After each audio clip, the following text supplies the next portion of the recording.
All right, has everybody seen what hopefully is the final draft of the jury instructions and the proposed verdict forms? Anybody have any comments, concerns? State has seen them. Your Honor, we don't have any comments that we haven't already discussed. Verdict form gives the jury adequate space for that. Thank you. Ms. Weinstein? Could I just double check one last Sure. thing, just to make sure that my memory is accurate? Your Honor, there's been so many versions, we were just trying to make sure that the unanimous, the fact that the jurors had to find unanimously that an overact, the same overact was committed. That was in previous versions, but we didn't see it in the newer versions. Of which? I'm sorry, are we just talking about the verdict form right now? No, I mean, Jury both. charges.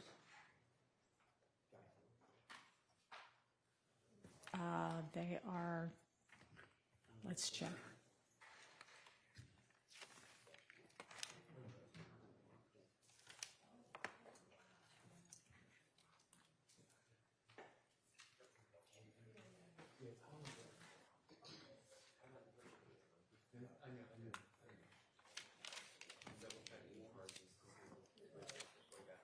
On the verdict form, it's on page 1, Your Honor.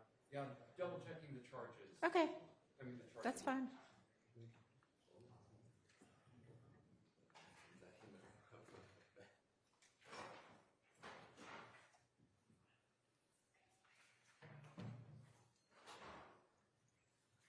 The version you should be looking at is the one that says November 24th jury charges. In Your Honor, I don't see the unanimity language regarding the overt act in the November 24th jury charges document anymore. I believe it was there in earlier versions, but it seems to have been eliminated in this version. Unless I'm overlooking it. I don't know. I'm trying to pull it up right now. Page 17 of 30, once it's pulled up, Your Honor.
All right, are you talking about where I give the definition of overt act?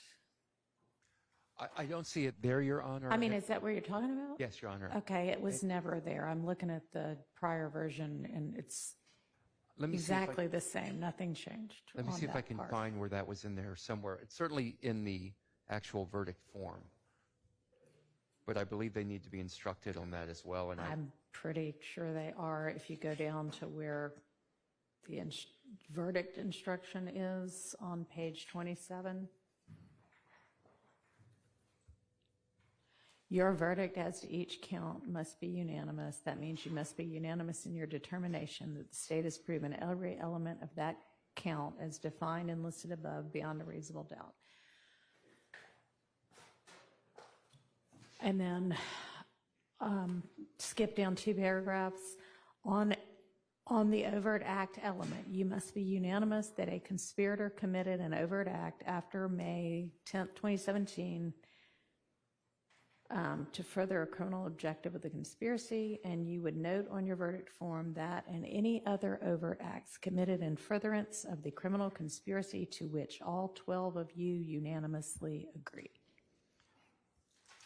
But shouldn't that read that you must be unanimous that unanimous in the overt act that you find? Something to that effect. It needs to be wordsmithed a little more, but the overt act itself has to be unanimous by the jury, It would correct? only show up on the verdict form if they all 12 unanimously agreed to it. But is there a conflict between the jury charge and the verdict form So if the charge doesn't?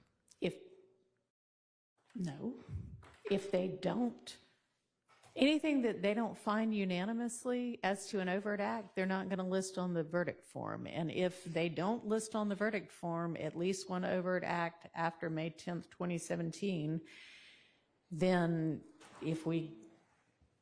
they won't have satisfied they won't have found what is required in order for the guilty verdict.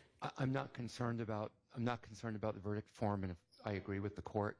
I'm just a little concerned that this language that you point out in this paragraph, the one that begins and on the overt act element, All right, it seems to state that they have to be unanimous that they committed an overt act, but it doesn't say that they have to be unanimous that the conspirator committed the same overt act. I mean, it actually says more now than it did before. Before it said you must also be unanimous that at least one overt act was committed after May 10th, 2017 to further a criminal objective of the conspiracy.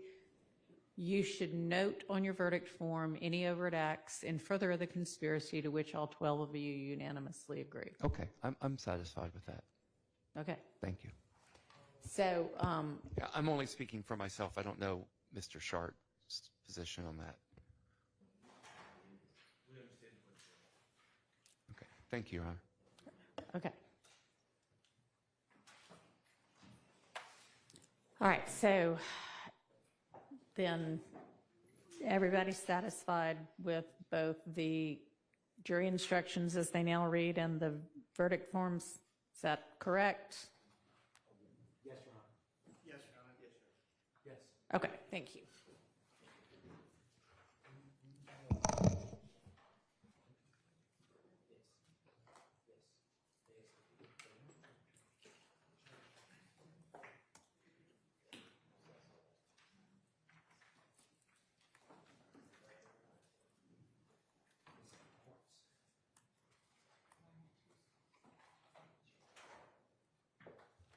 All right, so we have still not decided where within the jury instructions I'm going to define the overt acts that would be crimes that aren't also substantive counts. There are two options.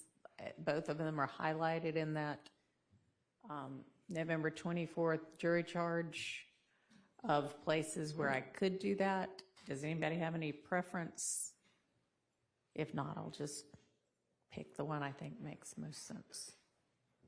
Your Honor, the state would prefer after you do at the end. So once you've gone through count one and all the other counts, then defining them at the end.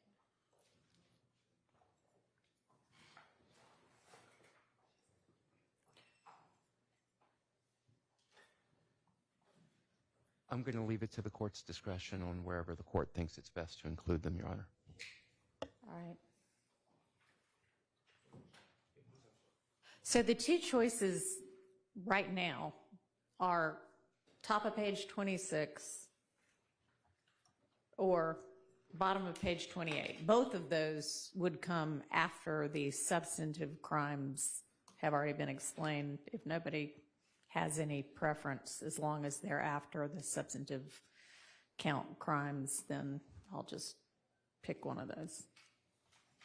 Your Honor, I think they probably fit best on page 26, but it does not make a big difference. I kind of think so too.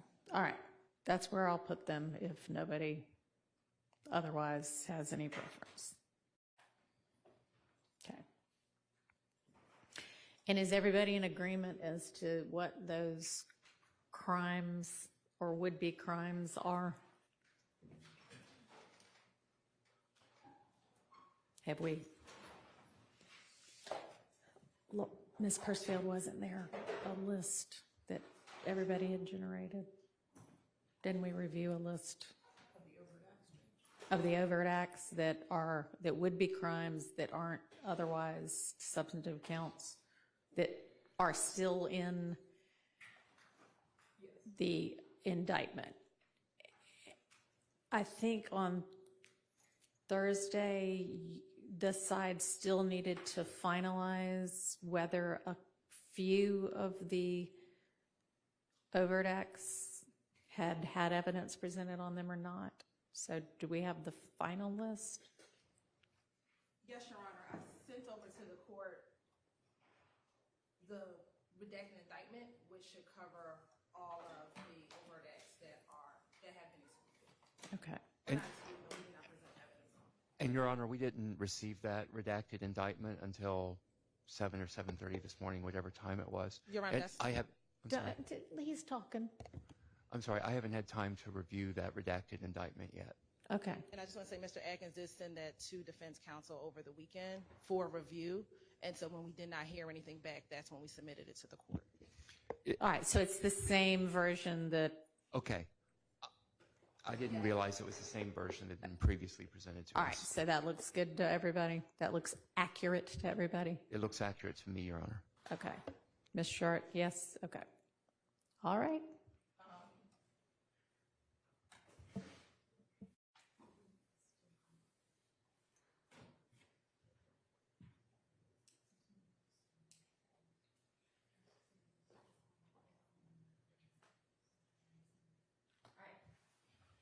Ms. Pursfield says Act 3 is still highlighted, even on the redacted indictment, as something that,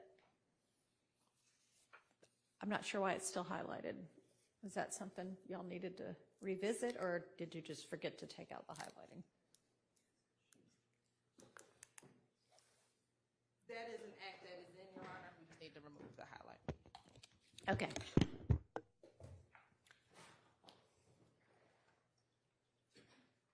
All right. Anything else? Nope. Okay. We'll just recess in place till we get all the jurors.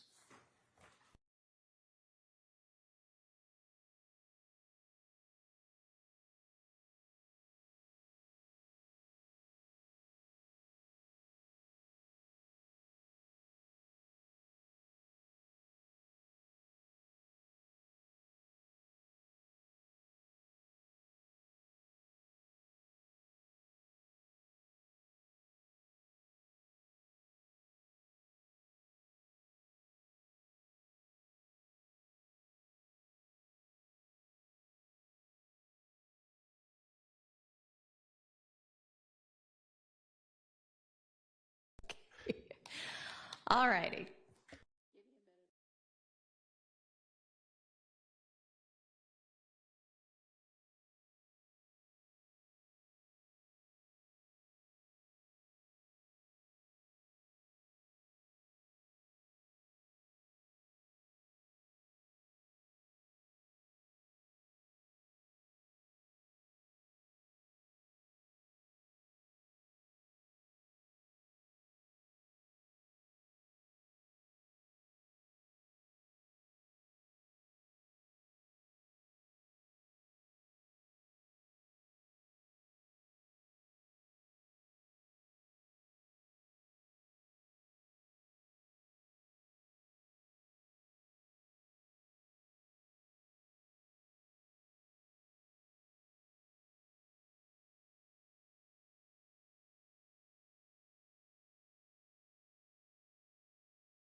chart. Anybody know where Mr. Chart is?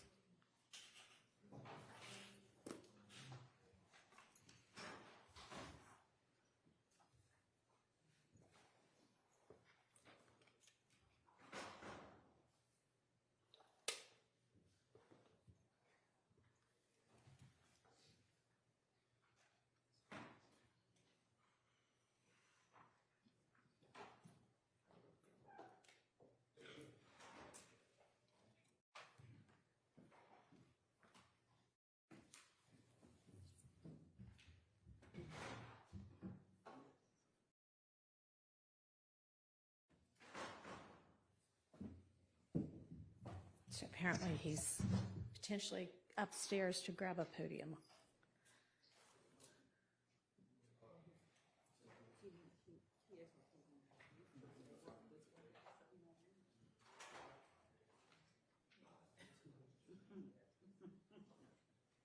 Any luck?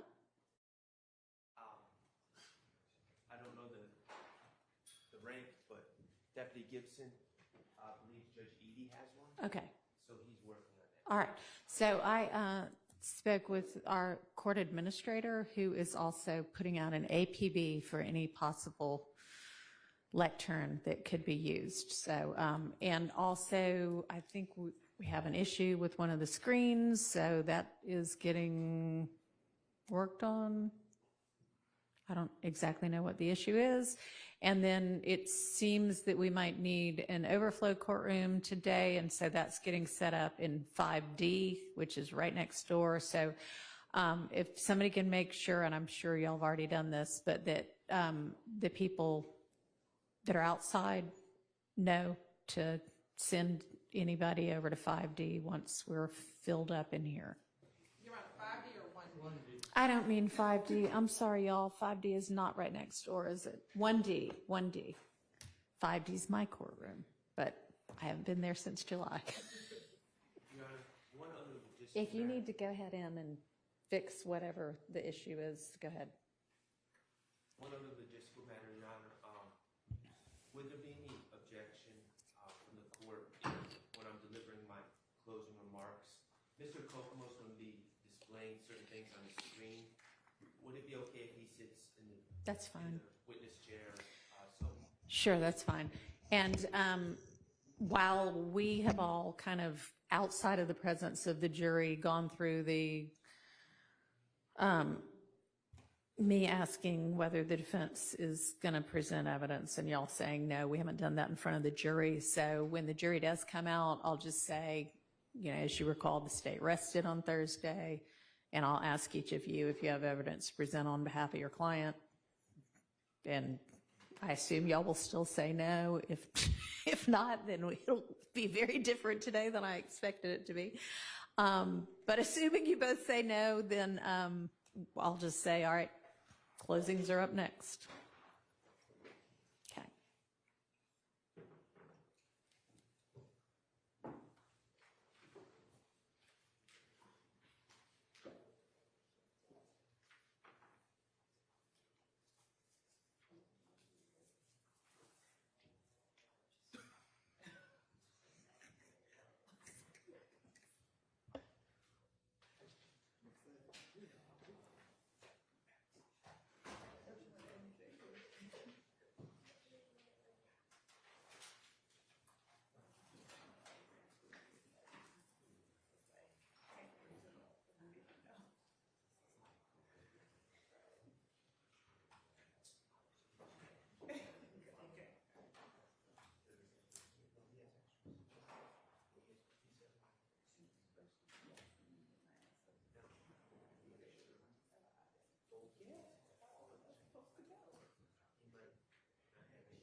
Works. Yes, ma'am.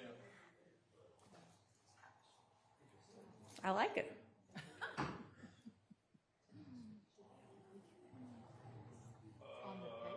No, we're not taking this podium out. We're just adding a new one in, so thank you. You got it?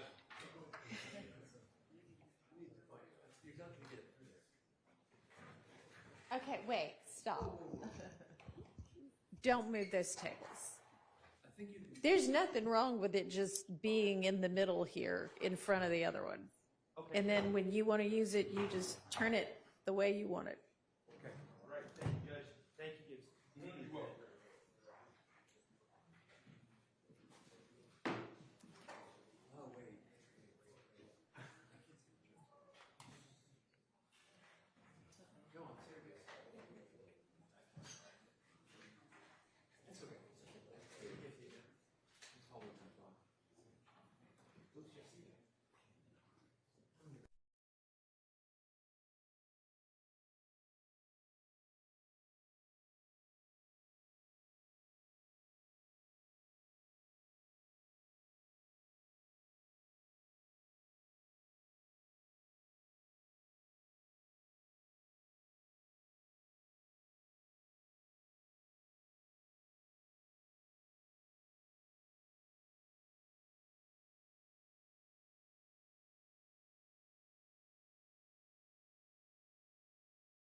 we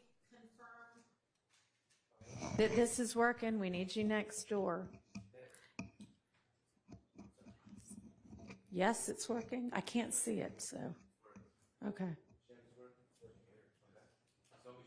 Well, that one's nowhere near as critical as the one that the jury is going to see. Okay, we need you to go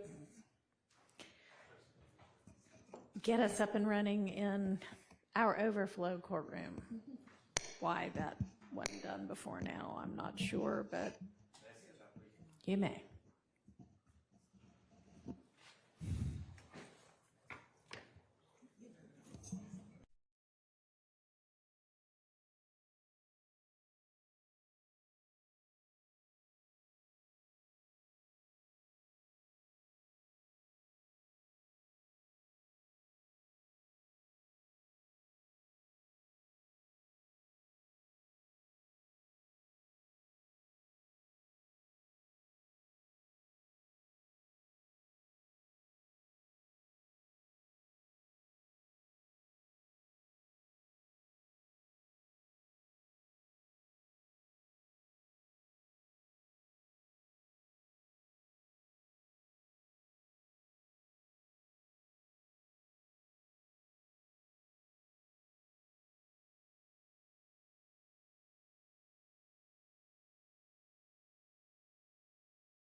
Using a mic when you're giving your closing so that everybody can hear what's going on, okay?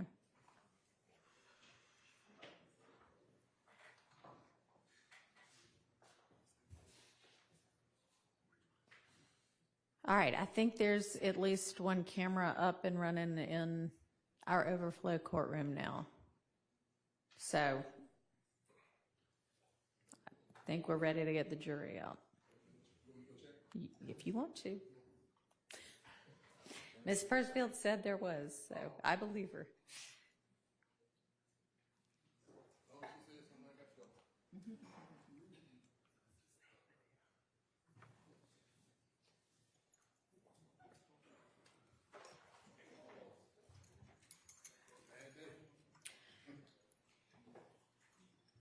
Miss Hilton, did you figure out whether that one exhibit was actually admitted?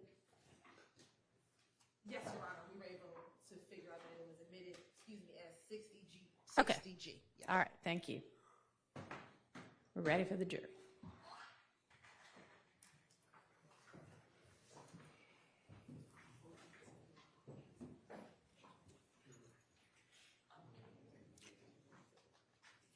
Was it Wednesday when they were last here?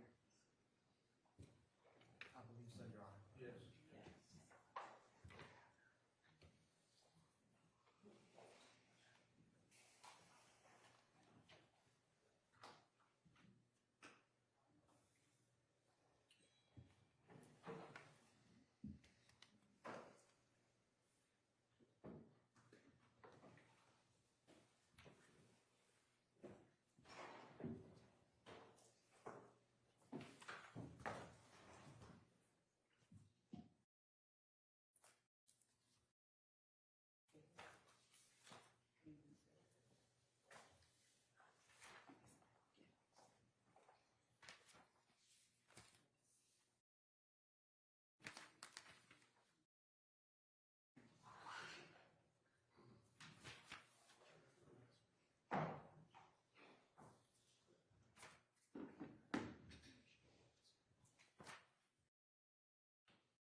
Thank you very much.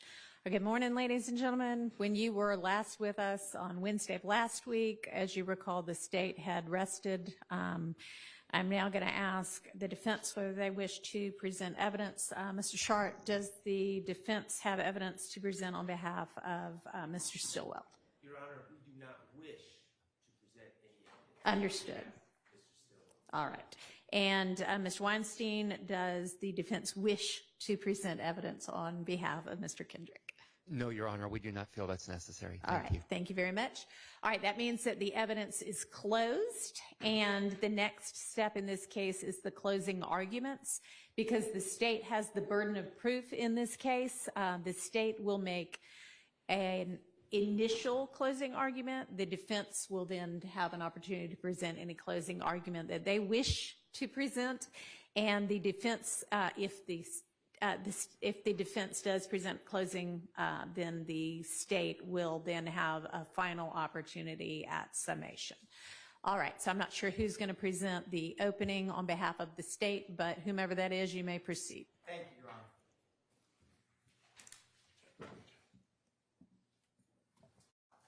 Give me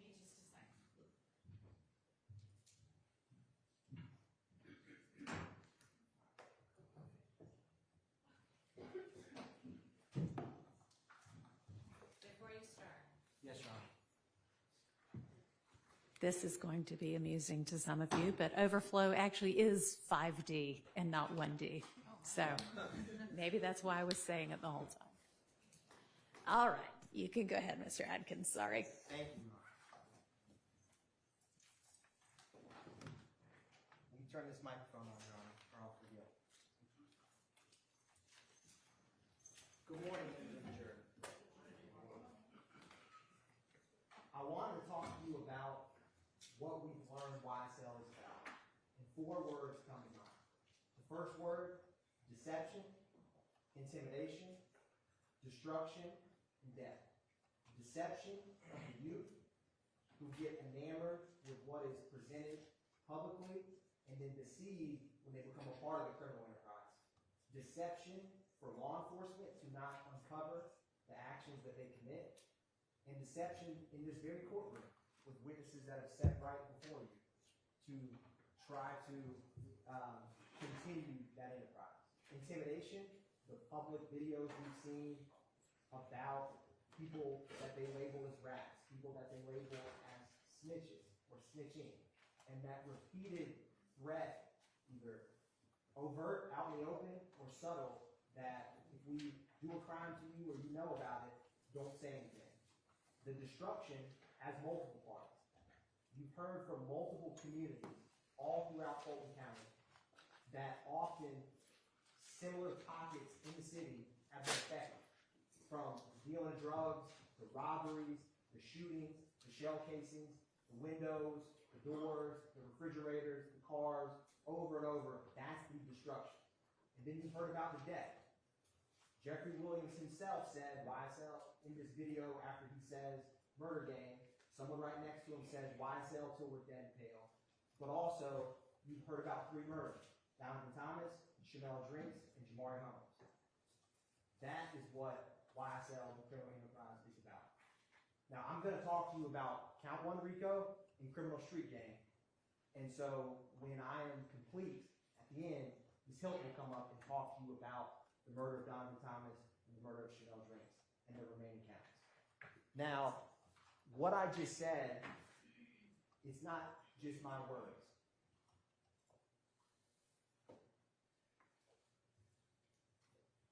This is the deception, intimidation, destruction, and death that I just spoke to you about. Murder gang in my slime is above the law. But in Fulton County, nobody is above the law, and that's why you're here.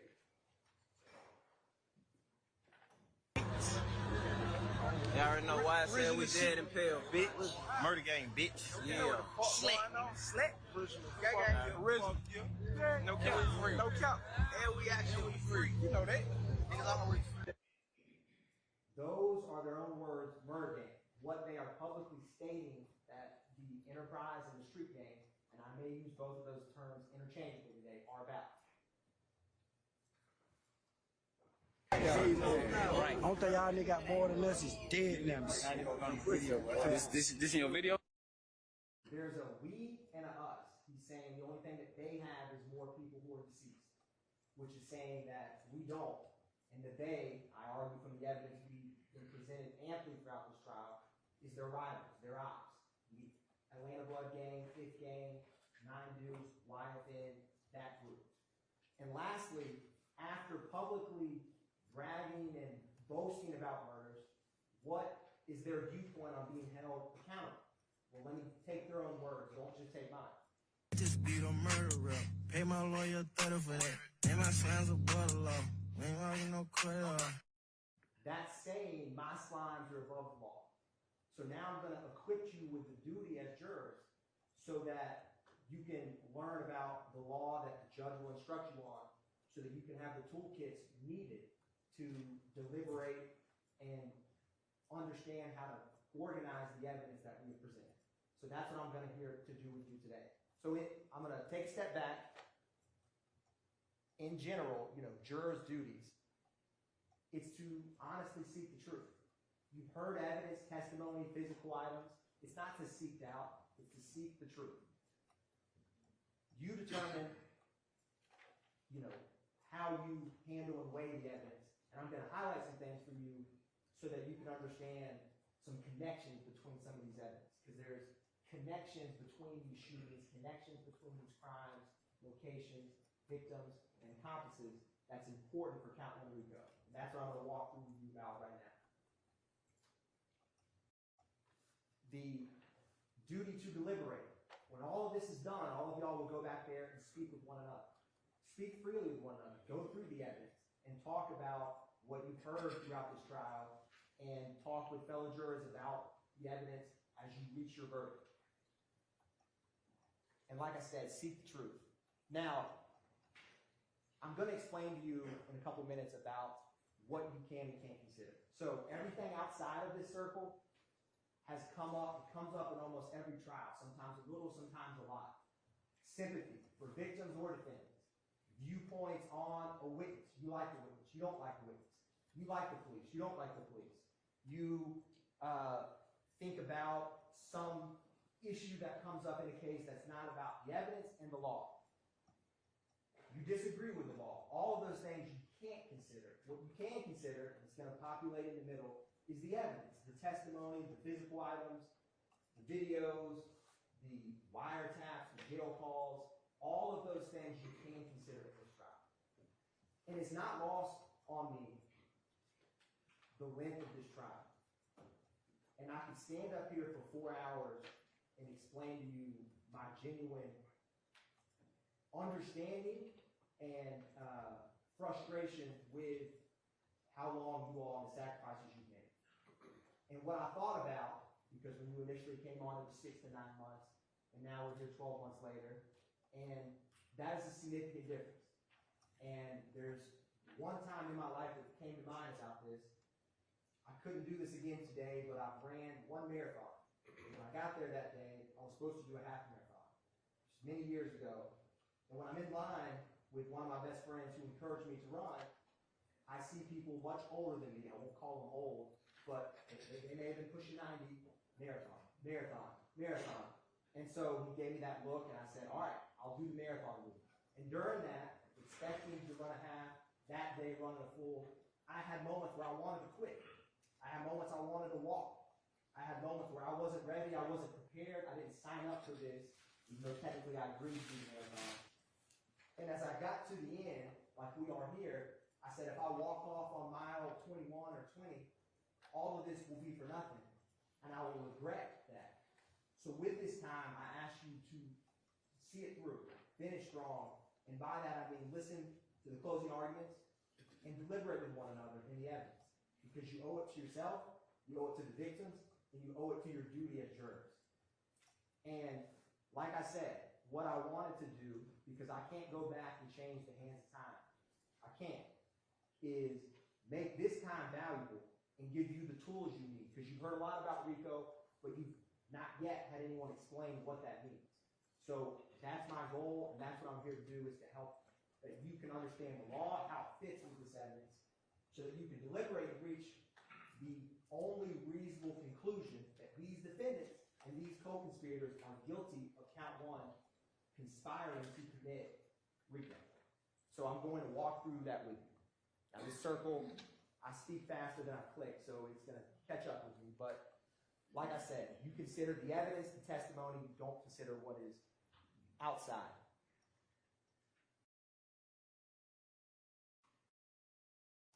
Now, burden of proof. The state has always had the burden of proof to prove beyond a reasonable doubt. And that's a burden that I own. It's how it should be. And so the state, this burden of proof rests with it until we prove each and every element beyond a reasonable doubt. What is a reasonable doubt? Everyone's heard that term, but what does it actually mean? It's not a mathematical certainty. There's no algorithm or specific number. It is a doubt that's reasonable. It's not vague. And so this presumption, I use a cloak, right, where you're presumed innocent. Everyone is. Until the state has proven your guilt on whatever crime, in this case, RICO, murder, street gang, beyond a reasonable doubt. For some of y'all, when you're back here deliberating and thinking through the evidence, you may have realized halfway through my speech today, when you understand RICO, that they're guilty. You might have come to that conclusion months ago. You may have come to that conclusion in terms of where we are in the evidence as you walk through it, at a different point. But when the state proves, as we have beyond a reasonable doubt, that cloak of innocence goes away. And that's what you as jurors are here to decide. And reasonable doubt, like I said, it's reasonable. You don't seek doubt, you seek the truth, and it's a doubt. It means just what it says. If I were to, I wouldn't do this, but if I took some from Madam Court Reporter, say her coffee pot, and there's a security camera right there.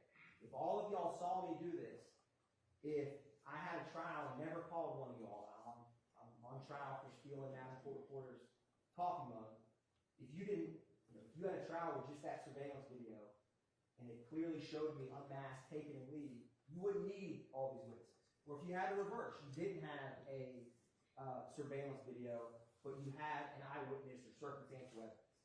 Just because you don't have a piece of item or evidence doesn't necessarily mean reasonable doubt. It means just what it says. Is it reasonable? So I'm going to show you an illustration that is is something we all recognize, which is a dollar bill. And you're going to see pieces of this dollar bill missing, and all of you will immediately recognize what it is. And like I said, it's not a mathematical certainty. It is reasonable doubt. That's the dollar bill, right? If you have pieces of the puzzle, and some of y'all may like puzzles, that are removed, everyone knows that that's a $1 bill. There's no reasonable doubt that that is a $1 bill, even though almost 50% of it is gone. That's just a visual illustration to prove the point. Direct and circumstantial evidence. So direct evidence, physical items, it's what's said in this witness box before you, personal observations, that's all direct evidence. Circumstantial evidence can be cell phone records, where people are within a general radius, ankle monitor data, what someone's actions afterwards, who's calling who's texting who. That can circumstantially prove and lead to a conclusion. Whereas, and you can use both. The law doesn't weigh direct or circumstantial more or less than the other. And in any trial, you're going to use both. And you always have your common sense, which you always have brought with you each day and can use when you deliberate to make reasonable deductions from both direct and circumstantial. They play off one another. Like I said, these are all direct evidence. Just think what you saw, what you heard. You know, if you were to physically touch a firearm or a shell casing, that would be tangible evidence. That's all direct. A good example for circumstantial is, imagine every once a week, twice a week, you all go and pull and pump gas. You pull up to the pump, you know your car has the E, it's flashing red. You go, you put your credit card in, or you walk inside, you come out and you start pumping gas. And then when you leave, when you put your credit card in, you hear it kind of click loudly, you know it's done, you put it back in, and you drive off, and all of a sudden what was on E is now on full, right? You never saw the gas go inside, but you know, circumstantially, that your car tank is full. That's a classic example of, you may smell gas, but you never actually see it. You could, but most of the time you don't. That's circumstantial evidence. It can be quite strong, like in that example. So it doesn't have any more or less weight than any other piece of evidence. Testimony of a single witness, if believed, is enough to establish a fact. Take Tarabia Hill, Act 61, the armed robbery that Christian Eppinger did with YSL on his face, unmasked. If you believe, and I can't vouch or tell you the credibility of the witness, that's for y'all to determine.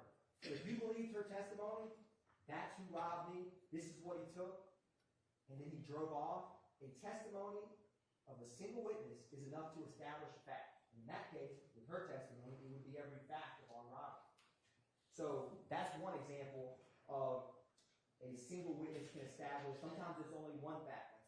Where is someone? Where is someone not? But in that case, that testimony would be enough to establish the elements. So keep that in mind, because testimony is important. Like I said, you determine credibility. So you got to ask yourself, why did certain people testify how they did when they said this fine? Now, I'll argue that you think about what people said before they were indicted, before their friends were indicted, before sitting in a courtroom with you and people that they know well. What do people say when no one's looking? On a wiretap, on a jail call. That, to me, is quite illuminating of how they really feel or think. Think about why people would testify how they did. Why people would either genuinely not remember or act like they don't remember. I'm sure all of y'all remember quite well my kind of long back and forth with the gentleman, D'Angelo White, right? Where we played a 911 call where he says, this is D'Angelo White. He wouldn't even acknowledge that. And it was a lot of back and forth. Why would he not come in here and testify about his friend, Dexter Montgomery, getting half of his head shot off when he was a kid? And he called 911. Why? You determine that. Now, I have reasons. I'll explain to you why. But think about that. You can use common sense. Y'all been sitting right here, and there's a reason you're closest to the jury box. Because y'all are the determiners of credibility. And y'all know and can think of examples as I'm talking right now throughout this trial that you've seen of that. who doesn't have an interest, right? You have some, I'll use, someone from the Georgia Bureau of Investigation, right? They come in, they test an item. They don't usually know the defendant. They don't know the case. They're just doing their job. They don't have, in my opinion, any stake in one outcome or the other. They don't know. A random citizen, or Doug Bailey talked about the ankle monitor data. He's just reading the data. Those kind of witnesses, I argue to you, can be quite credible because they don't have anything to gain. They have nothing to lose. Think about people who do and how that would have impacted their testimony. Their opportunity for knowing facts.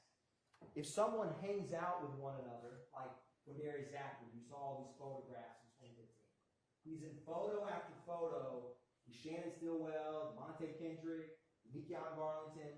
If someone interacts daily with someone, it's probably reasonable that he would know what they're up to, that they would confide in him. Versus if you had someone who only hung out with somebody one time, probably wouldn't be reasonable they'd know all their deepest, darkest secrets. That's just common sense, but things to think about. Now, I'm going to give you an example. So, nigga, a lot of they mama, a lot of they kids, a lot of they brothers and sisters didn't get ready in the courtroom to tell the God honest truth. Fuck, nigga. Don't get it.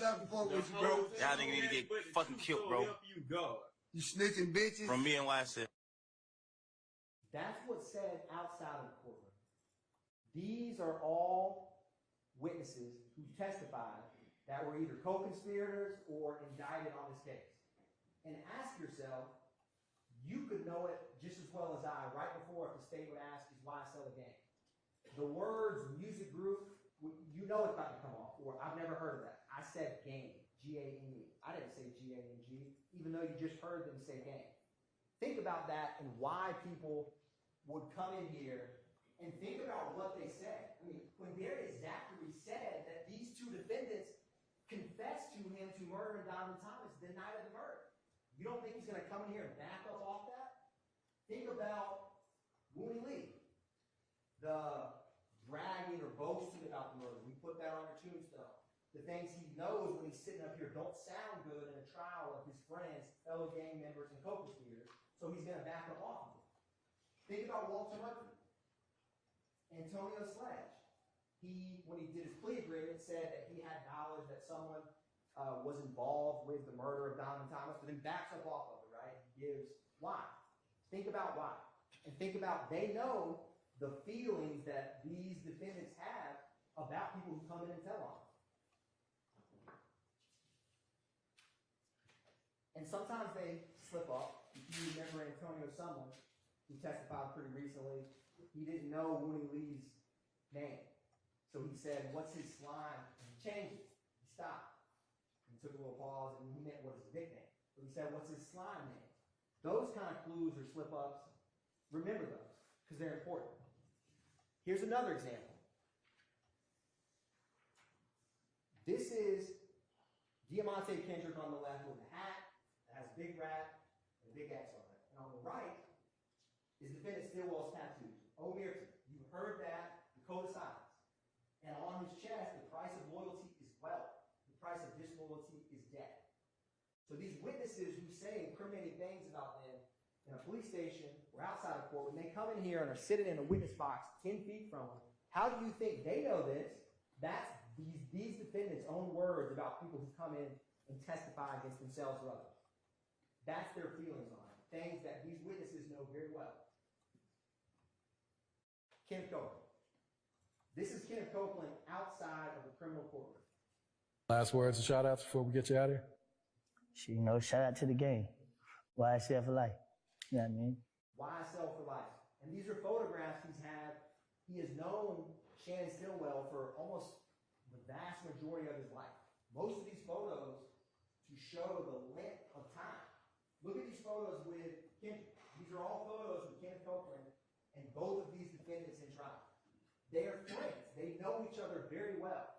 And Kenneth Copeland would not want to say something, I argue to you, because of his bias and motive that would want to hurt.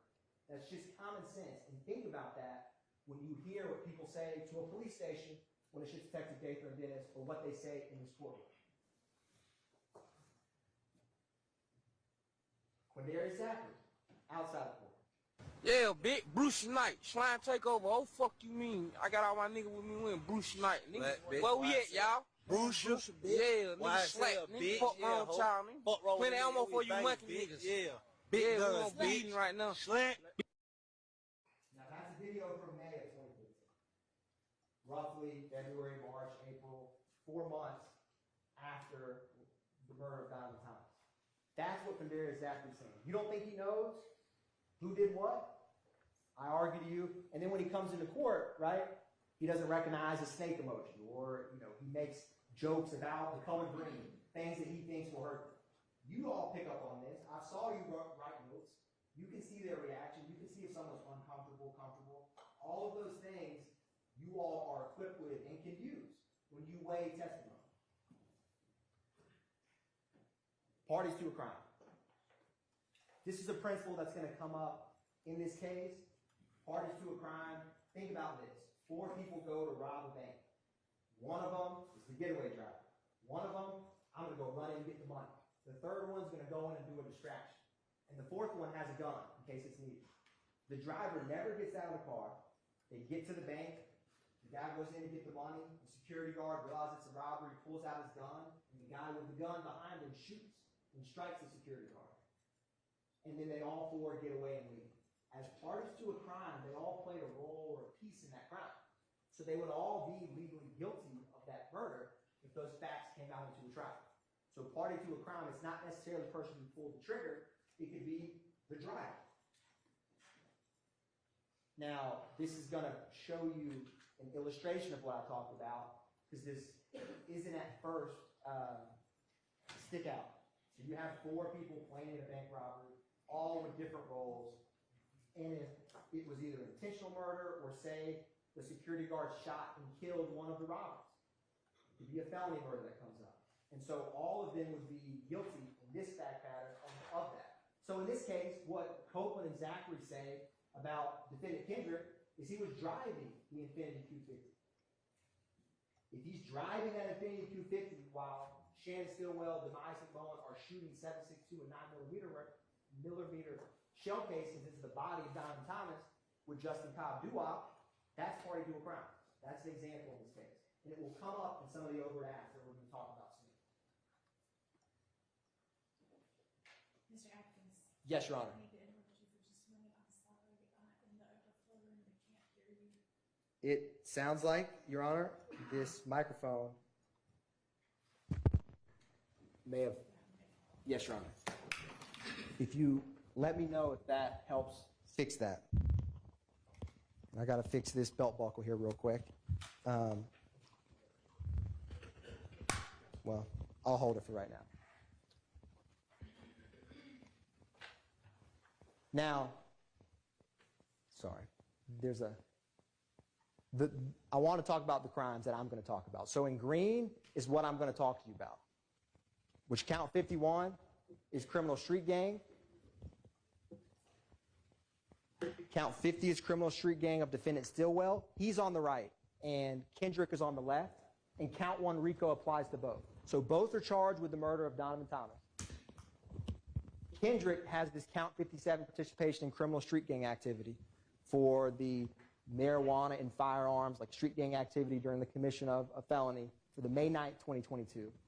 These street gang charges, which I'm going to talk to you about at the end, pertain to the murder of Shamel Drinks, a gang-related murder that the evidence has shown Shannon committed along with Demekion Garlington, Miles Farley, and Carmavius Nichols. But first, I'm going to talk about RICO, which is count 1, which both are charged with. So I want to talk to you about conspiracy in general. And I definitely think the microphone's working now, Your Honor. So one crime, you rob someone, you do an arson, you would look at that case, did they go and set fire? Did they go and steal? One specific place, time, and perpetrator. You've already heard about a conspiracy to do armed robbery when I use that bank robbery analogy. RICO is no different in terms of this. The general concept is they're charged with conspiracy to commit racketeering. So I'm going to have to explain to you what is RICO, what is conspiracy to commit RICO, and then you as jurors with the evidence that have been presented, will reach the only reasonable conclusion that they're guilty of that count. But you need to know what RICO is first. And there's two ways to violate RICO. So what I'm going to do now is I'm going to take it bite by bite through RICO so you can understand the two ways that RICO can be committed and what conspiracy to commit RICO is. And we'll walk through this together.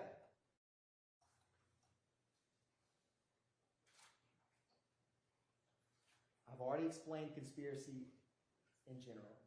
Now, this bank, I've used the bank analogy. If this group who robbed the bank, they don't have to be some sophisticated mob syndicate. If those four are just sitting around and say, let's be the bank robbing boys, maybe we'll sell drugs on the side, and we'll shoot people, the rival bank group, and we're going to call ourselves, the BRC, bank robbing group. If they got tattoos of BRC, they got necklaces of BRC, they say, hey, we are BRC. If they went and all knowingly and willingly agreed to be a part of that, knowing that a pattern of racketeering, which I will explain to you, will be committed, that concept is what we'll be talking about. It's not any different in general. It's conspiracy and RICO. And when you put the two together, that's what they're charged with. So let's walk through this.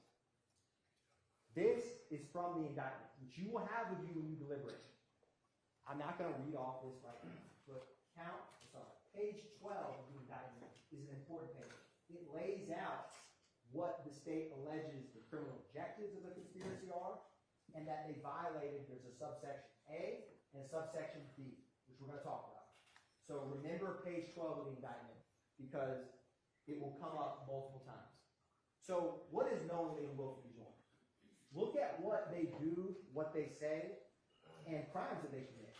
If you want to figure out if the bank robbing crew or if YSL, if someone knowingly and willingly joined them, that's Kendrick on the bottom with slat on his left forearm and a snake that goes from his stomach to his neck, and YSL a little bit underneath his Adam's apple.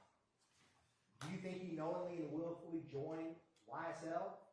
He got a permanent tattoo on 3 different spots of his body, one of which very close to his face. That is something you can use and consider. Oftentimes with criminal conspiracies, they don't have a written contract. They don't have a, you're not going to have that coffee room table. Let's all agree to be a criminal enterprise. We all are hereby today on January 1st, 2000. From here on out, we're an enterprise. That's often not how it works. So you got to look at what they say, what they do, and if you permanently get a tattoo, that's a pretty strong indicator if you're willingly and knowingly a part of this. Shannon Stillwell, often wearing clothing, scanning stuff. Me and my slimes above the law. You've heard that and seen that clothing line, which yes, they can play it off that it's just some innocent clothing line, but it says slime. It's physical human being, wipe your epinose, right? And you've heard from gang detectives that wipe your nose is not some, joke. It's about murdering someone. It's actually violence. So that's Kendrick in the middle, next to a slack graffiti with a red bandana. How they act, say, and do over time, those are the clues to know that someone willingly joined a conspiracy. So let's break this down a little bit further. We need to switch it. It's came out again, Your Honor. This is probably the easiest element while we switch this mic. 2 or more conspirators. Oh, thank you, Sergeant. Thank you. So, that, you can't have a conspiracy with one person, right? So, I think we all can agree that should be an element that's easy to check. You've heard from ample, it doesn't have to just be the 28 indicted co-conspirators. You will see in that indictment that it states on page 12 that it also includes unnamed or unindicted co-conspirators, if you find that they're part of a conspiracy. So keep that in mind when you go back and deliberate. But yes, one of the elements, beyond a reasonable doubt, is 2 or more. I think that element, I'm not going to spend any more time on that one. You've heard from ample people you've seen in the witness stand that are 2 or more of YSL. This just illustrates that point. Now, agreement. This is another important element of RICO to kind of understand. How do you know that someone agreed? Like I said, it doesn't have to be express. It doesn't have to be where did they sign the YSL ledger. I'm going to join. I'm in. You rarely see stuff like that. There's no such ledger in this case. It's mutual but unspoken understanding. I say actions speak louder than words. If you want to know how someone believes or if they agree, what do they do? So I'm going to show you some examples of agreement. And a lot of the evidence that I'll talk about, it has multiple purposes. So we will talk about and you will see what can prove agreement can also prove if they knowingly and willfully join.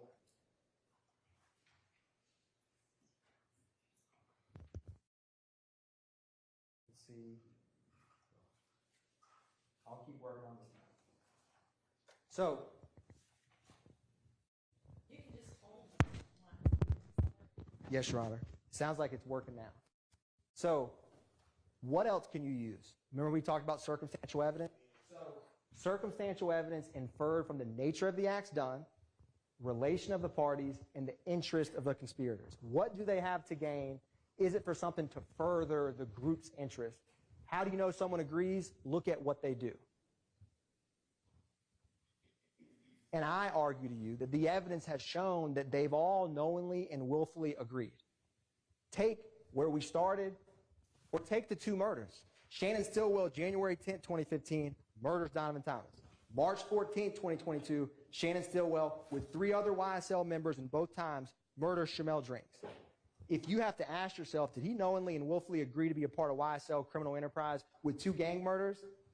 That's an easy question. That's the most clear example of if someone murders a rival gang member twice, I think it's pretty clear that they knowingly and willfully agreed, regardless if they signed on the dotted line. Same with other crimes and acts. The same shit that got Big and Tupac killed, little fuck, nigga. Pussy ass, nigga, get your bitch ass killed. YSL for life, nigga. Can't call that loud. Hey, gang, you bring your pussy ass down here, you gonna see me. I'm at your fucking neck. Fuck anybody. So again, what do they say? I mean, this is Kendrick and Wooney Lee. You know, you have all the Make America Slime Again. You have Kendrick with YSL pennant. And you have Shannon Stillwell where someone in the background says YSL for life. That's just one example. You've obviously seen and heard from multiple. But what do they say? What do they do? Are they publicly or actively or oftenly saying, yes, I'm a part of this YSL, there's an us and a them? Yes. I think it's pretty clear that they have. Now, some of this I've talked about, actions or evidence. So let me give you a concrete example we saw just a couple weeks ago with Viverito. So, YFN Lucci flyer. This is from Marquavius Huey's phone where him and Jeffrey Williams, they send the text message, the flyer of Lucci.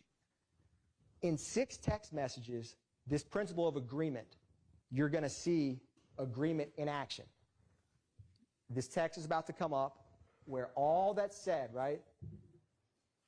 Flyer, Jeffrey Williams says, where's that at? Claremont, slatty handle, stay very low, slat for sure, been out the way. They didn't say murder, they didn't say stab, they didn't say shoot, but in 6 text messages, it's readily clear that they're talking about enacting violence on YFN Lucci.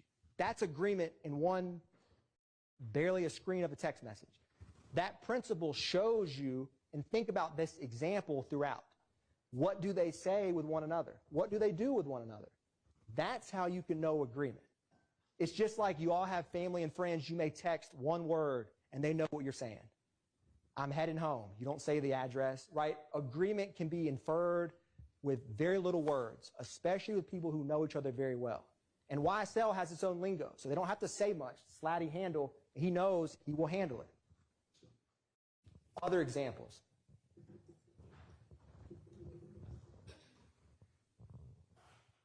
What it does not require. I've covered most of this. You know, it doesn't require, like I said, physical meetings, even though we have that in this case. Knowledge of the details of the conspiracy. I argue we have that in this case, considering that Kenneth Copeland, Quindarius Zachary, Walter Murphy, all of these individuals have given statements with evidence that's been corroborated that real crimes happened in real places and they knew about it. So a lot of these, you don't have to have them, but you actually do in this case. The last one, the identity of all the co-conspirators. You wouldn't have to know if you had 200 members of YSL. I don't know the exact number, but you wouldn't have to know every single one. Obviously, I argue to you that they know quite a few because you see the same individuals speaking, talking, and acting in concert together throughout the case. But none of these things are necessary to reach agreement. So, and there's a slight lag on this Zoom with this clicker. So I'm gonna move through this. So at its core, the crime is the agreement. The overt acts let you know that it's real. So this is important. They're charged with conspiracy to violate RICO. So the agreement to violate RICO, that's the crime they're charged with. These overt acts that you've heard from and we're about to walk through, those let you know that this isn't just fanciful, this isn't just in their minds, it's a real conspiracy. And in this case, and we're going to explain what RICO A and B is, they've actually committed the crimes. So it's like you're asking you, did this group of individuals agree to conspire to commit all of these crimes, racketeering activity? The best evidence of that they did is they actually went and shot multiple people, murdered people, robbed for the street gang.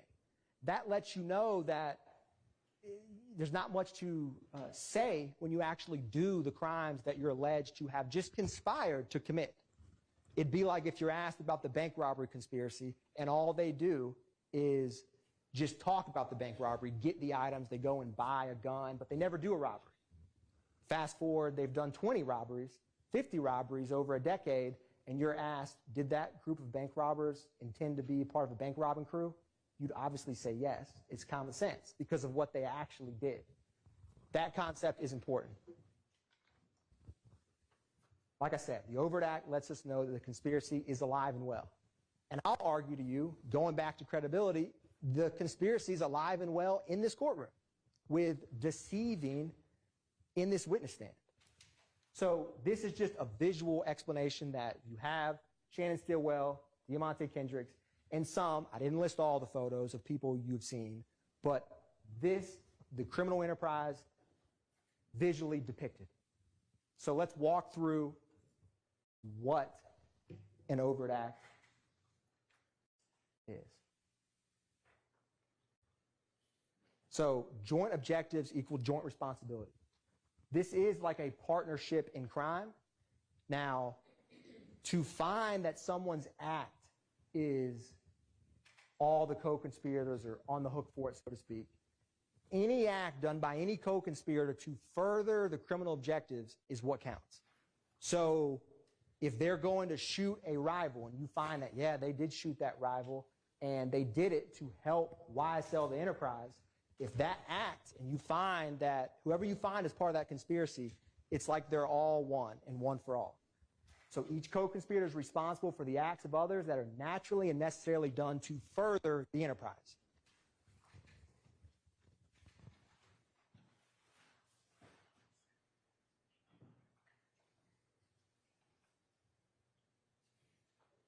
Now, I've talked about different ways to violate. A, in a nutshell, is to acquire money and property. I'm not going to bury the lead. That's the first way to violate RICO. Conspire to acquire or keep money or other personal property. B, they both have conspire, and they actually have 7 elements each, and I believe 5 of the 7 are the same. So I'm going to explain a lot of these elements we've covered. 2 or more conspirators is one. So conspire to participate in the enterprise through a pattern of racketeering activity.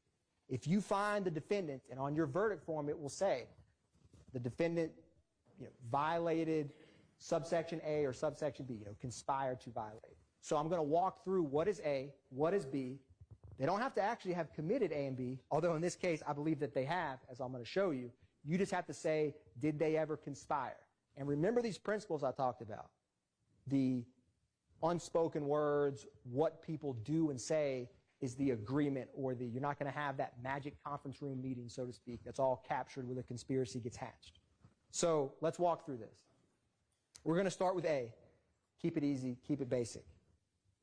And you're going to notice that when I talk about A, some of the acts can actually meet multiple ways. So you're going to see that certain evidence can actually impact multiple ways to violate RICO.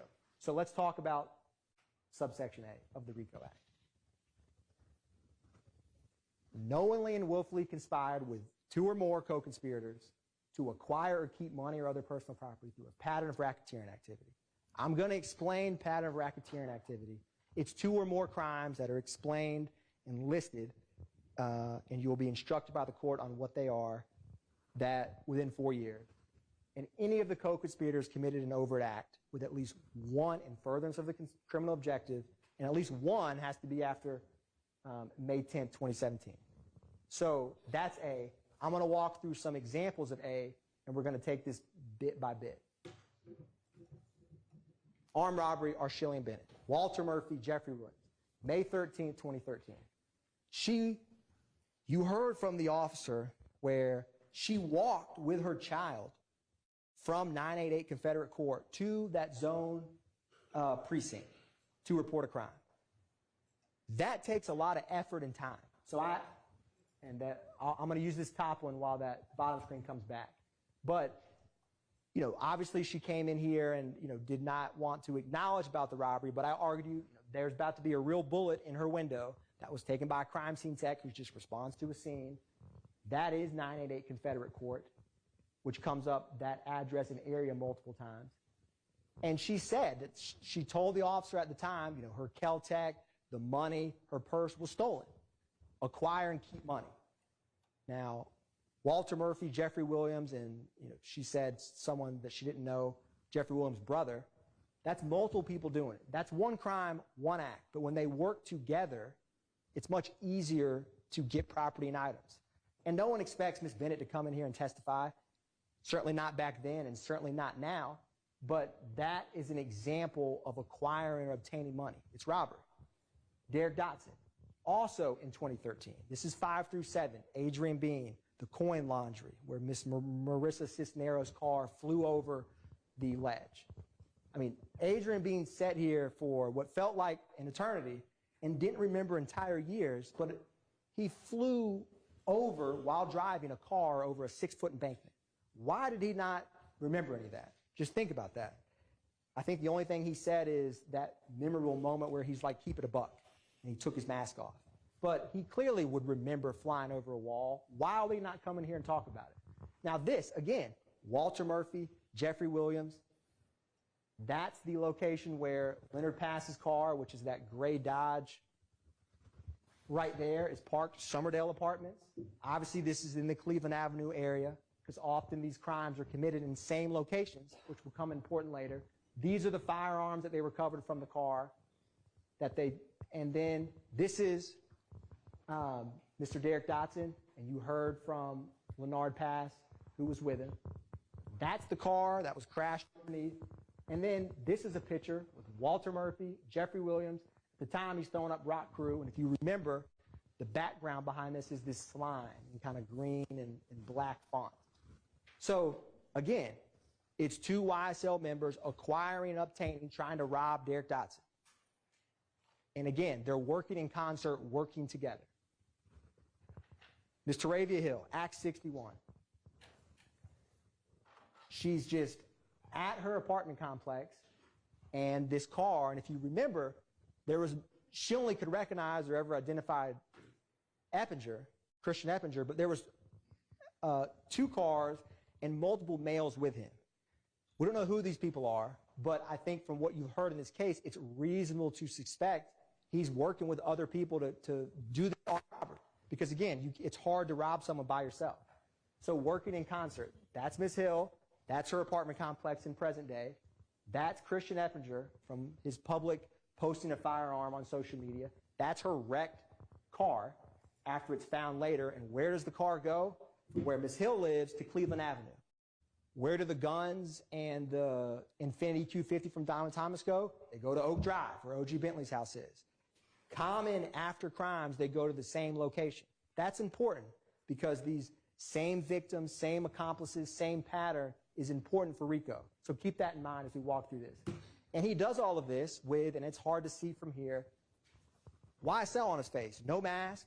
She said, I can't remember if Ms. Hill said I wore glasses or didn't wear glasses, but her eyes were working just fine. And he had nothing covering his face. think about it. If you walked into Winn-Dixie with a nameplate that said, hey, I'm Christian Atkins, I'm here to rob you, no one would do that. So why would you publicly have the gang on your face when you do a crime? Because a face tattoo could stand out. Because they want people to know. You want the notoriety. You want the fear. Who robbed you? YSL. She doesn't know his name. Think about that. You have multiple people, and Walter Murphy, for those, I don't know the date Walter Murphy got his face tattoo. I know Ebinger had it for this, but Walter Murphy has a YSL on his forehead, right? So think about that public display of allegiance to the criminal street gang and enterprise, and when you commit the crime, because that's important. Now, stolen firearms. I'm not going to show you or bring out every firearm we've introduced, but there's a lot of stolen guns. Think about, we don't know where all those guns came from. Sometimes you heard from the person whose home was burglarized or car was broken into, and you said, yes, this was a report from this location. But, you know, you add these up, it's a decent number of stolen guns. These are all overt acts. You know, Jeffrey Williams, the Sig Sauer, September 9th, 2013. Defendant Kendrick with Arnold when they were riding back into near Trestle Tree Confederate, the same location Miss Bennett lived at, right, on October 1st, 2015, after Martinez Arnold got jumped at Magic City. 40 cal stolen. FN57, that is the stop that Officer Fikes did of Jeffrey Williams and Sergio Kitchens. Why are all these stolen weapons from 2013, 2015, 2017, 2018, 2020, 2015, and 2022, you heard from Detective Liam Packer that it was some train theft from the ATF, that a cargo shipment. That's acquiring or maintaining property, stolen guns. Ask yourself where all these stolen guns come, and you've seen, like when Quindarius Zachary is arrested with the gun on May 7th, 2015, that came back with Nibin when Kilgore testified to the shooting of Miss Frida Reed's house. When it matched that, the guns exchange hands. The guns move around, and stolen guns are harder to trace. That's acquiring and maintaining property and evidence of it. I just included a couple photos because we have a lot to cover, but that is stolen property, all tethered to A. In 2022, right, this is the gun that was reported stolen that right before they went to the house on Meadowlark Drive, it was thrown out and recovered, and it came back stolen. Again, stolen weapons from as far back as 2013 to stolen weapons as recently as 2022. There's common patterns that indicate that they get stolen firearms quite easily. Subsection B. This is where all the violent acts come up. So the first objective, and your indictment's not going to have numbers, is going to be conspiracy to violate subsection B with state's objective of murder, aggravated assault, and threats of violence. So we're going to walk through some of these so I can explain to you why they further the criminal objectives of YSL. So, simple definition, while associated with an enterprise, YSL, they knowingly and willfully conspire with one or more co-conspirators to participate in the enterprise through a pattern of racketeering activity, and any of the co-conspirators committed an overt act after May 10, 2017. If you notice, other than what's in green, everything's the same as A. So these same factors and principles will come up for both.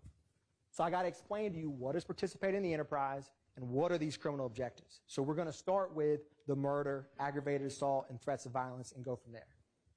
So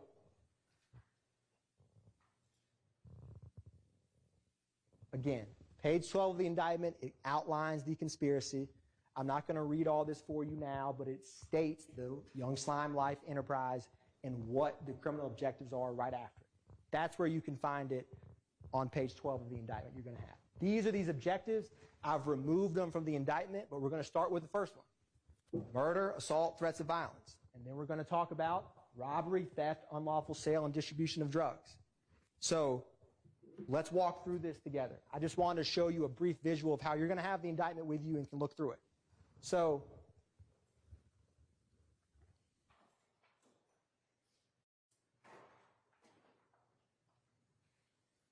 again, we're going to go objective by objective because it helps to organize the evidence.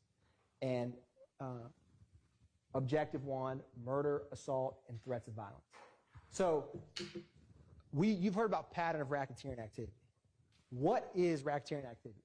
The good news for y'all is the indictment, anytime you see, it will state, which is an act of racketeering activity, and then it'll cite a statute.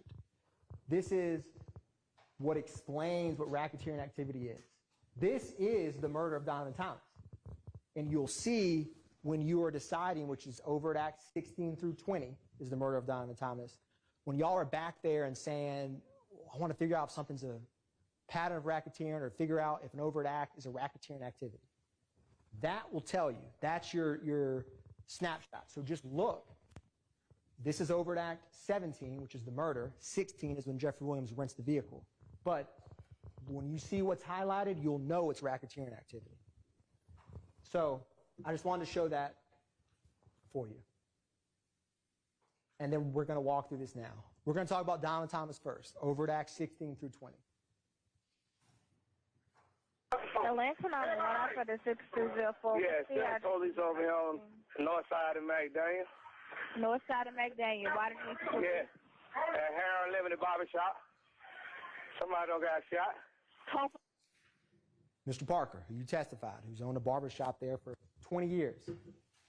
Barbershop right here. And Kendrick Stillwell. This is Demise McMullen. Now, we'll talk about this in a minute. This is actually the photograph from when they shot Dexter Montgomery. Same case with D'Angelo White when they left that Jonesboro gas station in Lakewood and got to the four-way stop. That's the photograph from that. So you have Nard, but that's Demise McMullen, Shannon Stillwell, Kendrick. This is obviously the shooting. Overt act is, did Jeffrey Williams rent the Infiniti Q50 and act in furtherance of the conspiracy? When you think about these overt acts, think how the criminal objectives. Ms. Hilton's going to talk to you and walk through bit by bit the murder itself of Donovan Thomas. But I argue to you, as she will too, that has been proven beyond a reasonable doubt, and that renting of the Infiniti is an overt act that was used to facilitate the murder, and you've seen a pattern of rental cars being used. And ask yourself why. They're harder to trace. People don't recognize you in that car. Now, how is Donovan Thomas's murder evidence of RICO? Well, I'm going to tell you. That's Donovan Thomas. This is about to be Wooney Lee. Before y'all nigga with slime. This shit is in blood. We wrote this shit in blood. I probably had it before slime. And we also wrote it on nigga too.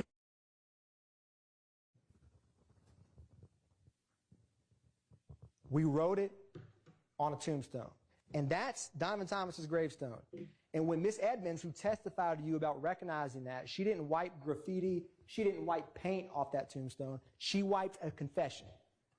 And that confession says SLAT, because that's who it's for, that's who it's from, that's who publicly has acknowledged that murder since it happened. YSL, the criminal enterprise. And that same SLAT in green handwriting, Defendant Stillwell is posting in, 7 years later in a slime t-shirt, right, Peanut Stonegray. That's the translation version. He put it in Spanish. Wooney Lee's comment, his comment, they're all talking about and kind of joking sheepishly about a murder of Donovan Thomas. It's we, it's us, it's criminal enterprise. Now, we talked about Kendrick's tattoo, which is about to come up on his left forearm. I don't know when he got this tattoo, when this Zoom works with me and it comes up. I don't know if he had that tattoo of SLAT on his arm while he's driving the Infiniti Q50 past 330 McDaniel Street and Nard and Shannon shot and killed Donovan Thomas, but that same green SLAT ends up on the gravestone. It's not a coincidence. And they're telling you that they did it, and they just don't care, because as you said when we started, slimes are above the law. But they didn't think about you. Now, Swear to God, we killed nuts, so they gonna stay on you. you hear it as clear as I hear it. I swear to God, nobody accused Dolly of murdering Donovan Thomas. Who's the we? And then you hear in the background, we smoke nut. And if you remember that call, right before that, Woody saying, tell your brother I love him. And then you can hear Jeffrey Williams say, tell him I love him. Right there next to him. We killed Nut. We put it on his tombstone. Slat, and then just making a cheapest joke this years later. They're telling you we did it, they just don't care. And that's Shannon Stillwell in that same video, and there's a live snake and a YSL chain. It's out in the open. Beat a murder rap.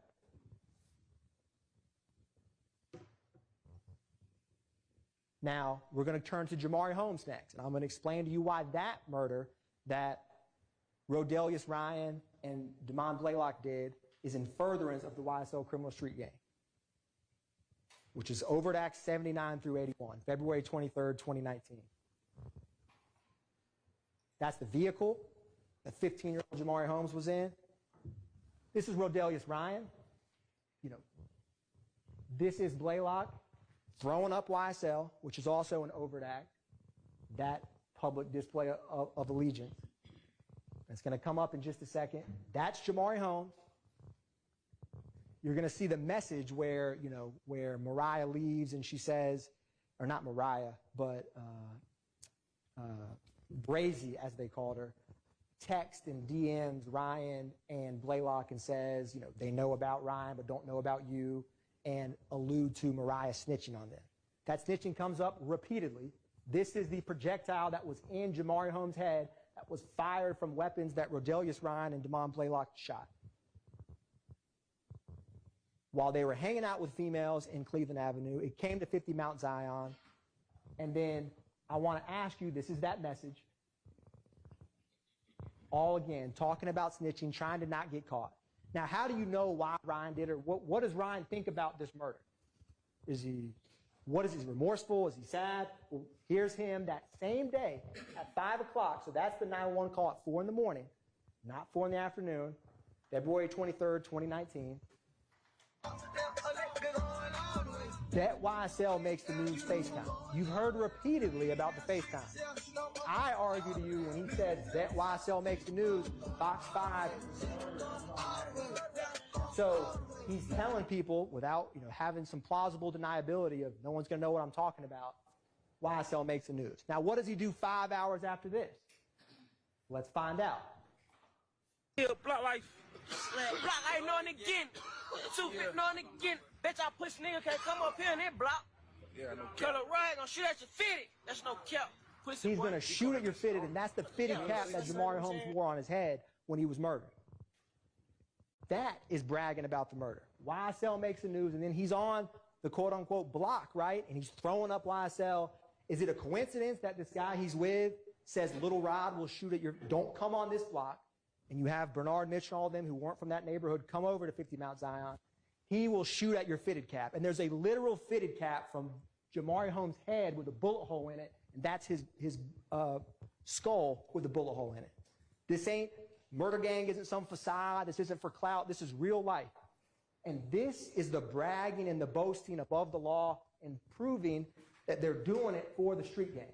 They're telling you, nothing I've said so far with these two murders is anything but their own words. March 14th, 2022, Shamel Drinks. I think it's amply clear that this murder is gang-related. It's to further YSL. You've heard about the Nibin matches, the double homicide of Christian McMiller and Darius Ford.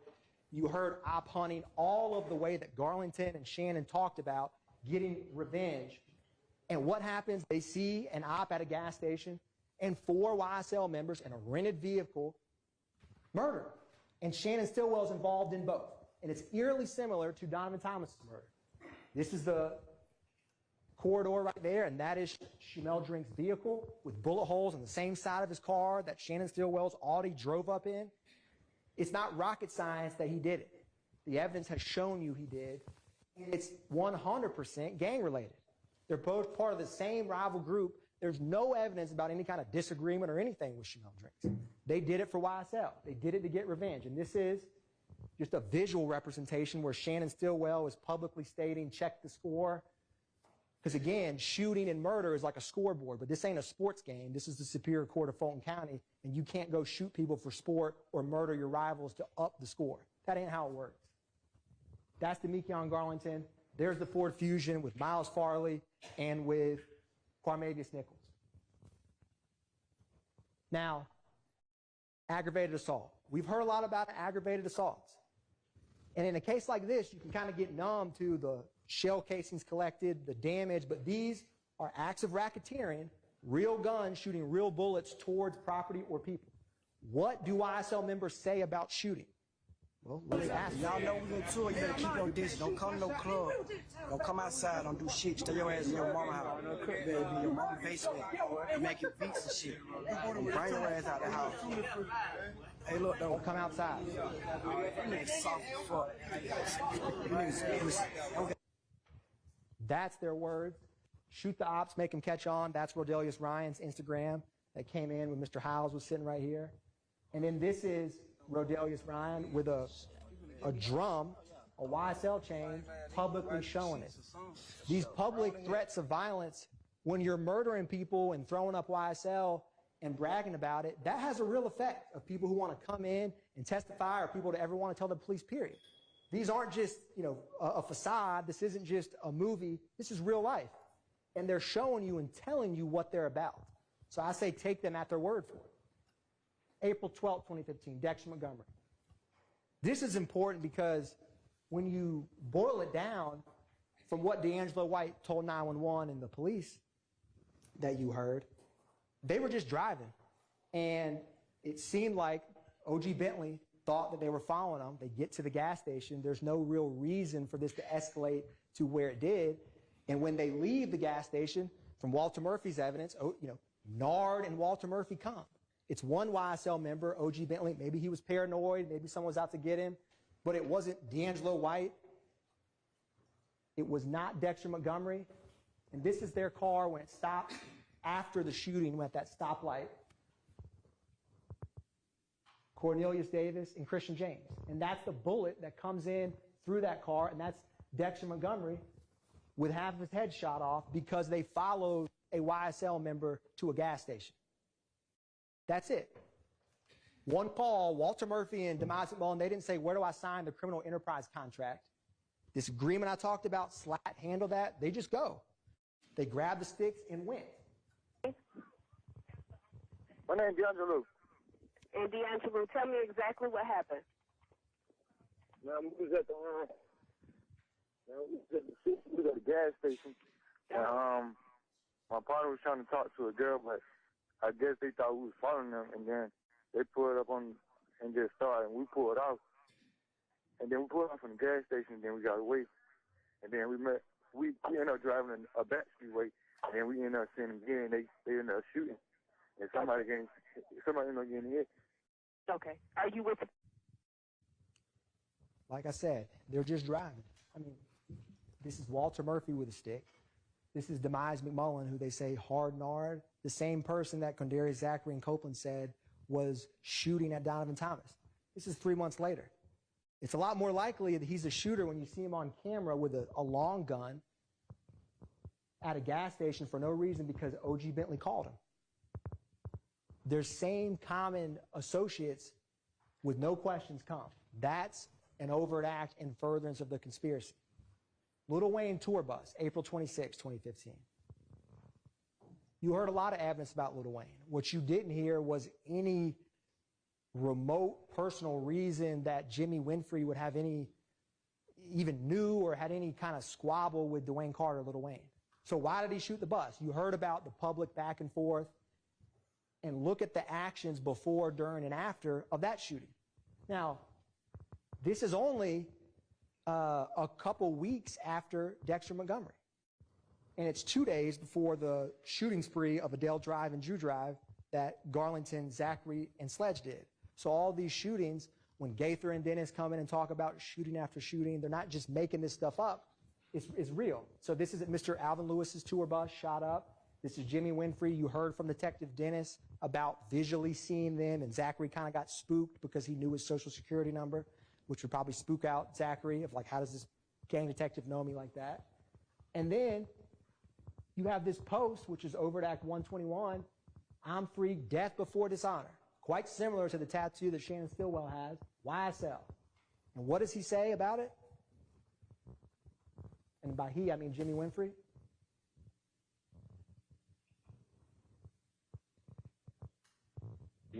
So the thing ain't true.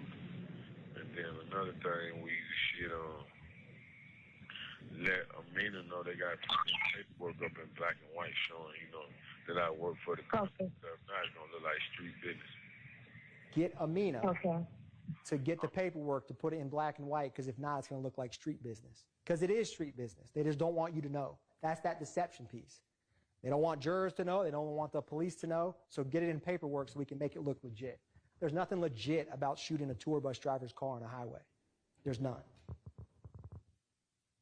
This is the phone records. They move as a pack. They move as one. This is before, where Zachary, Winfrey, Sledge, McMullen, Greer, and Dolly are all in the general area of the vault. This is, when it's about to come up, is the compound, which is a little bit later. Zachary, Winfrey, McMullen, Greer, and Dolly, 142 to 304. They all have kind of similar times when they leave, similar times when they depart. And then the last slide is going to be Dolly and Jimmy Winfrey's phone records for when the shooting happened.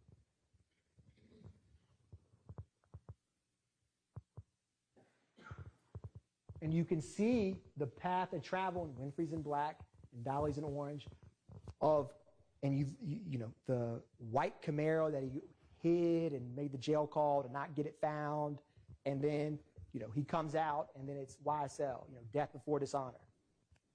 Jimmy Winfrey quite likely did not act alone. How do you drive a white Camaro going 80 down a highway and shoot that many times in a bus? Just think about it. It's common sense. They act as one, as you've seen. This is 2 days later. 3 other completely different YSL members, but all part of the same criminal street gang. Garlington, Zachary, and Sledge. Garlington gets jumped at Club Crucial. What do? They go on a shooting spree. First they go shoot up 1428, then they go shoot up 1903 Drew Drive, back to back to back. This is Miss Bell. And when you talk about, credibility of witnesses, you don't believe Miss Bell's testimony because you like her. Everybody wants to drink a glass of vodka with Miss Bell. She was a sweet lady. You believe it because what motive does she have to come in here and sit and say that her house was shot up other than that it did? What motive does she have? What bias does she have? She's a good example.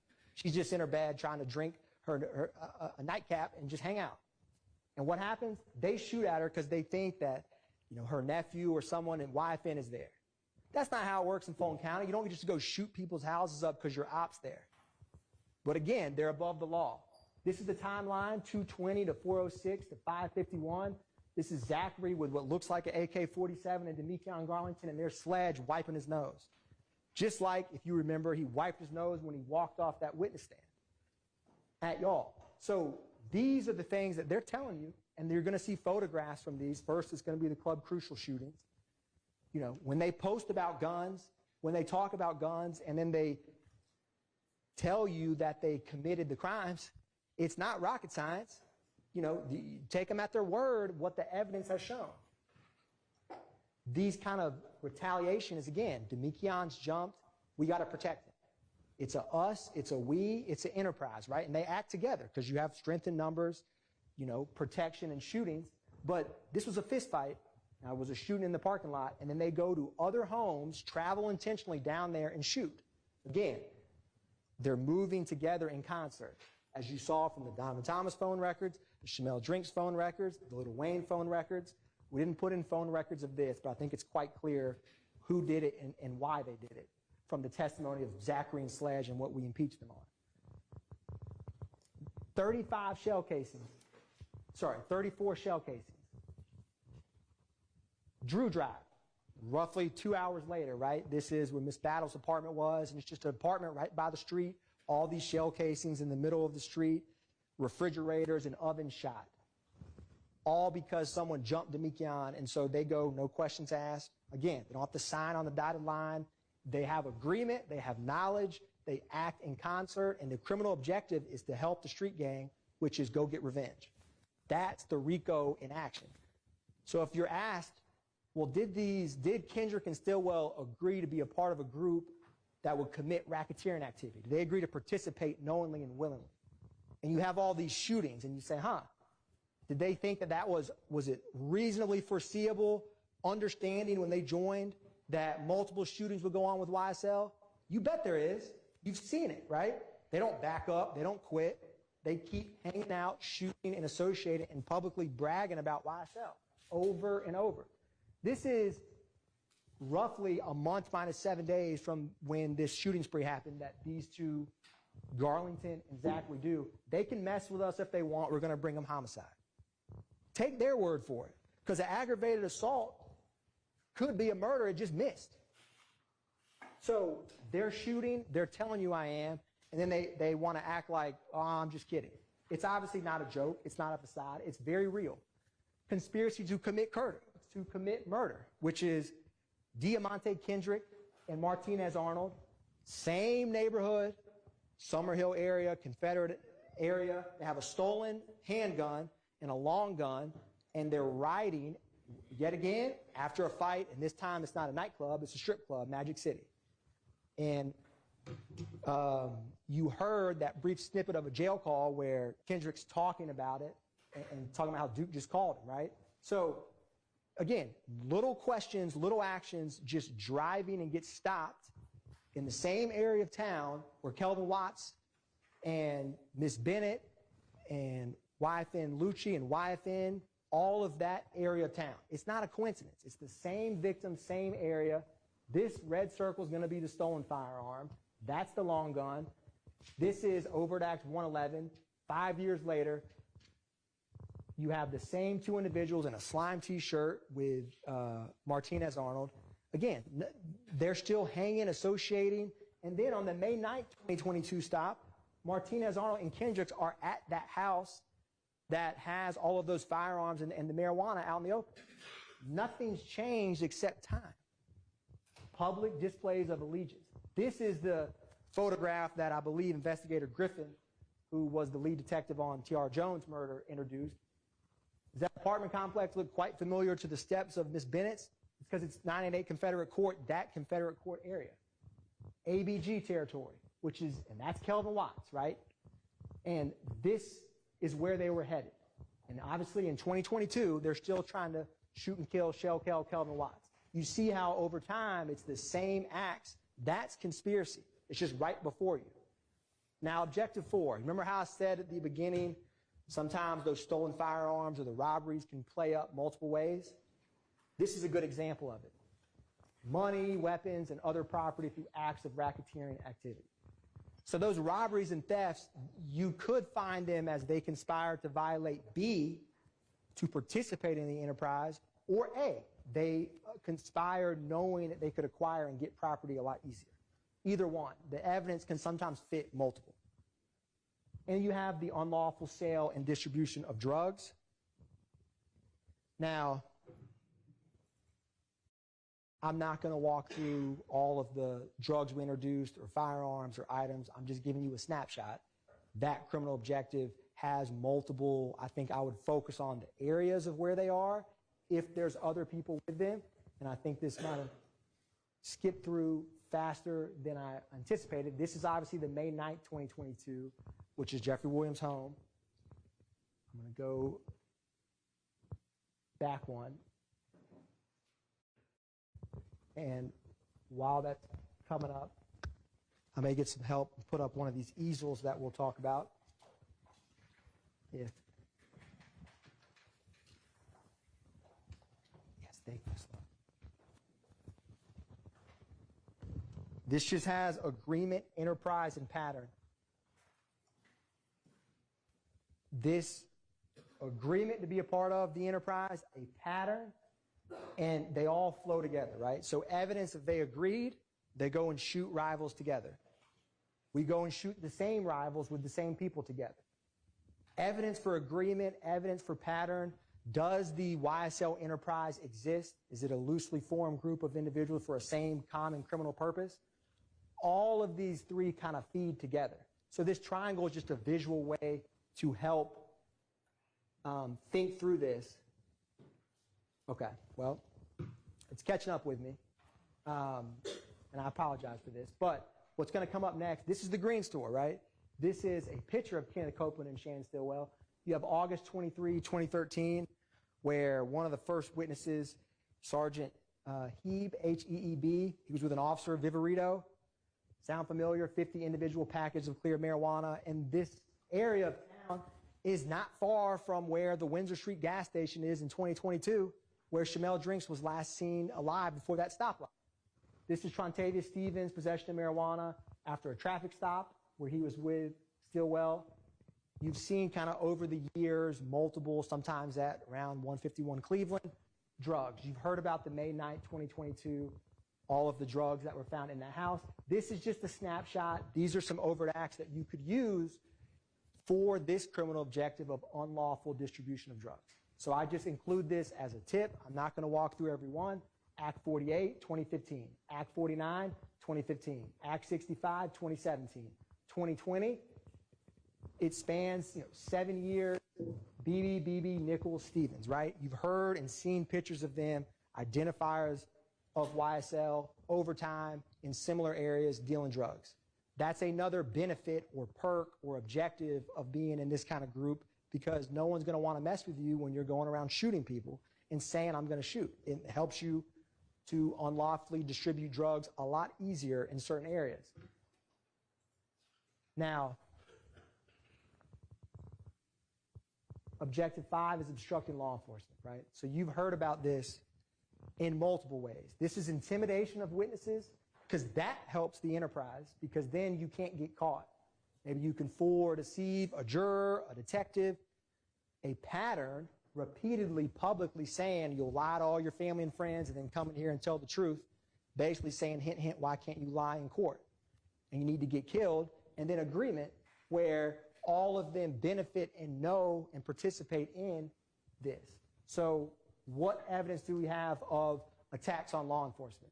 Well, one of the first acts you saw is Trontavious Stevens, where you heard from the vehicle that was stolen and Officer Pettis, and there was that firearm and that yellow bucket where he tried to go and arrest Stevens, who has this slime tattoo on his body, and then he brandished a handgun, pointed it at the firearm. Intimidation. Now, that officer was undercover, right? But he's trying to stop him and apprehend him, and he's just basically, I'm above the law, right? The same message that Shannon Stillwell is saying in present day. They don't think they could be held accountable. Police can't stop me. Now, we've talked about the armed robbery of Derek Dotson, but this also proves this objective, and I'll show you why. That's former and present. That's the... Little nigga DK shot at 12, nigga. Yeah, he said it. For no reason, boy. For no reason. He's shooting for no reason, He's shooting at 12, the police, for no reason. Shooting at y'all. Yeah, that nigga just stopped, boy, for no reason, Carter. That's Adrian Bean's words, right? And then he got it on him. And he got the screen up on him. Bloody DK. Bloody DK, and I got the strap on me, and he throws up Rock Crew at the time. And he's just shooting at 12 for no reason. Another attack on law enforcement that, again, you don't want to get caught. You just tried to rob Derek Dotson, so you don't want to get apprehended by the police. Officer Rogers. You're going to hear what people say before and after some of this and their viewpoint on law enforcement. Down, I'm better take her down. Nigga, hey, do that son shit. Hey, YSL shit. Hey, kill it 12 shit. Hey, fuck up jail shit. Hey, drink it at the bitch. This is that killing 12 shit, and that's Christian Effinger in the Cleveland Avenue area shooting Officer Rogers. That's not just words. That's a mentality of, again, slimes are above the law, and it's a public message of that. I can't think of a more clear, raw example of that than this. Don't just believe what they say, believe what they do. And he's just trying to arrest him for a warrant. And what does Rodelius Ryan say after this happens?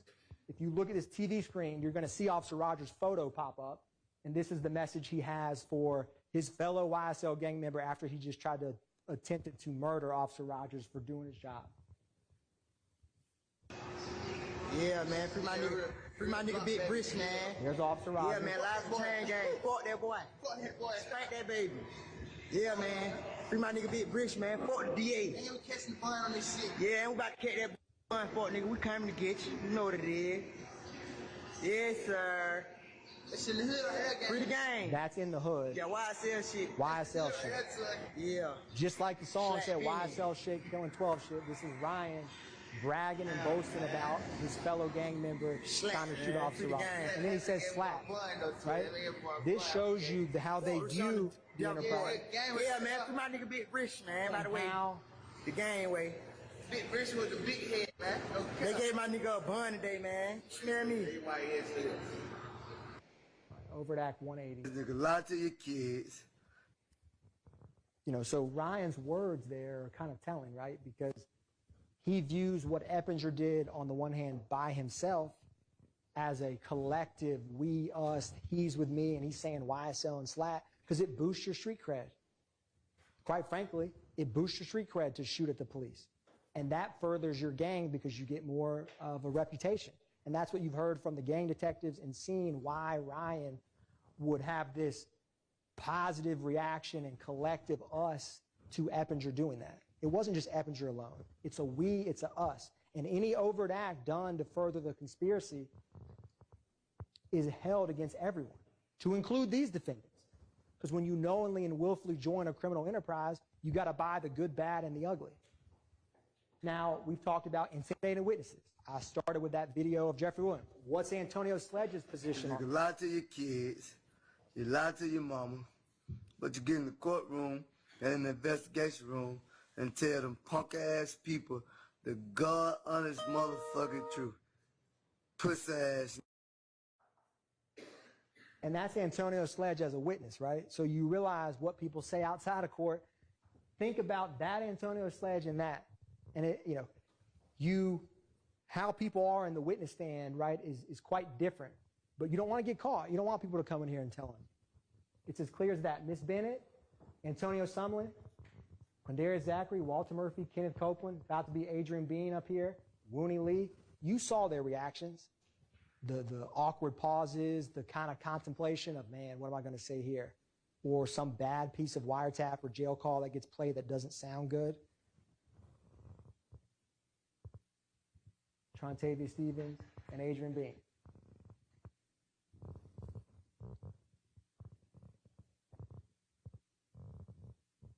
This is alluding to, you heard from Mariah Smith about the threats for her testifying in the murder of Jamari Holmes trial and coming to court. And this is a brain and a rat emoji. She got threats for talking to law enforcement. Again, you don't want people to come forward because it helps Rodelius Ryan not get caught. It helps the criminal enterprise stay abreast. That's an overt action furtherance of conspiracy. What's a pattern of racketeering? So all of these crimes, these aggravated assaults, these murders, it's not, they actually did a pattern, but the conspiracy is, did they knowingly and willfully conspire to join YSL knowing that that could be a possibility? I think it's ludicrous to say otherwise, right? They knew exactly what they signed up for when they tattooed YSL on their body and shot people for YSL. And it can be from anyone. Within 4 years of each other, they're not in it for the long haul. You don't tattoo your face if you're just in something for a couple weeks. It's a permanent thing. And you've seen evidence in present day and evidence in the past that's shown that allegiance. And that's where this agreement, pattern, and enterprise all play together. You have agreement for the enterprise. There's a pattern of racketeering activity, shootings, murders, robberies, that feed and promote the enterprise. That's RICO conspiracy. And it can be by any co-conspirator. But you certainly have overt acts from both of them. What is interrelated? This is key, right? What makes a pattern of racketeering interrelated? Same victims, same accomplices, same or similar intents, results, or methods of commission. With what we've talked about so far, you've seen a repeated pattern. The same opposition group moving together, the same individuals committing it. Over and over, all of these interrelated, they're not just interrelated, it's like a yarn of, it's like a ball of yarn that's just so intertwined, tight, you can't get out of it. It's like they're all related. And I'm going to show you some examples of that will cut through time and cut through RICO conspirators, and you'll see patterns and connections that can be hard to miss with all of this evidence. So let's focus on some distinguishing characteristics. So what's the best evidence that someone violated conspiracy to violate RICO? Is they actually did it. That's, if you want to figure out if someone wants to conspire to rob a bank and they go rob 20 banks, well, they probably agreed to do that bank robbery. It's as simple as that. So let's look at what they did. Let's look at what they said and look at how it's related. Same victims, same accomplices.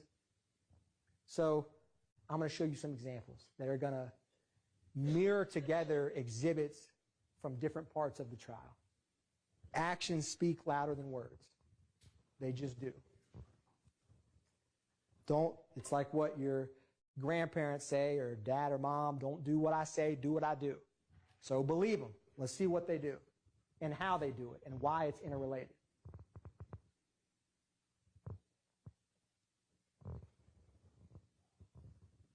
So we're going to see some patterns. They move as a pack, right? What's going to come up is the cell phone records from O.G. Bentley's house, or the spot on Oak Drive where you heard testimony about. This is after the murder of Donovan Thomas. This is both what Copeland and Zachary say that they all went to get rid of the gun and to get rid of the car, because they don't want murder weapons to get caught within, obviously.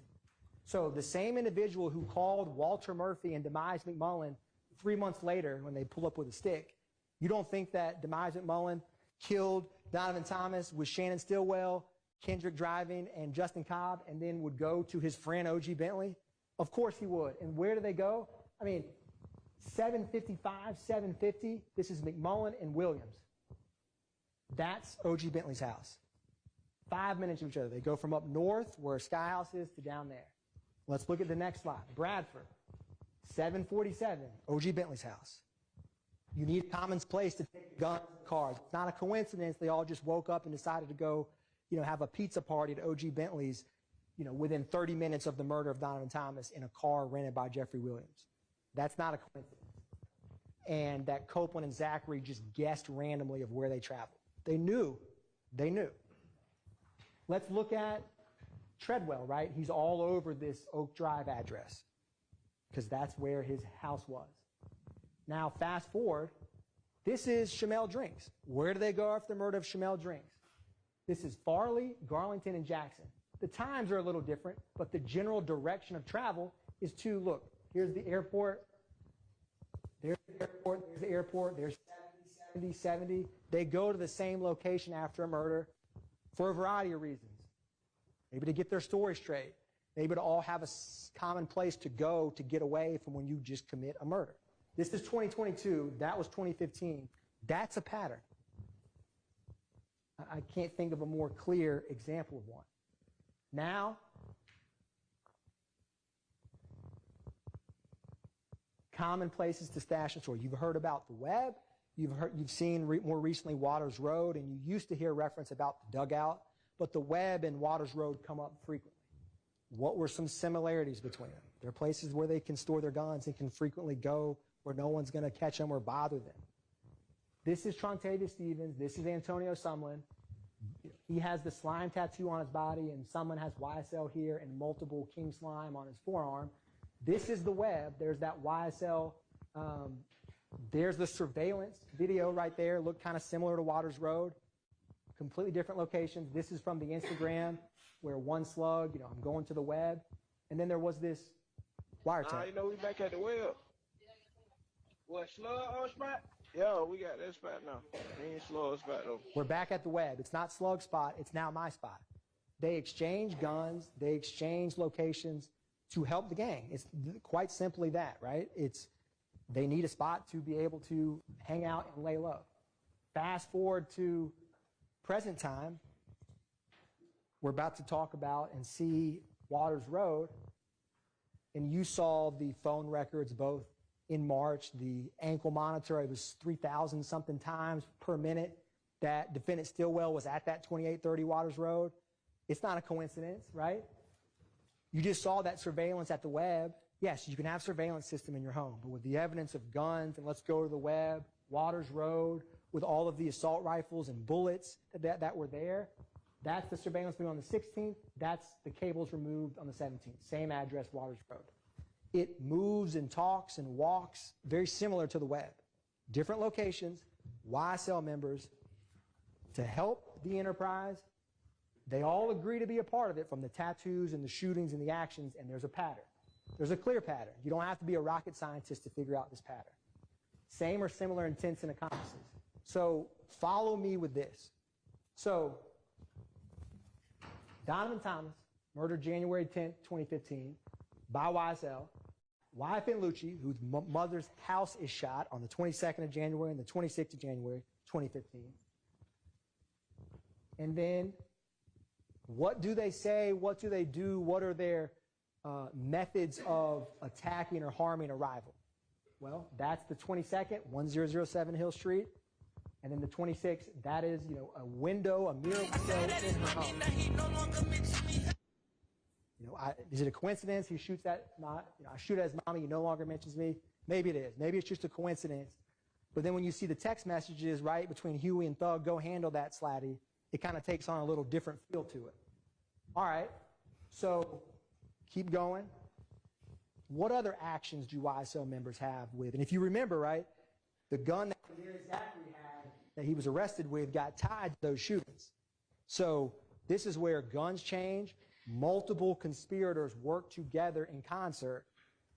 This is a tweet or an Instagram from Jeffrey Williams. If I didn't like what you did for your mothers and kids, I would have killed you. That's 2019.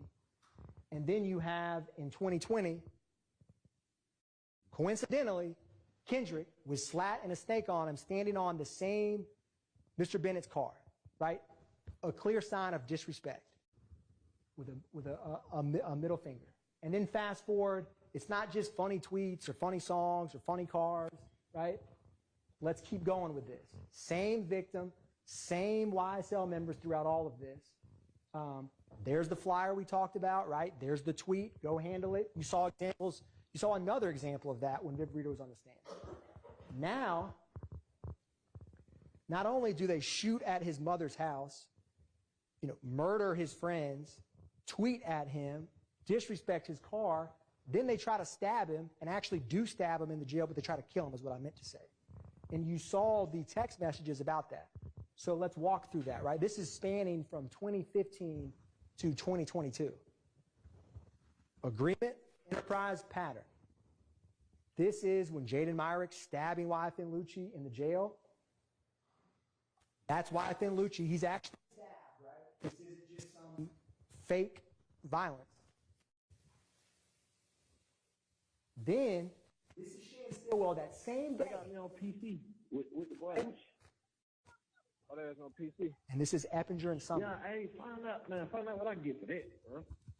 Huh? Man, find out what I can get for that, bro. Get for what? You know what I'm talking about. I know what you can get for.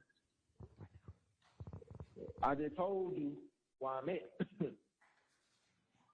Remember that? Okay, so what you need me to do? Find out what I can get, man. I just told you who I'm in the zone with. Who you in the zone with? Lucci, nigga. It's unspoken agreement, right? Why is someone, Eppinger, Kendrick, Zachary have a gun, Shannon tweeting just wet, Lucci's, you know what, ASS up? Not a coincidence. Not a coincidence. Same victims. That's a pattern. I can't think of a more clear pattern. Now let's take this a little bit further. Christian Evans, right? The same one who robbed Arabia Hill with a YSL on his face is calling someone who has YSL tattooed permanently on his body and is talking about going to stab Lucci and get permission, right?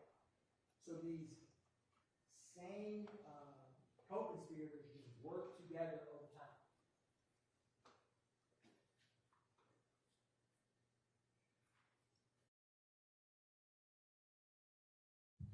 It's going to come along. What we're going to show, see, there's someone, right? Can't spell slime without leaving the biggest. Publicly, full allegiance. Did they knowingly and willfully agree to be part of YSL? What do they say? What do they do, right? It's as simple as that. That is how you can know that evidence shown that. All right. Now, what's the common denominator with Kelvin Watts? This is Zachary and Sledge.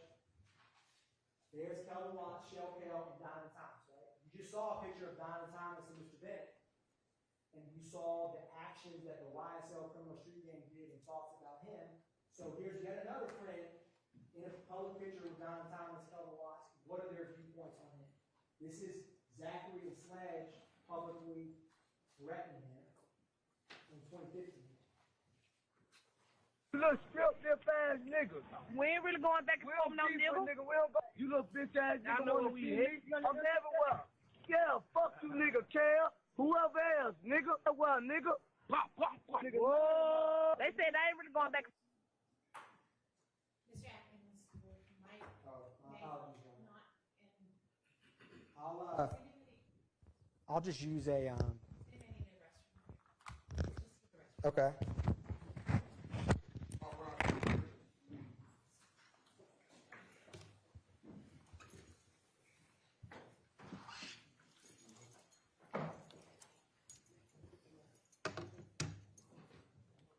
No.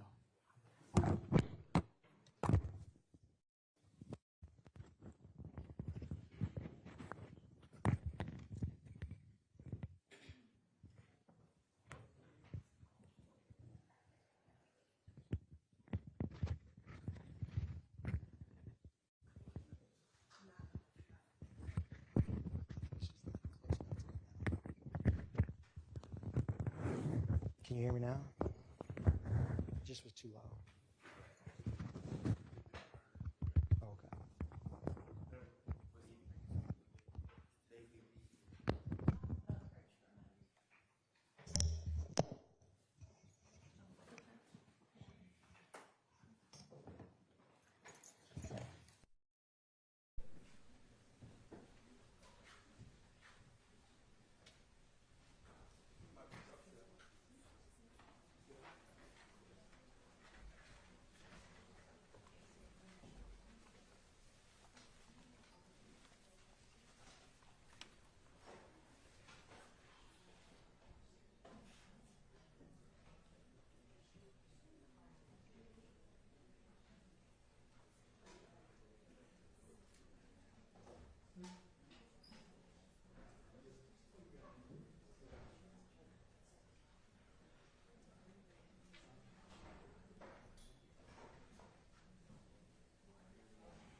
Anybody that needs to can go ahead and use the restroom right now too while the jury is out.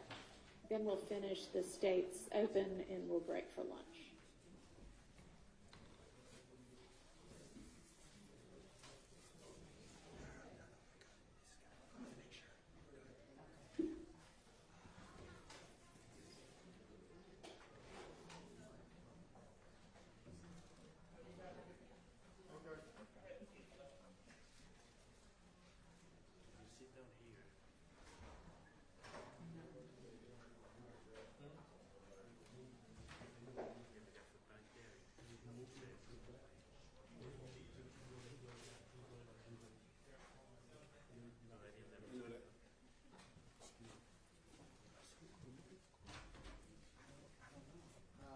I think it's on. For some reason, it works, but it doesn't pick up my voice. It'll pick it up. Okay. It just went out. Okay. Maybe. Okay. I'm gonna make sure it's off right now. Okay.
All right, can we see if the jury is ready and get them back as soon as possible since we got a late start this morning?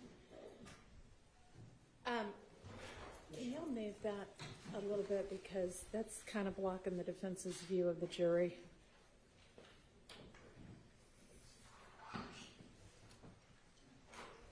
Is this all right? I don't know. Is that okay? Is that better? The same, Your Honor, just now it blocks different jurors. Okay, no, that's not better. Either move it way over here or way over there. Now I can't see the jury. That's not going to work. Put it way over there, maybe. Well, I don't know. I'm good. I'm talking about it. I mean, that's fine, but I'll put it, is that all right? that works. Sorry. That's all right, Your Honor. Thank you. I don't know who designs courtrooms, but I don't think they ask anybody who uses courtrooms. Jury ready? All right. They do, yes. Now we have 3 podiums, so.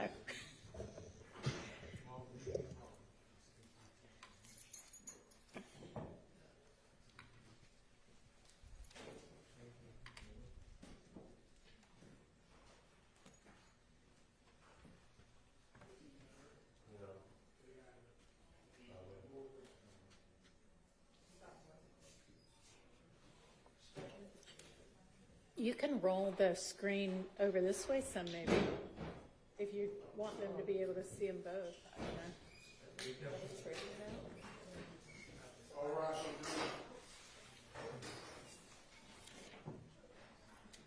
know. Now's not the time. Let's do that at lunch. 30 more minutes or so. Thank you.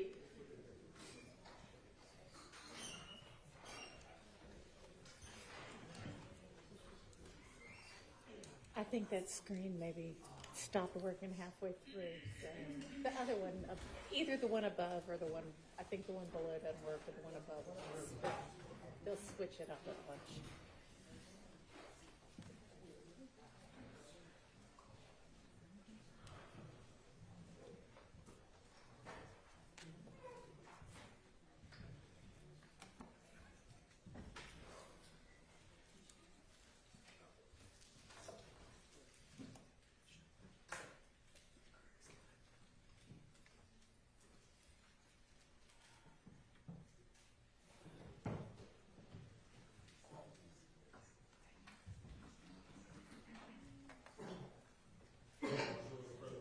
Thank you. All right, I think y'all probably saw that your lunch is there. We've got about 30 more minutes of Mr. Atkins opening, and then we'll break for lunch, and then we'll come back and hear the defense closings. Okay? All right, go ahead, Mr. Atkins. We ain't really going. So, we just saw that video, right, in 2015, and here we have the same picture, right? Kelvin Watts, Nut Life times 2, because you have Shamel Drinks, Kelvin Watts in this post. And that is the projectile that murdered Shamel Drinks and the projectile that murdered Donovan Thomas. Same victims, right? You had Donovan Thomas with Lucci, and you saw how they treated Lucci. Now Donovan Thomas with Kelvin Watts, and you saw the connection.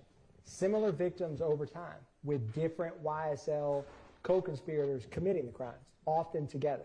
Not always the same, but similar patterns, which is important for RICO.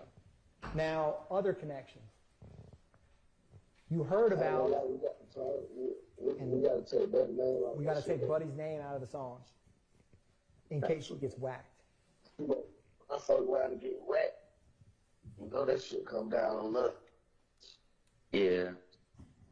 Because it's going to come down on us. This lets you know that they try to toe the line to get right to where they can diss an op or say something but have some deniability. And then this is song. That's Garlington. Get shell whacked. It doesn't, yes, it's just a song, but when you're shooting and continuing to promote violence on the same people, that creates a pattern. And that was Danikion Garlington and DeMarco Boyer, who was those phone calls you heard about the night of Shamel Drinks' murder. So what other connections do we have? Well, if you keep going, we talked about this drug sale, right? This is Durante Beebe. Who was with him? Darius Ford, right? This is back in 2020 at, I believe, 151 Cleveland. There's Darius Ford. Now, you have, it should come up here. This is Rodelius Ryan and Durante Beebe, right? So remember this. Ford, Beebe, Ryan, it's like a 6 degrees of separation through different crimes. So follow me here. This is Darius Ford and Rodelius Ryan. We right back running through this shit. Yeah, snack fuck wrong with y'all, nigga. We right back running through this shit. Fuck wrong with y'all. Yeah, peace and blessings. Gang, peace and blessings like shit. Peace and blessings. This is Rodelius Ryan, FYFN. Then you have Garlington, right? We got y'all boys. Ryan, Ford. This is Darius Ford. That's Christian Miller. That Garlington's posting, right? It's the YSL enterprise and how they view each other. And if you exact violence on one of them, they're all going to try, or if you get a rival or an op, it's for the gang. It's for the enterprise. And then if we keep going with this, this is 05 Drive and Slim. This is Christian McMiller with Rodelius Ryan at Slime Business Rod, right? And he puts the heart emoji in the snake. Then you have Shannon Stillwell and Darius Ford, right? And then you have Garlington talking about spinning it every night. When I smoke, you're not so in playing a song where in the mix of shooting Chamel drinks, right? So yes, it's a song, but it has a different context when you know what they do. We spin. This is from Ryan's Instagram, right? Slap. This is SB. What's up?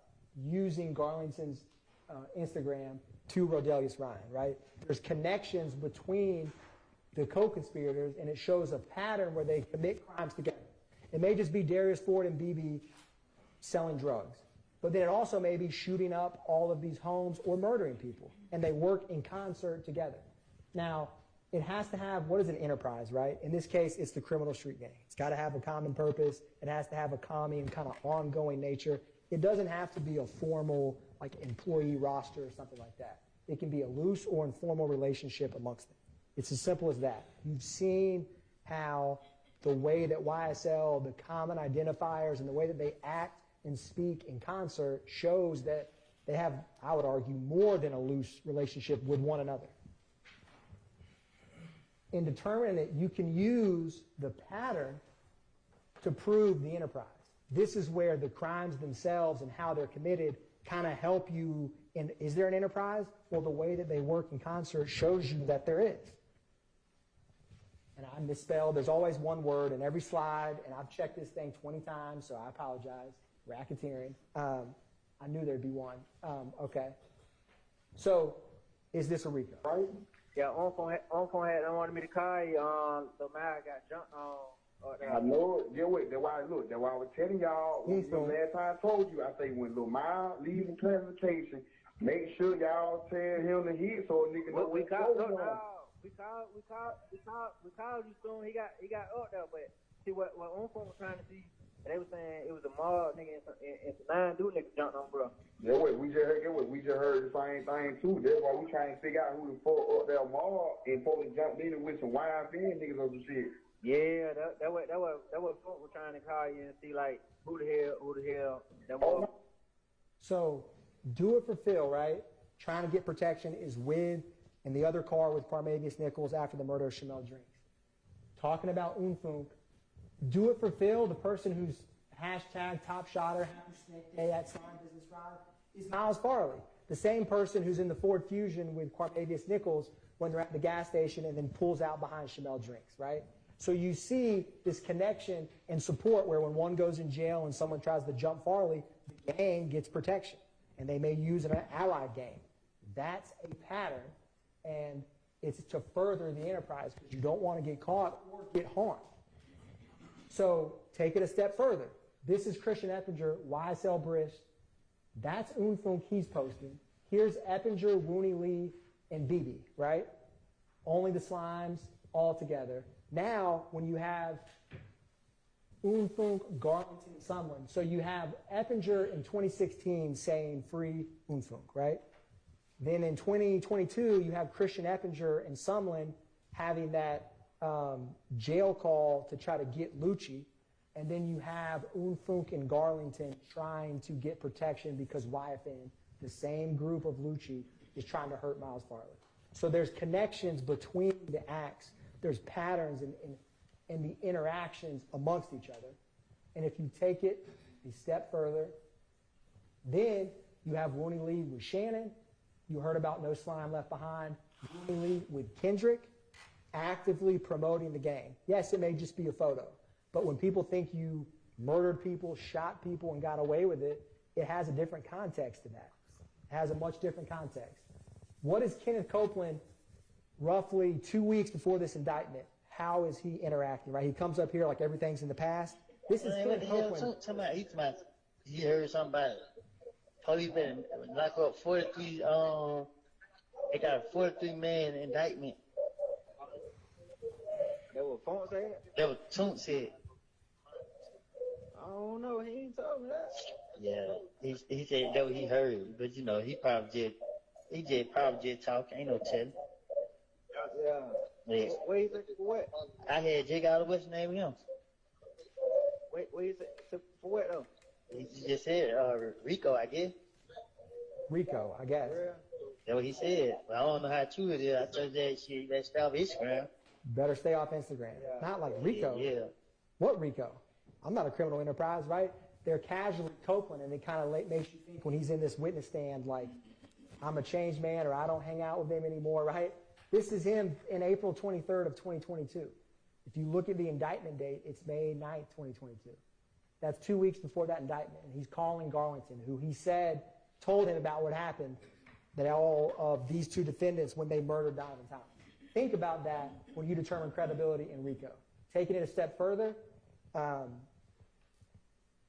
you have some. No, listen, man. I just got.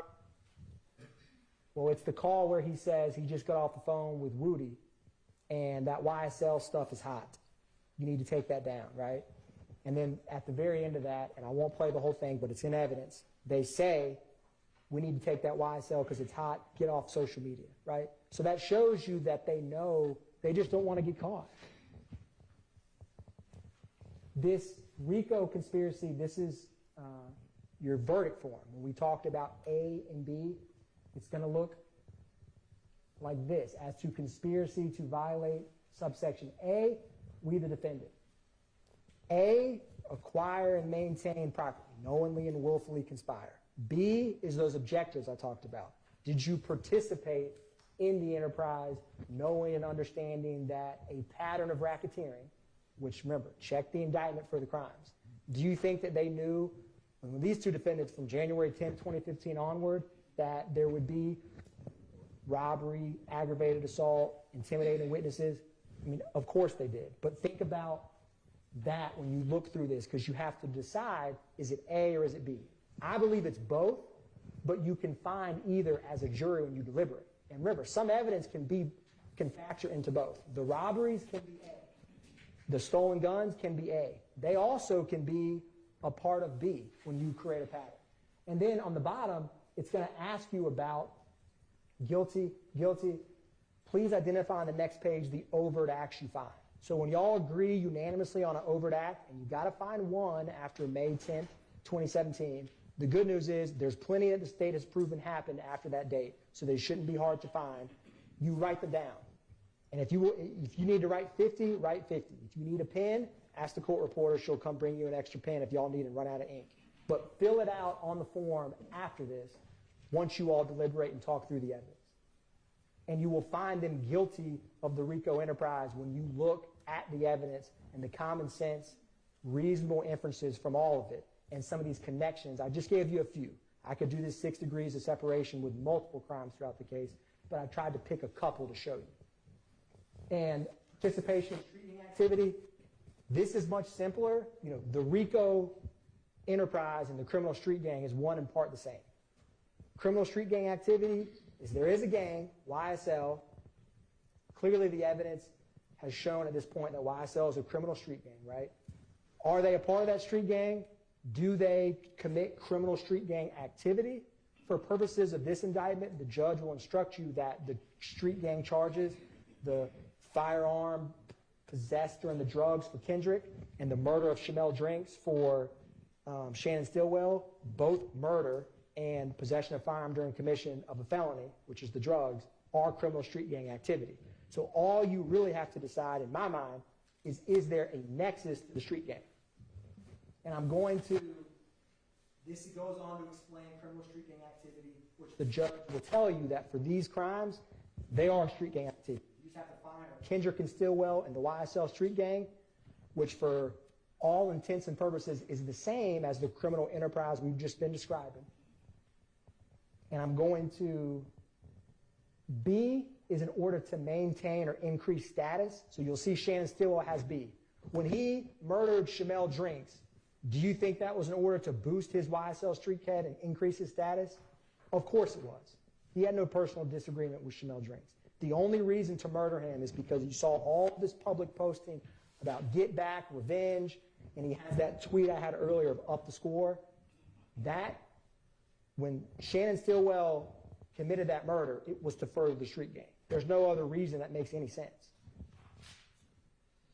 And it would certainly boost his common signs, symbols, and tattoos. I only have a snippet. This is very similar to the first witness belt nap, right? Y'all have heard ample evidence of all these identifiers. You've heard about slat, slime, the lizard, the snake, the green, Copeland with the hand sign. Y'all are basically gang experts at this point, probably yourselves, because you've heard a lot about it. But it's important to show you the evidence over time. Tattoos, I've talked a lot about these. I think it's important to, these permanent YSL lifestyle. This is Trontavia Stevens. That's Antonio Sumlin. That's Antonio Sumlin. That's the Diamante Kendrick. Slime Life, YSL. And then you have face tattoos, Javon Fleetwood. Then you have Walter Murphy's going to come up, and Christian Eppinger. Public YSL tattoos on their face. Essentially a walking billboard for the enterprise.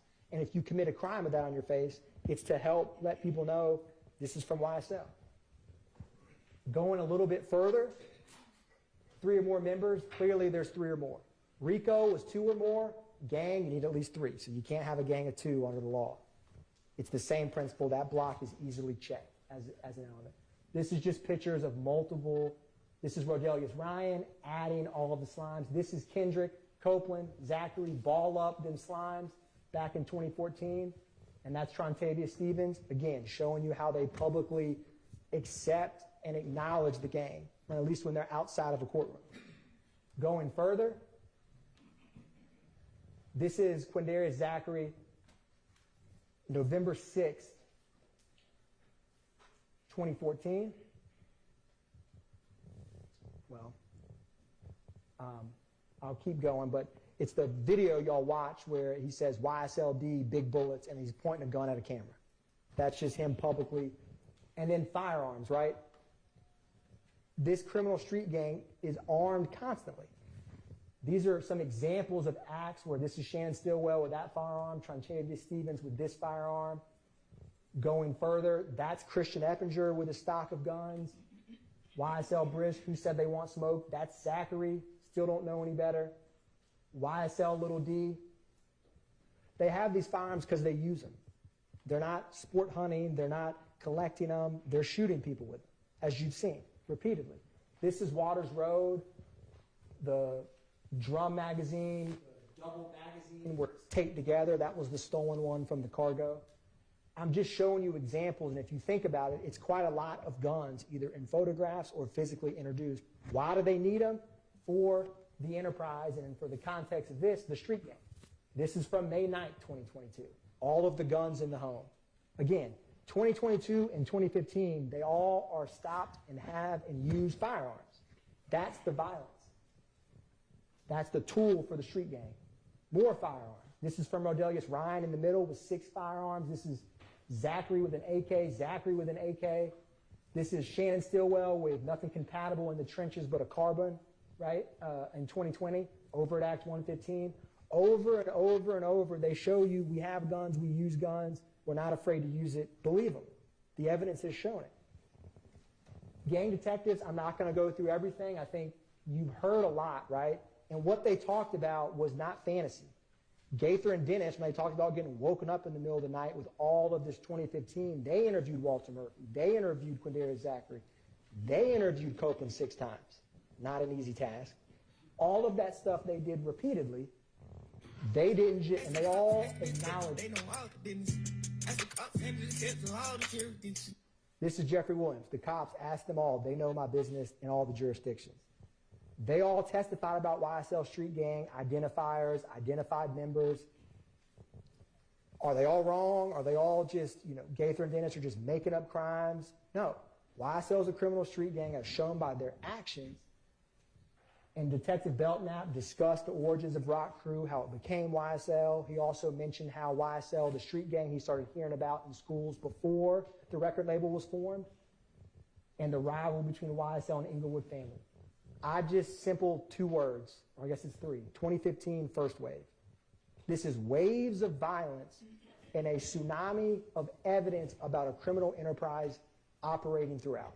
And the second wave, Viverito told you about it. She told you about all these back and forth shootings in 2019 and 2020, and she talked about what was going on in just 1 month, March of 2022.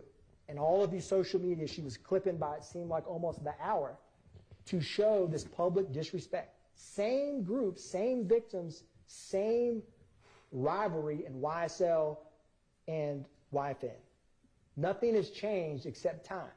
That's how you know it's a criminal enterprise actively afloat. May 9th, 2022. So for Kendrick, he's with Duke, Martinez Arnold in 2015 when they're stopped by Trestle Tree. You've seen the photographs of the marijuana and the firearms. He's in Jeffrey Williams' house. This is in May of 2022.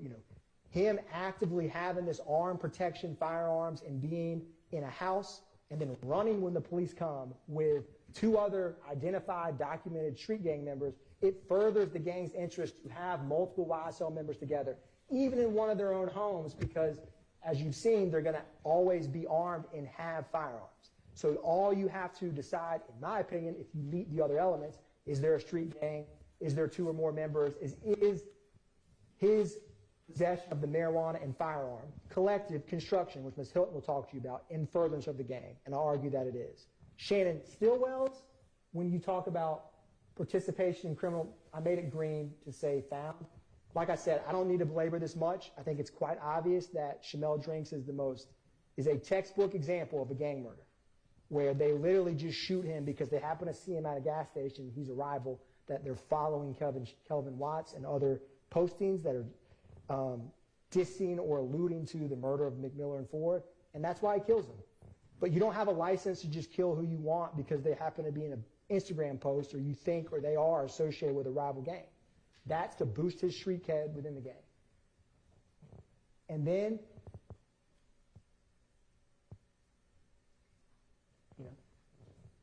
every slime plays nasty. What does Rooney Lee say about that? Yeah, they can argue that they're just trying to watch the local basketball game on the nightly news. And ESPN got a bomb on me because we blowing niggas down. He's got a gun and says ESPN because we're blowing people down. I mean, I don't know what else to say. This is Kendrick's tattoo. You're going to see, this is Miles Farley, ESPN tattooed on the back of his neck. This is going to be Christian Effinger coming up here. Rise and Slime, ESPN, and then I didn't clip it in there, but there's the song that Shannon Stillwell himself made where he literally says, every slime plays nasty. So these are common phrases, identifiers, and by nasty, they mean violence. You've seen it. Going a step further,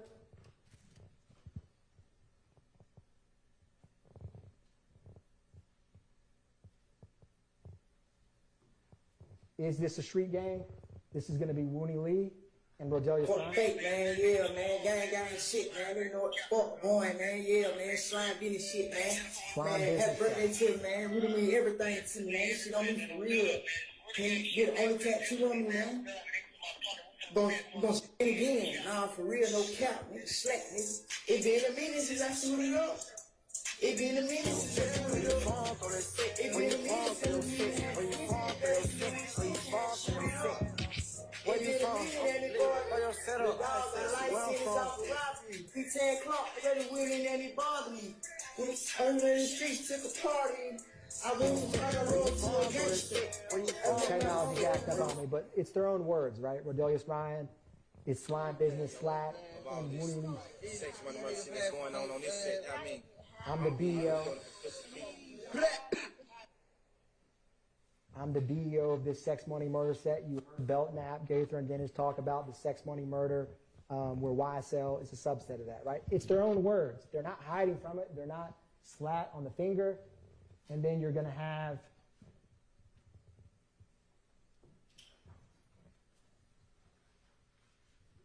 again, Miles Farley, when the OGs don't feed, it boosts up the crime rate, right? They're actively telling you what they're doing, which was in Rodelius Ryan's Instagram. You all saw this video.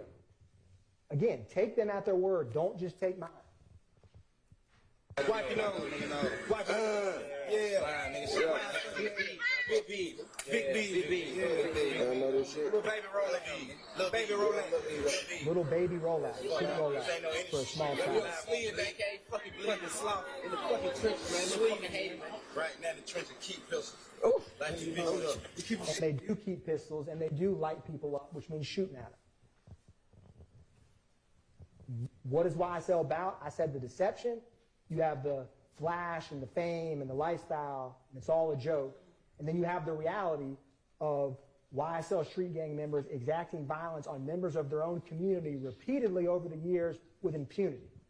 The intimidation. I think y'all all know well what we've shown and walked through, the violence publicly about witnesses who come in and testify, the way that people get YSL amnesia, as I call it, when they sit in the witness stand and they can't remember entire years of their life.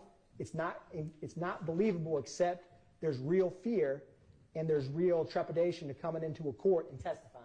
Destruction, I don't have to go on this long. It clearly has their actions and crimes have destroyed pockets of the communities in multiple communities in Fulton County.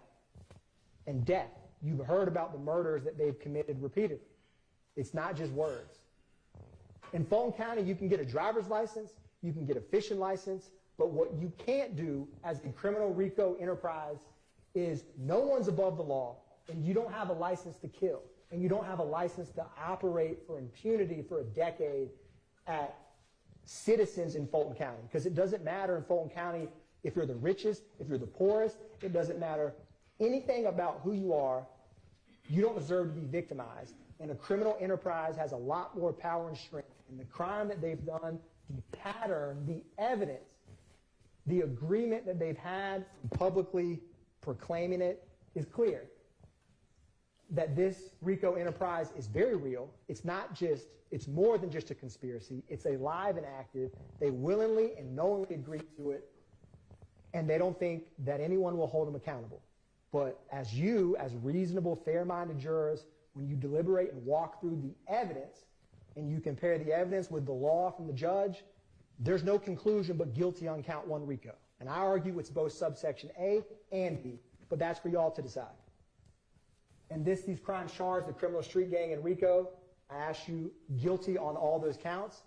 Ms. Hilton will talk to you after the defense, and we'll talk to you about why the defendants are guilty of the charged murders of Donovan Thomas and Shamel Drinks. Thank you. All right, we're going to take our lunch break at this point. And let's take until 12:30.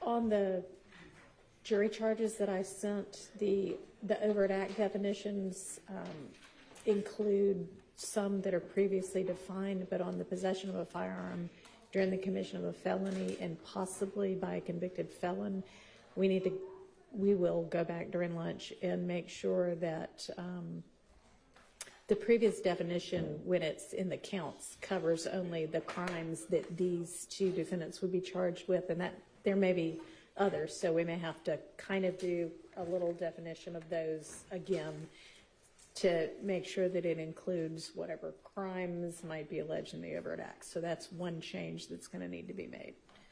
All right, see y'all back.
Thank you. All right, Mr. Shart, you may present your closing. Thank you, Your Honor.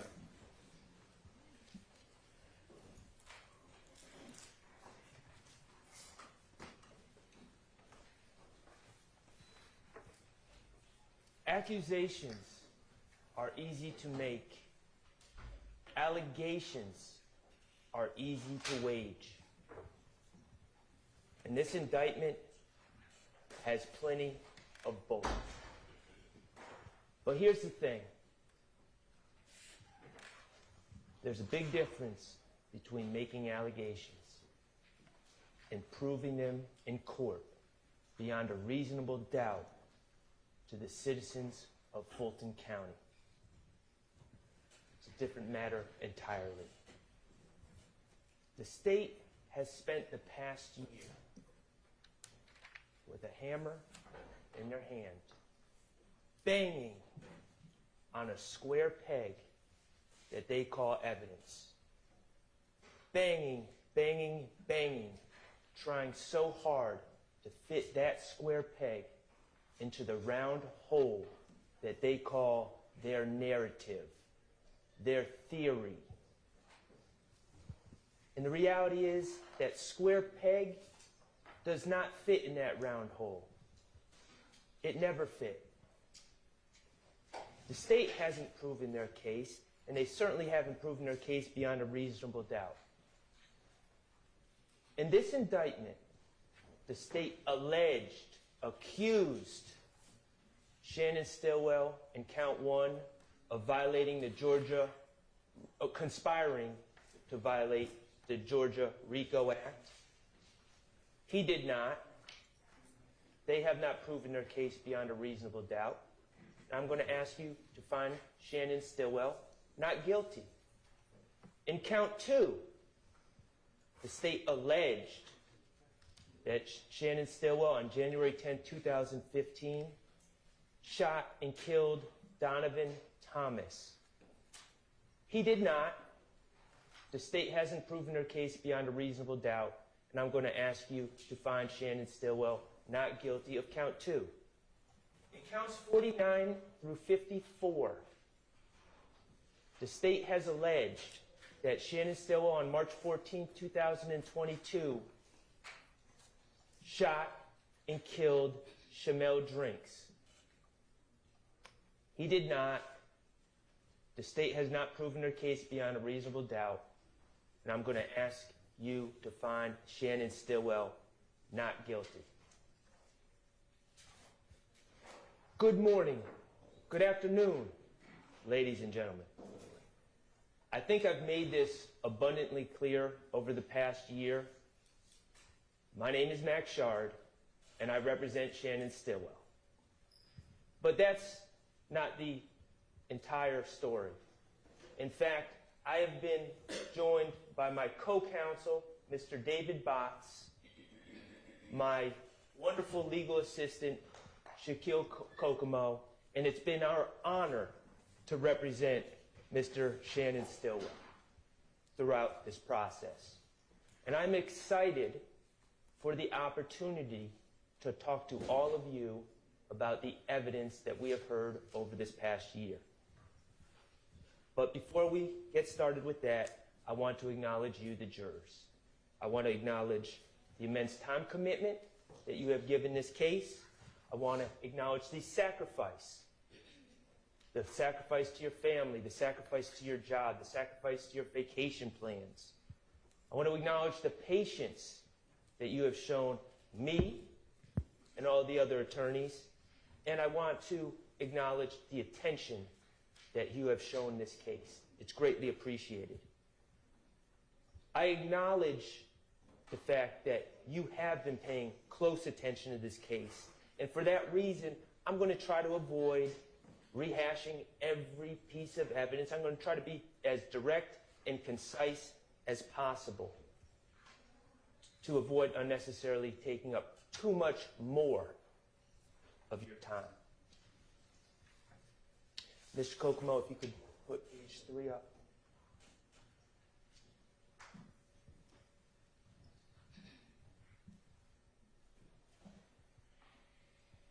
So, ladies and gentlemen, let's just get into it, okay? Count one, as the state discussed in their opening, Mr. Stillwell is charged with conspiracy to violate the Racketeer Influence and Corrupt Organization Act. And essentially they're saying he conspired to acquire, maintain directly or indirectly an interest in and control of United States currency and other personal property through a pattern of racketeering activity, and while associated with an enterprise did unlawfully conspire to conduct and participate in, directly and indirectly, such enterprise through a pattern of racketeering activity. It's a lot of words, that's a mouthful. And we're going to get to talking about what that means, what it doesn't mean, how it applies to the evidence that's been presented in this case. But before we even get there, I want to talk to you about a big part of the state's case in count one, but also the other counts that they allege against my client. And that is the state's use of quote unquote expert witnesses, more specifically the gang investigators that they have called. Mr. Kokomo, if you could put on page 4. They've called, as you probably recall, a gentleman named Belknap, Investigator Underwood, Investigator Dennis, Investigator Gaither, and Investigator Viverito. Some of those people they've called multiple times in this case. And I want to talk to you about how to analyze their testimony and what your duties as jurors are to consider how much weight to give the testimony of those witnesses, those quote-unquote self-proclaimed experts. You'll be given this jury instruction, 130-130, about expert witnesses, and I'm going to focus on the second paragraph. It says, you are not required to accept the testimony of any witnesses, expert or otherwise. Testimony of an expert, like that of all witnesses, is to be given only such weight and credit as you think it is properly entitled to receive. So, and Mr. Atkins talked about this in his opening a little bit, expert witnesses are just like any other witness, and you're going to be instructed on how to evaluate the credibility of any witness. Not just lay witnesses, but experts as well. And there's some factors that the Honorable Court is going to give you to consider in evaluating the credibility and evaluating how much weight to give these witnesses. Some of the factors are their manner of testifying, how they come across at the stand, how they act, their means and opportunity of knowing facts for which they testify, their interest or lack of interest in the outcome of the case. Are they biased? And their personal credibility as you observe it. Those are all factors you can consider when evaluating Investigator Gaither, Investigator Dennis, Investigator Viverito. So let's talk about the testimony and what we observed from the stand from these experts. I'd like to talk to you about the training. What did we learn about their training, all these experts? Well, we heard GGIA, Georgia Gang Investigators Association. We heard that a lot, about how there's 20 members. Remember? And we ask about what your training is, and they say, well, I go to the 2-day seminar every year. GGIA, there's 20 members. And then we learn who teaches at these seminars. Remember Detective Underwood? Remember Detective Underwood? And Detective Underwood was a nice lady, but she was sent up here on a fool's errand. They wanted her to testify about the intersection of gangs and music. And she clearly wasn't qualified. She knew almost nothing about music. But she said, yeah, I'm qualified because I think I did a 2-hour block a couple years ago on that. Okay. I think Viverito taught that class. Okay. So now Viverito is the teacher. So I asked her, I said, oh, very interesting. You took a 2-hour class a couple years ago in this subject, and that makes you an expert. Okay. Did you guys hear from any experts in black history, black art, any literature professors, anyone that has studied hip-hop, anyone from the hip-hop community, anyone from the community at large, when you guys all meet, the 20 of you, to talk about gang stuff at this seminar? Nope. It was just Investigator Viverito. Okay, what about scholarly reports? Nope, just Investigator Viverito. The more we ask these witnesses, these experts, about what their training is, what their background is, what their basis for testifying as experts and telling us how to analyze things, telling us what certain words mean, telling us what's gang-related or not, telling us what's relevant and what's not. It all stems from these meetings, this echo chamber that they have, where they hear from no one else, no outside voices at all. And they all call each other experts. And they even created an association to look official. Talk about their manner of testimony, or testifying, excuse me. Think about Lieutenant Gaither when she was on the stand. Remember when I was allowed to ask questions? I tried to ask her some questions when they weren't vague. Did she really want to answer my questions? You know, you see on direct with the state, back and forth, it's like a tango. Yeah, it's like a script. And then I get up, or another defense attorney gets up to ask questions. Can't get a simple answer for anything. What color is the sky? Oh, let me tell you about the FedEx video. Just commentary, commentary, commentary. Same thing with Investigator Viverito. Just unnecessary commentary. Avoiding answering questions that I ask.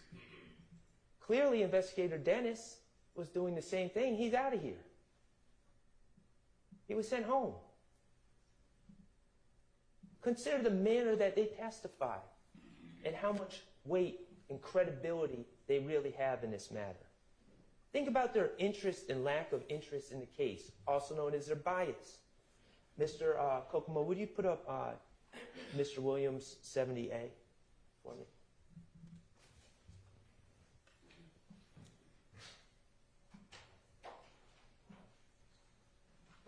Remember this? Remember Lieutenant Gaither getting up there? Oh yeah, I saw that. This was important. This was a symbol of a gang war. This is the gang war that was going on. This is YSL declaring war on Bird Gang, which is an offshoot of the If Gang. Oh yeah, that's what it is. She told you that. As sure as can be, the expert that y'all are supposed to rely on. Well, what did my good friend, Attorney Brian Steele, do? Brought in the album cover. Wait a second, you're saying that this is a hawk skull and a gang war? Isn't this an album cover of a collaboration between my client, Young Thug, this is Attorney Steele talking, Young Thug and Future? And isn't his label Free Bands? And isn't Future's Free Bands mascot an eagle? Isn't this album cover just signifying the collaboration between the eagle and the snake? Doesn't that make more sense? After all, that's exactly what the album is. Okay. Mr. Kokomo, could you put up 471 VV?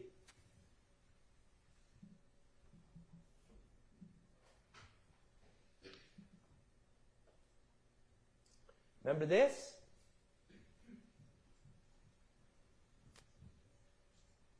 Ms. Kokomo, that's not 471 VV.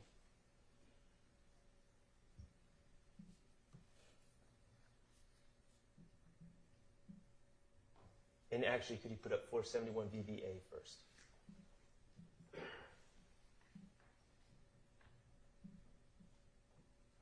Okay, we saw that video. But first, actually, VV.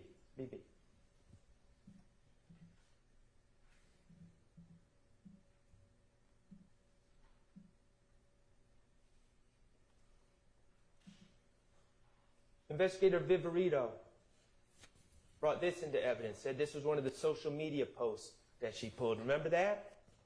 When she wrote no reports about pulling social media, we have no idea what she looked at, what she didn't. She just determines what's relevant. Not us.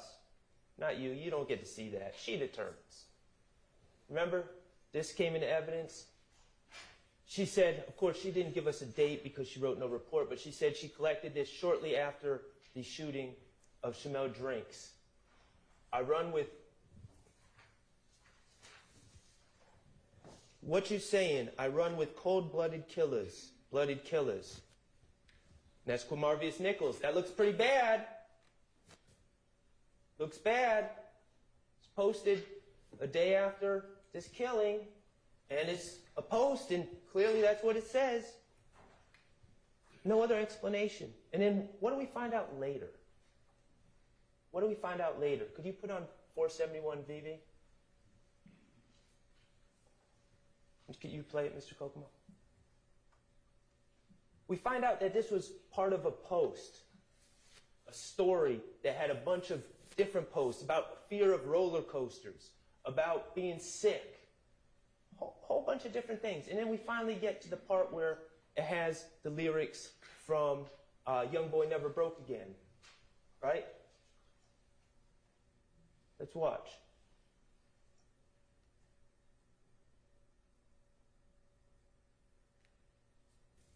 We don't even see these lyrics.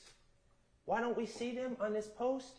Because they're on for a millisecond in the very beginning of the switch. And we hear about Instagram and how those aren't really words that Mr. Nichols would have typed. Those are words from a song that he picked. And sometimes you pick the lyrics if you want, and sometimes Instagram picks them for you. But what else do we see from watching the entire post? Those weren't even the featured lyrics. The lyrics were being transitioned to the lyrics that either Instagram or Mr. Nichols picked, but in a split millisecond, for whatever reason, these lyrics that Investigator Viverito so desperately wanted you guys to see were on the screen. And so what did Investigator Viverito do? She gets the post. She goes frame by frame until it gets to that exact point where it has what she feels looks like incriminating words by Mr. Nichols. Words that weren't even picked by him. And she freezes it, and she screenshots it, and then she puts it in front of you. Again, no report about what she did. She manipulated the evidence. And she's caught. But what does that tell you about her when we're talking about assessing credibility, your lack of interest in the case, your bias? Does she have an agenda when she does things like that? Of course she does. She's not a neutral witness. She might as well be sitting here. But I don't even think they would do that.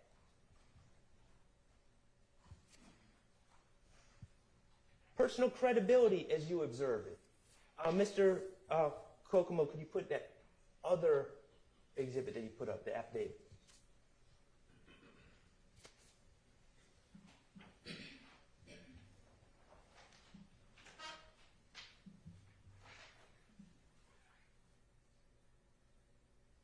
.530 VV, this is the affidavit. Remember we learned about affidavits, and Investigator Viverito was looking into the assassination attempts that she was of Mr. Rashawn Bennett in the jail. And she wanted to search Jeffrey Williams' home, right? And so she had to fill out an affidavit to give it to a judge to get permission to convince the judge, basically, to give her permission to search Jeffrey Williams' home for evidence. So what does she do? She finds a conversation, a text thread, where Mr. Williams says, YSL rule the world, kid, 24M on an N head.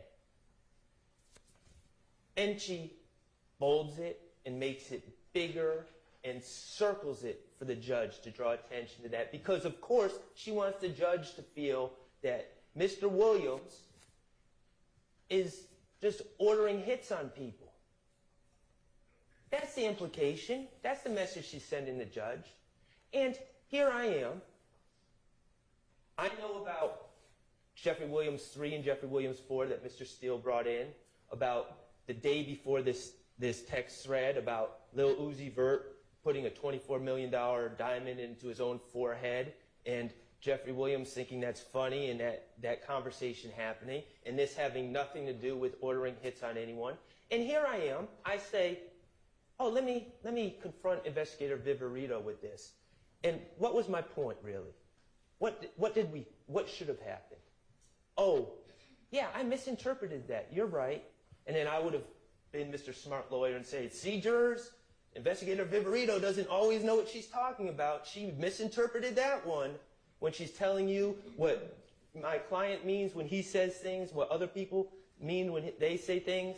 Investigator Viverito doesn't know. She makes mistakes. That's what I thought was going to happen. But what happened? Something far darker. Investigator Viverito sat in that chair and said, she doubled down. And she said, you know what? Even knowing what I know now about 24M on an N's head, even knowing what I know now, I would still put it in that affidavit. That's all I needed to hear. Yeah, I would mislead a judge. Yeah, I would lie in an affidavit. Yeah, I would cheat because I'm that invested in this case. I'm that invested with taking these guys down.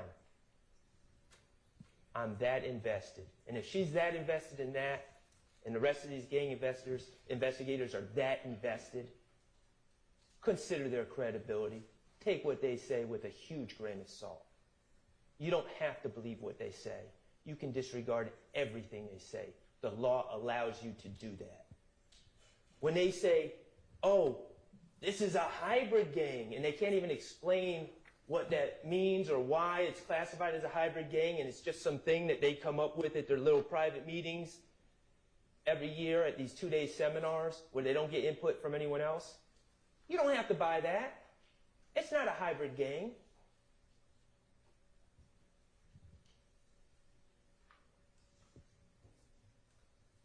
All right. Let's start talking about count 1. Mr. Kokomo, if you could put page 14 up for me. And I did not envy Mr. Atkins because this is very complicated to even discuss. But essentially, the way I'm going to try to break this down is that the state needs to prove all elements of this case and all elements of this charge beyond a reasonable doubt, each and every element. And I'm going to focus on 2 different aspects as relates to the case against Shannon Still, this RICO case, count 1. The knowing and willfully conspired with one or more others to participate in the enterprise through a pattern of racketeering activity. So that's the first thing we're going to focus on, whether it's been proven beyond a reasonable doubt that Shannon Stillwell knowingly and willfully conspired to participate in the enterprise through a pattern of racketeering activity. Knowingly and willfully. Not he was just there, not he just hangs around.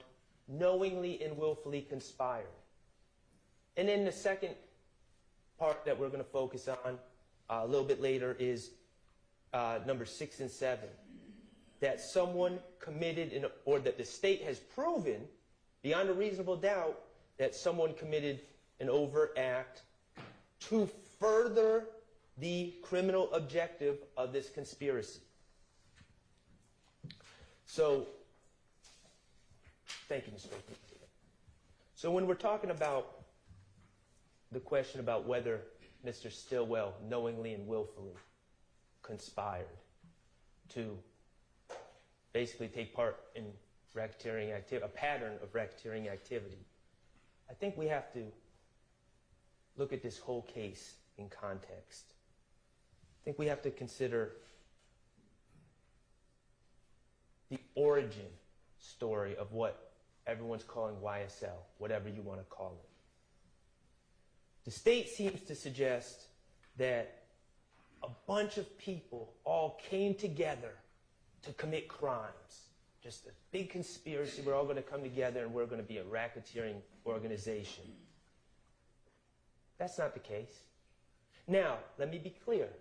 Of course, crimes were committed.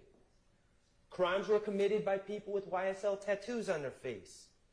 Crimes were committed by people that use YSL emojis on social media. Crimes, I'm sure, were committed by people that use the word slap.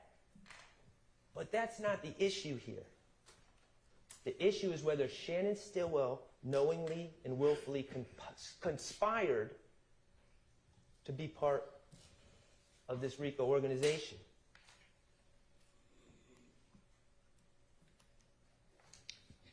We've heard from different young men, and again, we heard from them in the year 2024, talking about things that happened in 2012, 2013. So please keep in mind, when you see a 28-year-old testifying in 2024, we're talking about maybe a 16-year-old back in 2012. And we've heard testimony from people from Cleveland Avenue. We heard from Walter Murphy. We heard from Trontavia Stevens. We heard testimony from people from Capitol Homes. We heard from Quindarius Zachary. We heard from Antonio Sledge. We know that my client, Mr. Stillwell, is from Thomasville. We know that he was raised by his grandmother. His mother was never part of his life due to her drug addiction. We know about these communities, about poverty, about the lack of education. I'm not trying to paint with a broad brush. This does not apply to everyone in these communities. But as a whole, we know the struggles that these communities have had. Lack of education, underemployment, drug addiction, kids looking for food, sharing clothes with peers, hopelessness, a sad, tacit acceptance that it's either rap, prison, or death. That's the reality where a lot of these kids at the time were living.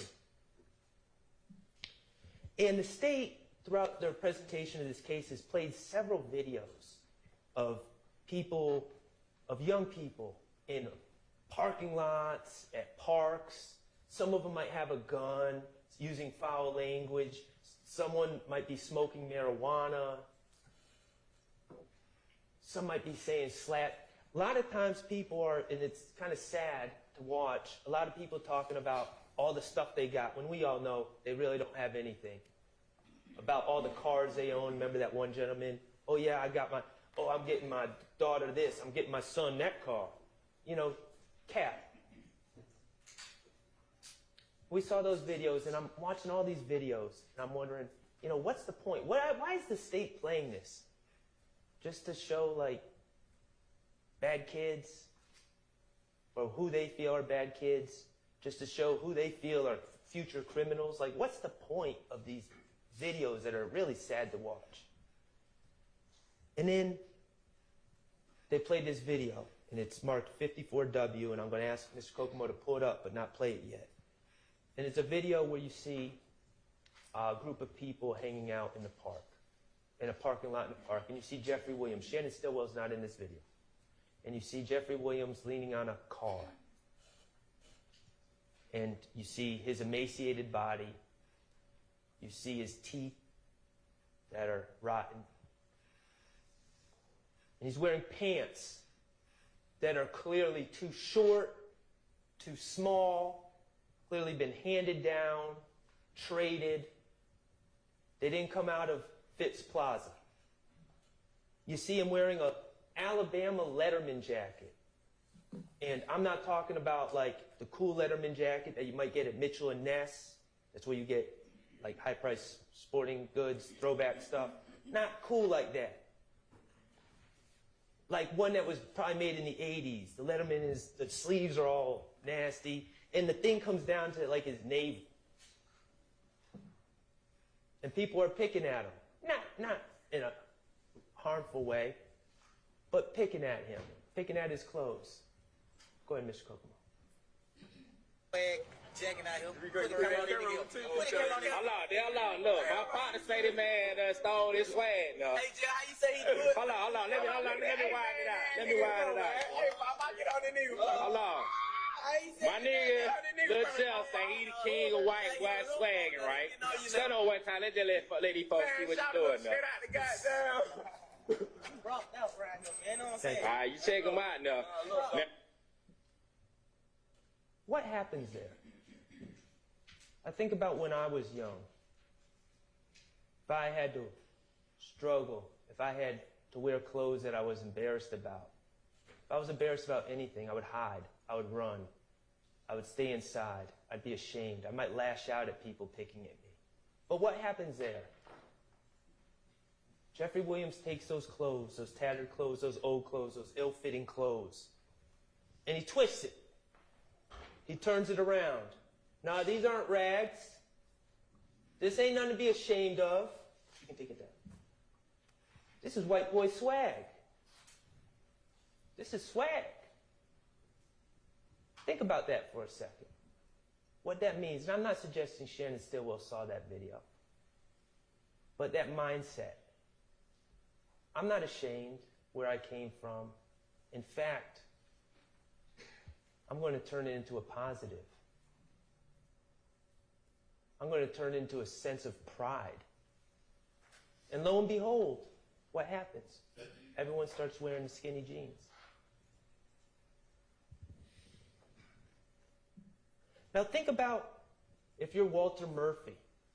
Think about if you're Trontavious Stevens in that Cleveland Avenue neighborhood. You're struggling, you're dealing with the same things that Jeffrey Williams is.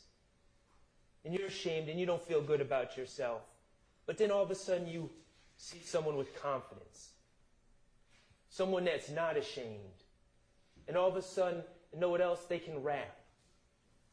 And people are starting to pay attention. And the shows start being booked. And 1 second it's around the corner. Next second it's up the street. And then all of a sudden it's downtown Atlanta. Think about the pride. If you have nothing and you see someone that you know making it, and making it on his terms with that level of confidence. Now think about if you're Shannon Stillwell, raised by your grandmother, facing many of the same issues that Jeffrey's talking about, that he's rapping about, that these young men in Cleveland Avenue are facing. Many of the same challenges. And then you also want to be a rapper. And all of a sudden, this person that you can identify with, this person that has the confidence you wish you had, this person that's taking everything negative and turning it into a positive. And then he raps too. And it's all blowing up in your backyard. And you want to be a musician. And you want to go into the studio. And you want studio time. And you know Jeffrey Williams and his friends have studio time. Because now they have backing. And studio time ain't cheap. And you want connections. And you know he has connections. And you know those connections have paid off. B Slime, we know he's been on songs with B Slime. Vito, a songwriter for 300 Entertainment. Dolly, Wooney Lee, a signed artist. Shannon's been on songs with him. If you're Shannon Stillwell, isn't that exactly where you'd want to be? Isn't that exactly who you'd want to associate with? Not to conspire to violate any RICO laws. You want to be there because he's doing what you want to do and you are identifying with him.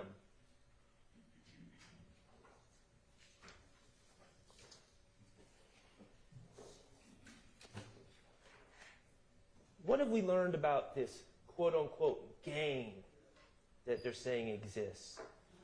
You know, Detective Belknap, the first time he testified, talked about gangs and talked about red and blue don't mix. They have a solid hierarchy and structure, strict rules, chain of command. You're beaten in. You can't get out. If you try to get out, you're beaten out. If you're false flagging, if you're claiming to be part of the gang and you're not, severe repercussions occur. Well, what do we know about YSL? This group of young men, many of whom are musicians, many of whom have known Jeffrey Williams since they were little, who are thrilled for his success, who are living through him. Well, there's no initiation, no dues, no money sharing at all, no rules or organizational structure, no hierarchy, no rules about false flagging. Anyone can do it. Everyone does do it. People all over the world wiping their nose. It's not false flagging because it's not a gang. When LeBron James does it, he's not false flagging because there's no gang. He's showing he identifies with the movement. He identifies with the confidence that Jeffrey Williams shows. He identifies with turning negative into positive. There's no gender rules in YSL. And there's no exclusions. You're a square, you're in.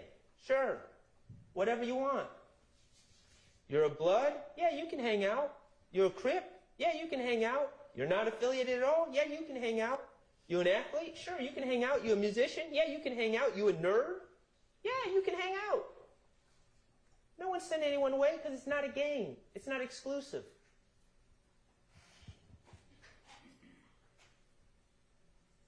The only people that say this is a gang are those people that all talk to each other at GGIA, at the Georgia Gang Investigators Association, that don't want to hear from anyone else and just want to have their conclusions. Those people are also very biased in this case.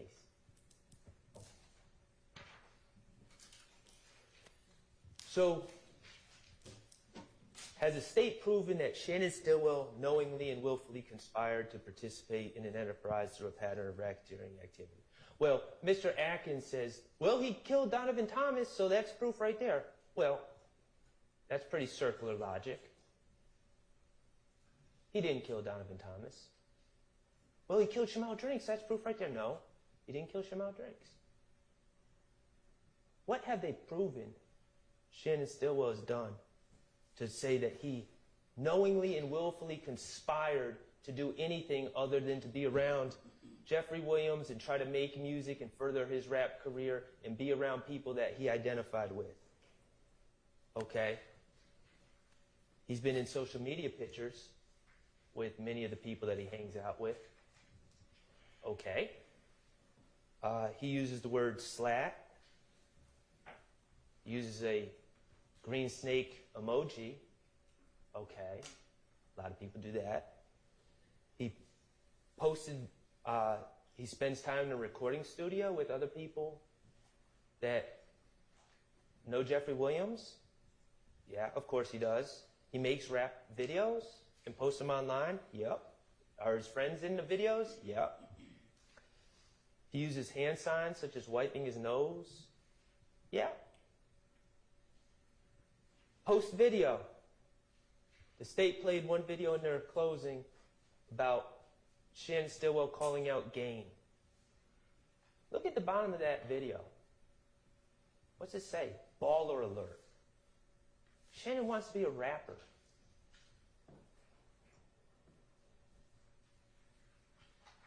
It's picked up on Baller Alert. It's aggregated throughout the internet. This is not coming off of Shannon's Instagram feed. This is national. Think about how many eyes are seeing that. Someone that no one knows calling out, trying to pick a fight with a well-known rapper. The game.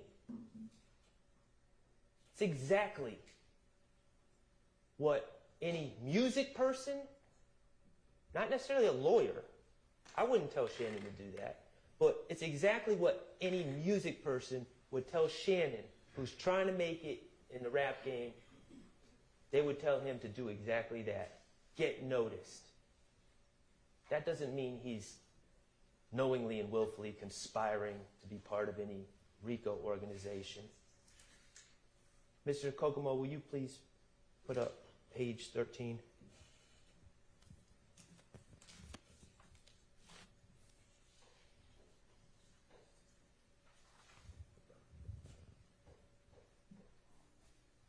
This photo was put in by Attorney Steele.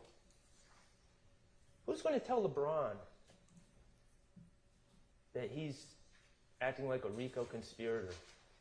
Who's going to tell LeBron that he's now a hybrid gang member? In fact, we just heard that the state said about wiping the nose meant, according to the gang experts. Who's going to tell LeBron that he's like ordering a hit in the middle of NBA warm-ups? Does that make any sense? Is what the gang investigators say, should we really take it? Hook, line, and sinker? I suggest we should not. Okay, I'm going to move on to the state's attempt to prove the commission of an overt act in furtherance of a criminal objective. And mind you, they have to prove all of these elements beyond a reasonable doubt. So it's not like I have to show everyone did not happen. These elements all have to be proven by the state. Okay, and a reminder, this isn't just about people committing crime, because I'm just going to sit here and tell you there's no doubt that people that are in social media posts, that are in evidence in this case, there's no doubt that people with YSL tattoos, there's no doubt that people that say slat have committed crimes. No one's disputing that. Isolated crimes by an individual or a group of individuals that have nothing to do with any alleged conspiracy cannot be overt acts. It's not just crimes that, or other acts that are alleged against people associated with YSL. The acts must further the criminal objectives of the alleged conspiracy. So what do they focus on? They focus on, first of all, oddly, artistic expression. Jeffrey's lyrics. Like we're just going to pretend there's not a thing called rap music. We're going to pretend there's not a thing called artistic license. We're going to pretend there's not a thing called YSL, the record label. And when Jeffrey says slat in his song or slime in his song, which is recognized worldwide and is popular and sells albums, we're going to pretend that there's no context to this, and we're just going to pretend that all these lyrics are somehow designed to further a RICO organization. That's absurd. We're going to pretend Shannon Stillwell's statements about bragging, about beating a murder rap, which is good for his music career, is somehow furthering some criminal objectives of some conspiracy. That's absurd. They list in their list of overt acts a bunch of social media posts. Social media posts of people with tattoos on their face. Nothing else. Just, oh, he took a picture with a tattoo on his face. Or wearing slime clothing, or Make America Slime Again clothing. Clothing created, mind you, by Miles Farley, a person who was able to, again, turn negative into positive and turn that movement that was going on in Cleveland Avenue in a way for him to make money through selling clothing, for him to provide to his family. Turns out Miles Farley didn't subscribe to, oh, your options are athlete, entertainer, dead, or jail. He decided to design clothes. And what's his reward? you're part of a conspiracy. What does the state say were these overt acts? Well, they list a lot of petty drug selling. We heard from Trontavious Stevens. I don't know if you remember, but it was a long time ago, I know. But he talked about being pulled over. And I made sure to ask him. And he wasn't denying that he had a bag of weed on him. I said, hey, man, who went in on you, with you, on that bag of weed? I bought it. Okay, yeah, but when you sold it and made a profit, who are you going to share the money with? They look at me like I was crazy. Man, this is a $100 bag of weed. I ain't sharing money with anyone. I'm a drug dealer. I buy drugs and I sell drugs and I make a profit and I keep the profit. What evidence have we seen at all that any of this petty drug dealing had anything to do with furthering some criminal enterprise? It's isolated acts. They list gun possession. 2019, they say Shannon Stillwell is possession of a gun in furtherance of the criminal objectives of the conspiracy. Man, we have heard ever since Shannon Stillwell was falsely accused of killing Donovan Thomas in 2015 about people shooting at his head, people shooting at the car he's in. People are trying to kill him. And you think he's possessing a gun as some furtherance of some conspiracy? Does that make any sense? He's trying to survive. The murder of Jamari Holmes, tragic event, horrible, complete waste of 3 lives. Jamari Holmes, Rodelius Ryan, and Mr. Blaylock, 3 teenagers, senselessly, all lose their lives to varying degrees. Jamari Holmes obviously loses his life in the most real sense. Absolute tragedy. No one's going to say otherwise. It's listed as an overt act in furtherance of furtherance of the criminal objectives of the alleged conspiracy. It was like a 15-year-old doing something incredibly stupid. What objectives was that furthering? It wasn't. It's an isolated act committed by someone who screams out YSL and screams out SLAT. But that doesn't mean it's furthering any conspiracy. We hear about Jaden Myrick. First of all, who the heck is Jaden Myrick? I know they put him on this indictment, like to try to say, oh yeah, he's a co-conspirator in this too. But they're the ones that put his name on this indictment. What have we heard about Jaden Myrick? We ever hear about Jaden Myrick ever meeting Shannon Stillwell? Do we have any indication that Jaden Myrick knows Shannon Stillwell? What about Jeffrey Williams? Any indication that Jaden Myrick knows Jeffrey Williams? Who the heck's Jaden Myrick? But some dope in the jail that's looking to make money by doing something incredibly stupid and attacking Rashawn Bennett. So he calls another dope, and they come up with hatch their own little plan, but it has nothing to do with some broad conspiracy that Shannon Stillwell willfully and knowingly joined. We heard about jail calls. They're all listed as overt acts. Cordarius Dorsey calling Antonio Sumlin. Hey, I want you to attack some guy named, Victor Meadows, I think his name was. I can't even remember the guy's name. Had nothing to do with this case. And Antonio Sumlin's like, what? And he's like, okay, man. And he hangs up the phone and doesn't do anything about it ever again. Is that furthering a conspiracy? And this was the coup de grace. Christian Eppinger has an armed robbery arrest warrant out for him. And the police jump out on him, unmarked police, and say, get down, boy! And he has a gun. And he gets into it, the officer, and shoots. And runs. And then another officer shoots at him, and he shoots back, and he continues to run. Somehow the state is alleging that Christian Eppinger, no one else is there, no one's saying, hey, Christian Eppinger, do this for YSL.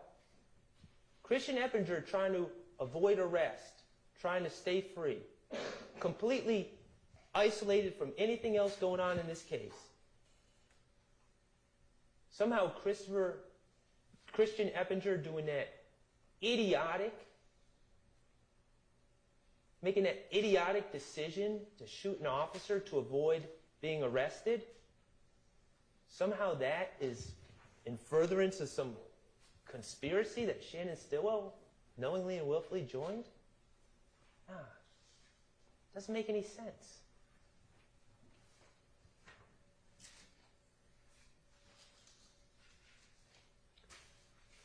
In review of count 1, ladies and gentlemen, YSL is many things. It's not a gang, full-fledged or hybrid, and it's certainly not a RICO enterprise. Shannon Stillwell, in associating himself with Jeffrey Williams and Trontavious Stevens and Quamarvius Nichols, his good friend, and Miles Farley and others, and Wooney Lee, he wasn't knowingly and willfully conspiring with anyone to participate in any enterprise aimed at a pattern of racketeering activity. He was in the mix. He was trying to make music. He was also, coincidentally, if we're being honest, he was selling drugs. He wasn't sharing them with anyone. He wasn't sharing the profits. He was selling drugs and trying to make music. And he was around the right people to be trying to do that with, because those connections were going to, in his mind, further his music career, which is what he wanted. And no overt acts were ever committed in furtherance of any conspiracy that Shannon Stillwell knowingly and willfully joined. The state has to prove every element of that charge beyond a reasonable doubt. They have failed. There is reasonable doubt. It's not true.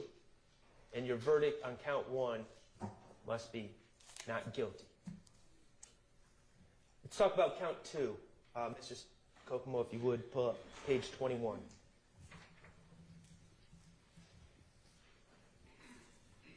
Actually, you don't need to do that. Count 2 is the charge from January 10, 2015, the murder of Donovan Thomas. Okay?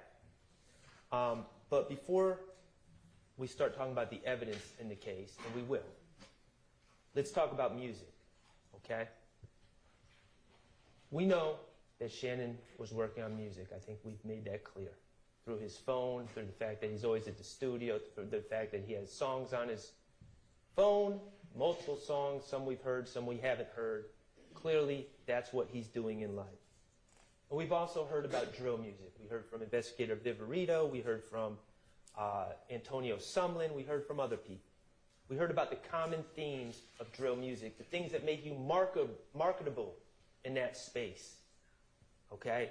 Violence, confrontation, having bodies, homicide, guns, more guns, bigger guns, being the toughest, being the baddest, not being scared, being a danger. Okay? And I'm not asking any of you to like that. I'm not suggesting I like that. Detective Underwood, she clearly didn't like it, and I'm not saying she's wrong. But it is what it is. That type of music exists. That type of music is popular. And that's the type of music that Shannon Stillwell was doing. We heard about the common terms in this drill music. Ops, glizzy, blicky, red lights. And we heard 5 of Shannon's songs.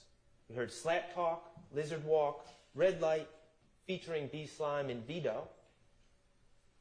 Bull, S-H-I-T, with Dolly, Jeffrey's sister, and Ran This Money with Slime Life Shorty, a signed artist who had already made it, at least to a certain degree. And in those songs, I agree. We hear about all sorts of violence. We hear about red lights. We hear about glizzies, walk 'em down, homicides, FNs, we hear it all. And out of context, it doesn't paint Shannon Stillwell in the best light. And I don't think I've ever claimed that Shannon Stillwell is an angel either. But it is art. And when he references beating a homicide, when he references beating a murder rap, when he keeps bringing up Donovan Thomas, it's not a confession. That's how he's known. That's what he's known for. That's his selling point in this type of music that celebrates it, much to some of our chagrin. It just is what it is. We saw a post that Shannon Stillwell made on January 27, 2022. Page 24, Mr. Kokomo.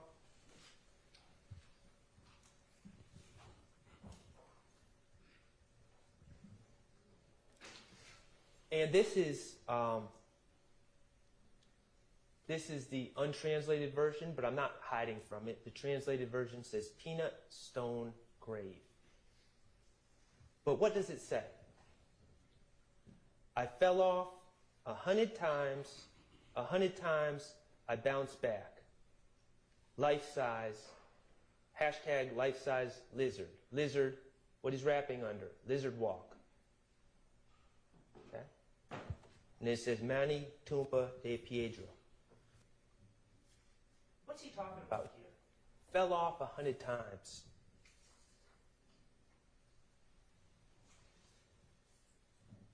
Why does he keep referencing Donovan Thomas? Years later, he's already been arrested for this charge. Wouldn't he be quiet about it? He would if he did it. But why does he keep bringing up Donovan Thomas? Well, I have two things for you to consider. First, maybe, just maybe, on that particular day in June of 2022, Shannon Stillwell had enough. For 7 years, the police put a target on his back, and people had been shooting at him. He was shot at the Green Store. They shot at his head. He was so bold to go to JJ's Chicken and Fish to get himself some food with the mother of his child and another female who was driving. He was so bold to do that when they left that parking lot, 3 men in a car sped up behind him and shot at that car, riddling the back of that car with bullets, shooting poor Tierra Jones in the face, instantly killing the driver, Miss Jones, causing the car to careen and turn over and over and over, severely injuring Mr. Stillwell, scarring his head to this day, putting him in the hospital for months, putting the mother of his child in the hospital for a month. And then, when the police come to talk to Mr. Stillwell, remember what he does? He feels bad about the situation. He feels awful. He asks the officer, can I write a letter of remorse to Tierra Jones's family? And he does. And then the officer says, well, can you talk to me about the case? And know what he does? He talks to the officers about the case. And he gives names. He gives names of the people that he feels were in that car, that red car that sped up behind him, tried to kill him, and killed Tierra Jones. He gave up those names. And what was his reward? Page 26, Mr. Kokomo. I think it was Investigator Griffin, I think is the investigator that was investigating that case. And what did he tell you? The discovery got out, and it was posted online. And the fact that Shannon Stillwell had dared talk to the police to try to help solve the senseless murder of an innocent woman was broadcast on Instagram. and social media, and people were chastising Shannon Stillwell and coming at him on social media and in real life over the fact that he was made such a ridiculous decision as to try to bring justice to Tierra Jones's family. That was his reward for that. So yeah, people shooting at his head, narrowly missing at the Green store. People shooting at him in a car, killing someone in the car and putting him in a hospital. People chastising him online for being so bold to tell the police what happened, who killed Tierra Jones, poor Tierra Jones. So yeah, maybe in January 2022, just maybe, possibly, he had enough. He was sick of the nonsense. If you want to say it, then I'll be it. You keep putting me down 100 times, you're making me fall, and I keep getting back up. And what's it all, ultimately, what's the origin story of it all? The death of Donovan Thomas. That's how it started. It doesn't mean he did it. That's how it started. That's why he has that target on his back. There's another possibility as well. Mr. Stillwell is just a kid who was raised by his grandmother in Thomasville. Nothing more, nothing less. But all of a sudden, he was known as a tough guy behind this. Wasn't true, but that was the public perception. That was the persona that was thrust on him. And maybe, while he was sick of it, sick of being shot at, sick of being chastised, sick of being threatened, maybe also a calculation was made, you know what? If they're going to keep shooting at me, I might as well lean into this a little bit. That does have traction in the streets. That does have traction in the music industry. Maybe that's why he's hashtagging his rap name in the post. The bottom line is, yes, I acknowledge he's referencing Donovan Thomas in songs. He's not giving any inside information in these songs that wasn't publicly known. Remember, he had been arrested. He'd been at prelims. He knows what the case is about. He's heard testimony about the case by this time, by the time he's making his songs. So he's not sharing any information that only the killer would know. Of course he's not, because he's not the killer.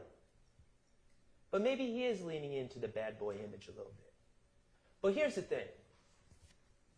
You might like my explanation or not. But could you put on 27, please? But let's just think.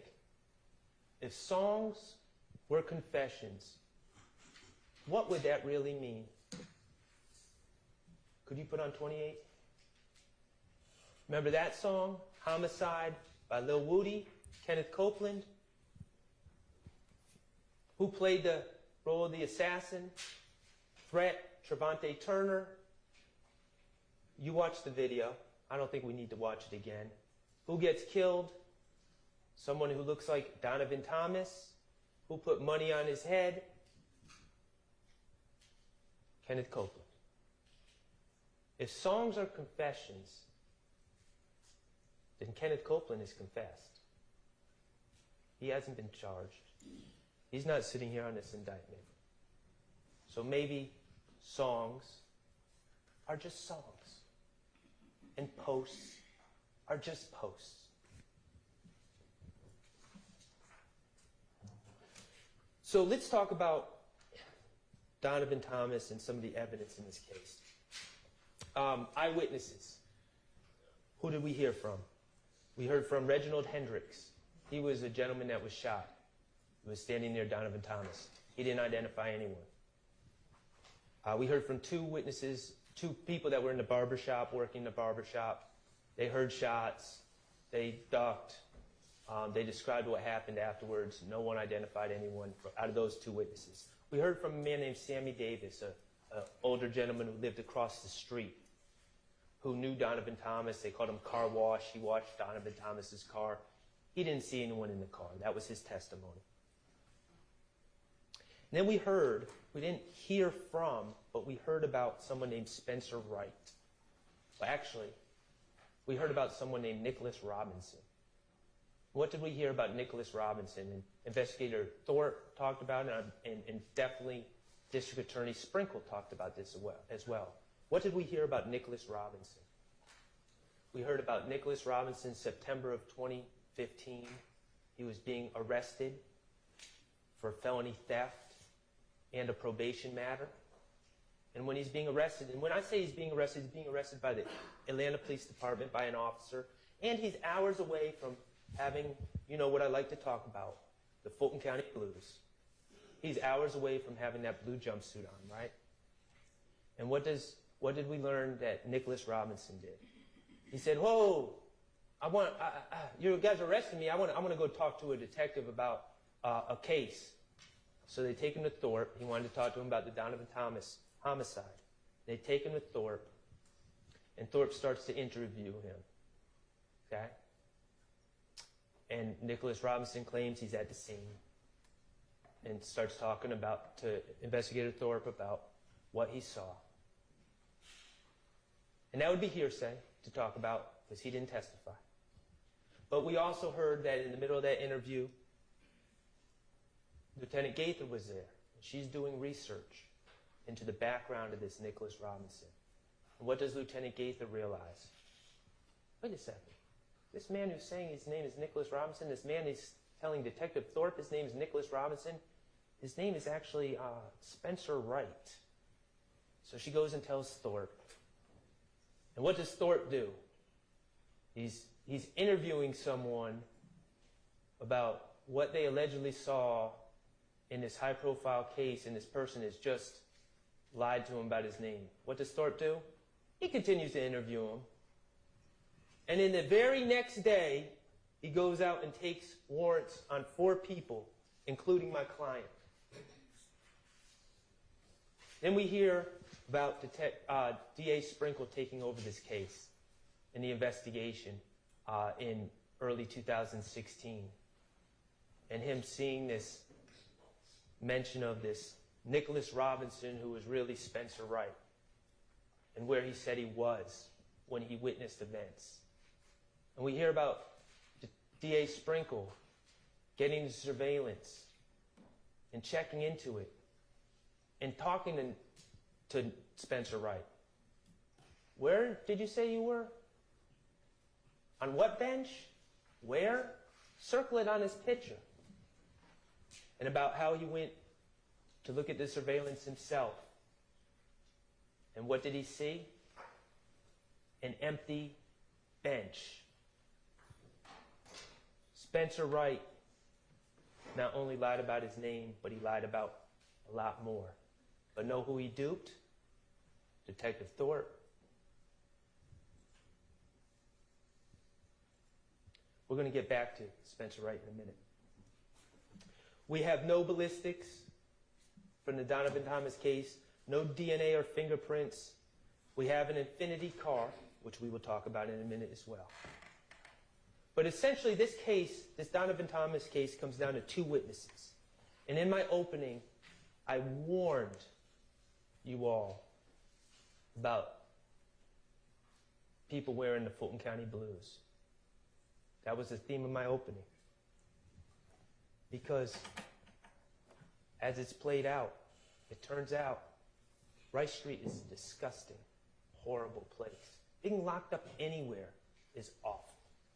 And there are people who will lie on other people to stay out of Rice Street. You don't believe me? Spencer Wright, Nicholas Robinson. He's the proof of concept right there. Getting locked up, wants to talk to the detective, and then completely makes things up. And the next day, warrants are being signed. This is not some theory that I have that people lie to get themselves out of trouble. It's proven. Spencer Wright did it. He's not the only one who did it. So the state has these two witnesses, Quindarius Zachary and Kenneth Copeland. Those are the two witnesses. And I've been doing this long enough. They're horrible witnesses. They're liars. They have every reason to lie. They have every motivation to lie. They are inconsistent. They tell different stories every time they talk about the things they talk about. The state knows they're horrible witnesses. But here's what happens. In closing, the state says, they're not our witnesses. We didn't choose those witnesses. They're Shannon Stillwell's friends. He chose those witnesses. That's their line. They might not use it now because I already said it. But that's their line. But let's think about that for a second. That's not their witnesses? First of all, they're the ones that called them to the stand. But that's not their witnesses? Look at this indictment. 28 names. Quindarius Zachary? Is he on this indictment? No. Kenneth Copeland? Is he on this indictment? No. Are any of us going to really sit here and pretend that if the state was really being honest about who to charge about the events in 2015, 2014, 2015, that Kenneth Copeland wouldn't be on that indictment? Kenneth Copeland was a one-man crime wave in 2014, 2015. Yet, he's not on this indictment. Quindarius Zachary was a straw purchaser for guns.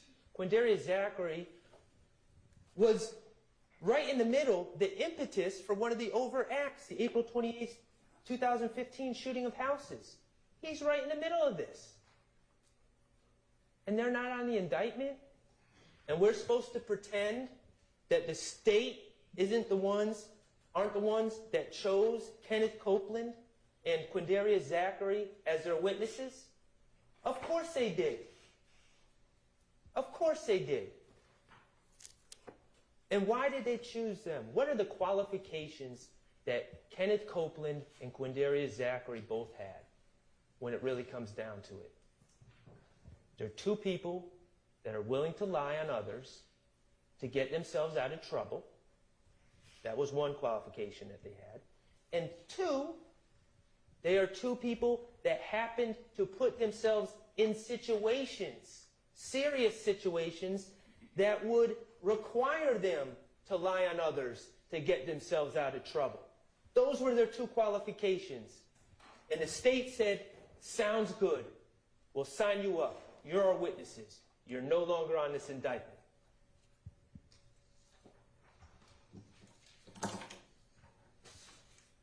Let's talk about Kenneth Copeland's credibility.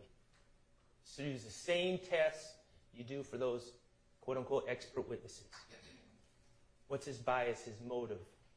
How's he come across on the stand? What are his motivations? Well, we know he really hates jail. That was clear. I submit to you that it seems that not only does he hate jail, but he almost has a mental disorder about, he literally said, I'd rather die than go to Rice Street. That's extreme. He's told us, I would do anything to stay out of jail. I would lie on anyone to get myself out of trouble. He has his own term for what he does, the finesse. He really hates jail. What else do we know about Kenneth Copeland? Well, we know about, I'm going to ask y'all to think back and remember this when he was on the stand, a case, 21 CP 197618, State of Georgia versus Kenneth Copeland. Remember that? When he was actually in jail and he picked up another charge because he claimed that a jail worker attacked him and sprayed him with OC spray for no good cause. And he brought charges, or tried to bring charges, against this poor jail worker. What do we know? The surveillance from the jail was pulled. The investigators looked at it, as they should. Even Kenneth Copeland, a known liar, when he makes allegations against the police, yes, it should be looked into. And it was. And what did they find? No OC spray was emitted. In fact, the officer that was accused didn't even have OC spray on them at the time. So what happened to Kenneth Copeland in that case? Well, he was charged with false statement and false report of a crime. 2 felonies, excuse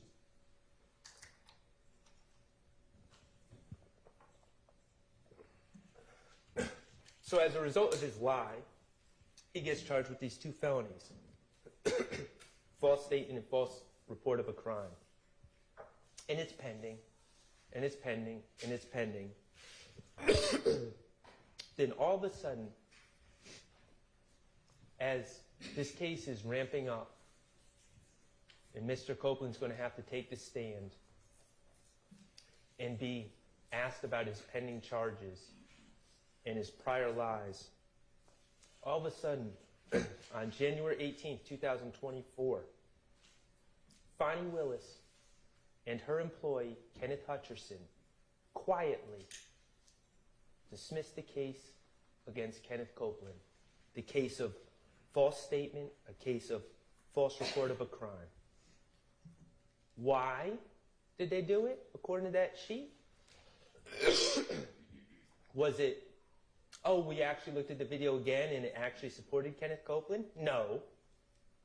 Was it the victim didn't want to prosecute? No. Prosecutorial discretion.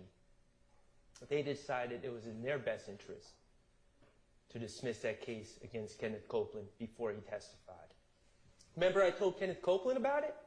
Thought he was going to get up and hug me. He said, my case is dismissed? Yep, sure was. State took care of you. You're not on this indictment either. Kenneth Copeland's a liar. He's a proven liar. And let's talk about his prior statements he made, because we know on June 10, 2015 is when he said Demekion Garlington gave him certain information and that Shannon Stillwell was one of the people responsible for killing Donovan Thomas. Demekion told him at the McDonald's. That's what Kenneth Copeland said on June 10, 2015. Well, we learned that Kenneth Copeland actually met with the police in 2015 4 times prior to that June 10, 2015 interview. We learned that he met with investigator Thorpe on January 11th. Now, mind you, all these meetings, presumably, if it were true, Kenneth Copeland would have that knowledge of what Demekion Garlington said to him for all these meetings. January 11, 2015, he goes in to talk to Thorpe. Doesn't say anything about Demekion Garlington telling him that Shannon Stillwell is involved in Donovan Thomas's murder. Places himself at the Green Store, which is less than a minute away from the scene of the Donovan Thomas murder. And he's asked about, specifically by Detective Thorpe, if he's ever rented or driven an Infiniti. And what does Kenneth Copeland say? No, never. Denies it completely. That's on January 11th. That's the night going into the morning after of the Donovan Thomas homicide. And of course, we know that's a lie because Kenneth Copeland was in the Infiniti on the night of January 9th with Quindarius Zachary. So he lies right off the bat to Detective Thorpe. January 28th, he meets with Thorpe, Dennis, and Gaither. Again, never mentions this supposed statement by Demekion Garlington about Shannon Stillwell being involved. In fact, he's asked specifically who he thought killed Donovan Thomas. He mentions his friend Doc and goes back and forth about whether Doc could have done it or not. He shares a theory about Donovan Thomas running off with someone's drugs. He shares a theory about Kelvin Watts robbing people and Donovan Thomas being caught in that situation. And he's also asked on January 28th about a rumor that he stole Donovan Thomas's chain. And what's he say? Oh no, I didn't do that. Someone else apparently stole Donovan Thomas' chain, and they brought it to me, and I realized it was Donovan Thomas's stuff, and I returned it. I don't have any problems with Donovan Thomas. Me and Donovan Thomas are cool. He also said that on the 11th.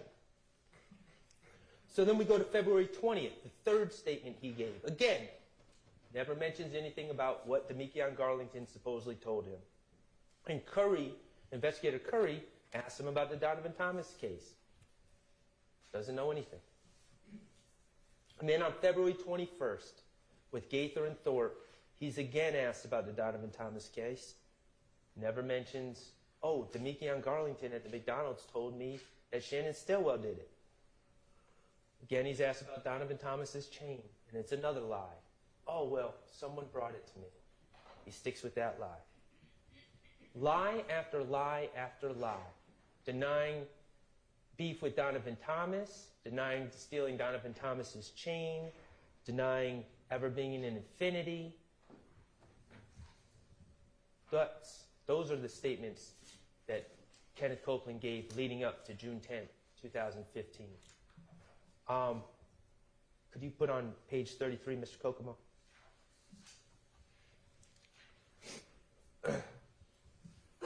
So, this is a picture from June 10th, 2015 that's in evidence. And it is misleading. It shows Mr. Copeland wearing street clothes, civilian clothes, not a blue jumpsuit. But let's not get confused. Let's not get it twisted. On June 10th, 2015, Kenneth Copeland, for the first time, was headed to jail for serious charges. That's what's different about this interview. He was headed to Rice Street. He had a gun charge from the Dunbar Rec Center. Remember when he brought the stick into the rec center and left it on the bleachers? He had just been arrested on that warrant from when he did that. And when they arrested him on the warrant, they came into his girlfriend Deshawn Quarterman's apartment. And what did they find? They find another gun, a stolen Smith & Wesson, in Deshawn's kitchen. And they find a stolen MacBook in Deshawn's apartment. And they find stolen IDs and stolen property in Deshawn's car. And so now we got two guns, stolen property. Oh, and then the police are saying, oh, this stolen property, it's linked to auto breakings that have happened in your neighborhood. So he's got guns, and he's got a federal agent in there as well, Agent Cunningham, who's talking about these cases going federal. He's got a lot going on. And promises are made. Well, let's talk about the threats first. And all these officers say, oh, I wouldn't threaten him. I wouldn't threaten him. I threatened no bodily harm on him. I'm going to tell you. Max Shard said this here today. Y'all threaten to punch me in the face anytime. But don't threaten to put me in prison for 25 years, no parole. That's a real threat that gets my attention. You can punch me. But the state and the police act like statements that Agent Cunningham made, like, you're an armed career criminal. We got you dead to rights. You're facing 15 plus 10. That's 25. No parole. You're not going to get out till you're 48. And that's not even including the conspiracies. You won't see your children till you're 48.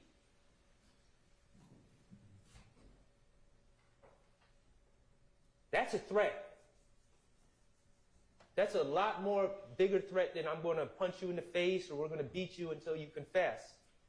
That's a threat. What else do they say? It's totally up to you if these charges go federal or not. You have to help yourself. I'm going to call the U.S. attorney and they're going to ask me, what did he do to help himself? You see what goes on here? This isn't an accident. This is the playbook. Get the liar, get him jammed up, threaten him, tell him he's not going to see his kids again until he's 48, and then, oh, but maybe we can do something for you. You just got to give us what we want. And yes, that was enough to make self-admitted liar, self-admitted finesser, a person who fully admits that he would lie on anyone to get out of jail, to stay out of jail, to get out of trouble. That was enough to coax him to make up a story about Shannon Stillwell and others. And that was actually enough to put his plan in motion because he knew someone was going to have to back up his story. And that was enough to have him reach out to Demekion Garlington and try to get Demekion Garlington to go out and go on with the story, which, of course, Mr. Copeland told us he's no longer friends with Mr. Garlington because Mr. Garlington would not go along with that story. Or he's upset with Mr. Garlington because Mr. Garlington would not go along with that story.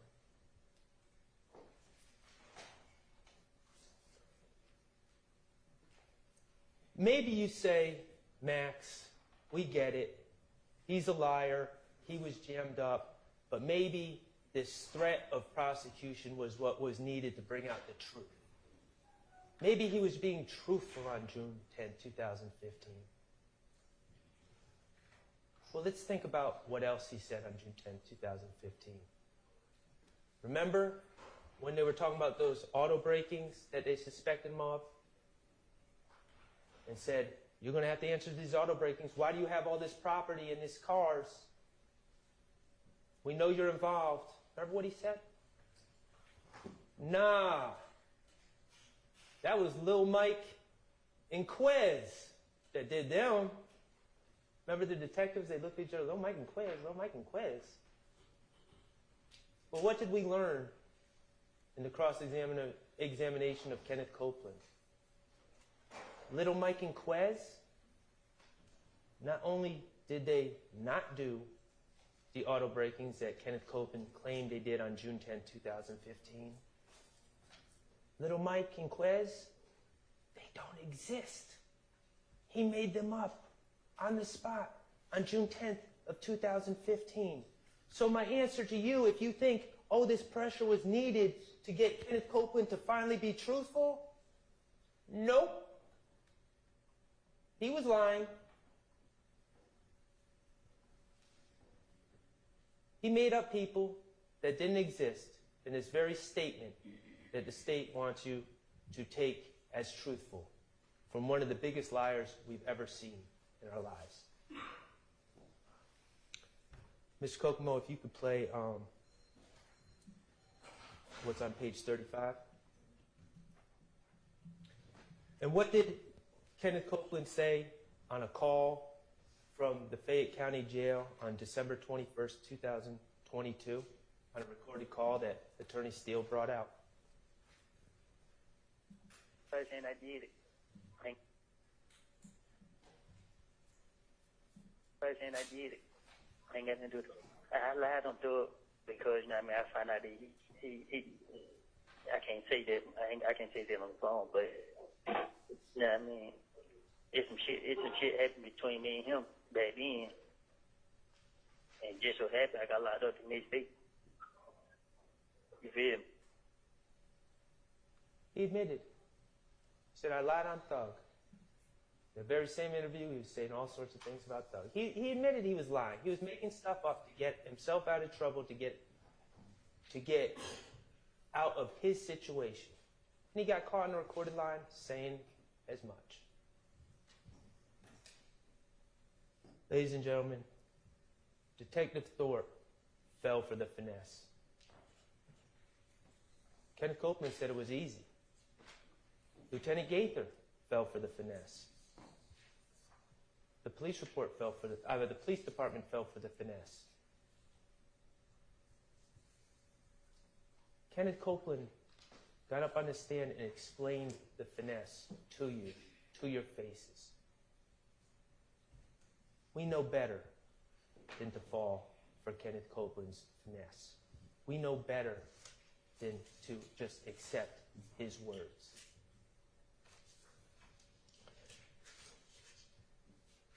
Mr.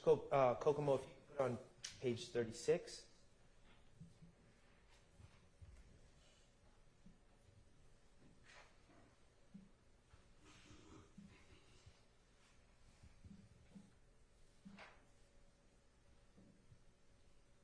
This is the other state's witness, the other witness that they chose to bring in front of you, Quindarius Zachary.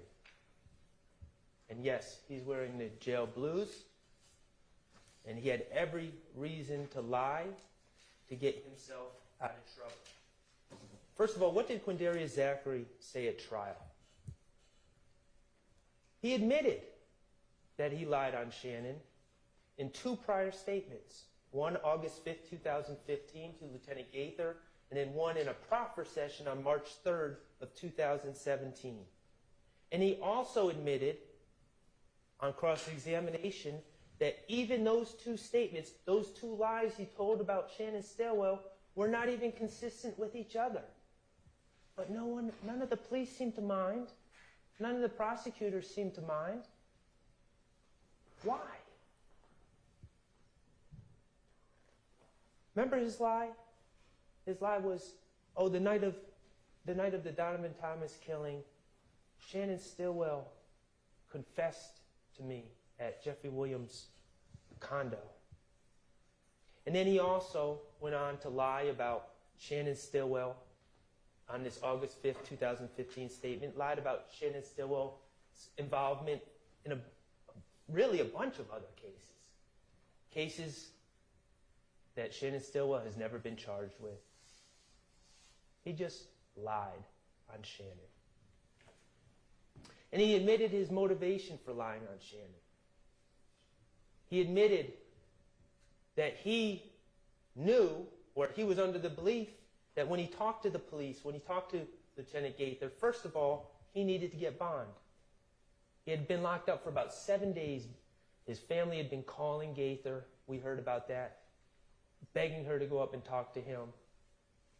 What was the urgency? Well, we didn't get into details, but we learned that Mr. Zachary has a serious illness. A serious illness that he wasn't going to fare well at Rice Street under those conditions. So he needed to get out. So he has people calling Gaither, come see me, I want to talk to you. And then he also has the motivation of the April 28, 2015 case, which he was facing at this time. He told you, I was under the impression, and I didn't do the math, this may be right, this may be wrong, but this was his impression, that he was facing something like 185 years. Yeah, that's pretty good motivation to lie. And then he was also concerned because he got caught with a gun on May 7, 2015, that he knew was ballistically linked to other crimes. So that was a reason for him to lie. And finally, why Shannon? Because he wanted to get back at Demekion Garlington, because Demekion had told the police about the April 28, 2015 incident. And he figured blaming Shannon for things was a way to get back at Demekion, because at that time, Demekion and Shannon were close friends. So those were his motivations. Let's talk about the statements he gave. We heard about Investigator Gaither being called repeatedly to go down there and talk to him on August 5th, 2015. And she said, okay. Remember, he wanted to talk about other stuff. He didn't want to talk about his case. He wanted to immediately get to the point where he's telling lies on other people to get bond or get released, get consideration. And Gaither, to her credit, said, no, we got to talk about your case first. Let's talk about April 28, 2015. And what he said, I wasn't there. I wasn't there. The only reason I know about it is because Demekion Garlington told me the next day. So immediately, he's lying to the police, saying he wasn't there, which of course we know he was there. Lieutenant Gaither knows he was there. But what's his explanation? It's odd. It's interesting. It seems to be a recurring theme. I wasn't there, but... And where did he say was also? I was at home because I'm always sick, right? I was at home. I'm always sick. I wasn't there. And the only reason I know about this is because Demekion Garlington the next day confessed to me. Seeing a pattern? Everyone's always confessing to Quindarius Zachary, according to Quindarius Zachary. Of course, that was a lie. Demekion Garlington had not confessed to him. That was made up. He made up a story about someone confessing to him. And in fact, he was there. Gaither called him on it.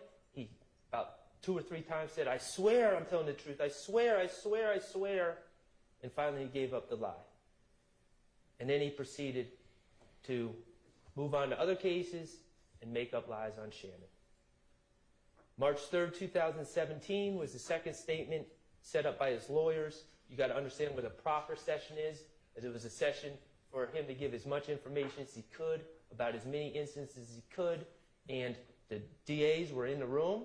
They can consider the information given, and then they can give any consideration that they deem appropriate to Quindarius Zachary for his assistance in providing information. Those were the 2 statements. But here's the thing. You know, it's not complicated to keep a story straight if it's the truth. But if you're making up lies, the context, the details tend to change. It's a little bit more difficult to keep everything straight. And I think about all of us. You know, I think about when I was a kid. I saw a space shuttle explode on TV when I was sitting in the classroom watching it take off. And I remember exactly where I was. I remember who was sitting next to me. I remember whose class it was. I remember what grade I was in. It's etched into my memory. I remember when my favorite football team first won their Super Bowl in my lifetime. I remember everything about that. I remember who the announcers were. I remember who won the MVP. I remember what room I was watching the game in. I remember who I was watching the game with. I remember when this country elected their first black president, our first black president. I remember who I was watching TV with that night, the emotions, what room I was in, what channel I was watching. I remember even silly things. I remember watching the Oscars and seeing a man run up on another man and slap him in the face while I was watching with my wife on our bed in our old house while she talked on the phone with her sister. I remember those details, those things that are etched into my mind. And I submit to you, ladies and gentlemen, if a friend of mine came up to me in real life like this, if it really happened, if a friend of mine came up to me and said, Max, I have something to tell you. Earlier tonight, I murdered one of the most powerful gang members in all of Atlanta. I submit to you, ladies and gentlemen, that I would remember exactly where I was when he said it. I would know exactly what was going on, where we were, who else was there, and what exactly was said. Because that's the type of thing you wouldn't forget. That's the type of thing you wouldn't forget details of. But what do we know about Quindarius Zachary's renditions of this alleged confession by Shannon Stillwell? It changed. It changed from August 5th, 2015 to March 3rd of 2017. On August 5th, 2015, he claimed that Shannon Stillwell confessed, but just said, we caught Nut down bad. On August 5th, 2015, he said, we caught Nut down bad. And then, according to Mr. Zachary, on August 5th, 2015, Shannon Stillwell also named 3 other individuals in the car. That was his statement on August 5th, 2015. But then on March 3rd, 2017, he's asked about the same alleged confession. And it's, oh, Shannon just told me he caught Nut down bad, and he didn't give me any other details at all. Didn't say anyone else who was in the car. What about the timing of the confession? On August 5th, 2015, Quindarius Zachary claims the confession occurred just as he and Muntunk pulled up to Jeffrey's condo. And Shannon was about to go to a girl's house, and we crossed paths, and he confessed to me. On March 3rd, 2017, what was the story? No, Shannon wasn't there when I arrived at the Sky House. Shannon didn't show up till later that night, till about 4 or 5 a.m. He was dropped off by some girls. I know because I let him into the condo. How do those details change about something that would stick in your mind if it were true? And the answer is because it's not true. Because it was a story that was made up by Quindarius Zachary, who was facing 185 years, who needed to get out of jail because he had a serious illness, who knew that the gun he had been arrested with was going to be linked to other crimes. And just like Kenneth Copeland, he was someone that was willing to lie to get himself out of trouble. And at that particular time, the state, the investigators, and everyone else had enough leverage on him to force him to make that decision to lie on someone else to save himself. It's a sick game. It is a sick, sick game. So we got these two liars who were strategically interviewed at the very time they're most likely to lie. Wouldn't it be cool if we had some corroboration of what these two known liars claim? Phone records. The state has repeatedly claimed that there's some corroboration in these phone records, and I give Agent Bernie some credit. That was the FBI cast agent that charts, that talks about the phone records and plots them. He was very careful. He was very clear. This does not give exact locations. First of all, it's just devices, not people, but it doesn't give exact locations. It doesn't tell you where people were. It gives a general area. It tells you what cell phone may have been closest to the device when it was being used. And these cell phone towers have all different radiuses and all different signal strengths. So you just get a general idea. You've got to be very careful about what you read into these cell phone records. That's what he said, the expert. And yes, he talked about different people calling different people that know each other calling different people on January 10, 2015. Shouldn't be that surprising. And yeah, he put Kenneth Copeland, as did ADA Sprinkle, Kenneth Copeland at the Green Store, in the general area of the Green Store around the time of the homicide. The Green Store that is what? A minute away from the barber shop?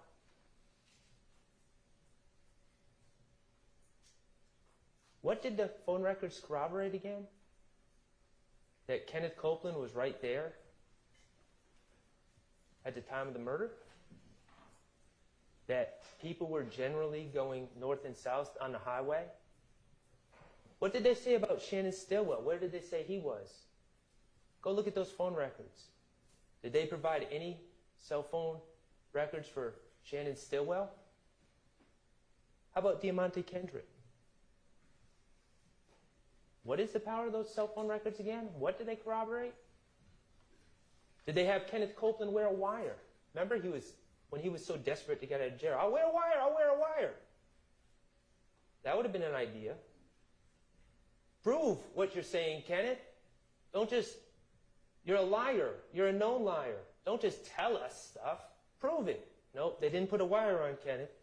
What about wiretapping phones? We know they know how to do that. Did they wiretap anyone's phone to corroborate anything Kenneth Copeland and Quindaria Zachary said? Nope. So then we get to surveillance video. And this is where this gets kind of ugly. Kenneth Copeland claims he was at the green store, not outside the barber shop at the time of the killing. And his phone records put him in that general area. How many times have myself or Attorney Steele asked about the green store?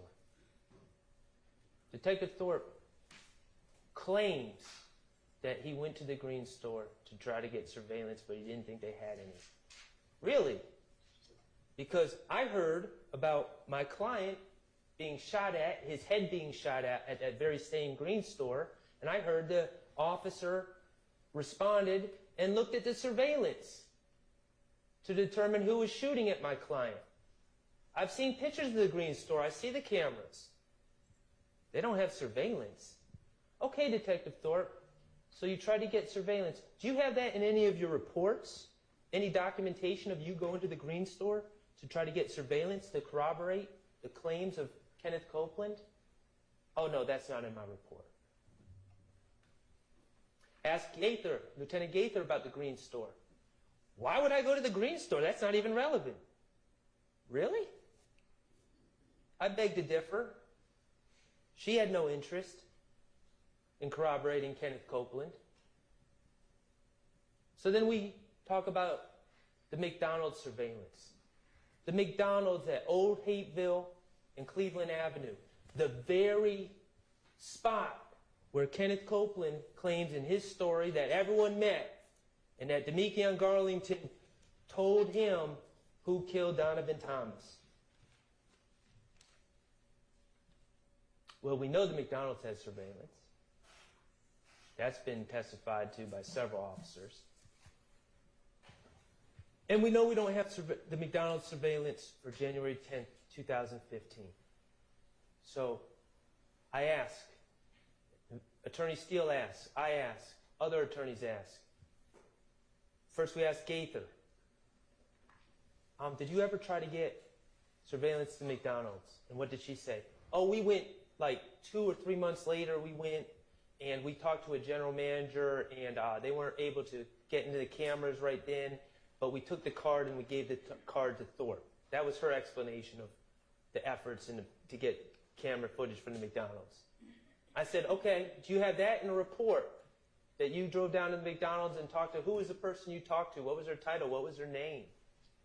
Where's the card? Oh, no, I don't have that in a report. Nope.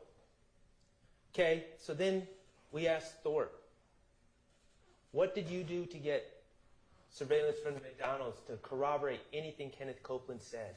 And this is where it gets ugly. He said, I went a couple days later and I talked to the people and they said the footage had been erased. The 15-day or however many days the cycle is ended and all the footage was erased and it started all over again. That piqued our interest because everyone knows that's not the way surveillance cameras work. Everyone knows it's first in, first out on a rolling basis, meaning if it's a 15-day cycle, at the end of 15 days, everything isn't just erased, but it starts taping over the beginning parts again, so you always have 15 days memory.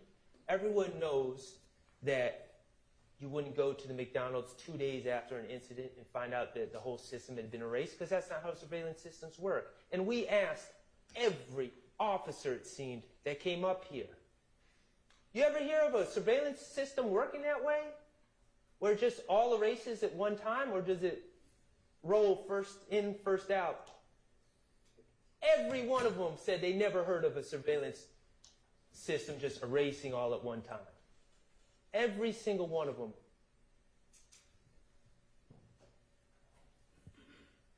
So, does that McDonald's on that corner of Old Hapeville and Cleveland Avenue have a one-of-a-kind, a one-of-one surveillance system that they're operating? I don't think so. But what does that mean? It means Detective Thorpe lied to us. He lied to y'all. He didn't go to try to get that surveillance from the McDonald's. He didn't go 2 days later. What did we hear from D.A. Sprinkle? Remember that? And that's a straight shooter, D.A. Sprinkle. What did D.A. Sprinkle said when we asked him about it? Hey, did Detective Thorpe ever mention trying to go get the footage from the McDonald's? Did that ever come up? Because, we've been asking a lot about this McDonald's footage. What did D.A. Sprinkle say? Detective Thorpe never brought that up to me. And that seems like something he would have brought up. Detective Thorpe lied. Either that, or he did go get the footage, and it doesn't back up Kenneth Copeland's claims, and it's in his missing file somewhere, which he can't find to bring to court. I guess that's a possibility. But he lied.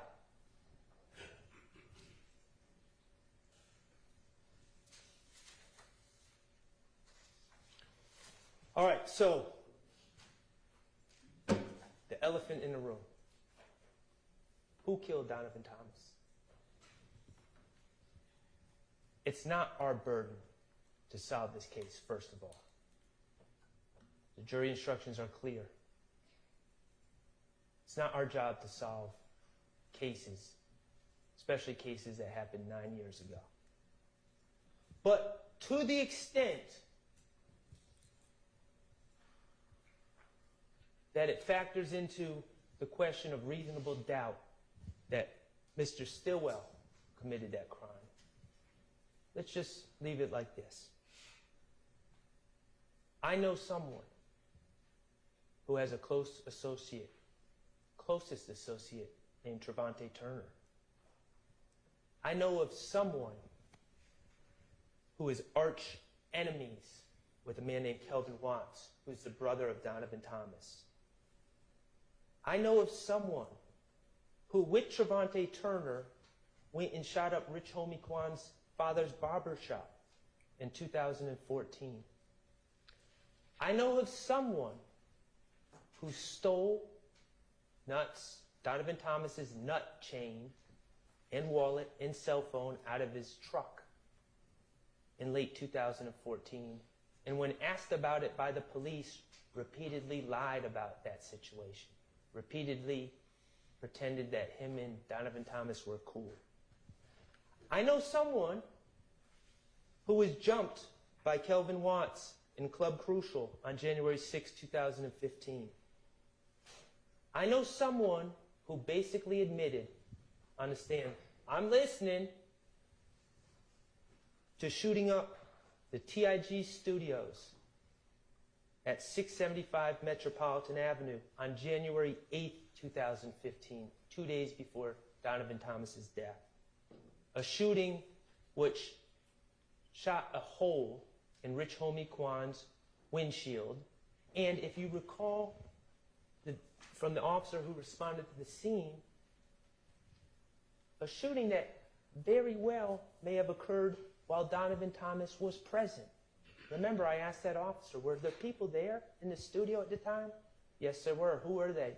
I don't know. They wouldn't open the door. They wouldn't come and answer.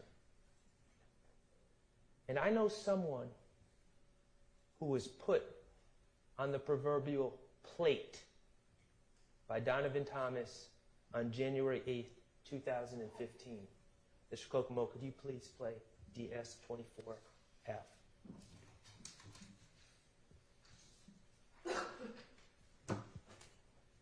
I got somebody, but I don't know his name. He was there. He everything. He called the night. Well, I forgot what day they got killed, but it was a Friday night. It was a Thursday night. They had a barbecue. But a barbecue just about it was blood and everything blood. And the whole meeting was based upon me. They was all in there talking about this and this, talking about this and this. So The nigga Mo was on the phone. So Mo told everybody, I need every last one of y'all, whoever 90s scraps here, whoever that was the nickname, supposed to kill me. They gave all them guns. The same night, gave every last one a gun. Said, treat me to a gas station and kill me. I forgot what else. But he called and he told me everything, and he said, is this person a friend of yours? That's good. The whole meeting was based on me. Gave all of them guns. They were instructed to trick me to the gas station. This wasn't some universal Donovan Thomas after everyone. This wasn't Donovan Thomas after YSL. It certainly wasn't Donovan Thomas after Shannon Stillwell. They were after Kenneth Copeland. I know somebody who had the opportunity. Not only does cell phone records put him right in the area, but we know the car was, we know the shooting, the murder was perpetrated using a certain Infinity. An Infinity that was rented for Kenneth Copeland by Jeffrey Williams. Because Kenneth Copeland needed a car. An Infinity that Kenneth Copeland was in possession of the day before the Donovan Thomas shooting.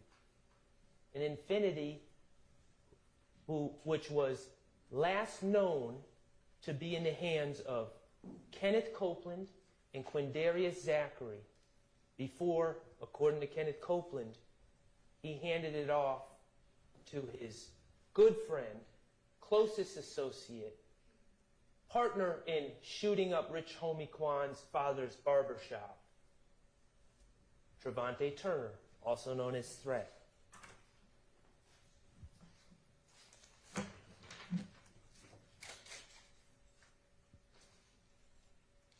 In conclusion, regarding count 2, ladies and gentlemen, there is an absolute lack of reliable evidence against Shannon Stillwell. He had no motive. His problems with all these people happened afterwards. Once APD falsely accused him, once the streets falsely accused him of committing this crime, that's when people started shooting at his head and shooting at cars he was riding in. He didn't have any problems with Donovan Thomas. There's no evidence of that. There's no forensics, no DNA, no cell phone records putting Shannon Stillwell at any scenes. He's not on the Texaco video. It's just 2 witnesses, both proven and admitted liars who changed their stories repeatedly on tape, right in front of all of us. Both people who had every reason to lie when they gave their stories. 2 people that were chosen by the state to be the key witnesses in the case. But 2 witnesses, to their credit, who at least came in here and owned up to the fact that they were weak. They chose themselves. They chose to lie on others to save themselves, and at least they came in and told you that. Other than that, there's no corroboration at all. All right.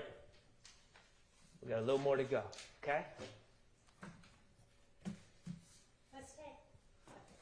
That was my hint.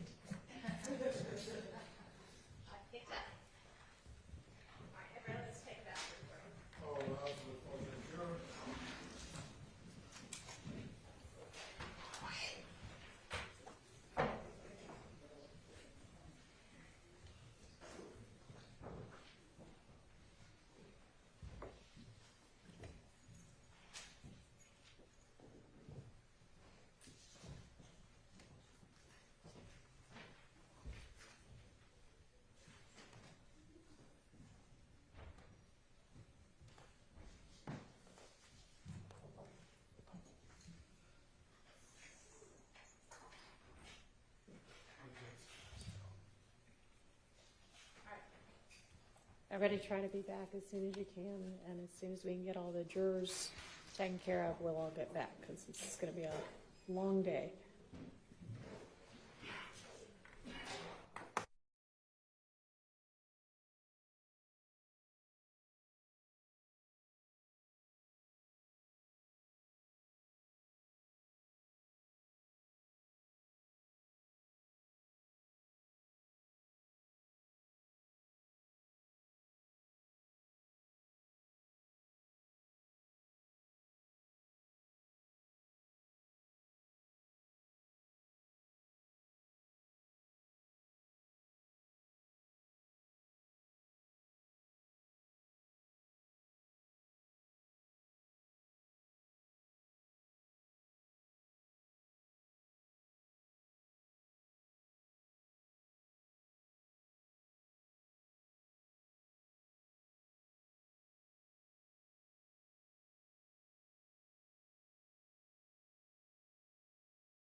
please. How much longer, Mr. Sharp? How much longer?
Oh, page 44, Cal.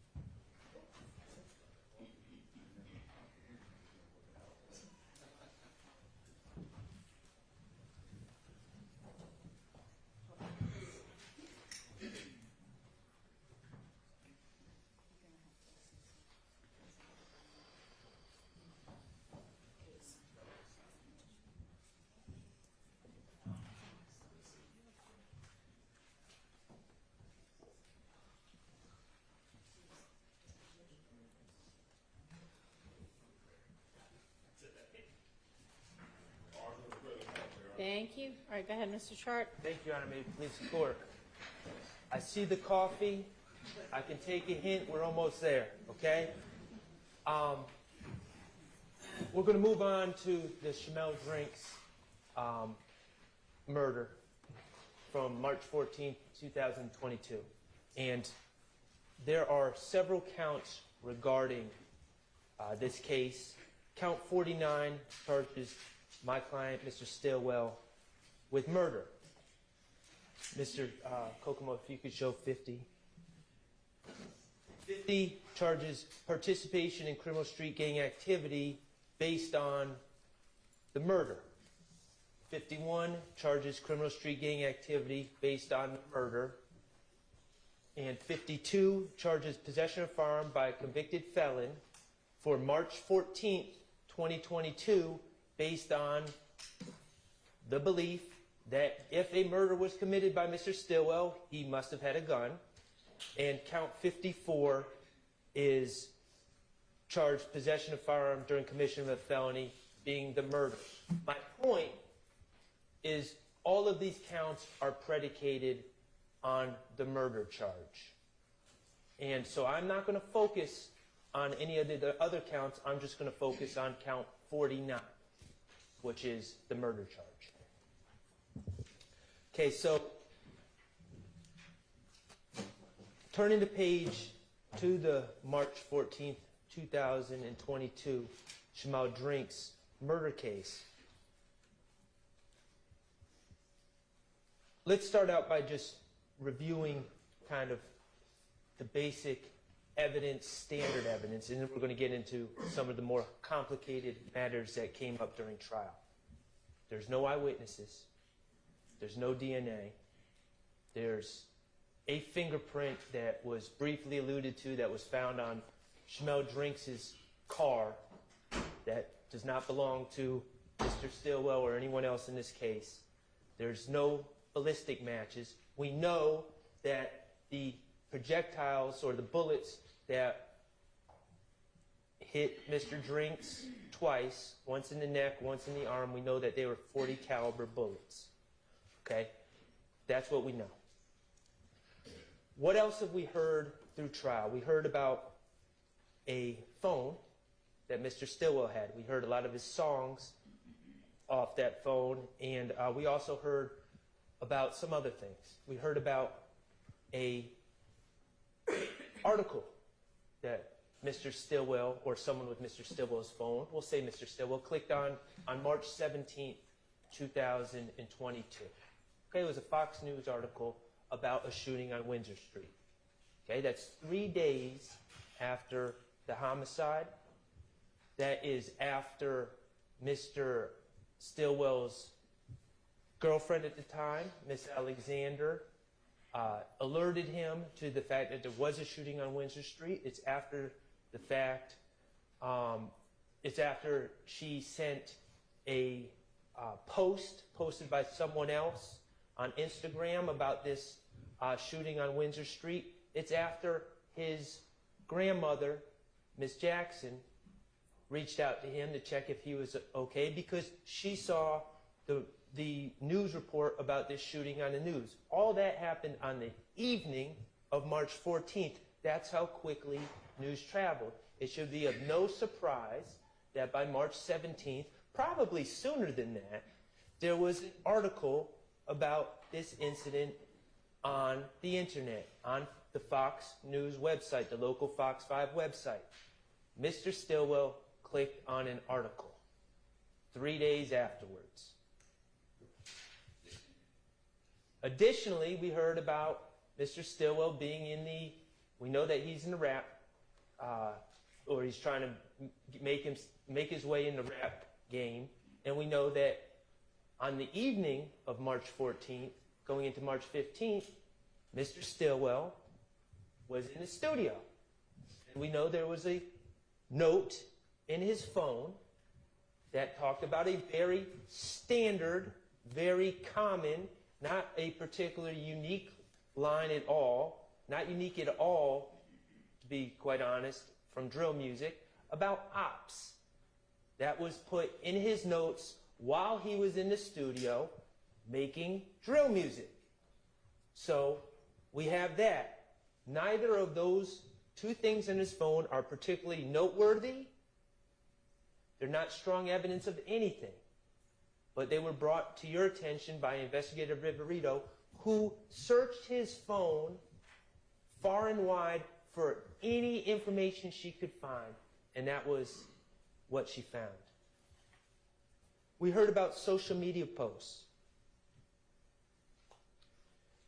And we heard that those social media posts were collected by Investigator Viverito. And we went back and forth with Investigator Viverito, we being me, about her work collecting those posts. There's no reports on who she was following, what she was looking for, who she was checking out on Instagram, who she wasn't checking out on Instagram. We also know from the post by Mr. Nichols that was presented to you initially in a far different form than it was actually on the internet, that Investigator Viverito was not only collecting posts, but she was manipulating posts to present to you in the way that she deemed fit, because she is biased. We learned that there were several people that made posts about the goings-ons in March of 2022. We know, and I'm not going to hide from it, that Mr. Stillwell made posts about Maine, Christian McMiller's death on March 11th, about Darius Ford's death, about how his heart is broken, about how he ain't going to be the only one crying. We know that there were posts on both sides, from everyone in the community about what was going on in March 2022. But the takeaway from the post is this, and it actually came from Investigator Viverito. I don't think she really wanted to admit it, but she did. We talked to her about the March 11th killing of Christian McMiller and Darius Ford, and about that investigation. Now we're talking about 2 years and 8 months ago now. How it remains unsolved, how no one's been charged. Okay? And we looked at some of the posts that were made in reference to that incident. We learned about a Big Nick who posted just after that incident, slime and chalk. And we know what that, it's pretty self-explanatory. And we know about these other accounts. Edgewood, I think it was Edgewood James and Joey Hurst, 2 other accounts that weren't necessarily their names, may have been kind of like pseudo accounts or fictitious accounts, celebrating in really the most vile ways possible, celebrating the deaths of Christian McMiller and Darius Ford. And I asked Investigator Viverito, and she confirmed, even if they're fictitious accounts, you can see who was posting. You could pull an IP address. You could try to look into that and figure out who was posting. If you really thought that these posts, if you really thought posting about the crime was a confession to murder. And she agreed, she could, but they didn't, because it's not. We learned about Kelvin Watts, also known as Shell Cal. And we saw the post that he made right after the murder of the double homicide of Christian McMiller and Darius Ford, about him putting 2 shells under Donovan Thomas's eyes, about him looking in the camera and putting 2 shells under his eyes. 4 different posts. Another post about with 2 shells and lips sealed. And we talked to Investigator Viverito about what those shells meant. And they meant bodies, in her estimation. So Kelvin Watts is sitting there posting, putting symbols of dead bodies under his own eyes, in his own way with the shells. And I asked Investigator Viverito, and he also made a song. We heard about the song he made, Mafia Story, where he's celebrating the death, where he's describing the death, how they were in a fast car, and how they died on the freeway. Direct references to the death of Christian McMiller and Darius Ford. And so I asked Investigator Viverito, all these posts that Kelvin Watts has made, has he been charged? And the answer was no. And why was the answer no? Because posts on the internet about the death of people, even claims of responsibility, such as putting two shells under your own eyes, that's not enough to charge someone. That's not a confession. Investigator Viverito said the reality is, in this day and age, under these circumstances, dealing in this situation with the drill music and everything else, there's false claiming going on all the time. We can't go by what's on the internet. We can't go by what people post. That's not a confession. That's what we learned from Investigator Viverito. That's what she was forced to concede when we talked about the Christian McMiller and Darius Ford deaths. So when we're analyzing crude, inappropriate, idiotic posts that are made by Demekion Garlington, or even my client, Mr. Stilwell, let's keep that in mind. Those aren't confessions. Those are posts, and they're common.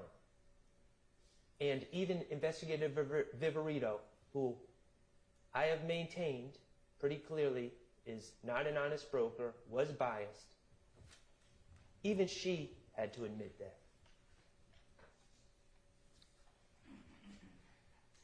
Ballistics is interesting Because we know about the FN that Mr. Stillwell is allegedly being linked with.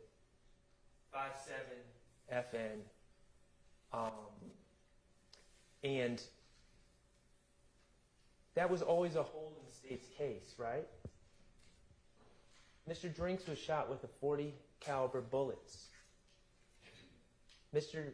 Stillwell has never been linked to any weapon that shoots .40 caliber bullets, at least not in 2022. So Investigator Viperito shows up in court, looking to put her stamp on the case, looking to sway the jurors. And she looks at a video, and she says, yeah, on that table, I think that's a Glock 27 based on the bottom of the grip. I'm not an expert. I'm not saying it is, but I'm just going to kind of hypothesize in front of the jury that it's a Glock 27, and they shoot .40 caliber bullets. Okay, you're not an expert, but you're throwing that in front of the jury. Never said it before until you're on the stand. And what's your experience with Glock 27s? Well, one time I went to the gun store and I was trying to decide what kind of gun to buy, and I held a Glock 27. That's it.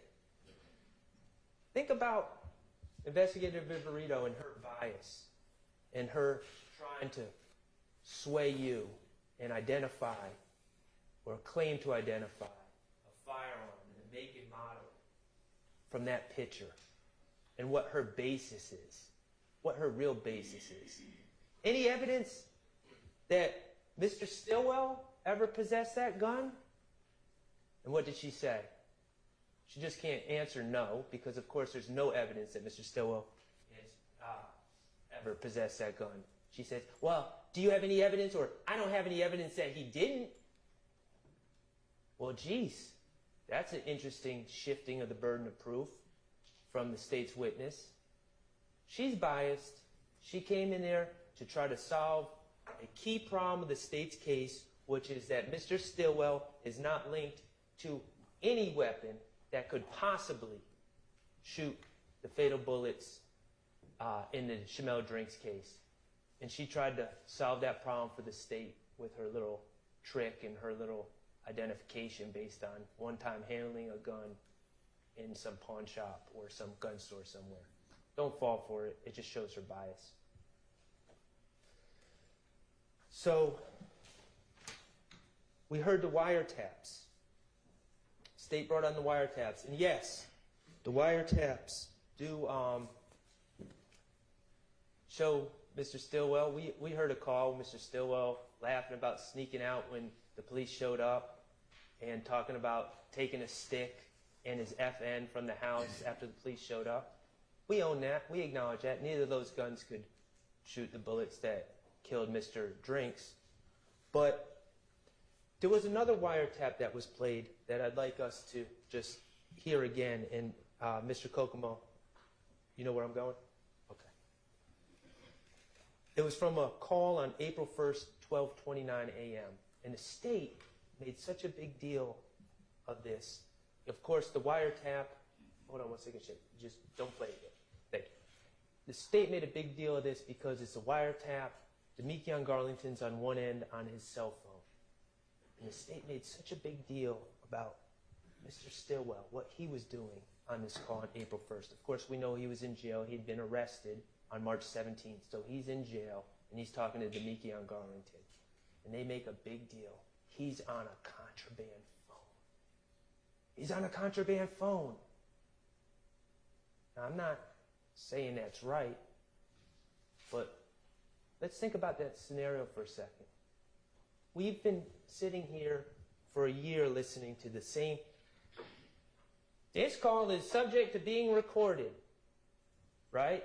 Every time someone comes from the jail, because it is recorded. Mr. Stillwell's on a cell phone. He doesn't know Mr. Garlington's phone is tapped. Mr. Garlington doesn't know his phone is tapped.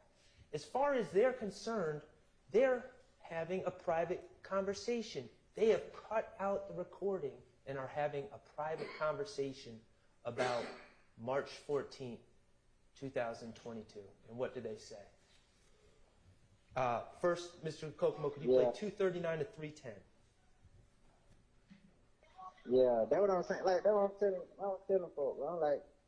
I'm like, shit, what the hell they locked up for? Like, they just saying about it. I'm like, bro, they good. I'm just like, they gonna assume some shit like that anyway. They gonna assume that, like, y'all ain't did, ain't kill me, so. That's what I keep telling goddamn Lil. I keep telling him, like, just chill. Like, I know, Cause they this saying he ain't panicked. nothing.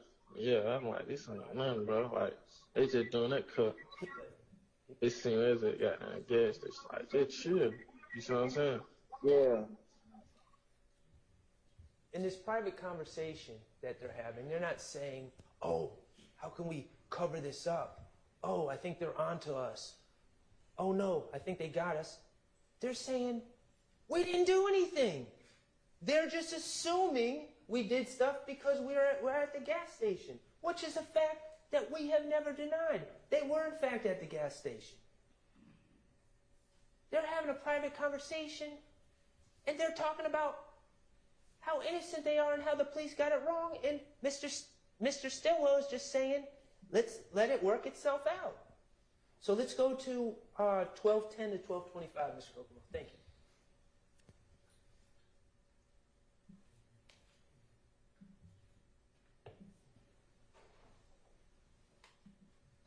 Yeah, I already know. Like, when they got down, go to wiping down, doing them got down, them, you know, like gunpowder, forensic, all this shit there.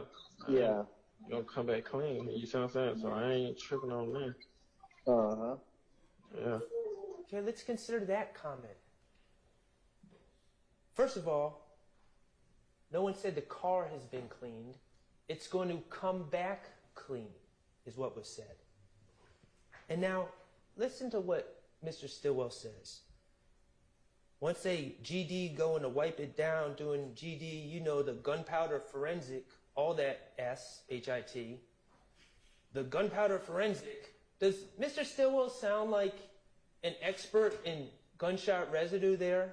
Does he really sound like someone that's going to say, oh, I have so much inside knowledge on this forensic work that the police do on the inside of cars that we must clean the headliner of all things? No. He sounds like someone who knows that they were in a car on March 14th, 2022, knows that they were at the BP, knows that they left and they drove down Windsor Street, and knows, despite the fact that he's been arrested falsely for killing another gentleman, he knows in his heart that no gun was fired by him inside that car or outside that car. That's how he knows it's going to come back clean. It's not some devious mastermind that's got some inside information on the forensic work. He barely knows what he's talking about. You know that gunpowder forensic, all that S-H-I-T. That's the comment of someone that knows where they were on March 14th and where they were driving and what they did not do. And what they did not do was fire a gun.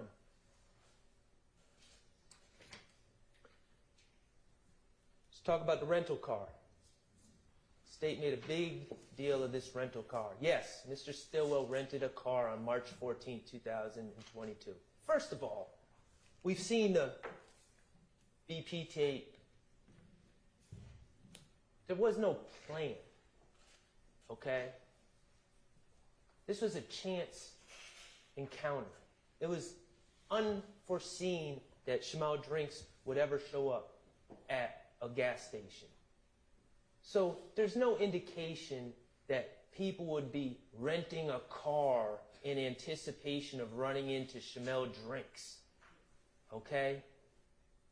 The reality is we heard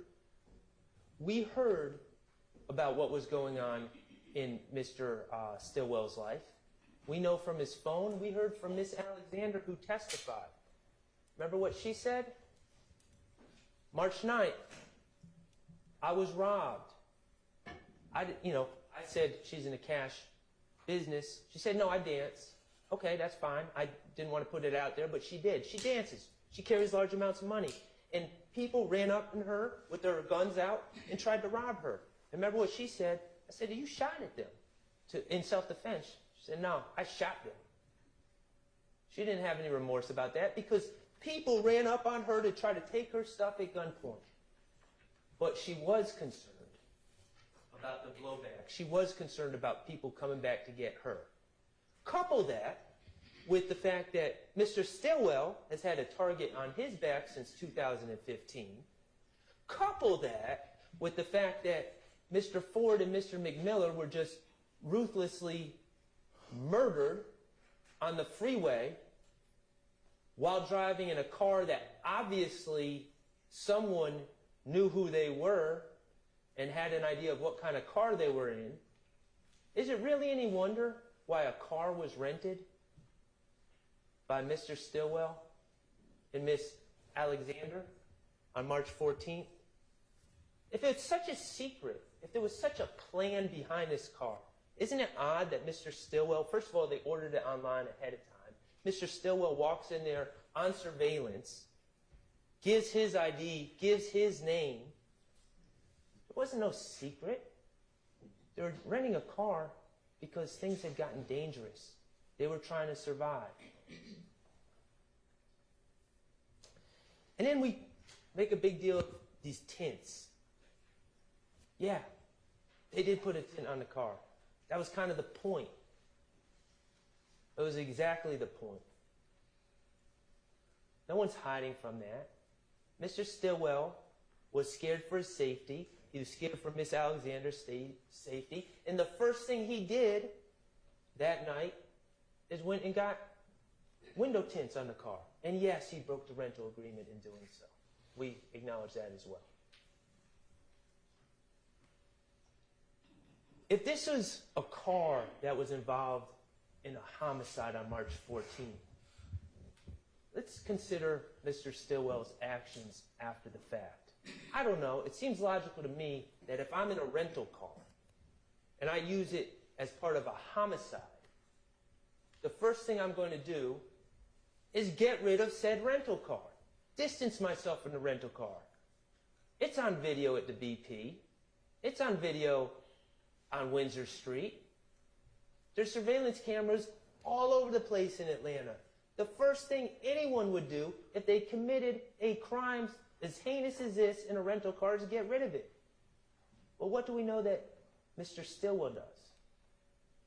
Well, first of all, he runs into Investigator Viverito at 2830 Waters Road a day after the homicide, wearing the same clothes he was wearing in the BP, by the way, not really concealing his identity there. And he tells Investigator Viverito, yeah, that's the car I'm in. That's the car I'm riding in. And then what does he do later in the day on the 16th? Does he go into Griffin, Georgia and burn it in some back road somewhere? Does he go drop it off in Alabama? No. He calls Alamo and extends the rental until the 20th. Ask yourselves, really? Are those the actions of someone with a guilty conscience? Are those the actions of someone who committed a crime in a rental car? Absolutely not. Why is he doing these things? Because just like how he knows the car is going to come back clean, he knows he didn't do anything in that car. He knows he's innocent. He has no reason to get rid of the car.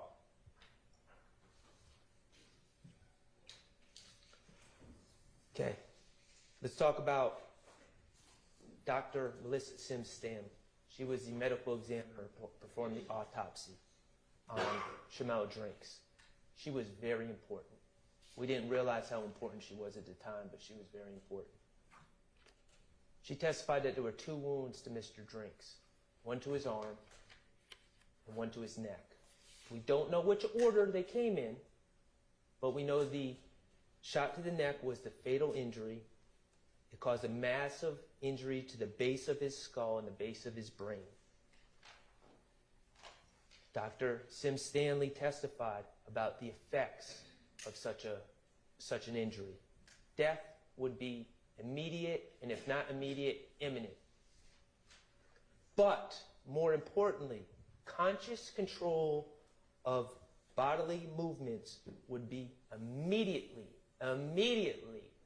lost due to this massive injury to the base of the brain. The ability to move body parts up and down would be immediately lost. That came out in her testimony. Now, the state followed up and said, is it possible if Mr. Drinks' foot was already on the brake when he was shot, is it possible for his foot to remain on the brake? And Dr. Sim Stanley's answer was yes. And of course it is, because staying on the brake does not require any conscious bodily movement. But on cross, I asked a very simple question. Is it possible, after being shot, shot in the neck, that Mr. Drinks would be able to actively move his foot up and down off the brake? And unequivocally, with no hesitation, Dr. Sim Stanley said no, that would not be possible. It would not be possible for Mr. Drinks, after being shot in the neck, to move his foot up and down off that brake. And we're going to get to why that, I'm certain many of you know why that's important, but we're going to get to why that's important in a minute. Let's talk about gunshot residue. Detective Hogan was the lead detective in this case. We know, much like the video, he took out warrants without ever having watched the video in this case, the FedEx video. He relied on a FedEx employee to describe it to him.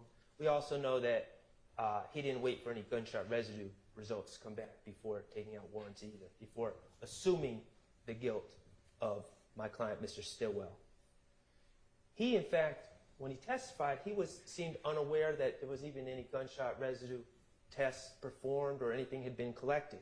But then we talked to Antoinette Green, who was the crime scene tech, who processed the the white Audi. And she processed the red Versa, but she processed the white Audi. And she informed us that it was, in fact, Detective Hogan who requested that she collect the headliner for the purpose of testing for gunshot residue. And I asked crime scene tech Green, did that seem like an appropriate request to you, collecting the headliner to test for gunshot residue within that car? And she said, yes. The location seemed appropriate, the location of the headliner seemed appropriate, and the fabric that the headliner was made of made it a very appropriate piece of the car to collect, to be later tested for gunshot residue. And so she collected it. In fact, she didn't just collect the part over the sunroof, she cut out around that part as well and collected it all and sealed it up just like she does in every other case. She did her job, she collected it, she sealed it, and she sent it to GBI for testing. I asked scientist, Mr. Colvin, who tested for gunshot residue. I said, well, how about you? What is your thoughts? You ever test headliners before? Yeah, all the time. Okay, does that seem an appropriate part of the car to collect to test for gunshot residue? Absolutely. The fabric is the type of fabric that would tend to hold on to the gunshot residue, to maintain the gunshot residue as opposed to someone's hands or something like that. And also the location is very appropriate. So we heard what Mr. Colvin did. We heard about his process, which is all by the books, all by procedure, how he dabbed that headliner. And he didn't just use one tab, he used two. And he dabbed that headliner again and again and again until one tab lost stickiness, and then he moved to the other tab and continued to dab. And what is he dabbing for? Microscopic particles of gunshot residue that are emitted from a gun when it is fired. And he takes these tabs that he has been dabbing on the headliner, and then he looks at it under a microscope, under an electron beam, to look for microscopic particles, of which there are many emitted from a gun when it is fired. A plume of them are emitted from the gun when it is fired. And he looked under that electron microscope, and his results were negative. And what does negative mean? Negative doesn't mean, oh, it's under some threshold, under 5 per cubic foot or anything like that. Negative means 0. 0 particles collected off that headliner that was collected from the white Audi. So, of course, we're going to talk about the video. The video that Investigator Viverito couldn't wait to talk about when she was on the stand, and I wanted to ask her questions about other things. The video that Detective Hogan had not watched at the time that he took out warrants for my client.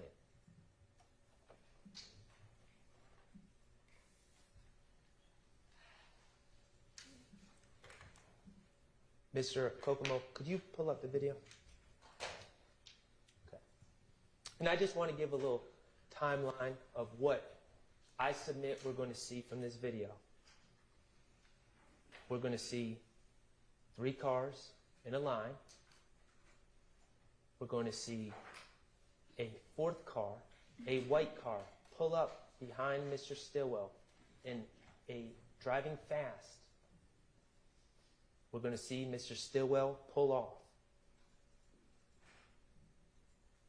16 seconds later, we're going to see Mr. Drink's brake lights go on and off. 16 seconds after Mr. Stillwell has been long gone. 18 seconds after Mr. Stillwell leaves, we're going to see a 5th car make an unexplained U-turn. 30 seconds after Mr. Stillwell has pulled off, we're going to see Mr. Drink's brake lights flicker on and off again. And finally, for a 3rd time, 33 seconds after Mr. Stillwell has pulled off, we're going to see Mr. Drink's brake lights go on and off once again. Investigator Viverito wasn't correct. It doesn't happen one time. The brakes go on and off 3 different times in this video, and we're going to watch it.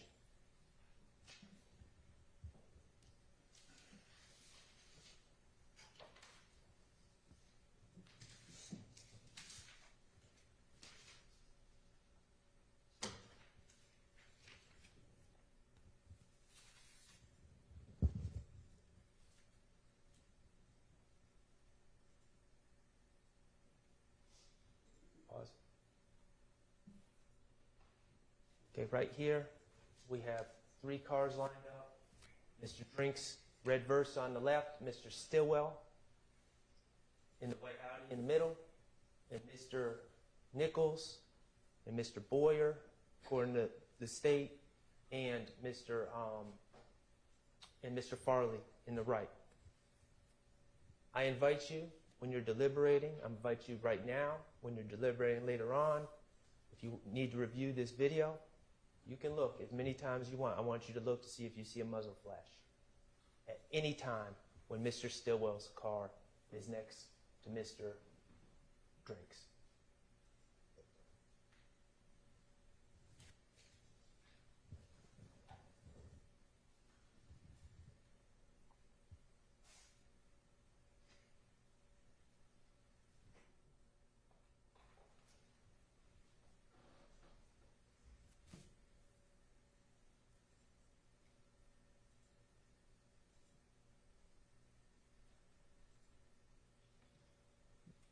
We see a 4th car speed up behind Mr. Stillwell. Pause. And Mr. Stillwell leaves. What's going through Mr. Stillwell's mind right now? Is it that common theme of drill music that he knows about? Red Light? Is it Future's song Red Light? Yeah, and this shit real out here, running through the red light, looking through your rear view, and might just sneak up on the car and try to spray you? Is that what's going on in Mr. Stillwell's mind? Is that what he's thinking about as he sees this fourth car speed up behind him? Or maybe he's thinking about that night, September 26, 2015, when he was in that car with Tierra Jones in this Duncan, and that car sped up behind them and started spraying the car they were in through the rear windshield. Either way, Mr. Stillwell gets on. Mr. Nichols, apparently confused, is trying to figure out what's going on, and he eventually leaves as well. Okay, pause. Pause. Okay. That fourth car, not Mr. Stillwell's car, that fourth car that has never been identified, has never been tested for gunshot residue, is now next to Mr. Drinks. And there's a fifth car driving up the street, driving up Windsor Street. And let's see what happens. Stop. Okay, back it up, Mr. Kokomo, a couple of seconds.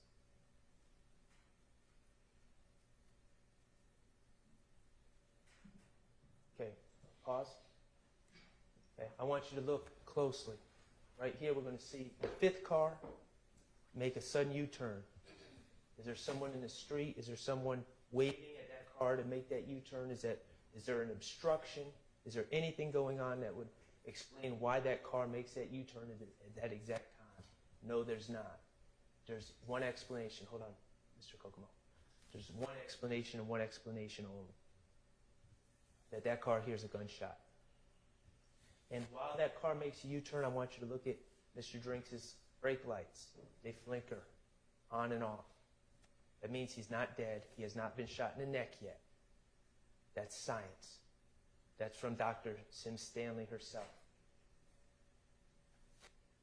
What could be happening, I submit to you, because we don't know the order of the wounds. What could be happening, what makes the most sense, is that at this exact moment, that car that's next to Mr. Drinks fires a shot into the car. And remember, there's 2 wounds to Mr. Drinks, but there's really 3 shots, because one projectile ends up going into his arm, and it's on the seat, and is collected by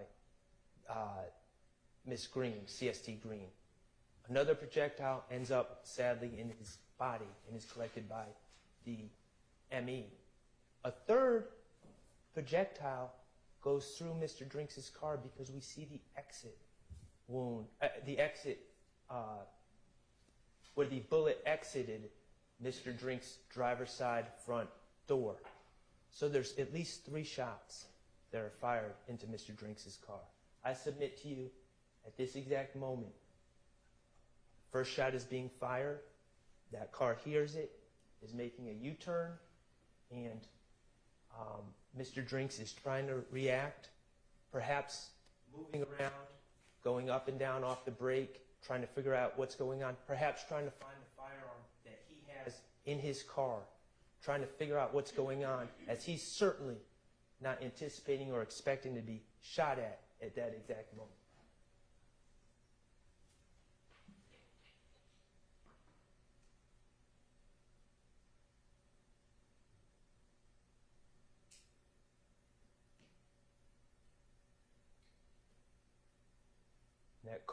That white car remains next to Mr. Drinks. Up. Back it up, Mr. Kokomo. And before he leaves,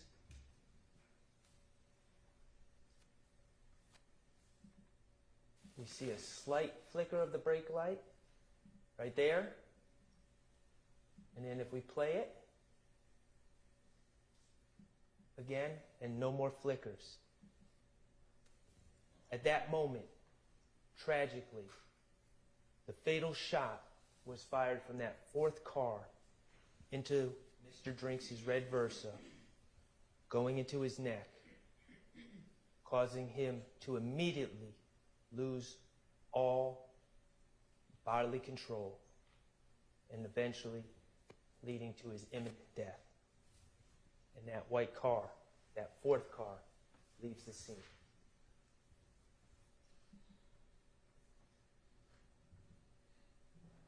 That last brake light flicker was 34 seconds after Mr. Stillwell had already left.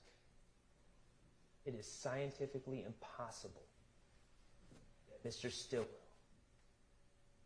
killed Mr. Drinks. Couple that with the gunshot residue test that proves that a gun was not fired from the car. Couple that with Mr. Stillwell's behavior, him not distancing himself from the car, but extending his rental. Couple that with the call that we heard on the wiretap of him and Mr. Garlington speaking candidly, talking about how the police are just making an assumption that they know they did nothing to Mr. Drinks. This case is clear. Mr. Stillwell, as convenient as it is, inconvenient as it is for the state to admit it, he didn't kill Mr. Drinks.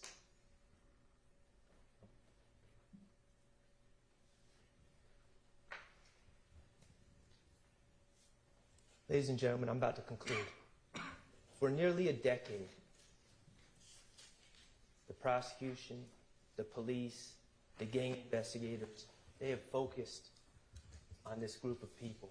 Jeffrey Williams, Shannon Stillwell, and many others. They're young men that grew up in hard times and had dreams of their own.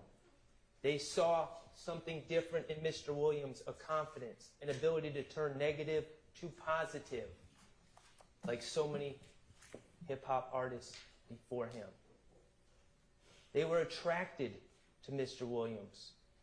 They identified with him, but they also saw opportunity to chase their own dreams, to get in a studio, to make connections, to hopefully make it big. And it worked out for some of them. Wooney Lee is now a signed artist. He's not alone.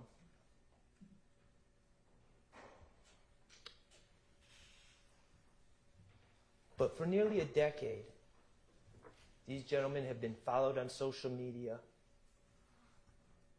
Prosecutors and police officers have listened to their music, have scrutinized their artistic expression, leaving no room for artistic license, leaving no room for hyperbole. They've searched residences. They've taken jewelry. They've seized cars. They've subpoenaed phone records. They've taken people's cell phones. They've extracted the contents of those cell phones. They've tapped phones. And most egregiously, they have systematically sought out people. People that are so weak, so scared of jail, so scared of the consequences of their own action, that they are willing to lie on others to save their own skin. And they have systematically sought out those people. And systematically sought out those people at the very time when those people were in crisis. And they've made threats to those people about how they're going to be locked up for decades, not get out till they're 48 years old. And they've made implicit promises to those people. Help me help you.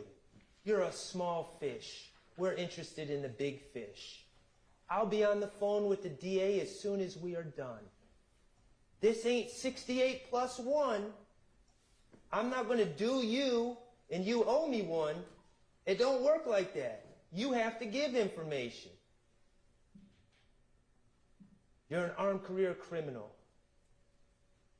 You're going away for 25 years, no parole. It's all up to you. They're going to ask, what did he do to help himself out?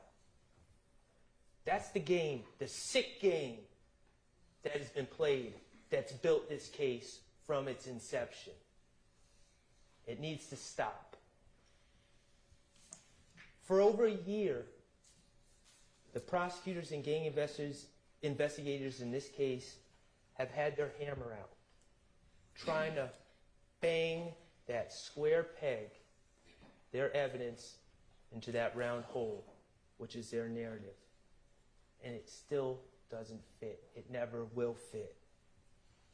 The album cover that they tried to bang on and make it be a gang declaration of war, it never was, it never will be. That video of Antonio Sledge that they claim is an overt act, that they wouldn't, where Antonio Sledge is threatening another man because they're both having sex with the same lady, and he's upset and he's in his emotions. Remember that?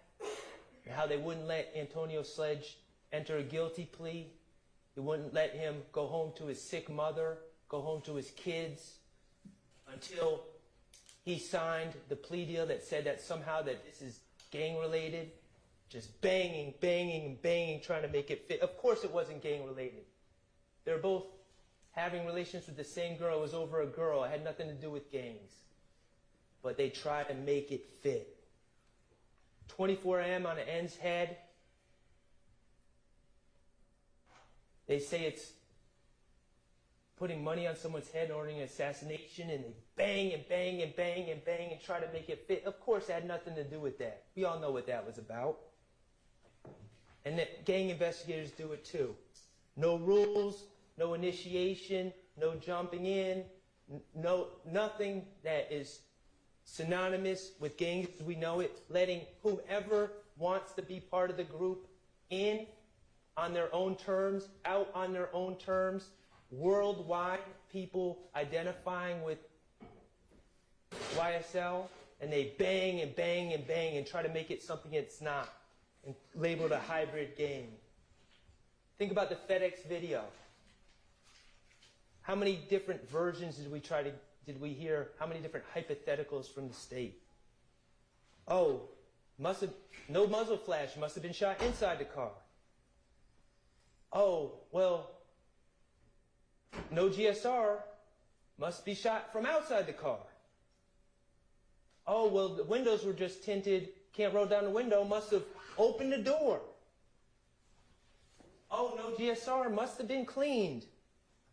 Oh, no evidence of it being cleaned, must have been vacuumed. Oh, or maybe scientist Colvin with the GBI, maybe he tested it incorrectly. Maybe he only dabbed on certain parts that didn't have GSR, as if GSR all accumulates in one little spot, as if it's not a plume, as if it's not all over an object where it's shot. These are all their theories that they try to use. Oh, the GSR must have fallen off in the bag, the sealed bag, this bag that was sealed and protected from the elements, just like every other piece of evidence they use in prosecutions of other cases. Just throwing stuff out there. Just continuing to try to bang. Just make it fit. Make it look good. It's never going to fit because it's not the truth. They don't have an explanation of why that car did a U-turn. There's only one logical explanation. They don't have an explanation for that negative GSR test. They don't have an explanation of why their own witness, a doctor, the ME, said that upon that shot, all bodily control would be lost, and we see the brake light go on and off 3 times after Shannon Stillwell's gone. They don't have explanations, but they just want to bang, and try so hard to make it fit. I've had enough of the hammering. I've had enough of the square peg. I've had enough of their narrative and their theory. It's been a year. It's time to put the hammer down. Let's follow the evidence and not the state's narrative. If we follow the real evidence in this case, not what they're trying to sell you, you will come to the conclusion that the state has not proven count 1, conspiracy to violate the RICO Act beyond a reasonable doubt, and you will return the only just verdict in that case and find Mr. Stillwell not guilty. If we follow the evidence and not the narrative about count 2, Donovan Thomas, you will find that the testimony, the uncorroborated testimony of admitted liar Kenneth Copeland and admitted liar Quindarius Zachary is woefully insufficient. That there's reasonable doubt all over the place, and you will find Mr. Stillwell not guilty of count 2. And if we follow the evidence, you will find that not only has the state not proven that that Shannon Stillwell shot Shamel Drinks, not only have they not proven that beyond a reasonable doubt, but it's crystal clear that Mr. Stillwell did not commit that crime. And the only just verdict for counts 49 through 54 will be not guilty. Ladies and gentlemen, I appreciate your time and attention.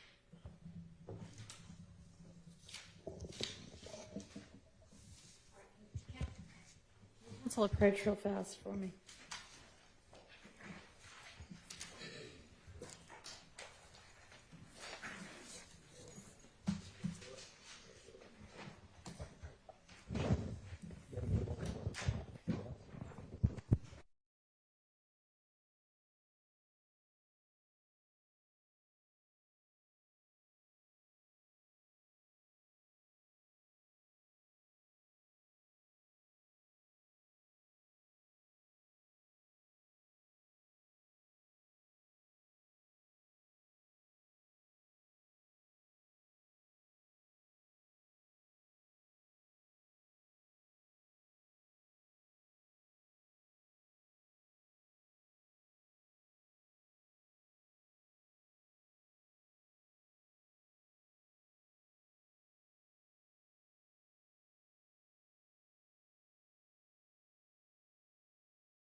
All right, I'm trying to figure out timing. I know y'all were told that this might be a late day, and it's going to be a late day.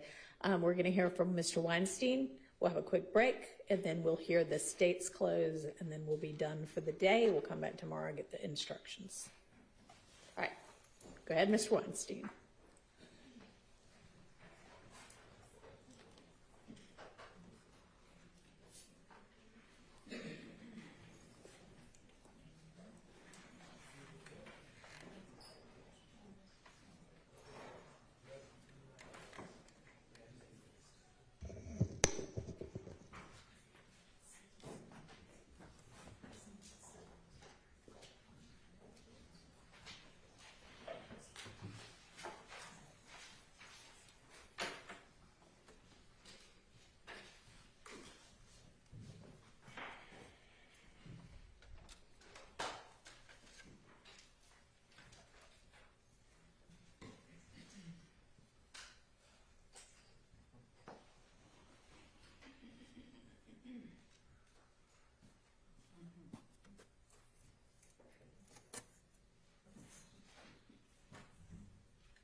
Good afternoon. I'm Doug Weinstein, as y'all know, and I have the pleasure of representing Diamante Kendrick, along with my co-counsel, Katie Hingerty, who's sitting back there right now.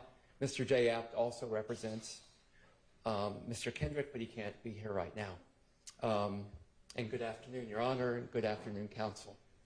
I am thrilled to finally be able to speak directly to you all We've seen each other in the hallways, we've seen each other in the break room and here in court, but I haven't been able to address you directly.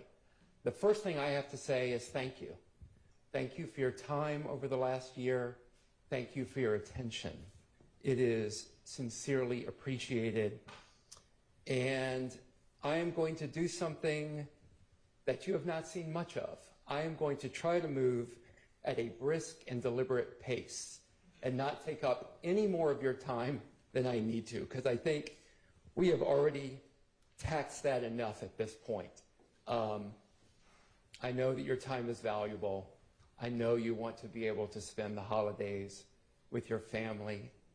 I would also like Mr. Kendrick to be able to spend the holidays with his family without the weight of this trial hanging over him. So let's get a move on. You have heard a bit about Diamante Kendrick over the course of this trial, so I want to just talk about him for a few minutes. As you heard, Diamante, first of all, he originates from Miami. He came from Miami, he moved here, but he was a football star at Grady, and he had a scholarship to UGA to play football. That's a path out that a lot of people take. That is a path up. For a lot of folks in Diamante's situation, the path out is football, either as a career or as a scholarship opportunity to get a college education, to make a better life for yourself. And then another alternative is often music. And while he had that chance to go to UGA, it got derailed. And it got derailed through something that was at no point Mr. Kendrick's responsibility, but it got derailed. So he had to look for something else. And what did he look for? He looked for music. He turned to music because he didn't want to live in that life anymore. He wanted to move beyond it. But yeah, he made some mistakes back then. He made some mistakes back in 2015. And he has paid his price for that. He has paid his dues that he owed society for that. And since that time, he has done nothing but turn to his art, turn to his music, writing lyric after lyric after lyric, laying down tracks. But instead of allowing him to move on with his life, he has become sucked up in this targeting of Jeffrey Williams and has become collateral damage. And these attacks and use of his lyrics against him, the use of the lyrics against Jeffrey Williams, is frankly shameful. It's an attack on the First Amendment. And there's been so many rights, so many notions that I think we hold dear as a nation that the state has simply swept away. So why has the state taken a year of your life away from the work that you enjoy, the family that you love, your travel, your vacations, your children, grandchildren, parents? Why have they done that? What has been the point? The state told you in their opening that there was a point. And the point was that Jeffrey Williams was the head of a wolf pack. That is what they told you. But I don't think anyone sitting in here has seen that. You'll make that decision, not me. But I don't think anyone has seen that. What have they proven about Jeffrey Williams? They have proven that he was a man that through incredible hard work, dedication, and talent came up out of Cleveland Avenue. And instead of forgetting everyone back there, instead of leaving them behind, he tried to reach out to those people that were friends of his that he came up with and say, you don't have to live this life. You can come with me. You can get into music. You can hone your craft. I can take you on the road with me. I can take you out of this. And some people took advantage of that and pulled themselves out, took advantage of Jeffrey's help. Some people tried to do that and failed, and Jeffrey Williams sent them back home. They didn't succeed. And Mr. Kendrick took a hold of that. And Mr. Kendrick took advantage of that opportunity that Jeffrey helped him. But instead, law enforcement put a target on Jeffrey Williams' back. Because God forbid anybody pull themselves out of that. Because what does society want to do? Drag them back again. Never let them leave their past behind. God forbid someone leave that behind and pull themselves up from their bootstraps. That's what we tell ourselves as a country. If you work hard enough, you can pull yourself out. Let's see what you guys say. So I would argue that we have not wasted your time here for a year.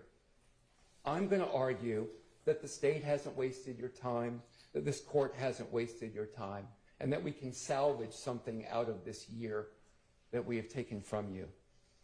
And that is to send a message. And you're going to send a message by going in the back, looking at the evidence that's presented to you, and I think any review of that evidence would have you come back with findings of not guilty on all the charges against Mr. Kendrick. Diamante Kendrick is one of Jeffrey Williams' best friends.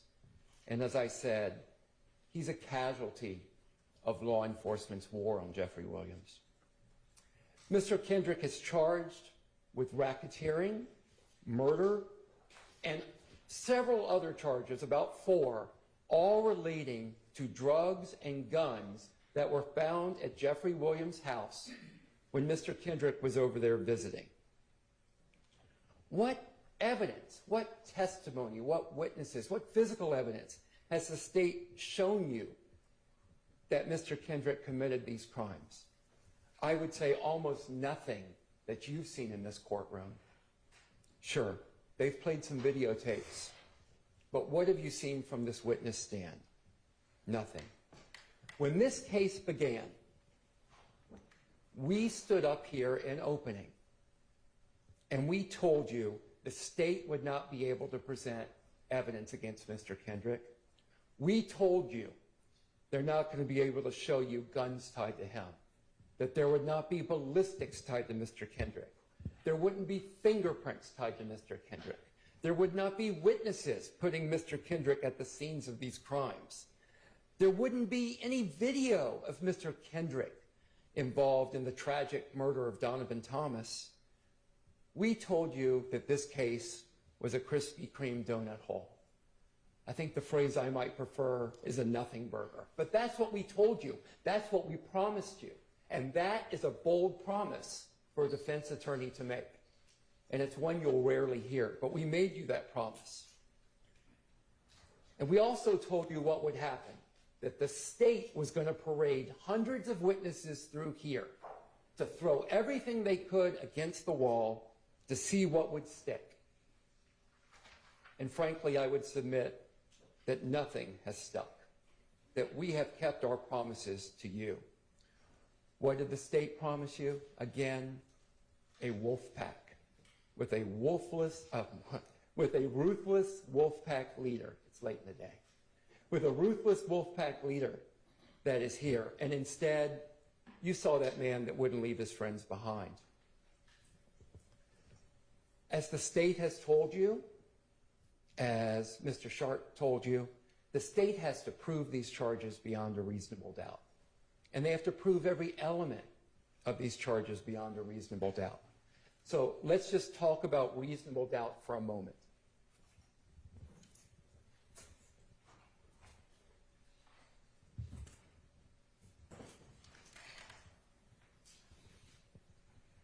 So, when the state began today, they told you that you don't have to seek out doubt. They don't want you to think about doubt. But the standard is they have to prove their case to you by guilt beyond a reasonable doubt. They have to prove their state to you by guilt beyond a reasonable doubt for each of the charges, for each of the elements. It can't be down here as highly unlikely. It is a very high standard. Possibly guilty, probably guilty doesn't do it. It has to be guilt beyond a reasonable doubt. The court is going to charge you. They're going to tell you, for example, that grave suspicion is not sufficient. And let me read you the charge you're going to hear. Facts and circumstances that merely place upon the defendant a grave suspicion of the crime charged, or that merely raises a speculation or conjecture of the defendant's guilt, are not sufficient to authorize a conviction of the defendant.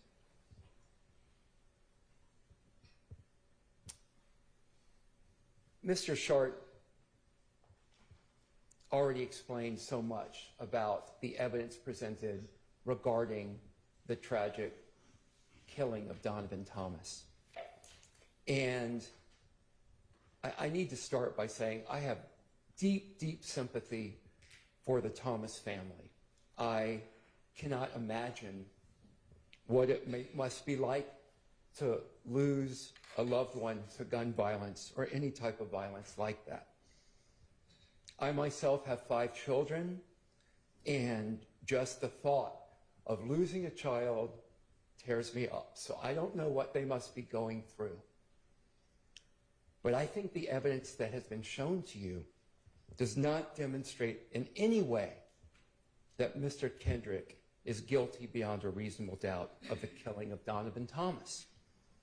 And as Mr. Short so ably demonstrated to you, I think that there are others whose perhaps guilt or responsibility for Donovan Thomas's death has been demonstrated far more than my client's alleged responsibility. Briefly, to not belabor the point that Mr. Short brought up, let's talk about Kenneth Copeland Little Woody. He was a character, right? I mean, he sat in that witness box, and he's a charismatic fellow, a very interesting guy. And he has certainly made the most of his star turn in this courtroom. But he never testified on this stand that Diamante had anything to do with the killing of Donovan Thomas. He never testified on the stand that Demikian Garlington told him all this stuff, that Kendrick was involved in killing Donovan Thomas. He didn't tell you anything about, at the McDonald's, he learned anything about the killing of Donovan Thomas that Diamante Kendrick was involved in. You didn't hear it at Sky House. You don't hear that from the stand from him. To the degree you heard any of that, it is in that June interrogation tape that was played to you. He was not under oath during that interrogation. And you heard the circumstances from Mr. Sharp, all the pressure that he was under. That was his 5th interrogation following the murder of Donovan Thomas, and the first time he comes up with this story clearly concocted by Demikian Garlington. How'd you like the testimony of Demikian Garlington? Oh, you didn't hear any testimony from Demikian Garlington. Everything Garlington allegedly said, you heard through other people. And again, why did he lie to police? To use Mr. Sharp's phrase, because I always steal from the best. He didn't want to wear the blue jumpsuit. He didn't want to go to Rice Street. He didn't want to be in the Fulton County jail. He didn't want to face years of prison. He finessed the police. He finessed the police. He is a master liar. He is an admitted master liar. And he has methodologies he uses to lie and try to make it convincing. And he explained all of that to you. Again, why doesn't he want to go to Rice Street? Well, he told you what jail was like. On my cross, he explained what jail was like. When he most recently spent time in jail, he had a broken toilet full of feces. There were flies everywhere. He had no food to eat. He had to put his shirt over his face to act as a mask to try to keep the smell down. What rational person wouldn't do everything they can to avoid that? And of course, now is the next question. How do you know when to ever believe Kenneth Copeland? And I don't have a great answer for you on that. I can tell you what he said on the stand during my cross. You know, he said, hand to God, I am telling the truth now. I have God in my heart. I have God in my head. Now, the state would have you believe about Mr. Copeland and Mr. Zachary, who I'll address next, that they got on the stand and they lied here. And they lied here, I'm sure they're going to say, because they're afraid of the defendants. And that is why they lie. But I'm going to argue to you that actually they got on the stand here and they told the truth, and they did it really almost in an act of bravery, because when they get on the stand, the people they're afraid of is the state. They're afraid of the state. The state is the one that has the power to prosecute them. The state is the one that has the power to put them in prison. The state is the one that has the power to put Mr. Copeland in that jail cell with the non-working toilets and the feces and everything else that he is trying to avoid. But despite being afraid of the state, Mr. Copeland gets up here and tells you the truth. Quindarius Zachary, again, he lies to police. He lies to police repeatedly. And when I confronted him with those lies, why did you lie? You know, he said, Yak never told me nothing. Yak never showed me nothing but love. Never showed me nothing but love. But he lied on him anyway. And why did he lie? Because Garlington came to him with a play. And what's the play? The play is to blame other people for the death of Donovan Thomas. Who did Mr. Zachary see in that infinity?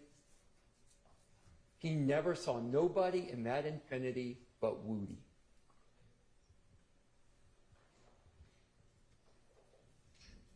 The Texaco. Oh my gosh, there's the smoking gun.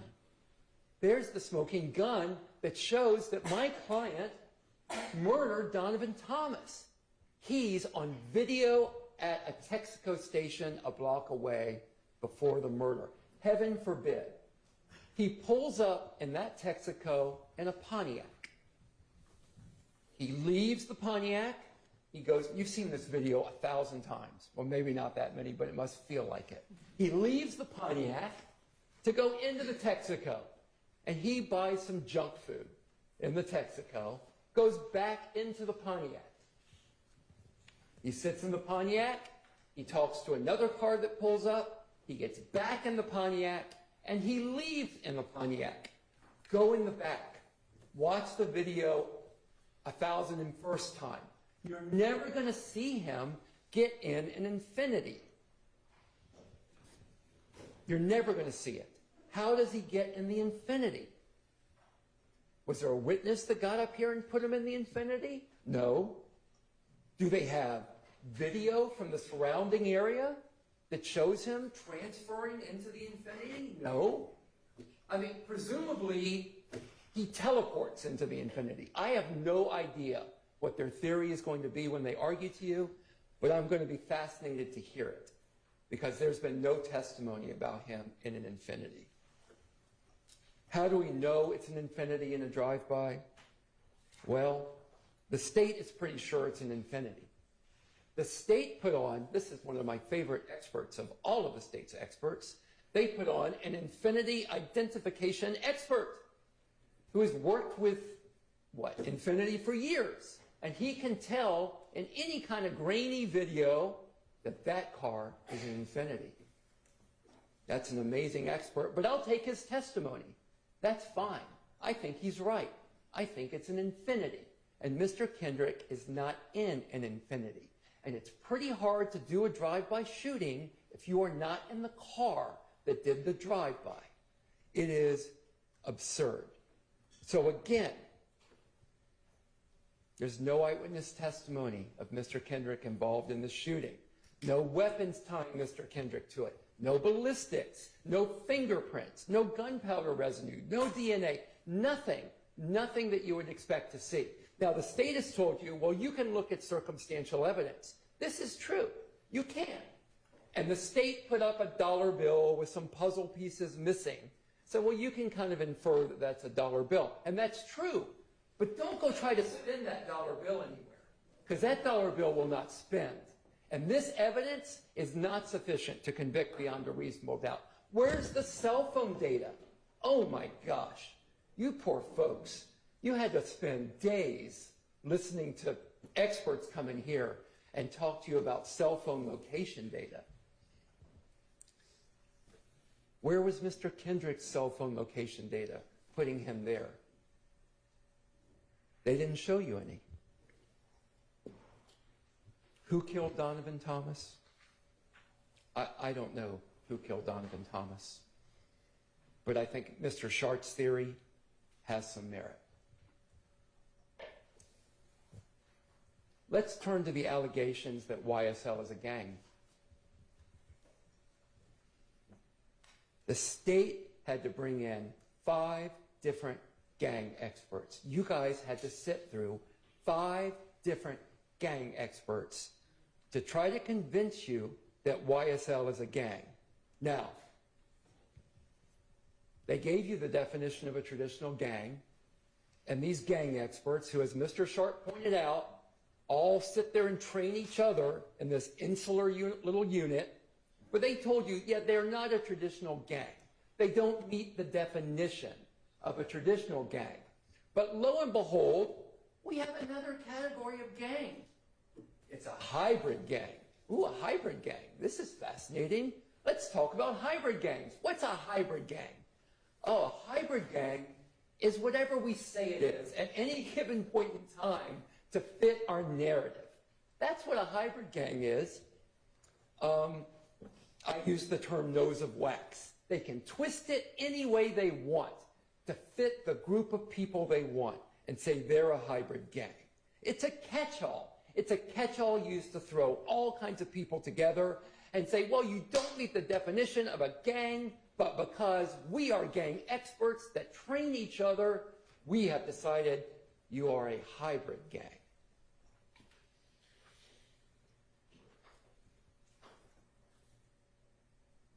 Well, hybrid gang. So a hybrid gang apparently is one where, according to their experts, Bloods and Crips can live together in peace and harmony with each other to accomplish some type of goal. Does that make sense to anyone in here that has any basic understanding of the way that gangs work? You've had the state's own witnesses come here on the stand and talk about how ridiculous it is that you can say, that anyone can say, that YSL is a gang when you can have Bloods and Crips and Independents and all of these people be members of this alleged gang. As Mr. Shart talked about, there's none of the traditional gang elements. There's no beating in. Anybody can call themselves a member of YSL. You know, someone, I guess, alleged there might be a $25 dues fee or something ridiculous to that effect. But there's nothing that shows them together as a gang. Oh, well, wait. They are a gang because look at these pictures of YSL wearing green clothing. That must mean they're a gang. You guys are mostly in blue and black. You associate with each other here today. Are you guys a gang? The state is all in red today. Are they a gang because they're all dressed in red? Poor Miss Hingerty happened to come in red today. I guess she's a member of the gang as well. It is absurd. Lil Wayne has ESPN on his arm. ESPN. I guess Lil Wayne is surprised that he's a member of YSL too. My client's got ESPN on his body. No, that can't be because he was a football star. and in his mind probably liked ESPN, it must be because he's a member of a gang called YSL. So it's wonderful that the state's gang experts have such insights into the mental thinking of my client and Lil Wayne and everybody else.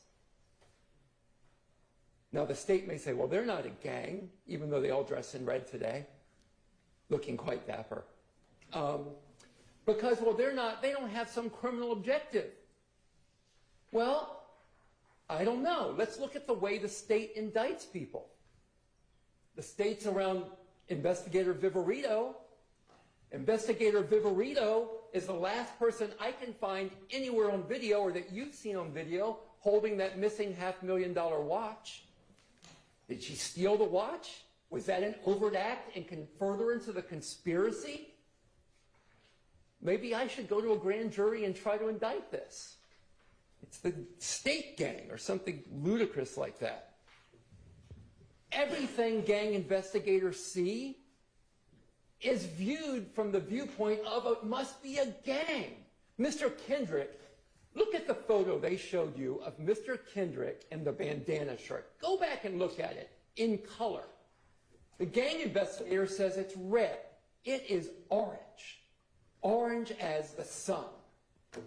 You look at it, you decide, don't take my word for it, don't take their word for it, don't take the state's words for it. Use your own eyes. But when you're a gang investigator, everything has to fit the narrative. And that's the narrative.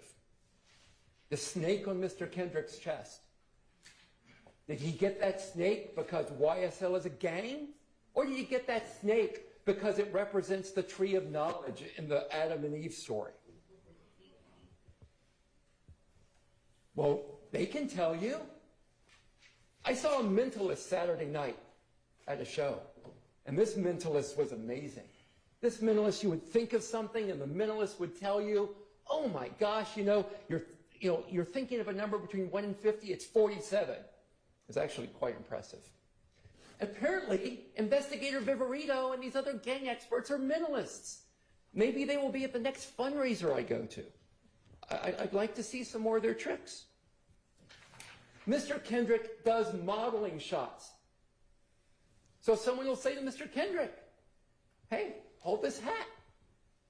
Oh, that's gang. The hat has a rat with a line through it. That's gang activity. We're sending a message to everybody.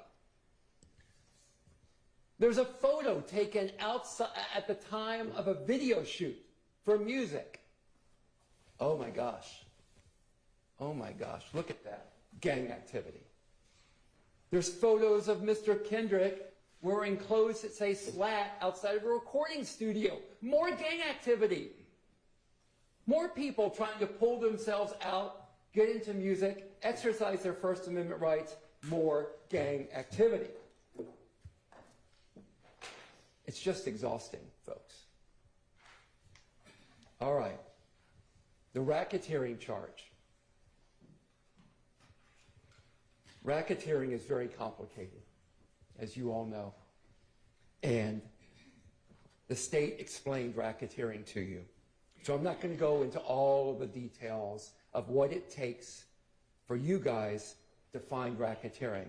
Although I do want to repeat, you have to find each of those elements beyond a reasonable doubt, and you're not going to be able to do that with Mr. Kendrick. So I only want to focus on a few parts. Just bear with me. It's late in the day. Late in the day. Just give me a little more time. A few parts of the racketeering charge. First of all, the state has not shown a conspiracy beyond a reasonable doubt. What is a conspiracy? It is an understanding to accomplish or pursue a common criminal objective. Criminal. There's been no common criminal objective shown. What has been shown to you, and what was shown to you even earlier today? A series of independent, disparate acts over and over again. All kinds of different people committing criminal acts. I'm not going to argue to you that criminal acts were not committed, but they have not shown any relationship between these acts. They have not shown you anything that's shown it was done for a common criminal objective. That was not demonstrated. Again, as Mr. Shark said, when Mr. Stevens was here, Tick, and Mr. Stevens was talking about selling pot, he did that for his own benefit. He's not paying up the ladder. And by the way, there is no ladder. Investigator Viverito told you because this is a hybrid gang, there's no structure to it. So I don't know how Mr. Tick is supposed to, Mr. Stevens is supposed to spread the money around. But it doesn't matter. They're going to say there's a common criminal objective. Nothing has been shown. Tick. I have to go on a side note on Tick, Mr. Stevens. Mr. Kendrick, Mr. Williams, they were trying to avoid the fate of Mr. Stevens. Mr. Stevens, remember, I'd love you to go back and listen, read his testimony. Remember, look at your notes. At the age of 11, society threw him away. They threw him away. They tossed him in juvie, where he learned about gangs and drugs and everything else. Threw his life away. And he's trying to get his life in order again. And he's dragged back into this. State says the objective, one of the objectives was money and power. Where's the money flowing? Where's the money? Where's the money coming in? The state had the power of the courts, their subpoena power. They could have gotten Jeffrey Williams' banking and financial records. They could have subpoenaed his accountants. They could have gotten all of that to see the money flowing. Did they do it? No. Why didn't they do it? Well, I'm going to argue to you they didn't do it because there was nothing there.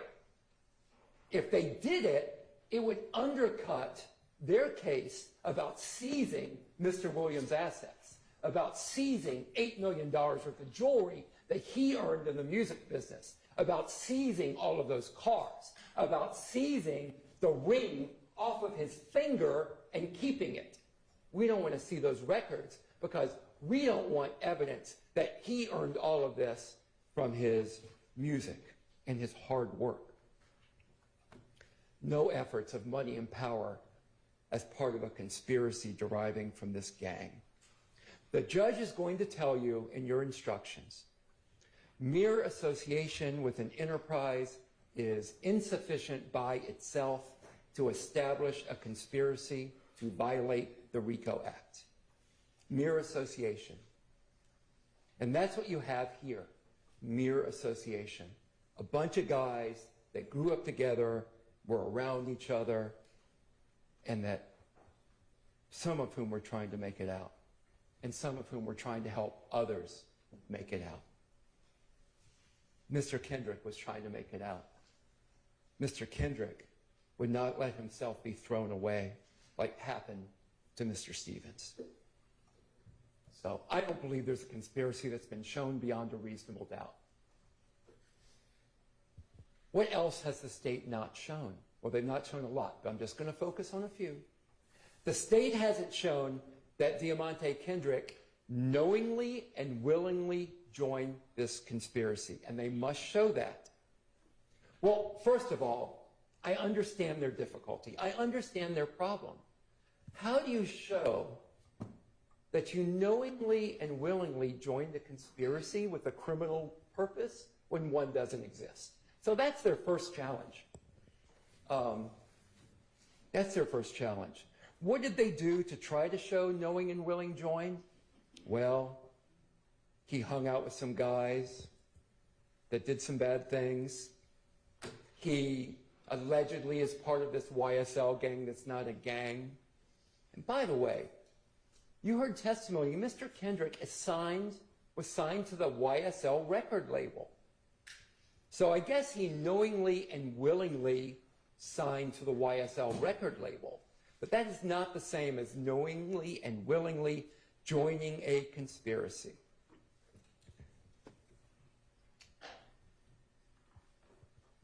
Depending on the outcome of this case, at least to this point, being signed to a record label, even a rap record label, is not a crime in the U.S.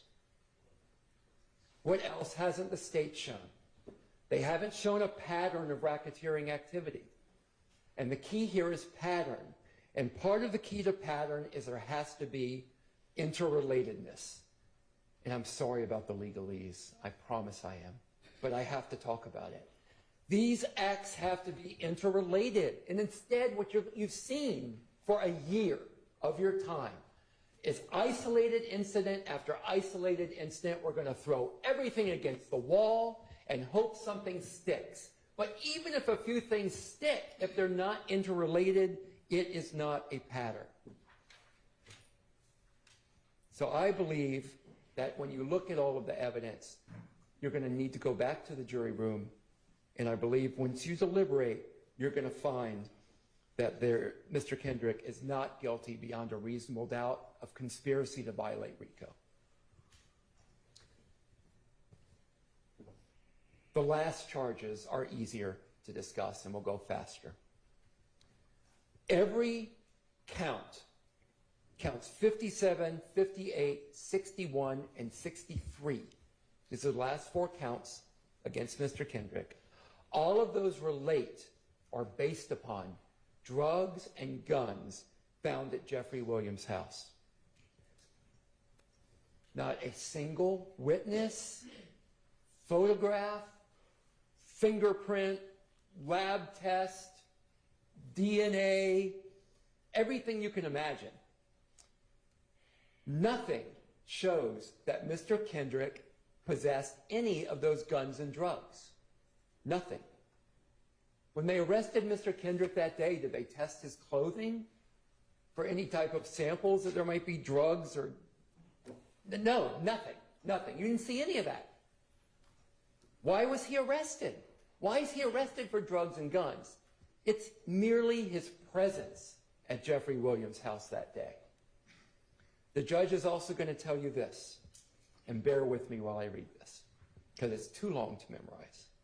You are not authorized to find a person who was merely present at the scene of the commission of a crime at the time was committed guilty of consent in and concurrence in the commission of the crime unless the evidence shows beyond a reasonable doubt that such person committed the alleged crime, helped in the actual perpetration of the crime, or participated in the criminal endeavor. They're trying to show Mr. Kendrick guilty of those crimes just by being at Jeffrey Williams' house. I don't know about y'all, but when someone invites me over to their home, I do not ask before I go there, do you have drugs stashed away throughout your house? I do not ask before I go there, have you got a machine gun hidden under the couch in the basement? Have you got guns stashed in your cabinets? I don't ask that. And when I get to their house, I don't go looking for those things. Why did they charge him with this? Why did they charge Mr. Kendrick with this? Because, as I have told you, and from what you could see in this courtroom, Mr. Kendrick has done nothing but work on his music. But they have to drag him in. They have to suck him in to this vortex caused by their relentless, ridiculous pursuit of Jeffrey Williams. It is offensive and it is absurd, and presumably they felt they needed to do it to help out on the RICO case and to help get Jeffrey Williams. Briefly turning to each of those counts. Count 57, participation in criminal street gang activity. That is purely based on his alleged possession of marijuana and a firearm. But again, no one got up here and said Mr. Kendrick possessed any of the firearms or any of the drugs at the house. Now, here's what the state is likely to say. This is what I'm anticipating. Possession can be one of 2 ways, and you will hear the judge instruct you on this as well. It can be actual possession, you're holding it, or constructive possession. Constructive possession requires the state to show that Mr. Kendrick intended to possess those weapons, intended to possess those drugs. So when the state tells you that, I want you to please remember what I've just told you and think, what witnesses have you seen? What evidence has been presented that Mr. Kendrick intended to possess those weapons or those drugs or that marijuana? Nothing. Zero. Donut hole, nothing burger.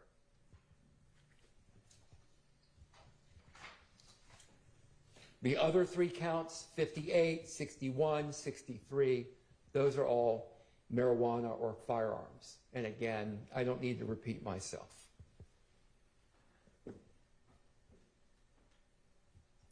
While I have had wonderful help from Ms. Hingerty and Mr. Apt on this case, for the most part, Diamante only has me up here representing him.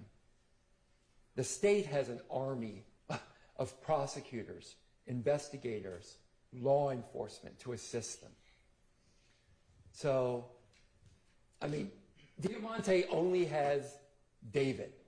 And I just pray that I have done my best to slay this giant Goliath that is pursuing him. The state has not met their high burden of showing guilt beyond a reasonable doubt. I would even argue the state hasn't met these lower standards either. It's just not been done. I think when you go back there and deliberate, you'll come up with the same idea, the same conclusion. This case against Mr. Kendrick should have never been brought. That same Saturday night when I saw The Mentalist, a friend was saying to me, well, your problem is that the state has the last word. You're going to get up and talk to the jury, but then the state gets to go again. And they're great lawyers from the state. And they may not remember what you say. They're going to have the last word. And I said, no, you are wrong. You are wrong. The state does not have the last word. The jury has the last word. You guys have the last word. Each of you will decide the fate of Mr. Kendrick. Each of you individually will decide whether the state has met their high burden on each of these counts and on each of the elements of the counts to show that he committed this beyond a reasonable doubt. When you go back and deliberate, I believe that you can go back and send the message that targeting people, fixating on individuals who have managed to climb out of their circumstance, attacking people for their music and their lyrics and their art is wrong. Is wrong. Targeting only people of color for their music and lyrics is wrong. Wonnie Lee, when he was on the stand, he told all of us, even though I am a black man, not everything I write about is true or autobiographical. He has an imagination. Mr. Kendrick has an imagination. He has things to say about what he sees in the world around him, as does Wonnie Lee, as does Jeffrey Williams. And the use of lyrics and artistic expression against individuals is wrong, it's un-American, and it shows the desperation of the state that they have to reach to that level in order to try to make a case against Mr. Kendrick. You can show that maybe, just maybe, we really do believe it when we tell people that through hard work, you can pull yourself up from wherever you came from. And that we, as Americans, as people, we believe in redemption. So I ask you to please remember that during and after the state's closing, to remember that when you're deliberating, to remember that each of you individually gets to make that decision of guilt beyond a reasonable doubt. So I'm going to ask for the sale, because that is what you're supposed to do, right? And I'm going to ask you to go back there, deliberate, and come back with not guilty verdicts for Mr. Kendrick on all the charges against him. Thank you for your attention. Thank you for the last year of your life that you sacrificed to be here. and fulfill your roles as citizens. I really appreciate it. All right, let's take a short break, which is going to be our last break of the day. Then we will hear from the state again. Then I will release y'all for the day. We'll come back tomorrow. I'll give you the instructions. So let's take, maybe a 10, 15-minute break.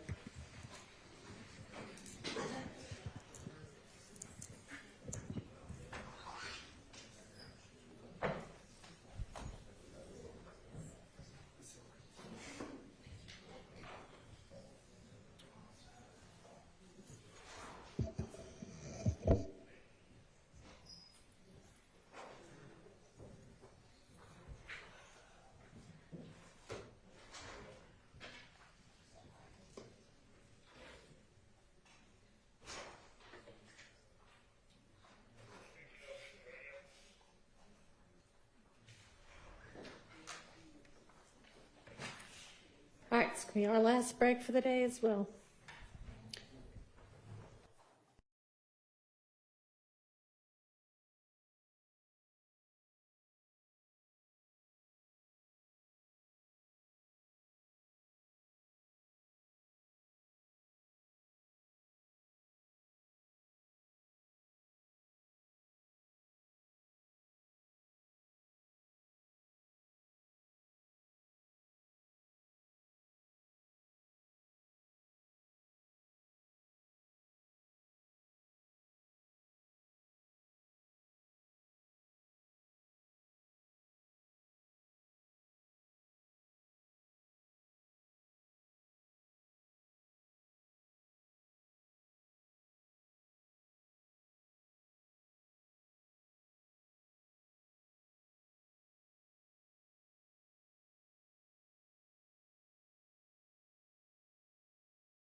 Doing the argument. Where'd she go? She needs to, she's getting here.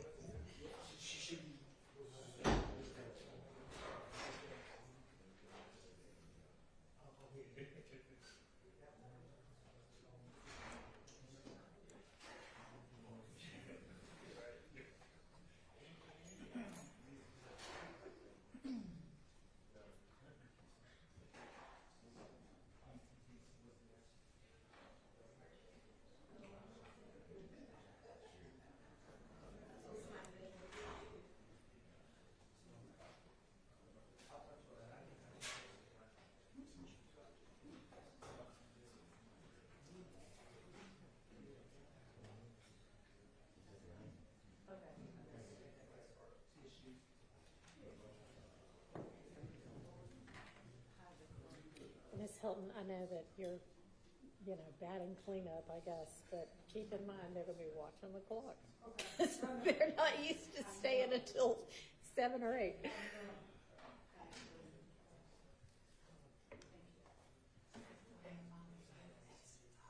Let's hope she doesn't do that long, but yeah.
Thank you very much. All right, Ms. Hilton.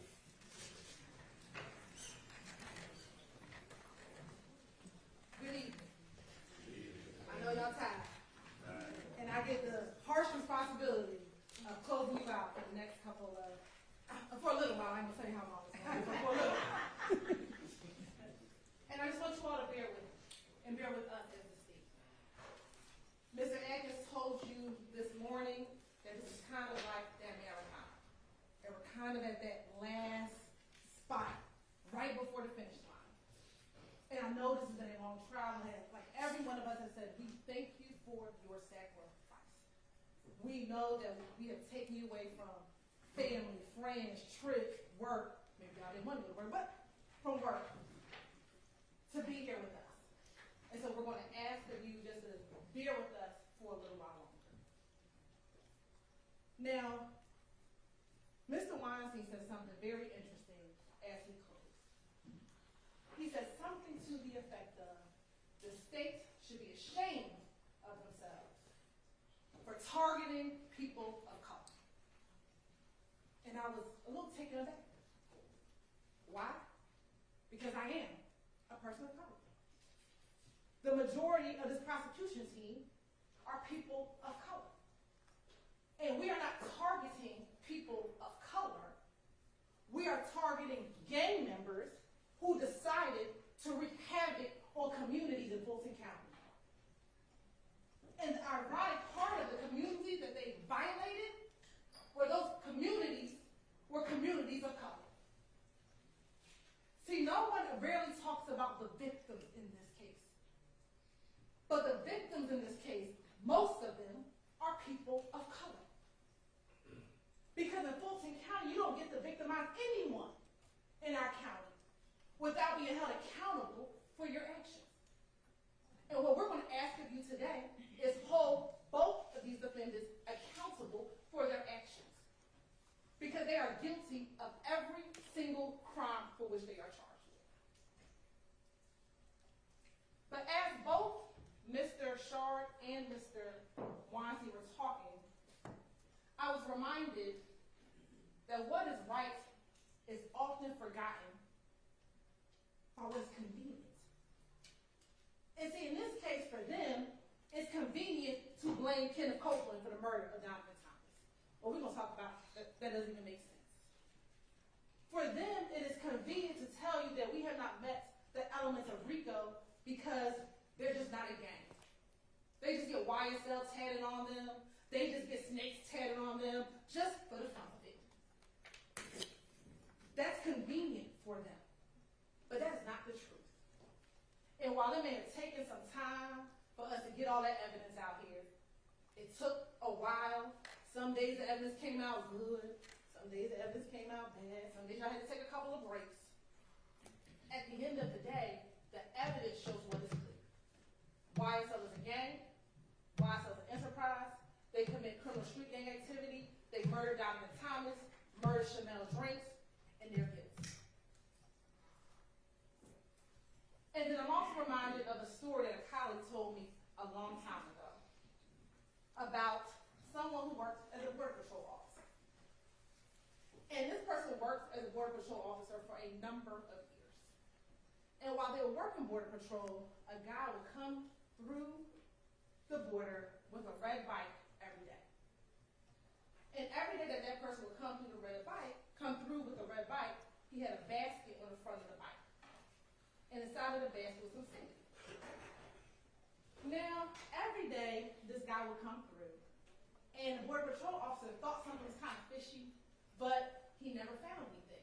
He always found baskets with sand inside.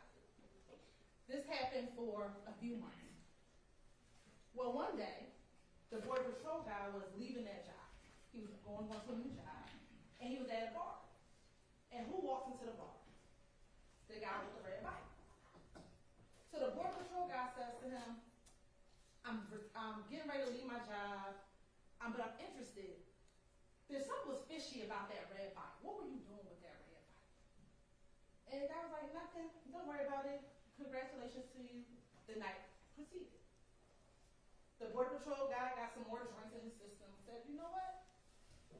Can you tell me about this red bike? Because something just doesn't seem right. Every time I would see the red bike, it would have sand in the basket. Tell me what was going on. Guys said, don't worry about it. Finally, it's the end of the night. Border patrol guy is really intoxicated. He said, just tell me. I'm not going to remember what happened. You're not going to get in trouble. Tell me what you were doing. And what the guy said was, you know how every day you were focused on the basket with the sand? I was smuggling in a new red bike every single day. So you were so focused on what was in the basket that you was missing what was right in front of you. And if you listen to what the defense counsel told you for the last about 3.5 hours that they argued, you're going to miss what's right in front of you. So what's sand in the basket in this case? First things first, stolen jewelry. APD, somebody stole this watch. No one stole the watch. The watch is left back in the house, but they want you to focus on this watch because if you focus on the watch, you're going to miss the evidence in front of you. Talked about no reports. Vimerito, she didn't write any reports. Well, what she told you is she wrote her information in the affidavits. Affidavits that get sworn before a judge. Probably better than reports because a judge has to actually read that information. But if you focus on the fact that Vimerito didn't write any reports, you're going to miss what's right in front of you. Mr. Weinstein talked about length of time. We talked about that.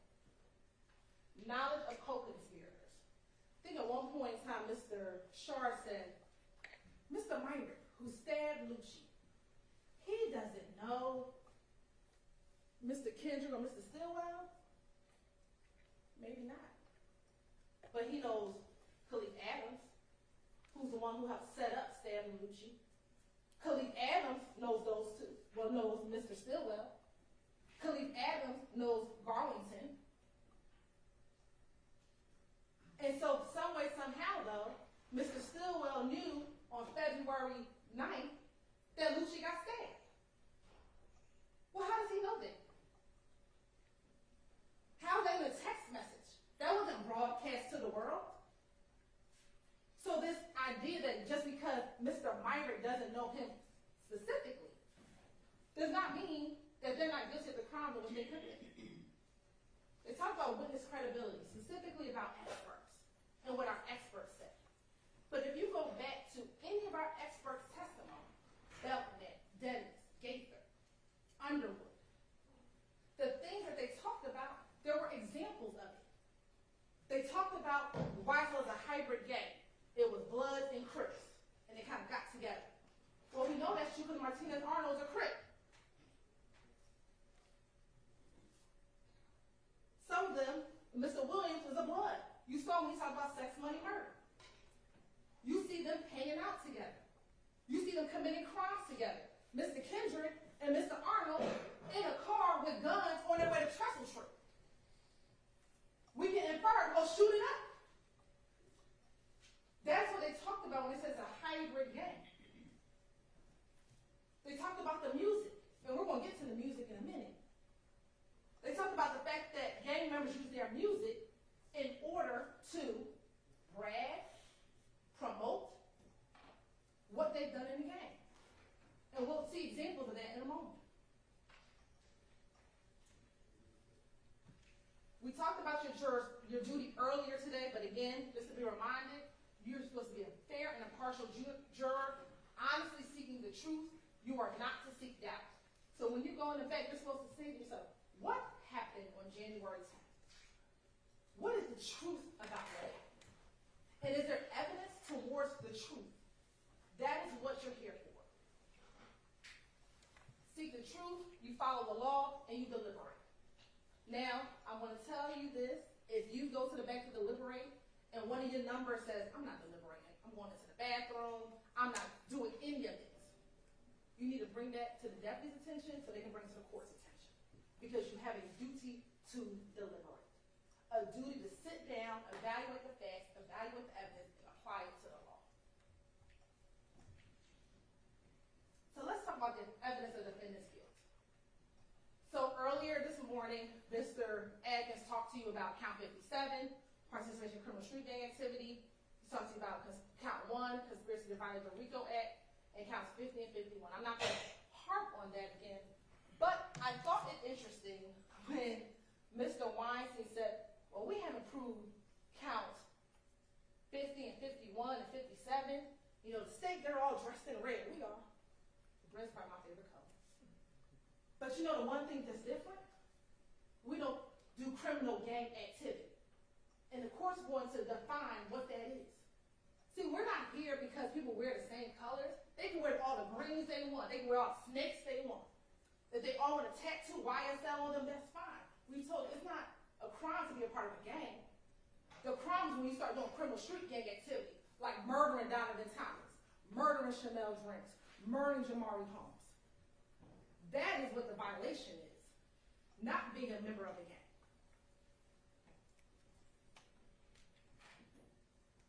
So you'll see, and we said it again, that on the left-hand side were the charges for Mr. Kendrick, on the right-hand side were the charges for Mr. Stillwell, and in the middle is what they were both charged with.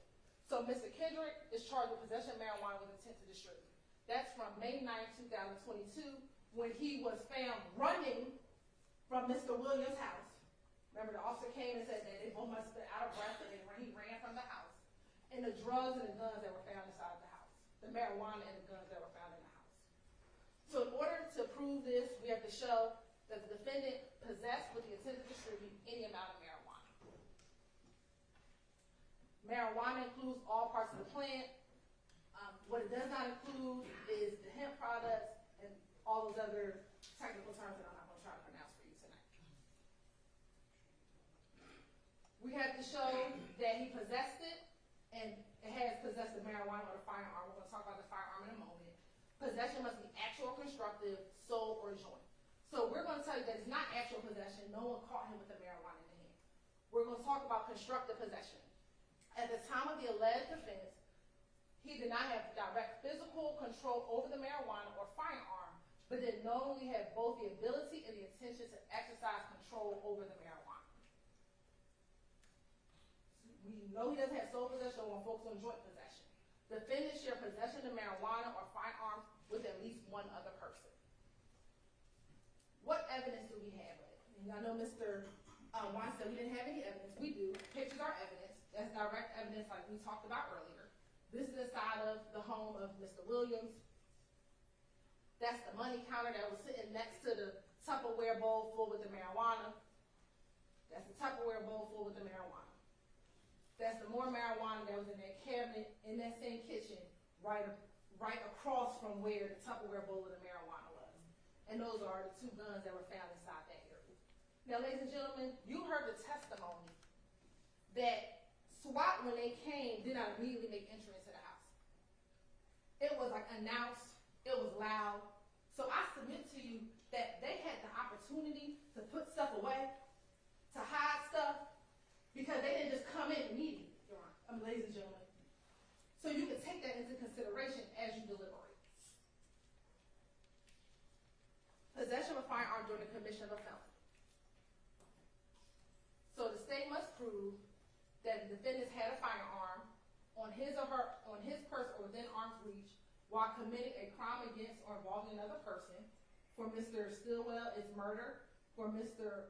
Kendrick, it's the possession of marijuana with intent to distribute. So how do we show this? On the left is Shannon Stillwell. That is Mr. Drinks inside of the vehicle. We know that Mr. Drinks was shot with a 40 caliber gun, possibly of a Glock, and we're going to talk about this Glock in a moment.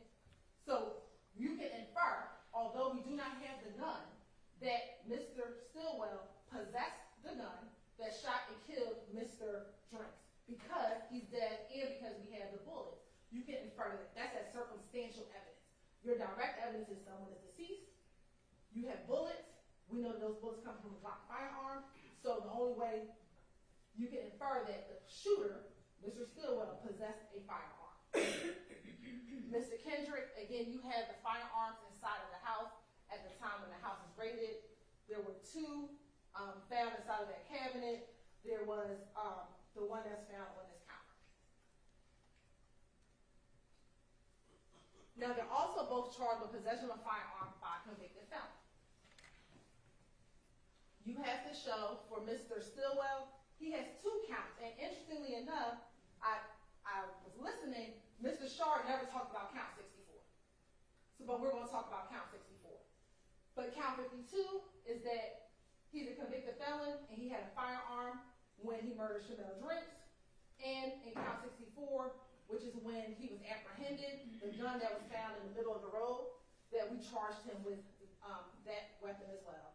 And then again with Mr. Kendrick, that there were guns and drugs at Allison Drive on May 9th.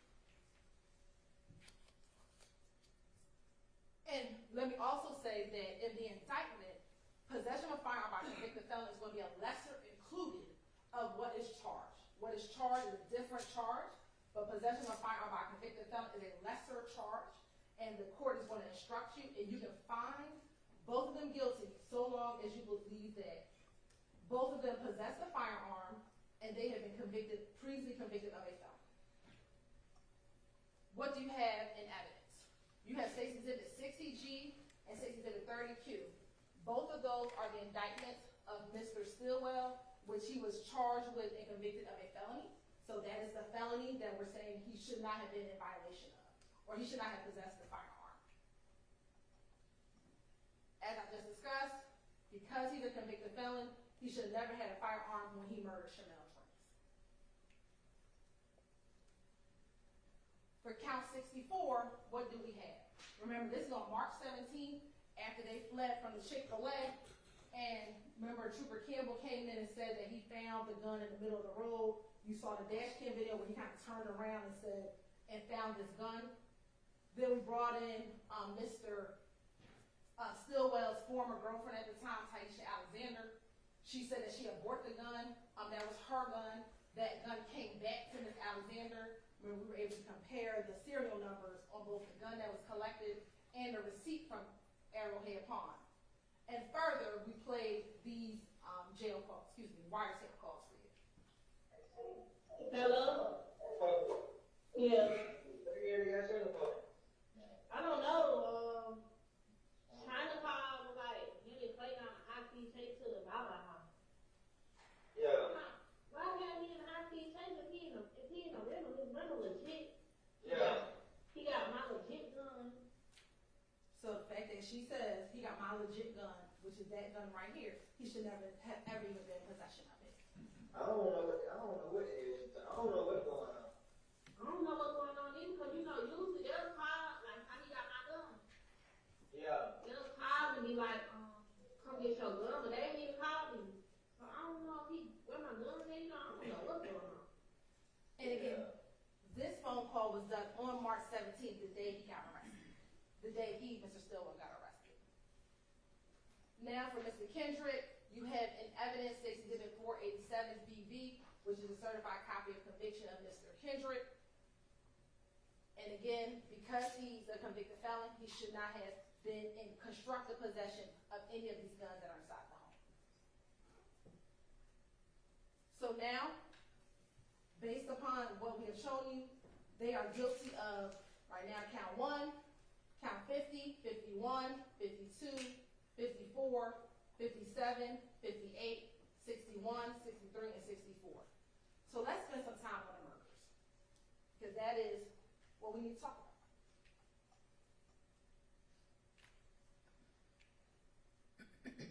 So for the murders, Mr. Stillwell is charged with count 2 and count 49, which is Donovan Thomas Jr. and Shamel Drinks. And Mr. Kendrick's charged solely with count 2, which is the death of Donovan Thomas Jr. You're going to hear the court read you an instruction about intent. Intent is every essential element of any crime must be proved by the state beyond a reasonable doubt. It may be shown in many ways, provided that you, the jury, believe that it existed from the proven facts before you. It may be inferred from the proven circumstances or by acts and conduct, or it may be in your discretion inferred when it is the natural and necessary consequence of the act. Intent does not mean an intention to violate the law or to violate a criminal statute, but it means simply the intention to commit the act that is prohibited by the statute. So what are the elements that we have to prove for murder? That Mr. Stillwell and Mr. Kendrick caused the death of another person, here, Donovan Thomas and Shamel Drake, unlawfully and with malice aforethought. What is malice? It is not necessarily ill will or hatred, rather it is the unlawful intent to kill. You may find malice when the circumstances show that the defendant acted with deliberate intention to unlawfully take the life of another person, or where there does not appear to be significant provocation and all the circumstances show an abandoned and malignant heart. You often hear about premeditation. Some of you like watching these crime shows. The state does not have to prove premeditation to prove murder. So we don't have to sit and say you planned it out and you all mapped it out and that you knew you were going to kill Donovan Thomas or Shamel Drinks right at that moment. If a killing is done with malice, it is murder regardless of how briefly the malicious intent existed. So when Diamante Kendrick rode by the barbershop and they saw Donovan Thomas sitting outside with his friends, and I'm going to submit to you, they started calling saying, yo, Donovan's out here. Let's go do this. That's enough. Or with Shamel Drinks, when Shannon and Garlington are sitting in the car and they're backed in and they see Mr. Drinks pull in and they realize, oh snap, that's the dude from the Shell Cal post. And they see him walking up and they decide at that moment they're going to get him because they're going to get revenge, they're going to get back. That's enough right there. Doesn't have to be days planned. Within moments, that is enough. No specific length of time is required for malice to arise in the defendant's mind. It may be formed in a moment, and instantly a fatal wound may be inflicted. If malice was in the defendant's mind at the time of the act of the killing and moves the defendant to do it, That is enough for the killing to be murder. Now, motive. The law says we don't have to prove motive. You want to know why? Because oftentimes I can't get into the mind of why someone wants to murder somebody. But here, and we're going to talk about it, we have some evidence of motive. Any evidence of motive has been admitted for your use in determining the defendant's state of mind at the time of the killing. So you heard Mr. Atkins talk earlier about parties to a crime. I'm not going to go over all of the principles again, but he gave you the example of the bank robbery, right? Everyone who is a part of the crime is responsible. So in this case, for Donovan Thomas, Mr. Kendrick, the driver. Mr. Kendrick, the state's belief, the state's theory, is that he alerted them about where Donovan Thomas was, because he was the one that was at the Texaco. He's the one that waited 40-something minutes for the Infinity to pull up. He's the one who got out of the Bonneville and went to the Infinity. He's just as guilty as the ones who pulled the trigger, Nard and Mrs. Jackson. He's just as responsible. And that's what parties to a crime says. Every person involved in the murder is just as responsible as the person who pulls the trigger, because you all act together.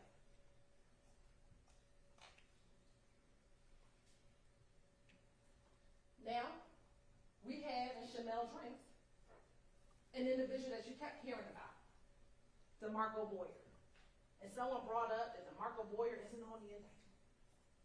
Well, this is the law that's going to be instructed to you. Any party to a crime who did not directly commit the crime may be prosecuted for commission of the crime upon proof that the crime was committed and that that person was a party to it, even though the person alleged to have directly committed the crime has not been prosecuted or convicted, has been convicted of a different crime or degree of crime, is not amenable to justice, or has been acquitted. Mr. Boyer's day is for another day.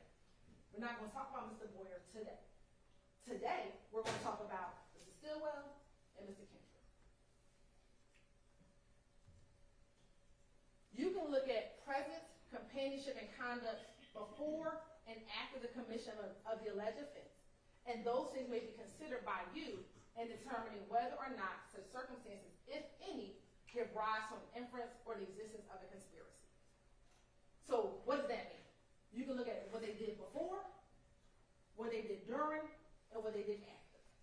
And for both of those murders, we're going to talk about conduct before, conduct during, and conduct after. So let's talk about Mr. Donovan Thomas Jr. You heard from his mother, you heard from his father. He was from Atlanta, he had kids, he was in a gang, but he had started to kind of try to get into the music business. And he had started doing that by, one, he had a relationship with Rich Homie Quan. Two, he had just put Lucci on, YSL Lucci. So he was trying to kind of turn that mark and do something different. What did you also hear about Donovan Thomas? That on the night that he was gunned down, that he was at the barbershop, getting his hair cut, his brother was there, and what were they getting ready to do? Meet with their daddy to go watch the football game. I think it was the Ravens and the Patriots. Don't quote me if I'm wrong, but I think it was the Ravens and the Patriots. And that's what he was getting ready to do. Spend time with his father. You know that he has a biological brother, but he also has a brother, which Kelvin Watts, who's super close to him, that they are brothers, but not biologically, but they share a brother, so they call themselves brothers. He said he was trying to get in the music industry. That's him with YSL Lucci. That's him with Rich Homie Quan. And so much so that after his death, Lucci had a whole album dedicated to him, Long Live Nut. And we know that Peanuts was his nickname. Now let's go over some timelines, because I think oftentimes we focus just on the murder, but there's some things that led up to that day that is very delivery. So we know in September 2014, Rich Homie Quan's father's barbershop shooting. Now, Mr. Copeland, we're going to talk about Mr. Copeland, told you on the stand here that him and Threat were responsible for that. YSL members responsible for shooting up the shop of a YFN gang member. Or shoot the father of his gang associate. Then, if you can recall, in all of the different interviews, majority of them, Mr. Copeland talked about this shooting at the Lakewood gambling house.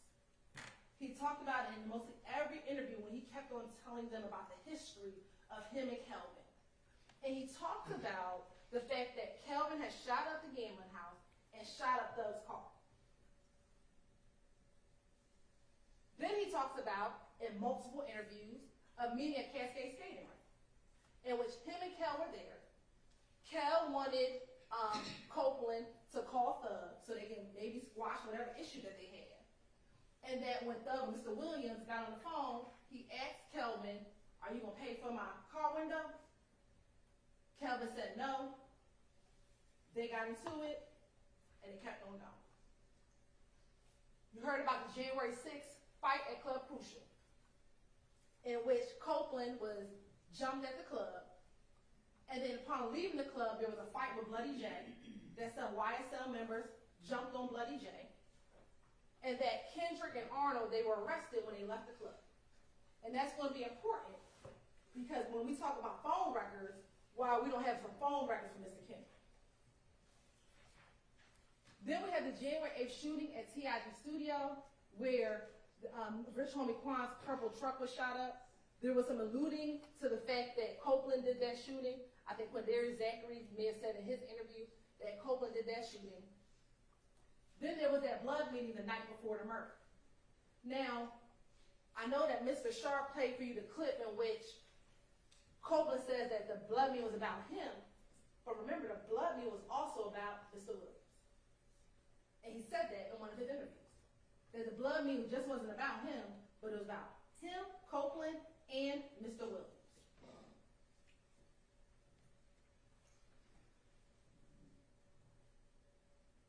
Then, on January 10th, you have the death or the murder of Mr. Donovan Thomas at 330 McDaniel Street. Then, you have the retaliatory shootings begin immediately. See, the streets knew what it took the state and the government a long time to figure out. They went directly to who they thought killed Donovan Thomas.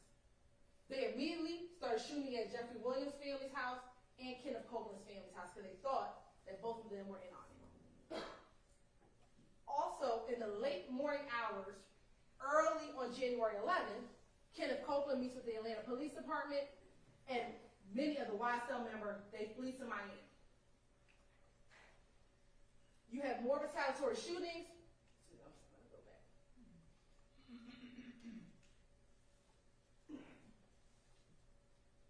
Then, in between April and May of 2015, you have the incident at the Dunbar Center where Copeland is found with that gun. They don't arrest him then.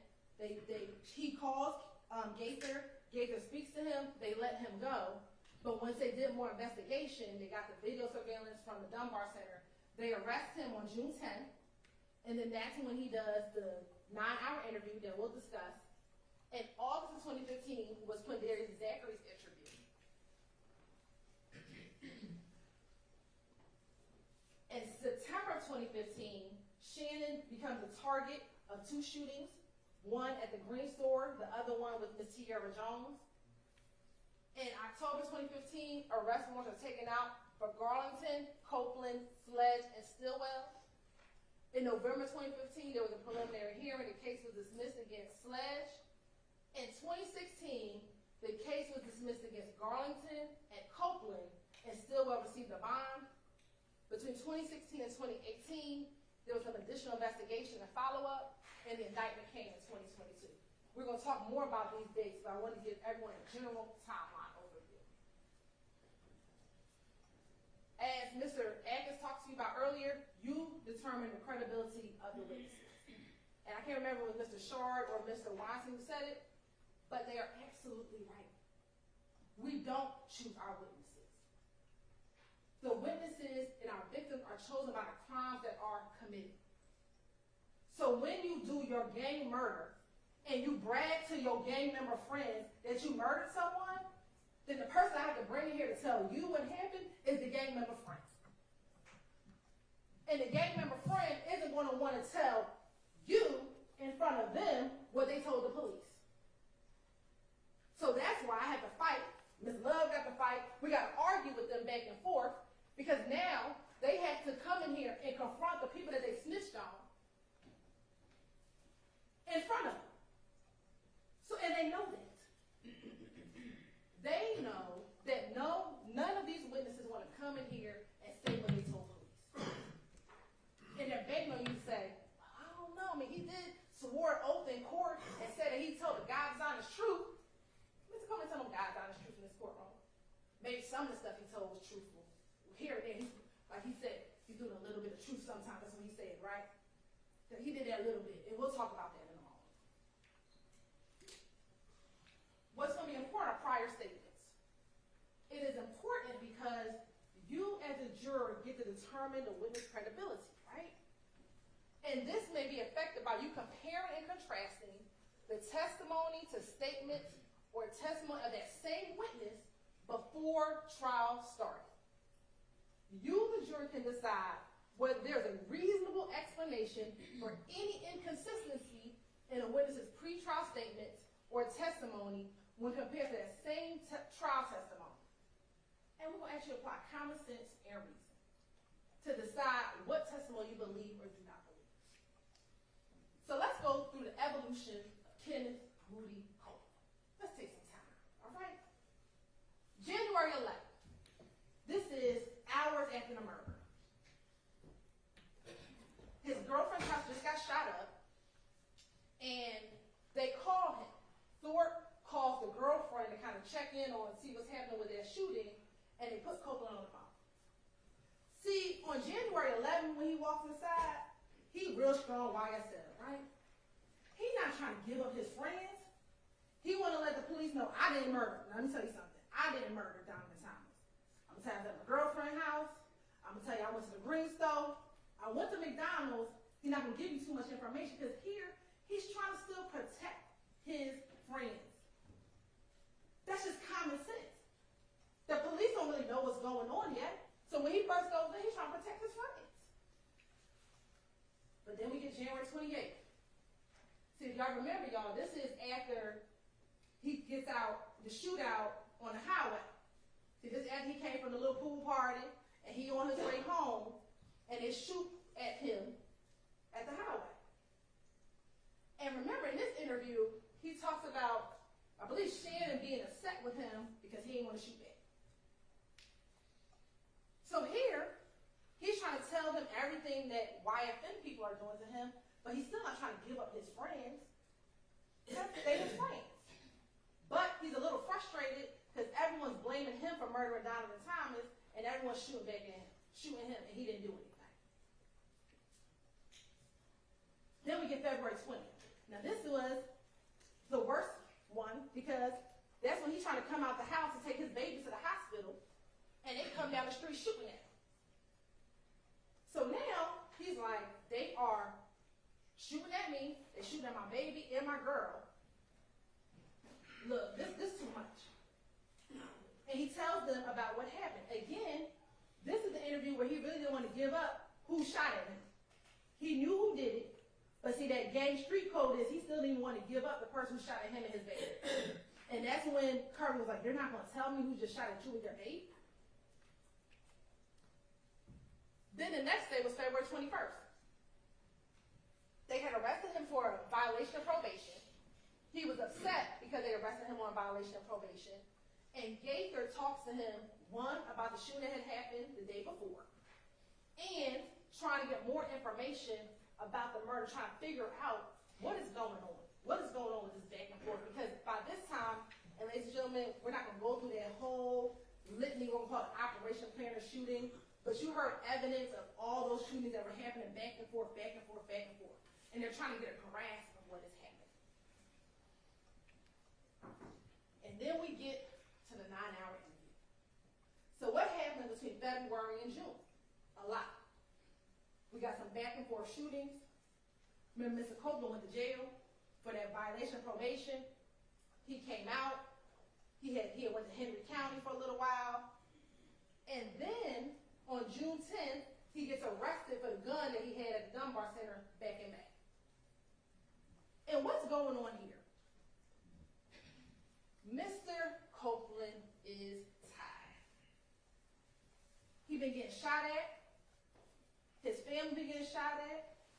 Homes getting shot up. Remember Kenneth Hurst or Kenny Booth's house?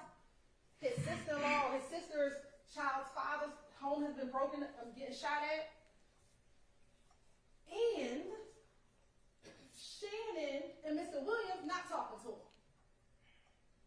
Remember Shannon, and he thought Mr. Williams was trying to kill him. That's everything he talks about in this 9-hour interview. And let me say this, if some reason y'all want to watch all these interviews again, y'all can. Y'all just gotta let them know. I don't know if you want to sit there watching 9-hour interview again, but if you wanted to, you can. But in this interview, he is at the place where enough is enough for him. And I'm going to tell you about Mr. Copeland, I'm going to tell you about Quindarius Zachary.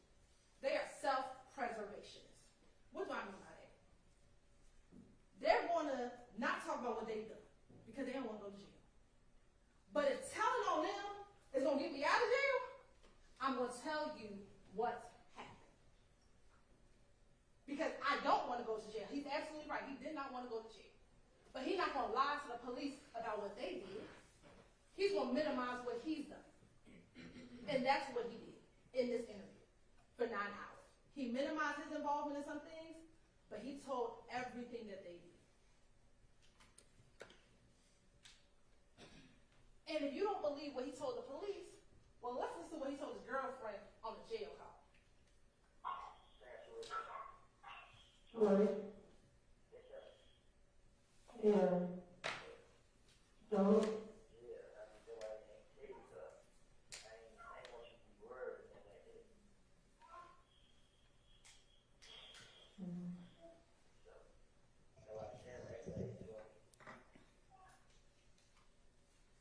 Okay.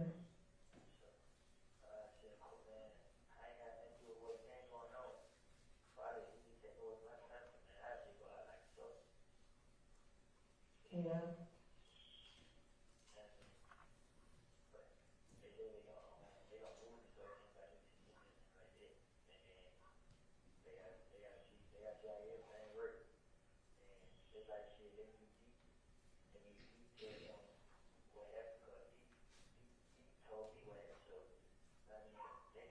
This time you were able to wait.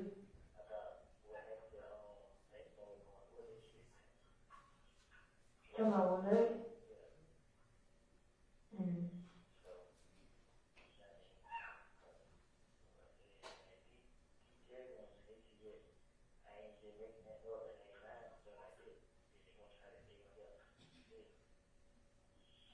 Yeah.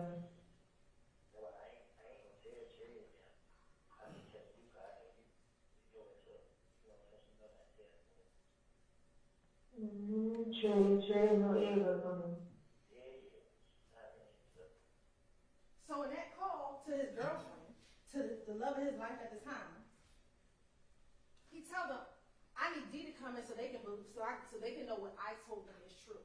They had to verify what I said. So when he came in and said, I will finesse the police, I will lie to them. No, because you wanted them to verify what you told them. And we're going to talk about how the police and Mike Sprinkle was able to verify what he told them. Let's listen to this June 16th, 2015 call.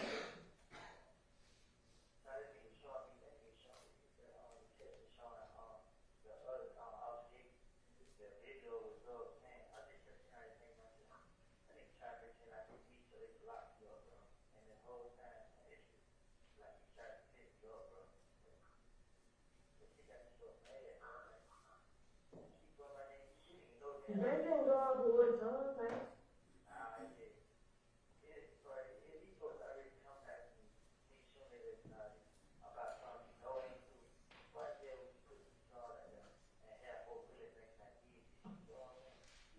So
what does he say there?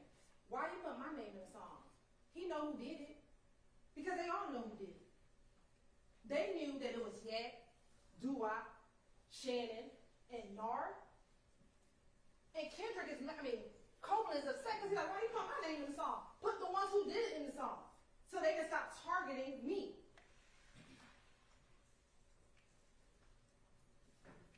Now, let's talk about his trial testimony. You know, I actually do like rap music, contrary to popular belief.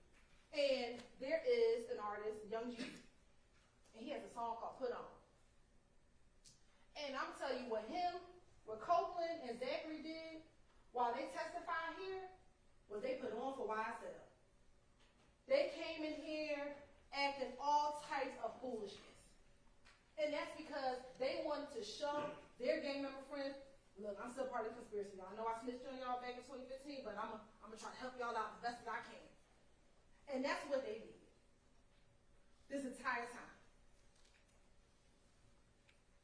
They friends. They've been friends for a long time. They wear the same clothes. They lay together. What makes you think that Demekian, when he got into that car at McDonald's and said, yo, let me tell y'all what they just did. Let me tell you what our homie, our boy for the last couple of years just did. They just killed Nut. Because the killer wasn't around. He was asleep at his girlfriend's house. So he missed the action. So you don't think when Demekian get in the car, he's not going to say, yo, let me tell you what Shannon just did, Joe. They friends. And they want you to believe that Demekian did not tell Copeland what happened moments after it happened? That don't even make sense. And we gonna ask you to use your common sense. This is them. And these weren't all taken in 2015 because some of these are older pictures. They look super young. This is how long they've been friends.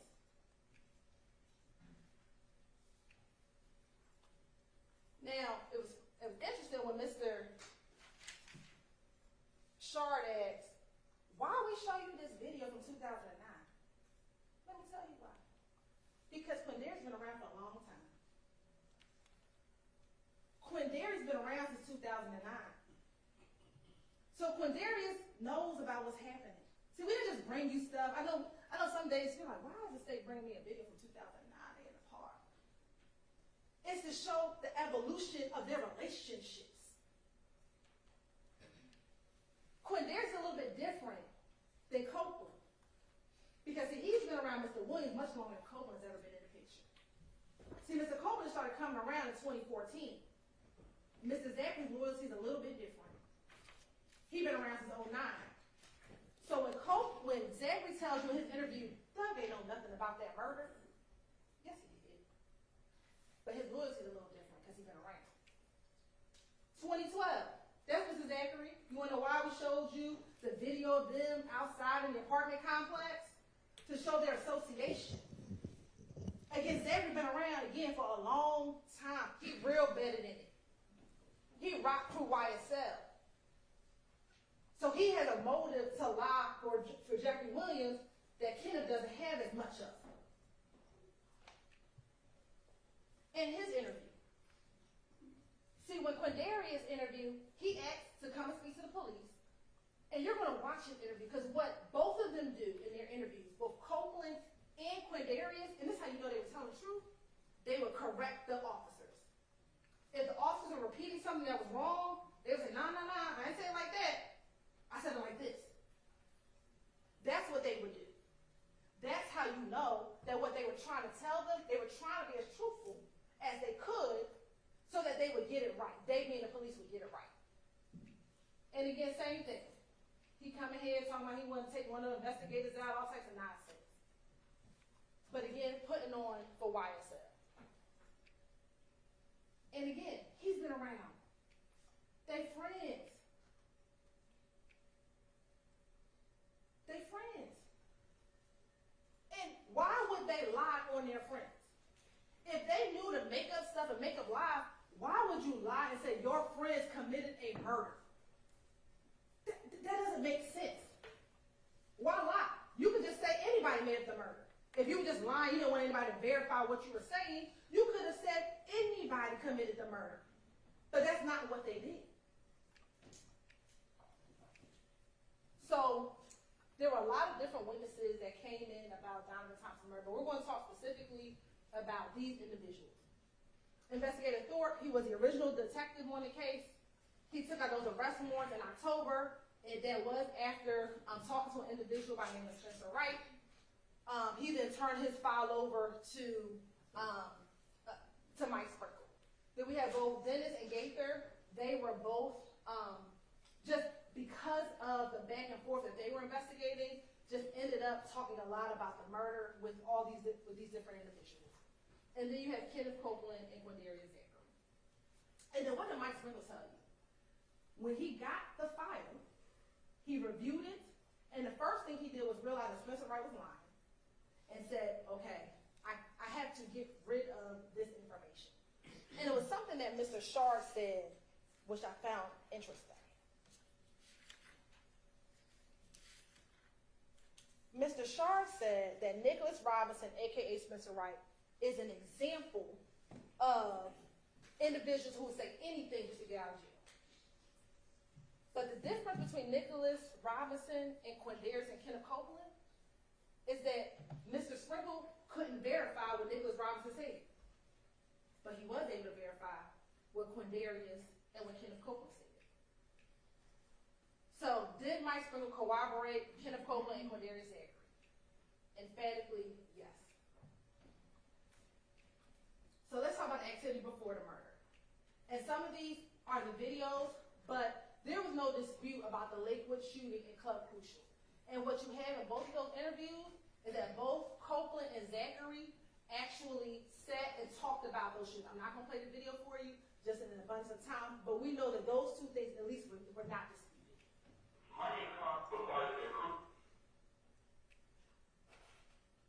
So let's talk about the day of and the days after the murder.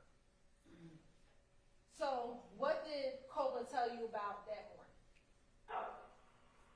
So my mother came over, she had to come to you to your mom. So I was up, she said, I got that. I told her, what you with? She like, oh, I don't know, she don't want the $10,000 head, you going home there. I'm like, dang, you got it. With the long story short, so I don't know what to do. This is near where the murder happened. Yeah, this is crazy. So, after that, I had that night murder happened.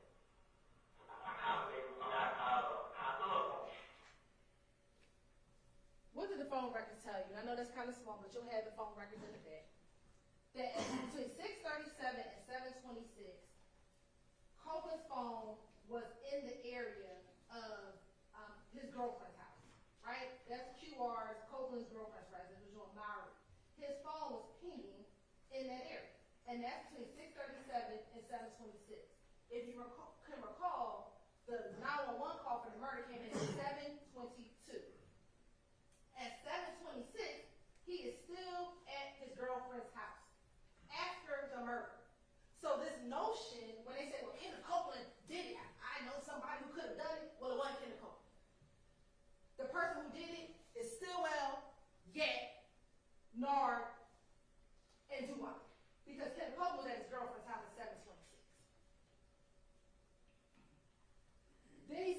green store.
What did the phone records tell you? He went to the green store. He's at the green store at 7:28. Between 7:28, he's at the green store. And then he travels down towards the McDonald's, like he told me.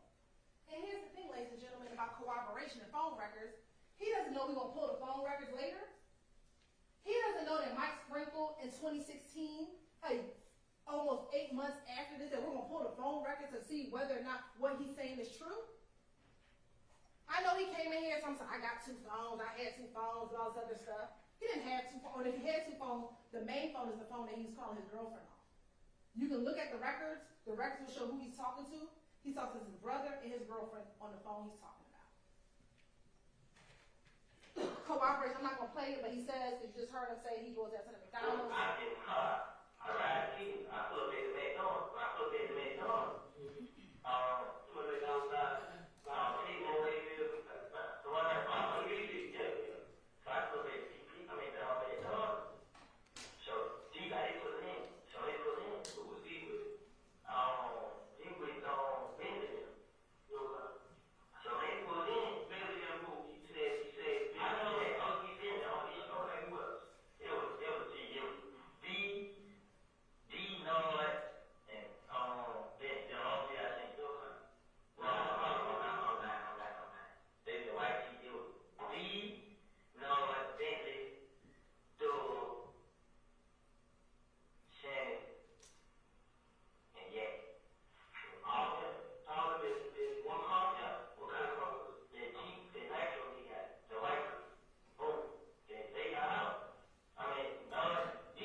That is from the Dexter Montgomery shooting. What is that? That's the white nitro that Nard and DK came in from OG Bentley's house. So is it ironic that, oh my goodness, OG Bentley has a white Dodge nitro?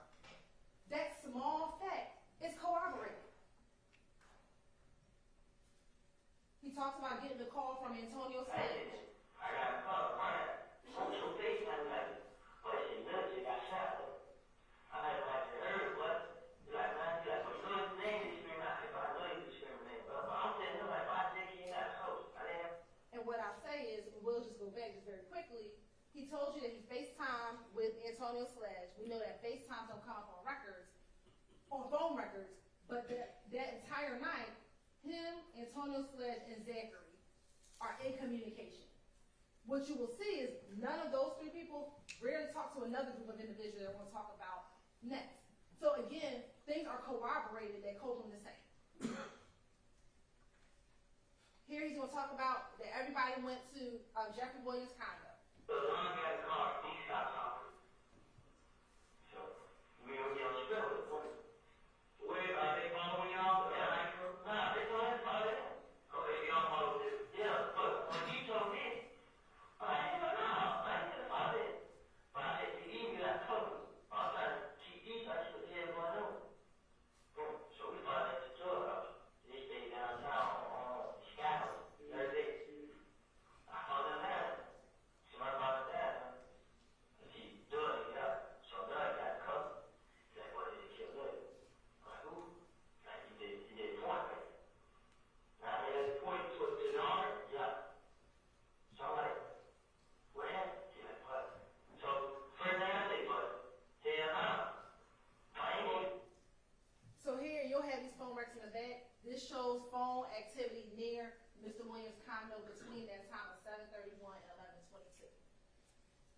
Again, he talks about the condo.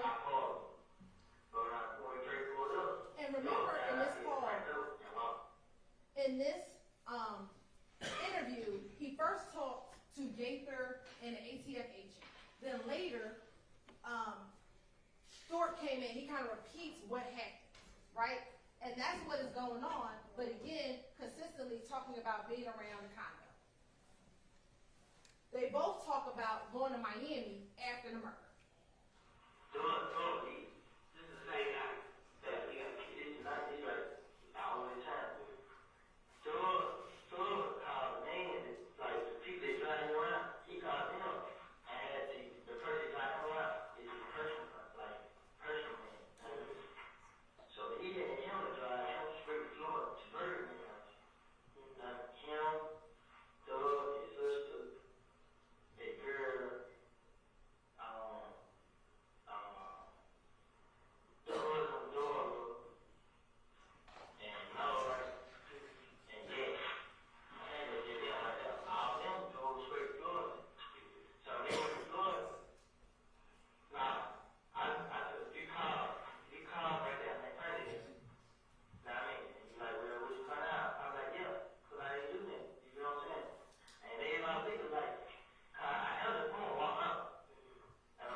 Talking about them going down to Miami. Now, in court, that's probably one things that they talked about, that they all went to Miami. But they all said they went for this concert in Miami. Well, ladies and gentlemen, we showed you all the flyers, and there's no flyer in Miami for January 10th, 11th, 12th, 13th, 14th, 15th, 16th, 17th. The only flyer in Miami, or in Florida, was in Tampa Bay. So the question becomes, why are y'all going to Florida right after Donovan Thomas was murdered? To flee. Because YSL knew what they did. And they had to get up out of Dodge. And they went down to Birdman's house to lay low until things, maybe some of the dust starts to settle. And we had the phone records to show you all that they all went to Miami, all the different phone records in Miami after the murder, and the time that they all went after the murder. Now, we talked about the Grand Infinity. They both discussed, well, Copeland said there was Thug that rented the Grand Infinity. Zachary, I told you his loyalty is a little bit different. He didn't want to say Thug rented the Grand Infinity. He talked about it was a meaning. But we both know that this Grand Infinity was rented. And I won't play the video for you, but there are the two clips. If you want to play it later, you can play it. And how was that corroborated? Mr. Sprinkle found a Hertz rental car record in order to corroborate, is what Mr. Copeland said accurate? Was there a rented gray vehicle? Almost a year later, he finds the rental car. That is corroboration of what Kenneth Copeland said. He literally took everything that Kenneth Copeland says and said, can I corroborate this? And that's what he did. Now let's talk about who they both said. Now remember, Copeland is in June, Zachary is in August. So, who was in the car? That's supposed to be the driver. I don't think. This was a legit broke story. He said, I think he was in the Olive View Shadows, and he said they both had the same nurse standing outside. They went somewhere and changed clothes. Now they know it was. I dropped Sandy D out the door. I had went home my big mom.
than what Demekion told him, and Zachary's telling the police what Stillwell and Yet told him. But how are we have the same people? Yet, Nar, Doo-Wop, Stillwell. That does not change. That's corroboration of each other. 2 different interviews. 2 different times. Saying the same people? Ladies and gentlemen, that's evidence. That ain't a coincidence. And remember what Copeland said, which I found interesting. When they asked, do you remember what gas station? He's like, I don't know what gas station. How would he know that Yak was at the gas station and that they circled the block and pulled up and saw Donovan outside? If they didn't tell him that. He didn't even know what gas station they were at. But what did Mike Sprinkle do? He said, well, let me go pull the gas station footage and see if I can corroborate what he's saying. And that's exactly what he did. He pulled up the January 10th Texaco gas station and see when the car pulls into the gas station. The Bonneville. And in that same interview, they asked him, well, what kind of car was Yak in initially? He tells them it was a Bonneville.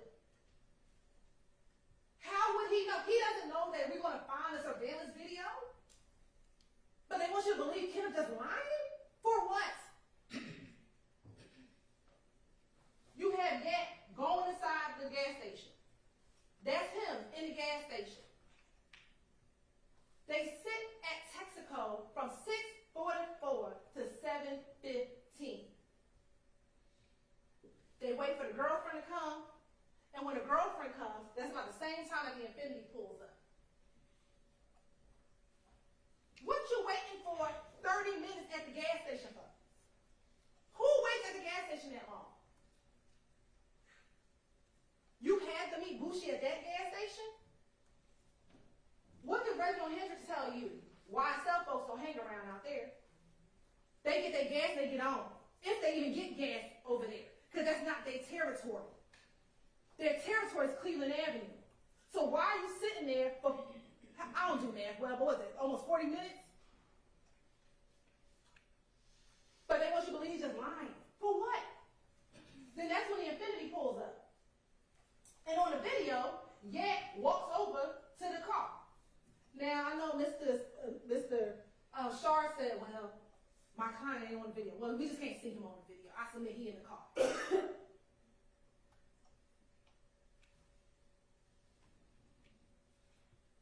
Then they both leave at the same time, and they both turn right on Northside Drive.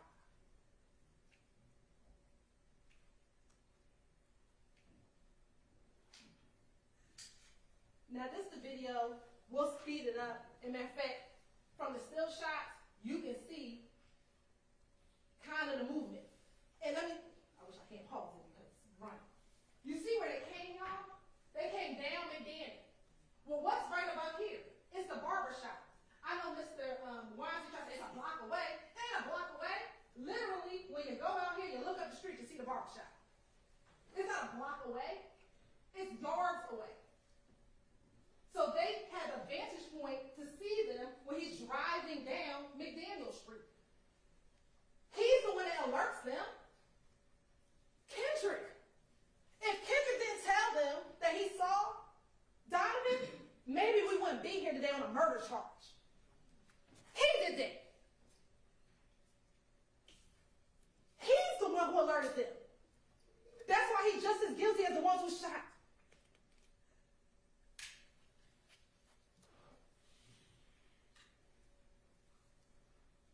This is them when we sped through the video. So now it's about 9:05.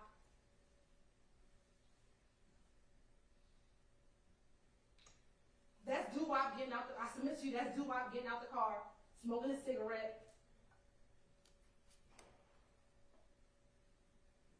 I submit probably trying to look to see if he's still out, if Donovan's still outside, so they can see how much time they had before Donovan go inside and go get his hair cut.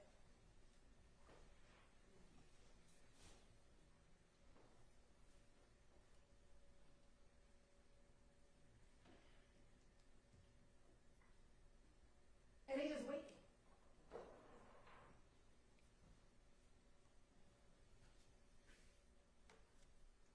That's when we believe Bushi pulls up in that car.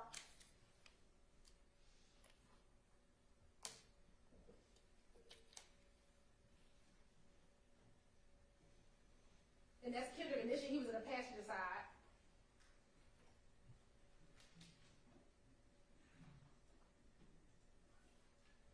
And then that's the driver, that's I submit to you all, that's Bradford. He gets out the car.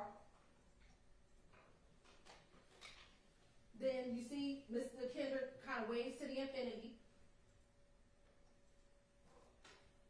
Then he walks over to the infinity.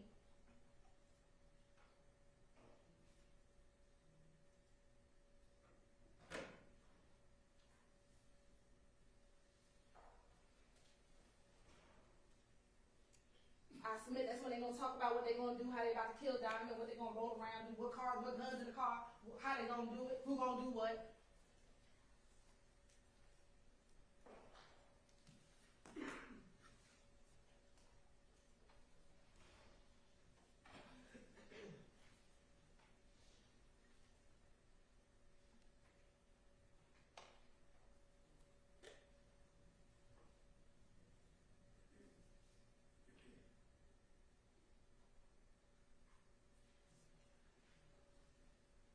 He now gets back in the driver's seat.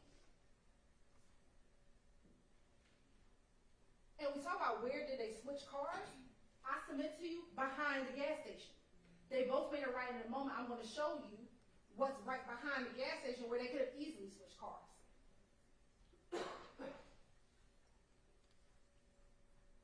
And then, and remember we talked about the time, so it's not 8:08. Remember this time is off by a few moments. And that's them coming down the street in the infinity, shooting. Of course, you're going to see, and I'm going to play this all this, the reaction, what happens in the store. You got babies running. Bullets have no names. And they have the audacity to tell you that we're sitting here trying to charge people of color? No. You should not have to be sitting here on a Saturday trying to get your hair cut and have bullets come inside of a barbershop. Bullets have no names. And there was babies in the front. But you just spraying down the street for what? For your status in YSL? So you can show Mr. Williams that you big and bad? That's what this is about. And that's Donovan's brother. Outside. I submit he saw what happened, but you know what? He ain't going to tell us. He ain't going to talk to the police, because that's what the gang culture is.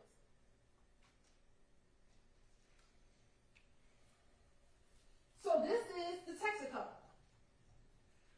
That's Northside Drive. And here are two streets. This one is a one-way street, but they don't follow the law, so I submit that they went up the one-way street. And it's another street. They could have went up either. I submit to you they went up the one-way street because, again, they don't follow the law. So when they turn the right, they switch cars behind here. They switch behind here. It takes no time to drive up the wrong-way street, drive back down, and come back down into their street. That's where they switch the cars at. They both. I guess me and Aaron will show you that. And this is where he talks about it. I'm not going to play it for you, but that's what he said. And let me tell you something. This is how you know they switch cars. We told you he came in the Infinity with Javor's Bradford, right? This is Javor's Bradford phone records. After the murder, this is him between 6:36 and 7:19. You see the crime scene, he's stationary around the crime scene, right? There's a gap in time between 7:19 and 7:24. At 7:24, between 8:08, this is where Bradford's phone is, right? From 7:31 all the way to 8:08. What's over here? Oak Drive. OG Bentley House. Where they said they got rid of the guns. Let me tell you what he's doing. He waiting for them to come back. And you want to know how we know that Yak isn't in the car with him anymore? This call right here. Using security. You may start the conversation now. So, I live down, nah, he ain't, what's the other they got there, nah,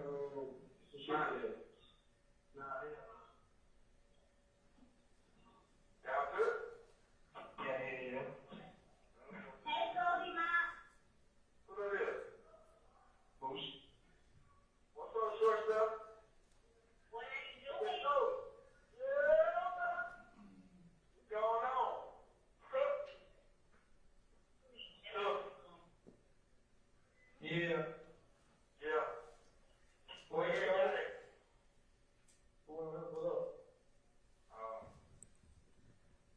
he said? Where Yak Gotti at? We waiting for him to pull up. That's at 7:42. That's when, let's go back, y'all. That's when he waiting down here. At 7:42, which is one of the calls that's right here, Yak ain't with him. You want to know why? Because Yak with the other 3 murderers. That's where Yak at. What evidence do we have? No, we don't have DNA. You want to know why? They got rid of the car. No, we don't have DNA. You want to know why? Because they got rid of the guns. All we have is what they told their co-conspirators. And that's what I have to bring to you. What I have are the phone records. What I have are the surveillance videos to corroborate what the co-conspirator said.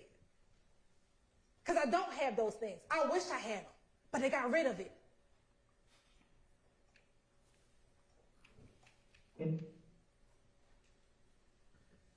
That's Yak the night of. What'd he say? Maniac's back. That's what he said, right? Y'all know me in my Santana voice. You right. The maniac's back. He just drove the car that took somebody's life. For no reason. For no reason. That's just to show you, that's Javorce Bradford in that Pontiac. That's on that surveillance video. This is when they talk about the guns used to commit the murder. Go back to nothing. Make sure that everything's right. Demetrius pretty much told you him, Shannon, Nard, Bentley. Now, Demetrius and Sub, he and Sub, and a girl went to Bentley house.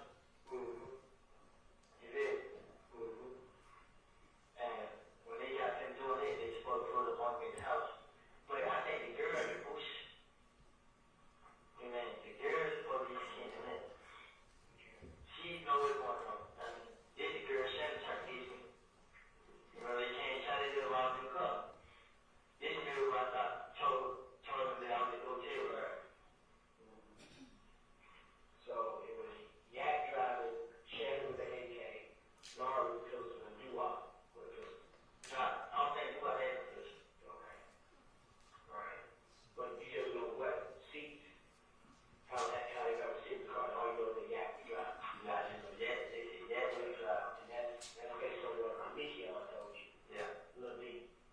Okay. We gonna lie. Why not say Dewap had a gun? Let's lie. Like, we gonna lie big. Everybody had a gun. But he didn't do that. He said, nah, I don't think Dewap had a gun. I don't think so, but I definitely know Yak was driving, because if we gonna lie, say Yak had a gun too. But he didn't do that.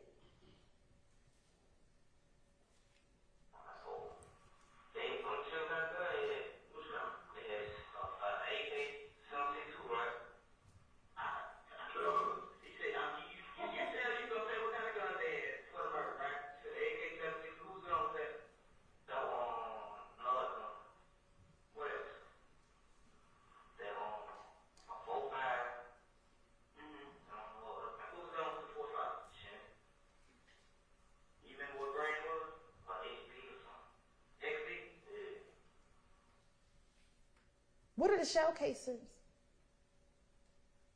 How he know it was a 7.62? That's what Donovan was killed with. Those the bullets that came out of Mr. Thomas. The shell casings that was found, there was multiple types of shell casings. 45s, 9s, and 7.62s. How they know that? This is called corroboration. This is called verification. They don't know what bullet was pulled out of Donovan Thomas's body at the autopsy. They don't know what shell casing the police picked up off the ground. But ironically, they know, it's not ironic, they know the type of gun that they use.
when he finishes, he's at the airport.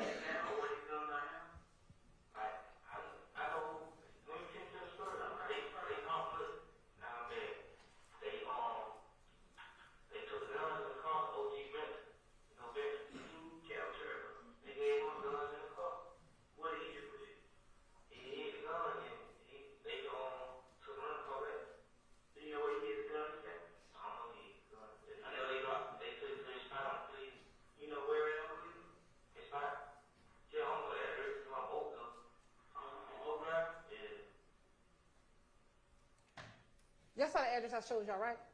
It's on Oak Drive. That's Bentley spot. And isn't it ironic that that's where the guns was kept in April when Dexter Montgomery, when they went and shot up at Dexter Montgomery, they got all the guns from Bentley spot. Bentley keep the guns. That's what happened here. When we talk about interrelatedness, this is the interrelatedness that we are talking about. The same location, you drop one gun off, you pick one gun up. That's what happened.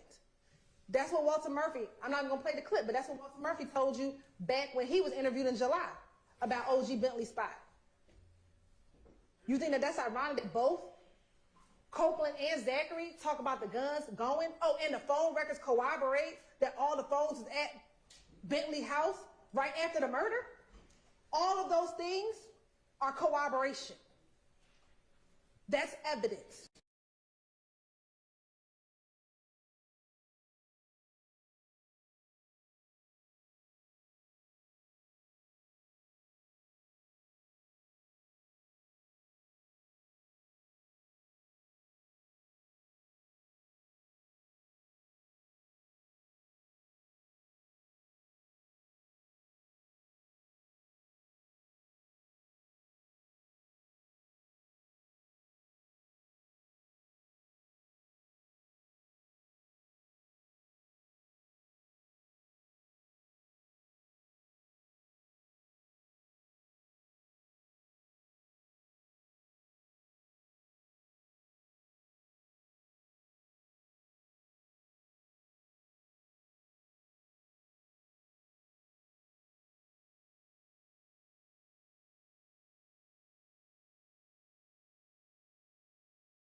Elijah, I know this is kind of faint, but I'm going to tell you what he says in this call. Let me give you a little background about this call.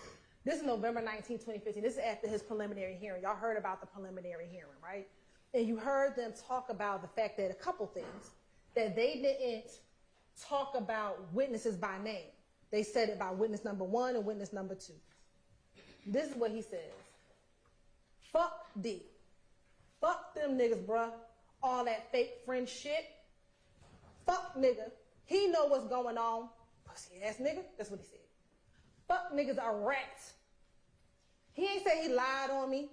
He said he a rat. I just went to court and they let everything out. That fuck nigga a rat. Him, Woody, and the other little D. Bitch, you in love with a rat, hoe. That's anger. Why? Because you just heard that your friends, because you didn't really know it was them, but it said witness 1 and witness 2, you were able to infer that your friends told the police about what you did the night of Donovan Thomas's murder. These are his words. He didn't say, yo, them dudes, I went to my prelim and they lied on me. He didn't say, oh man, they I don't know where they got this information from. He said they are rats. Because what do rats do? They tell. And he was angry that his voice would tell what he did. Let's talk about their songs.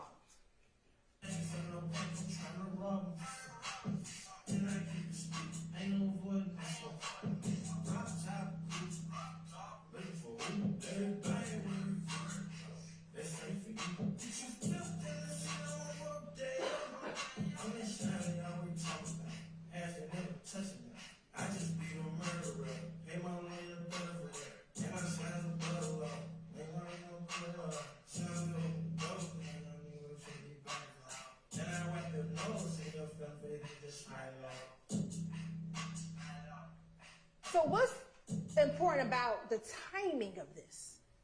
Ladies and gentlemen, we told you that between 2016 and 2019, there were no court involvement. From 2019 to 22, there was no indictment, nothing happening in the case. So in 2019, which is 4 years after the murder, he knows that Sledge has been dismissed, Copeland has been dismissed, and Garlington has been dismissed. His case is the only one that ain't been dismissed. In 4 years, you haven't heard about an indictment. You think you beat a murder rap. This isn't, oh, he was on this and that. He thought he beat a murder rap because you're not indicted until almost 7 years later. So you think you got away with it. I keep a stick, ain't avoiding no smoke, a chopper. I just beat a murder rap, pay my lawyer $30 for that. Me and my slimes above the law, I know it's mumbling, but he said, we don't work in court at all.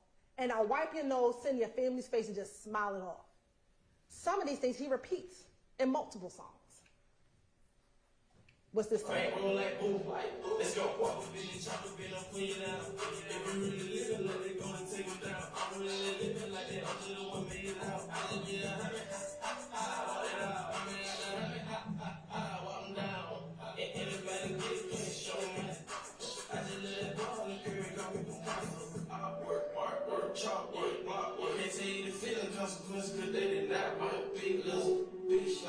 About my name is Big Shacks, bitch that, big shacks. Riding on your block, hanging at the top. They know I go bumpers, they just want some pop. Yeah, I'ma give you drop, put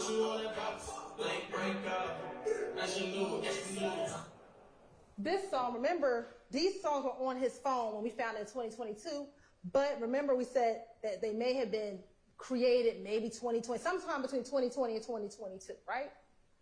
At this point, they real brazen because they don't think they're going to get held accountable for the murder. So they start saying stuff in their songs like, I just beat a homicide. Ha, ha, ha, walk it off. I just left that boy on the curb.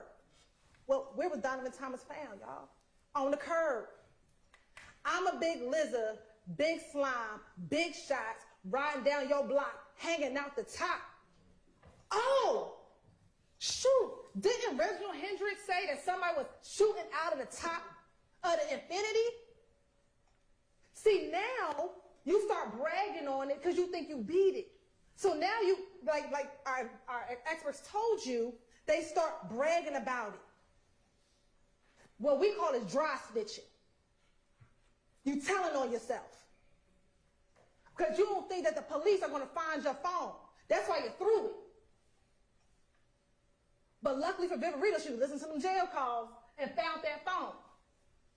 Because you didn't think we were going to find it. This is called confession. This ain't rap. This is a confession over a beat.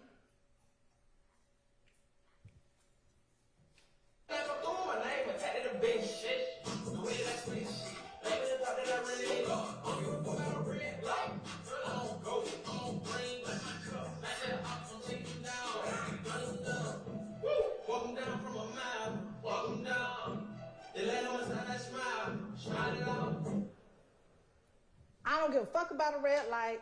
I'm on go. I'm on green. I see an eye. I'm taking him down. Walk him down from a mile. The last homicide, I smiled. How many times you gonna keep talking about the fact that you killed this man? And you bragging about it. This now song number 3. And then I can send the whole gang to the heavenly house? You good with killing folk. That's why you didn't kill Donovan, you didn't kill Shamel.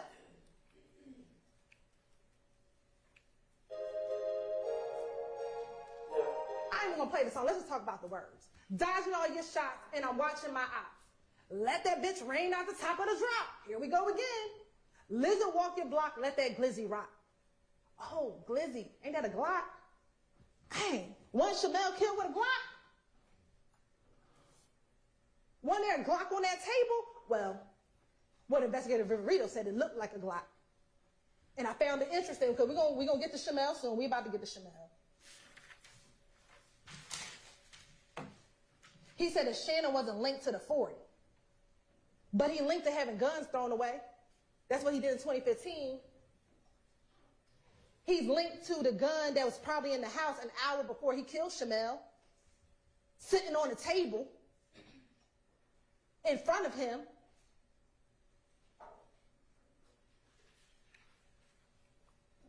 We ain't gonna play this one either, but let's talk about what he's saying this. I see ops fall, Shell, know my call. That's Shell Kell, y'all. Every slime play nasty. That's what he says in the song. They wonder how we lasted. Bout my gang, it will never end. Again, beat the hum. What do you think, y'all? No evidence. He don't realize that what his 2 co-conspirators said is evidence. Those interviews are evidence. His confession over a beat is evidence. This is evidence, ladies and gentlemen. And this is evidence you can take to the back, deliberate, and find him guilty. The surveillance video is evidence. No, we don't have his phone records, but you got his 2 friends telling y'all what he did. And they don't got no reason to lie on him. For what?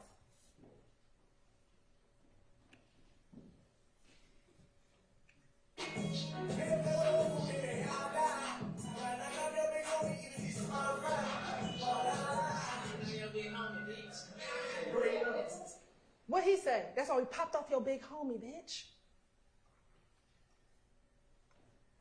Donovan Thomas was the big homie. There was no need for that ad-lib at the end of the song. But again, in 2020, they brazen. They have the audacity to think that they can just brag about killing somebody and no one's going to hold them accountable. That's what they're doing in 2020.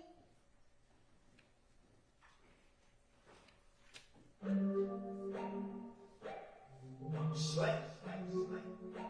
Hey, get out your motherfucking seat, little no. Slay. Slay. Slay. 100 grams in a towel, nigga, like of your tacos. 100 rounds in a Tahoe? Everyone knew that Donovan drove a Tahoe.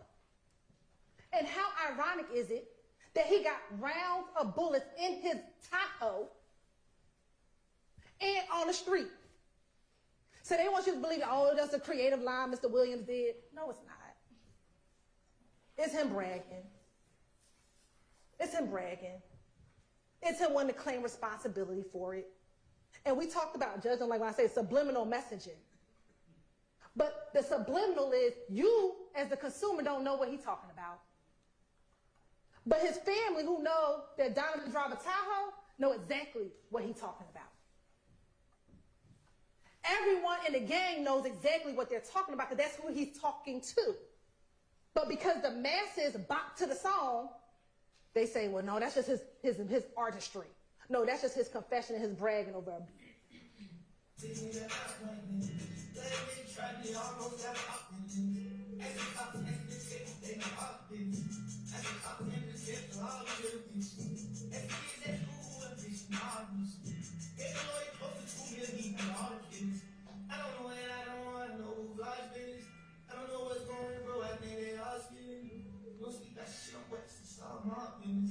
We know killer niggas catch a lot of kids.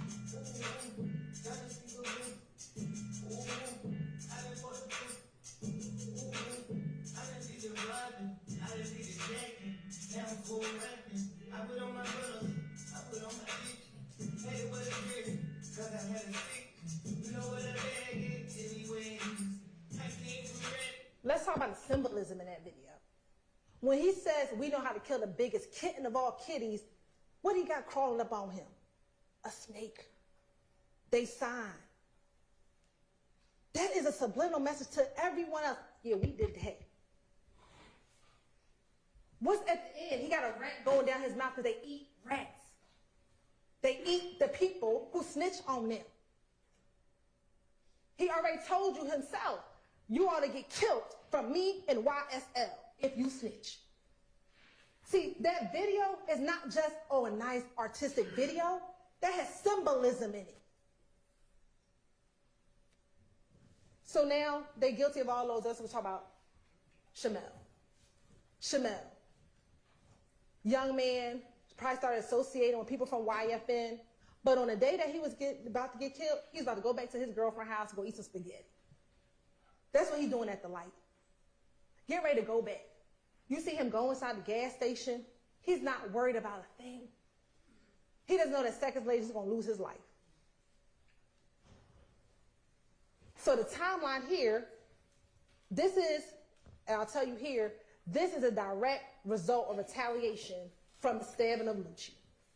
So what do we have? February 9th, Rayshawn Bennett gets stabbed in the Fulton County jail by Jada Myrick.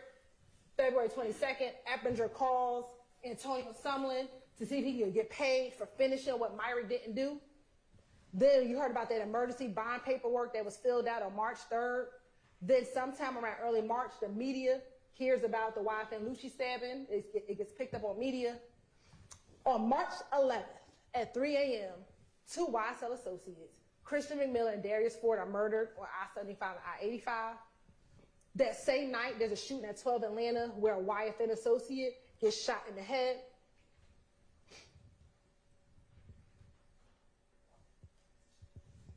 On March 12th, there's a shootout on Cleveland Avenue with Demekion Garlington and the ops. On March 12th, there's a 911 call, shooting at 2830 Waters Road. March 14th, Shannon Stillwell rents the Audi A5 and puts dark tints on all the windows. March 14th, 10 o'clock is the murder of Shamel Drinks. On March 16th, the shooting at Waters Road, where investigator Vera Reba comes out. March 17th, there's a search of Waters Road where everything is taken out except for a few guns that they left behind. And then Stillwell and Nichols are arrested. Again, we talk about the state does not have to prove motive, but here, ladies and gentlemen, This is motive. Again, that's that same video with Quindarius, y'all. Christian McMillan's been around since 2009. This is Mr. Williams' long friend, old friend, good friend. And he gets murdered by wife and associates. Oh, you got to pay for that. Here we have just different pictures of them, both Mr. Ford and Mr. McMillan, all with other YSL associates. You'll have these in evidence, ladies and gentlemen. That's unfortunately the car that they were driving in when they were tragically gunned down on March 11th. So here's where the motive comes in, y'all. Just like YSL brags about doing stuff, YFN does the same thing. It's tragic. These posts were despicable. That post crossing out that young girl's daddy and saying that, despicable. But that's the type of stuff that gangs do, right? To keep nudging each other. Well, that would make you mad. You see how heartbroken YSL was for the death of Mr. McMillan and Mr. Ford. They were devastated. These are all different YSL members posting them because they were devastated. And that's where revenge kicks in. That is Mr. Stillwell's post. I ain't gonna be the only one crying. Nope, you're right. The Drinks family crying. Because he had to make sure. And then what does he say here? Just rest, Mac, I got you, man. Crying emoji, broken heart, taped up heart, devil emoji. He was ready to go op hunting. I know that was in January, but that just goes to show you he already knew how to be on the prowl. He already knew how to go op hunting. And this is what Demekion say on the wiretap on about March 11th or March 12th. March 12th. I ain't talking about the ASD. Oh, ASD. Yeah, you know he don't know. Yeah. You know what he on. He on looking for them folks who killed our boys. That's what he on.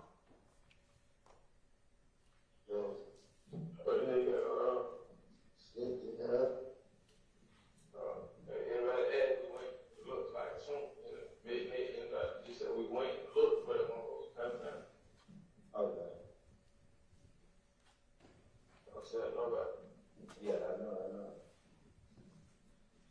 Well, I'm gonna leave that. Leave the room.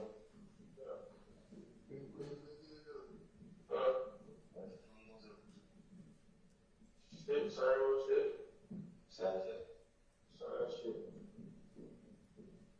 I'm saying, what it does. Sometimes you gonna come pick me up. Shit, that was on. Yeah. Next time, he here on Rob. I said, man, Rob, don't get no coat. Yeah. I tried that shit yesterday with a nigga on that. Yeah. Same shit. We all on the prowl. We looking. We went because we need to go find them folks who killed our boys. So we out hunting. Let's go rent this car. Now, you know, this notion that they rented the car because Taisha got into the gunfight. Well, she got into the gunfight on March 9th. So she got into the gunfight on March 9th. Why y'all just renting the car on March 9th? They rent the car on March 14th. Oh, here we go. And what do? Immediately go to the tent place to go get the rental car tinted. Well, why do you do that when you're op hunting? Because the ops don't know what kind of car you in. So you can disguise yourself in this Audi because they don't know you in it. So they're not suspecting you. That's not the car that they're used to. So when you go op hunting, you got to switch the car out because they're not expecting to find you in the car. And then you get tints, but not just regular tints, y'all, like dark black tints. Like you can't see nothing. Some may say those are not the tints you're ever allowed to have on your car. Why? Because you out hunting. What do we know about Shell Kell and Demikian Garner's social media? What does investigative retail tell you? That because she was following both pages, she could see who followed who, and Demikian followed Kelvin Watts. So what post do we see? This post was posted, I believe, on March 13th. And it's a picture of Mr. Drinks, Jasper Walters, and Kelvin Watts. And Shell Kell reposted it with the 2 shells, the zipper lip, and the black heart. And I guess for Mr. Stillwell and Mr. Garner, that must be a confession. Because this is the post that got Mr. Drinks killed. Because remember, no one knew who Mr. Drinks was. The investigators didn't know. When you listen to some of the wiretaps y'all listened to, they didn't know.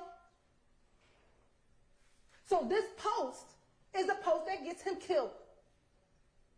Not any verification, not that you should have been killing anybody anyway, but no verification whether or not they actually did it or anything.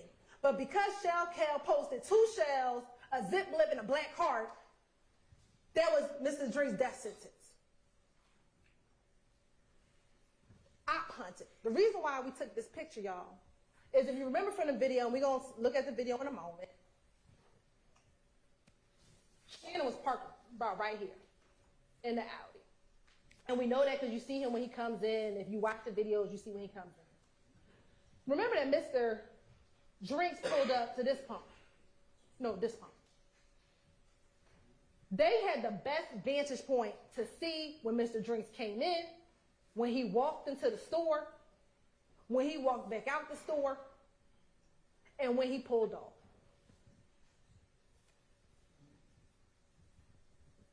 They were scoping it out. Verifying. I submit they in the car. Is that him? Oh, yo, I think he do got the same sneakers on. I think that's him, y'all. Scoping it out. Sit back. Watching it. Let's watch the video.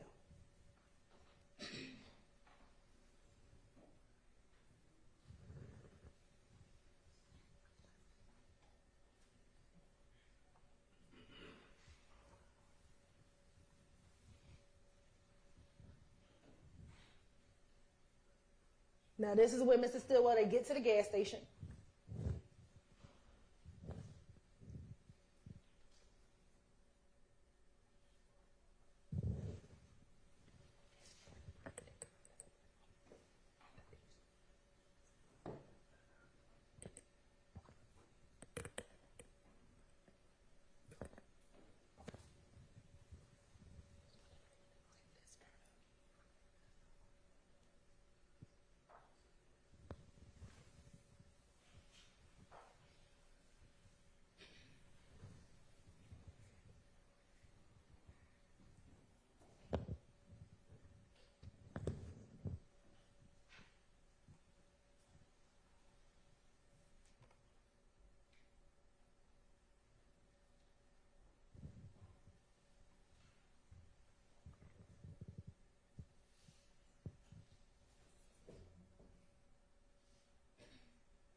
Now you see when Mr. Cormavius Nichols gets to the gas station.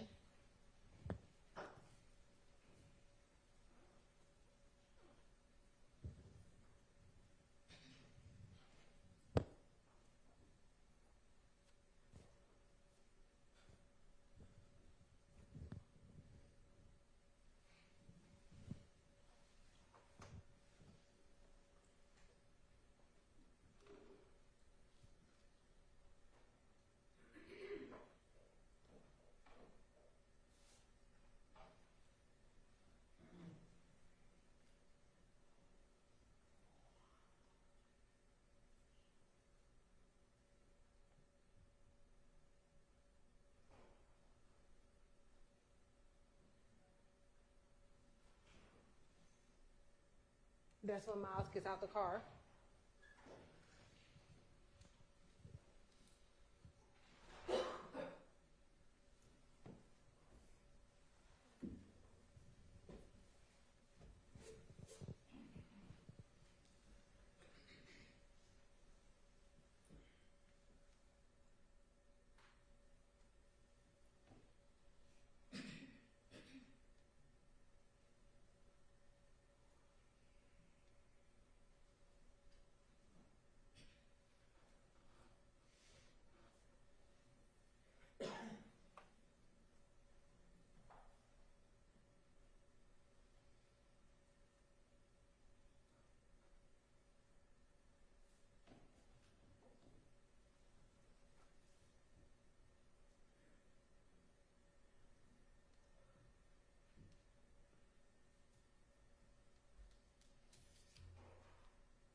That's when Shannon walks in the car first, and we know it's Shannon because of the March 16th and wearing the same clothing.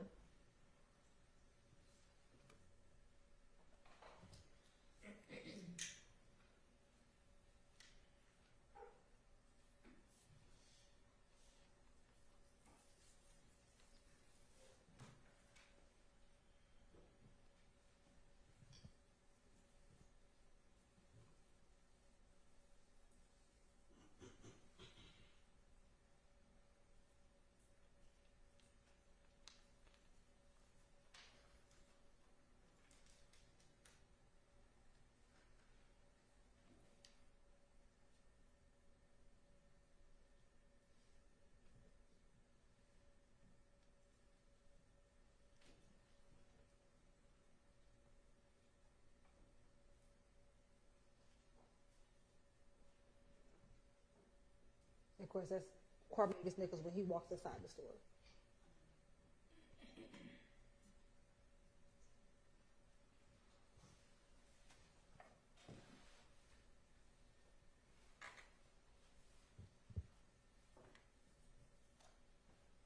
And then that's when Miles walks into the store.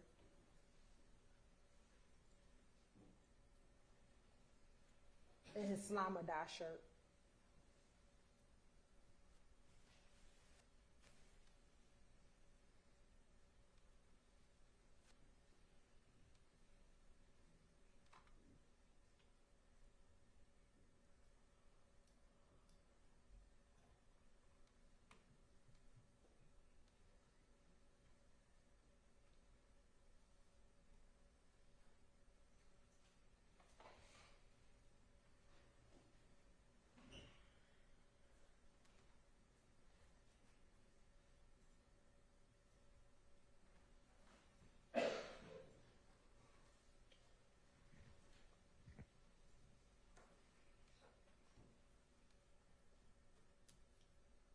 Miles and Carmeza leave out the store, and Miles, in a moment, gets back into the car, and Carmeza is pumping the gas.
Carmeza goes back into the store.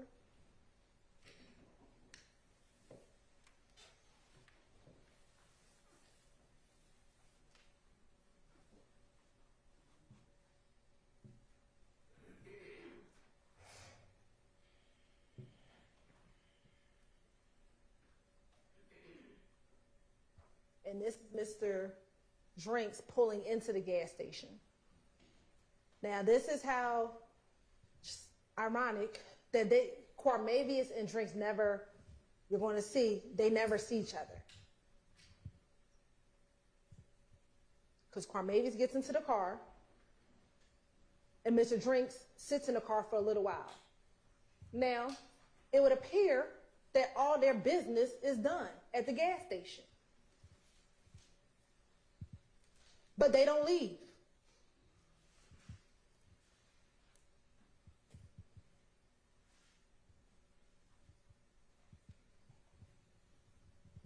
It is 21:56.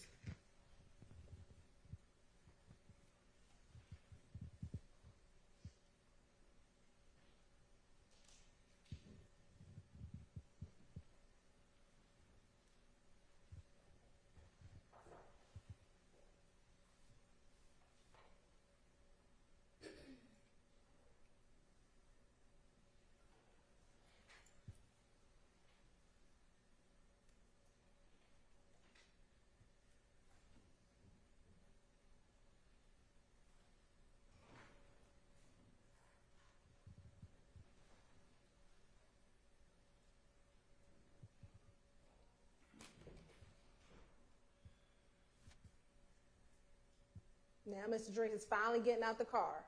See where he's walking? He's walking closest to where Drinks and Demikian are in the car.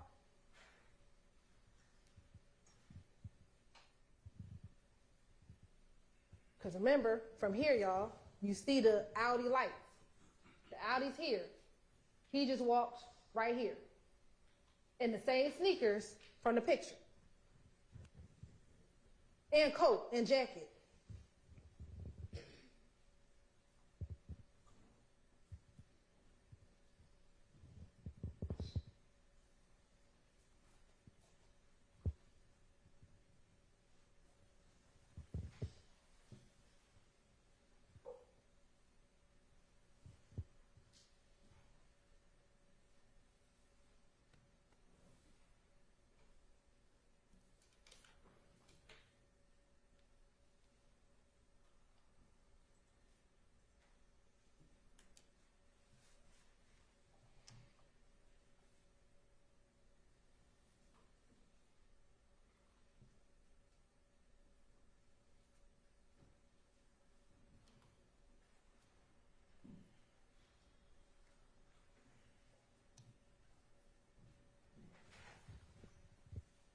They're still sitting there. None of them come back into the store.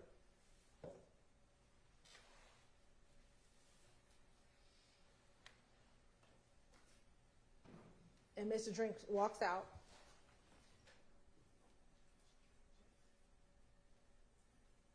And he walks back to his car.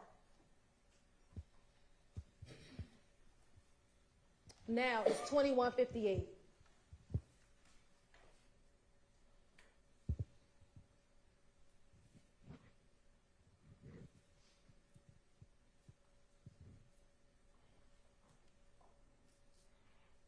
Neither car, they're not pumping gas, they're not getting anything. They're watching Mr. Drinks. I submit confirming that that's the person in that social media post.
Now Shema has finally gotten into the car.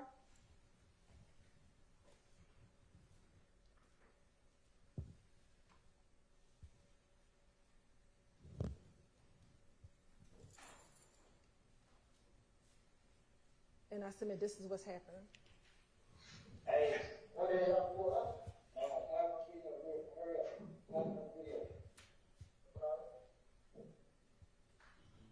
He wanted him to call on video real quick.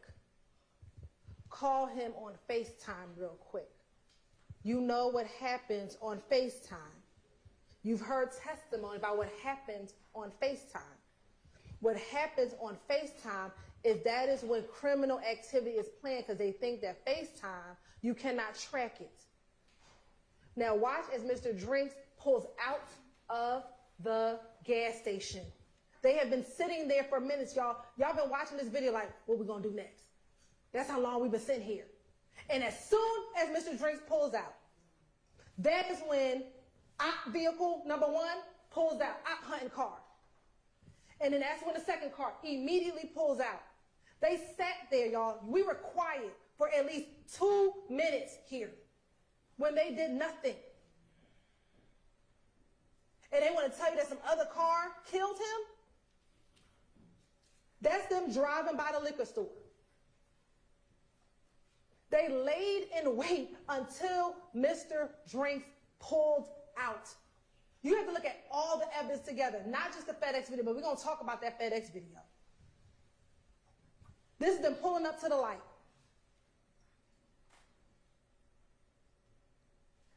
You see there's somebody walking on the street, walking this way towards the gas station. Here go the 3 cars pulling up at the light. Ladies and gentlemen, you can't see it here, but we know that there's a red light. Shannon and Nichols are stopped at the red light. They stop.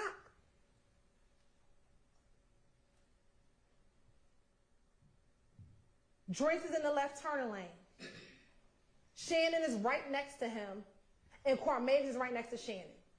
Y'all now see the traffic going in the opposite direction that they are in. Then you see Nichols pull up. I'm just going to submit that this car stops here. This car, I think, saw what happened.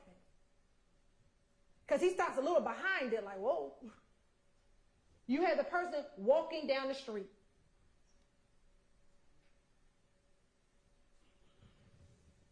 Mr. Shard, and we're going to talk about this car in a moment, Mr. Shard talked about what the medical examiner said. What she said was there will be no conscious movement. She didn't say anything about unconscious movement. Because that is what you see with the brake lights, y'all. No, he could not consciously say, let me go. But the unconscious movement, because he's just been shot in his head, is what is happening. They, y'all got to think about this, because this is what they didn't want to show you. Shannon, went from 18 miles per hour to 90 miles per hour. Mr. Shard didn't want to talk to you about that. He want to tell you about a car that turned around because he heard the gunshot, but the man or woman walking down the street didn't hear any gunshots. That person walking, just chilling. You think if the people in the car heard the gunshot and turned around, don't you think that the person walking down the street would be like, hold up, let me back up. It's some gunshots down there. No. Could it be that maybe the car that turned around saw the liquor store and said, shoot, let me go get me a drink, it's Saturday? Could it be they left something at the gas station? He wants you to believe that the only reason why they turned around is because they heard gunshots. That doesn't make sense when someone is walking down the street. It don't make sense. Then let's talk about the car that was closest to them.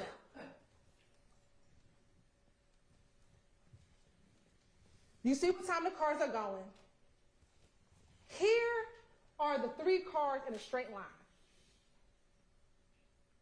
Do you see that straight line? It's a straight line. The 3 cars. Shannon's car is directly next to Mr. Drink's car. And that's going to be important when I show you these crime scene photos. This other car that he wants to talk about, that he's like, oh, this is the one who killed, this is the person who shot. Oh, and we couldn't get LPR. What? Where was I going to get LPR from? You can't see no license plate. I don't even know what type of car it is.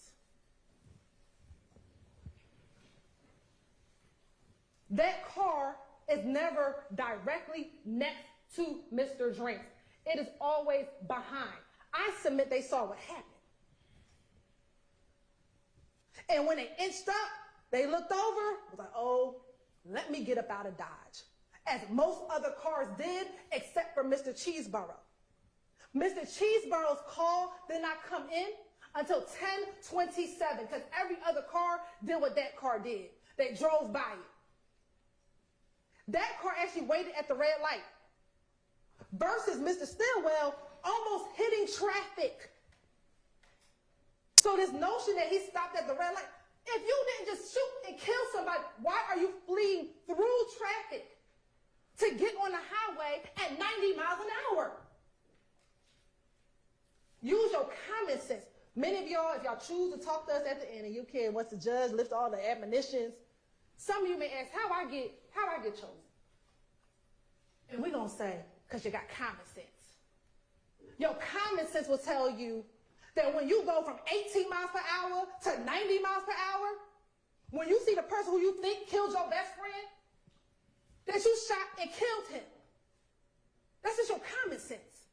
Not some random car that pulls up behind and unfortunately may have witnessed a shooting and they don't want to be involved.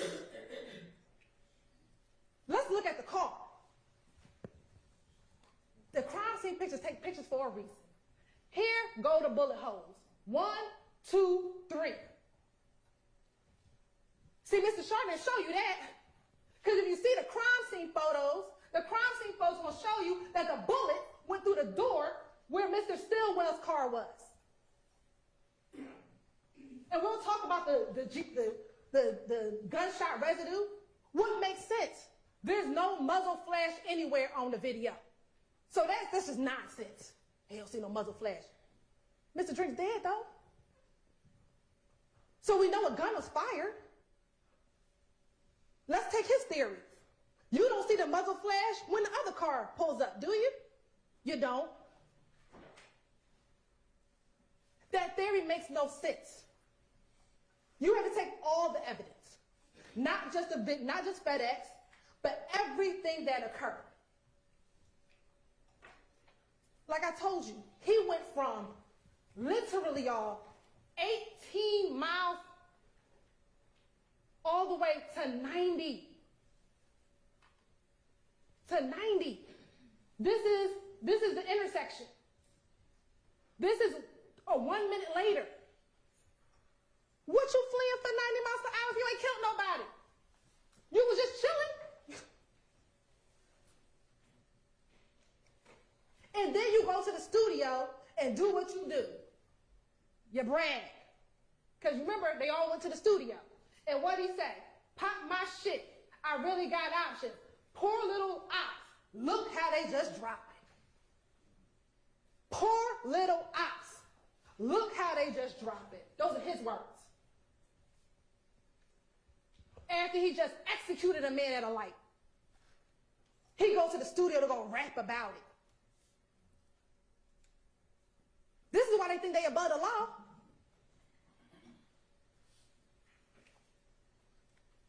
This is what Demekian say afterwards.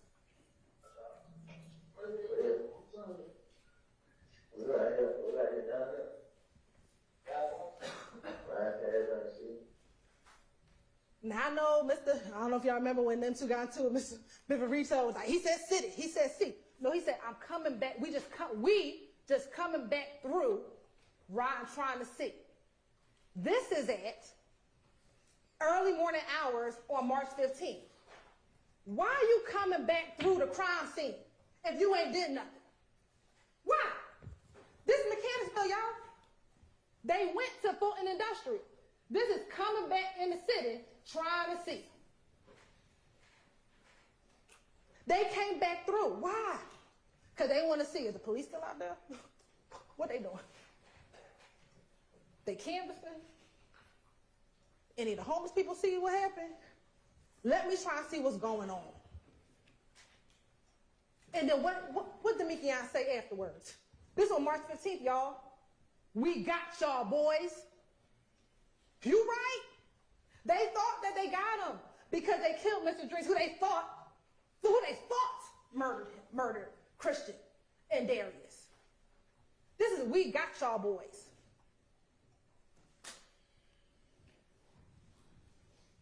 Here's a direct response to the shooting. Remember, this on March 16th. YFM folks, and we know it's YFM, or we believe it's YFM, because remember, these shell cases match the shell cases of the Darius Ford, Christian McMillan shooting.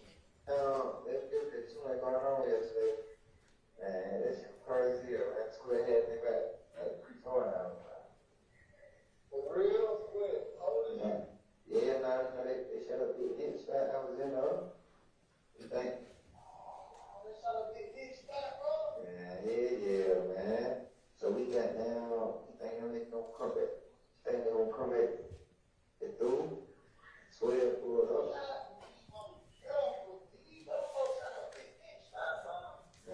Yeah, I'm gonna come to the window. You know, I was in the living room waiting for the head, but nobody can hear. And you know what one did was one down where y'all know he is, bro. Yeah, for sure. What'd he say? They shot Big Nick spot because their boy got killed in Mechanicsville. Again, the streets know before we know. But how did we find out? Because their house got shot up. And I don't know why they wear the same clothes. I have no idea. I don't know why they didn't want to change their clothes, but they decided they wanted to be in their same clothes for 2 days. I don't know. But they did. And that's how they found out. Remember what Investigator Hogan said, Investigator Flores, they didn't know really what happened on the night of. All he knew is he had some suspects on the surveillance video, and that's it. And just lo and behold, Viverito just at APD doing what she normally does, just say, hey, do you need help? And he's like, let me show you the surveillance video. This is all I got. And she's like, oh, snap. That's Shannon. I just saw him earlier today. Oh, and that's the car? He literally just told me that that's his car. And they were like, well, why would he do that? Why? I mean, if he just killed somebody in there, because they think they're above the law. So they go, and they don't know at the time what the police know. So he tells them. So let's talk about consciousness of guilt. So these are text messages on the 15th. And he is telling Poker, we need to get this hotel room. We need to get up out of Dodge. We need to lay low. He tells her, don't tell anyone any information. Why you gotta do all that if you ain't killed nobody? Because of what happened on the 9th? Well, why is it so urgent on the 15th? Not when she had to shoot the people on the 9th. You gotta ask yourself the question. This became real important the day after he killed Shamel. This didn't become important after she done almost got robbed. What else you have? You're searching for the crimes? They want to tell you, well, that's because his grandmama told him and his girlfriend told him. Well, they told him on March 14th about the shooting. He not Googling on March 14th. He Googling on the 17th. Oh, what happened? Viverito. Remember what they said in them jail calls? Shit, Miss V know everything. Right? They like, Miss V know everything. So that's why they start Googling, well, what Miss V know? What they got? This is the same way he started Googling on the 12th, on the 12 Atlanta shooting. What them folks got about that shooting over at 12 Atlanta? You know Stephen did that. What they know? That's why you Googling. Consciousness of guilt. You done flat your good Chick-fil-A sandwich. Out of the park. What? You start hearing them helicopters going. You like, hold on. It's the 17th. I've been Googling. I ain't heard a whole lot. Now I got helicopters? Let me get up out of here. The police sirens going, helicopters going, and they go fleeing. That's consciousness of guilt. You deleting contents from the phone? You got Grandma Betty helping you out deleting the contents of your phone? Why? Oh, because you don't want us to find that music you done put on there. You don't want us to find that those contents, those lyrics you've been writing. You don't want us to see the text messages that you out hunting. You got your, I don't know if it's a little brother, little cousin, I'm not going to play the call for you, but that's that call where Grandma Betty's like, you better hurry up and get home. You know what you got to do. Them folks got the phone. Why are we deleting the stuff? And it's not because of Poker, because they didn't delete it until Viverito got the phone. He didn't want Poker to have the phone. We started deleting it when the police got the phone. That's consciousness of guilt, ladies and gentlemen. And then let's talk about the call that Mr. Shar played, because he ain't played the whole call. So we're going to play another portion of the call. What's up, bro? What's up?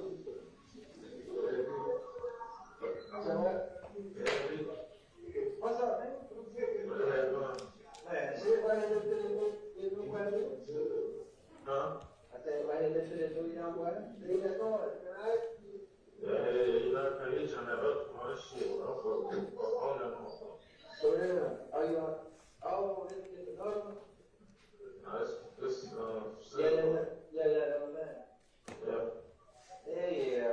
know, I said, man, because like this time, I said, that's what you're right. I told him, I read the response, so I just like, yeah. I can't, man, I want for tripping on that motherfucker. For real, man. Yeah, I said, what shit? I said shit, I'm gonna go straight to the woman house. I had to stay out of that motherfucker. Yeah. But, yeah, she told me that I want you to stay. Yeah. Right now, like, I was gonna know it from that. No, I went over with Fred. You were Fred? Yeah. Oh, yeah, sure. Yeah. They go for Yeah, damn, somebody said, Q-Rock, what that was your room? yeah, T-Rock, was downstairs. Yeah, somebody, bro, down there with it, but, Q-Rock, I ain't know Q-Rock locked up. Yeah. What the hell, what's up, Trump, man? Trump crazy. What is that? Shit, Trump crazy, like, I don't know shit, like. You talking crazy right now? Nah, it's about me, it's about wild shit. Bro, I ain't heard of that. Yeah, it's a lot of shit, so, bro. Yeah. Had me blow. They blow? Had me blow. Oh, yeah, I ain't talked to him. I'm talking to the concrete deal now. Yeah, he asked me like, what's going on? I'm like, yeah, I don't know. Yeah, what the hell? Damn, bro. Everything smooth. Yeah, I know it. I know that. They just got down, they on mild. Yeah. Cause I don't know why the fuck you can get that car.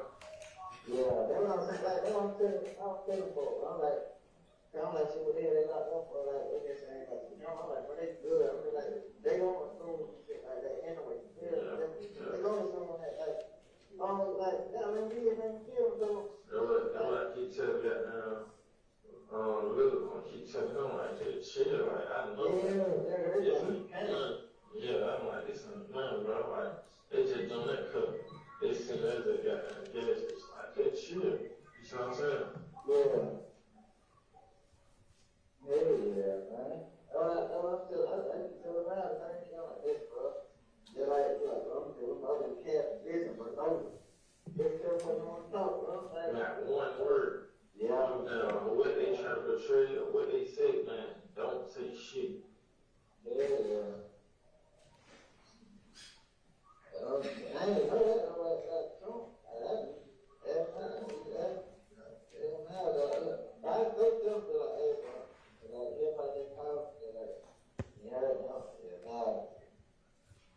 I'm like, I keep cut that food, you know what I'm saying? They both. I ain't telling them wrong. I'm like, you don't understand that anyway. I ain't doing that anyway. Yeah, I already know. I'm not playing. I love you though, but I need you though.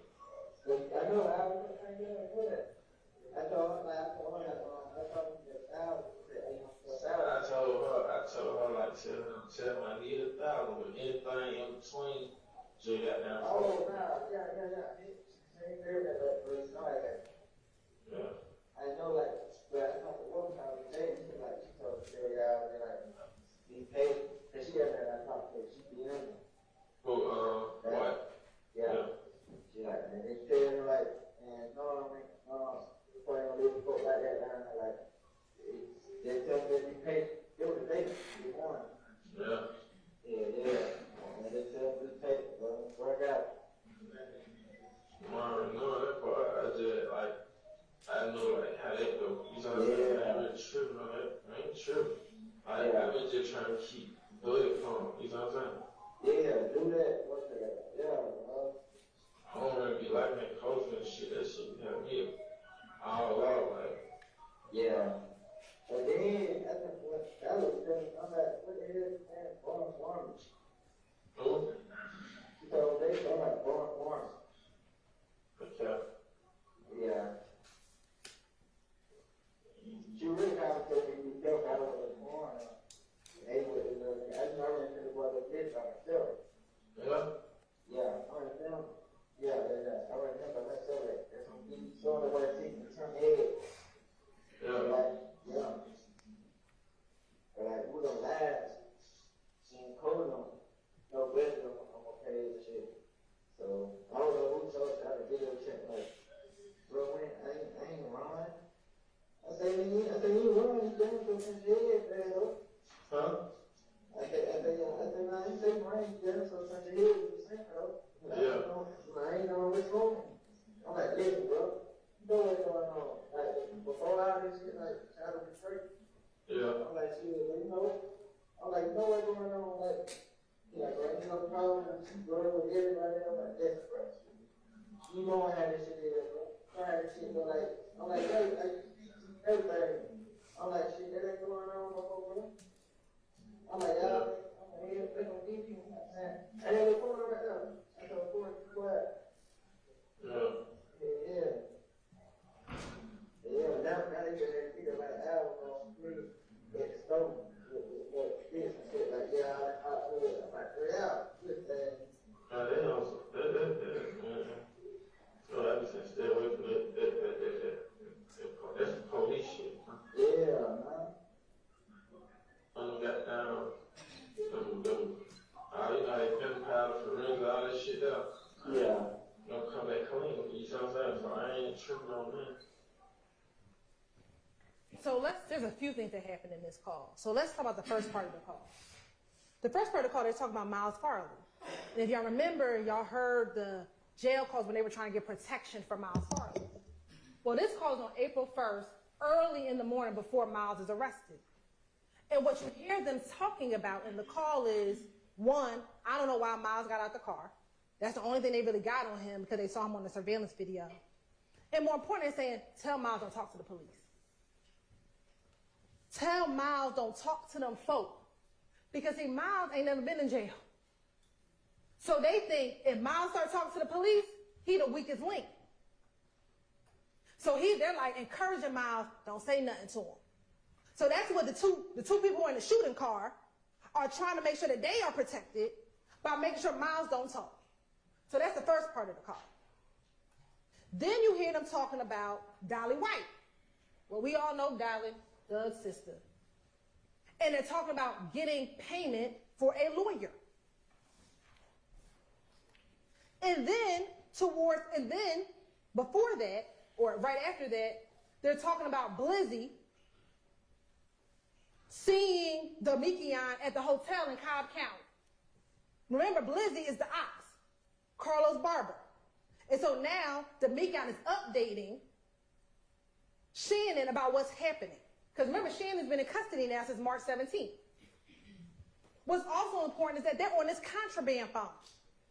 So remember, early in the call, they're like, Shannon, I couldn't be on that other phone because they got my phone.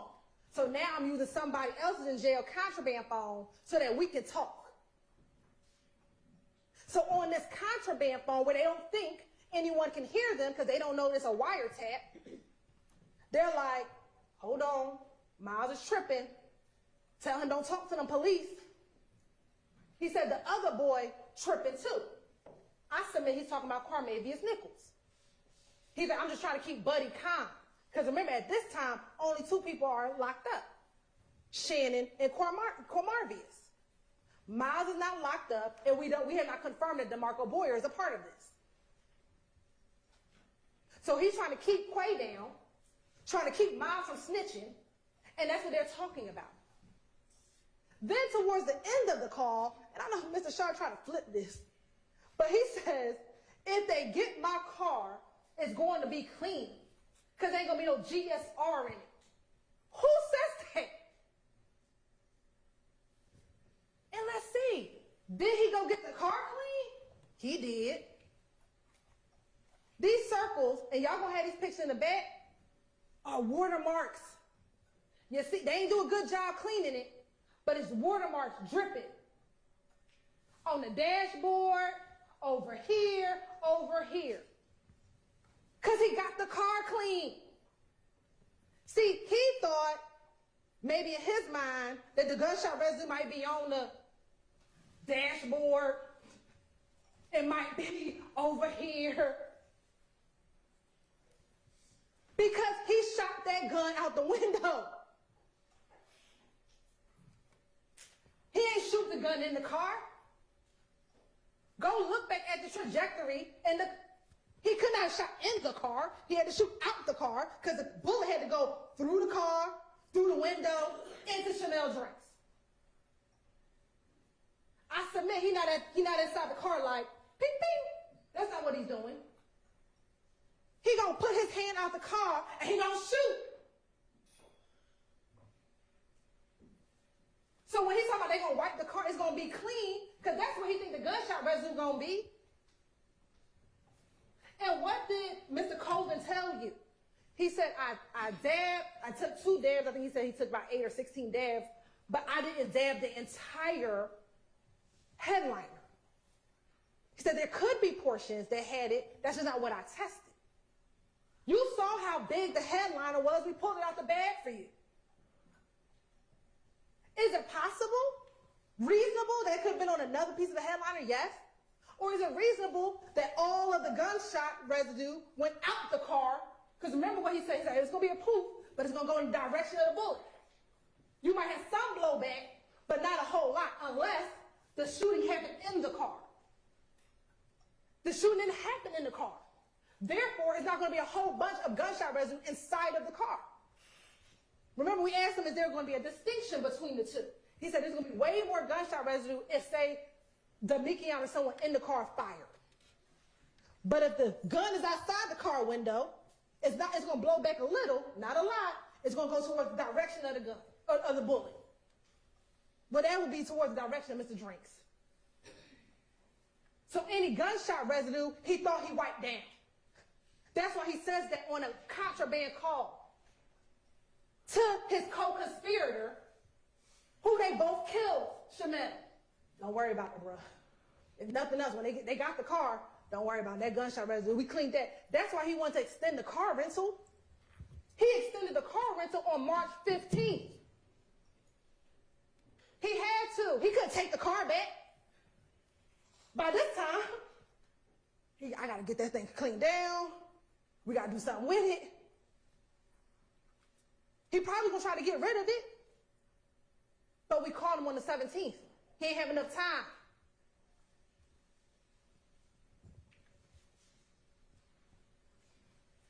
Now, I'm almost done, y'all. But I found it ironic how the first murder and the last murder in this indictment, how eerily similar they are. How ironic is it they both named Nut? They both happened near gas stations. They both using rental cars, one by Jeffrey Williams, one by Shannon. They both have multiple YSL defendants. They both travel after the murder. He talks about going, they flee to Miami. He talks about poker. He talks to poker about going to Miami.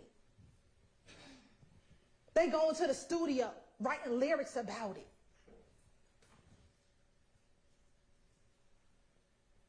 They're both, Chanel and Donovan are affiliated, associated with YFN. But they want you to believe this is just 2 totally unrelated cases. Oh, and Shannon is supposed to be the shooter in both of them? The one who's always on go?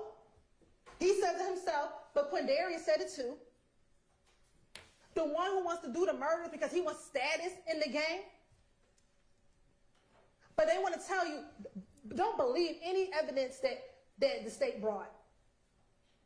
Don't believe any of it. Ladies and gentlemen, I ask you not to do that. You know, Mr. Drinks, young man maybe trying to find his way, maybe getting caught up in the wrong crowd. But on that day, he should have been able to go to his girlfriend's house. He should have been able to maybe decide that these aren't the friends he want to be with. But no, this is what they did to him. Left him at the light like this. And for what? Off a social media post? This is trash that they're doing in our community. Same thing with Donovan. Donovan was trying to turn his life around. Donovan was trying to get into the music business. Donovan was trying to leave that gang stuff alone. He up here drinking his glass of wine when you see the picture. But what did they do? Off of what? Because Donovan was at the barbershop joking, laughing outside. You see the surveillance video? And left him like this. All in the name of YSL. All in the name of the game that they want to tell you is a music group. It's music. This ain't music. This not a song right here, y'all. This is real life. Real dead bodies. Real dead people. Real shootings. This ain't no song over a beat. And they know when they bought into it, with his slap tattoo, his omerta tattoo, what they were doing. Ladies and gentlemen, they are guilty of every single count that they are both charged with. Mr. Atkins told you what this was about. Destruction of people. Destruction of the community that they live in. Deception. They want to deceive you by telling you that these people in here are just lying just to lie. They're trying to deceive you to tell you that this is all about rap music, rap business. It is not. This is about death. How many dead bodies at the hands of YSL? How many people shot at the hands of YSL? They are a gang. By every definition of the word. And you want to talk about we are here just trying to get people of color? No, I'm trying to get gang members to stop committing violent acts in this community, in Fulton County, where each of their victims are people of color. The people that they destroyed, the people that they hurt, the people that they tarnished. Young boys. Rodalius Ryan could have had a promise in life. But what is it? He out here murdering folk at the hands of YSL. Christian Eppinger at the hands of YSL. Go catch you a body. That's how you become slime. That's what he says in his song. Go catch you a body. I'll show you how to be slime. And that's what these little boys are doing. Catching a body to be slime. But they want to tell you that we got a vendetta on people of color? It's ridiculous. It's absurd. And intimidation. These two defendants, Mr. Kendrick and Mr. Stillwell, are guilty. They are guilty of murder. They are guilty of gang acts. They're guilty of conspiracy to violate RICO. And I ask of you, look at the evidence. Look at the law. I know it took some time. I know you probably want to go home and get your turkey. I know I get it. But I am asking you all to go back there, finish this marathon, finish this race, hold them accountable for their actions. When you apply the law with the facts and the evidence, there's only one just conclusion, that these defendants are guilty. Ladies and gentlemen, evil prevails when good men and women do nothing. I'm asking you to do something. I'm asking you to hold them accountable. I'm asking you to return a verdict of guilty. Thank you. All right, ladies and gentlemen, I want to thank you for your attention and your patience during this very long day. I know this was not an easy day for y'all. It's been a lot of hours here in the courtroom today, but y'all paid good attention and close attention, and everybody appreciates that. So let me give you some instructions before you return tomorrow. To maintain the integrity of this trial, remember that you must decide this case based only on the evidence admitted during the trial and the law as I will explain it to you. I have not yet given you this law. I will do that tomorrow. So it's not yet time to deliberate. Do not conduct any research on your own about this case or about any people or places mentioned during the trial, including online, through the internet. through any kind of traditional media or references, through social media, or by asking anyone anything about this case, and not from any other source, electronic or otherwise, should you get information about this case or about the law. Do not watch, read, or listen to any accounts of this trial that might appear in the news media, on social media, or through any other type of communication with anyone. In short, as I've told you before, do not seek any information, including even hypothetical questions about this case, from any source outside the confines of this courtroom. And until the deliberations begin, which is not going to be until tomorrow, after you have heard the law that applies to this case, do not discuss this case with anyone or even amongst yourselves. Do not allow anybody to discuss it with you. Remember, you all have a late start tomorrow, so I'll see y'all at 11. We won't have a traditional long lunch break since we're starting late, so go ahead and eat something before you get here and come in ready to get back to business on the case. We'll see you at 11. Thank you. All right, to the jury.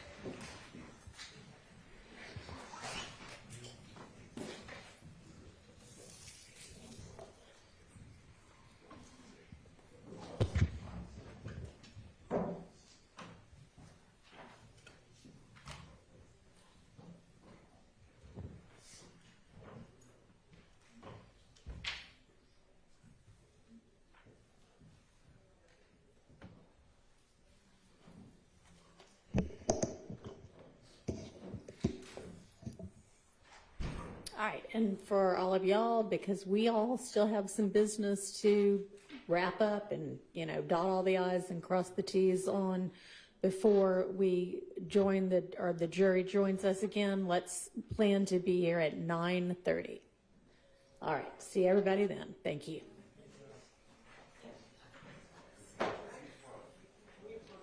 Yes.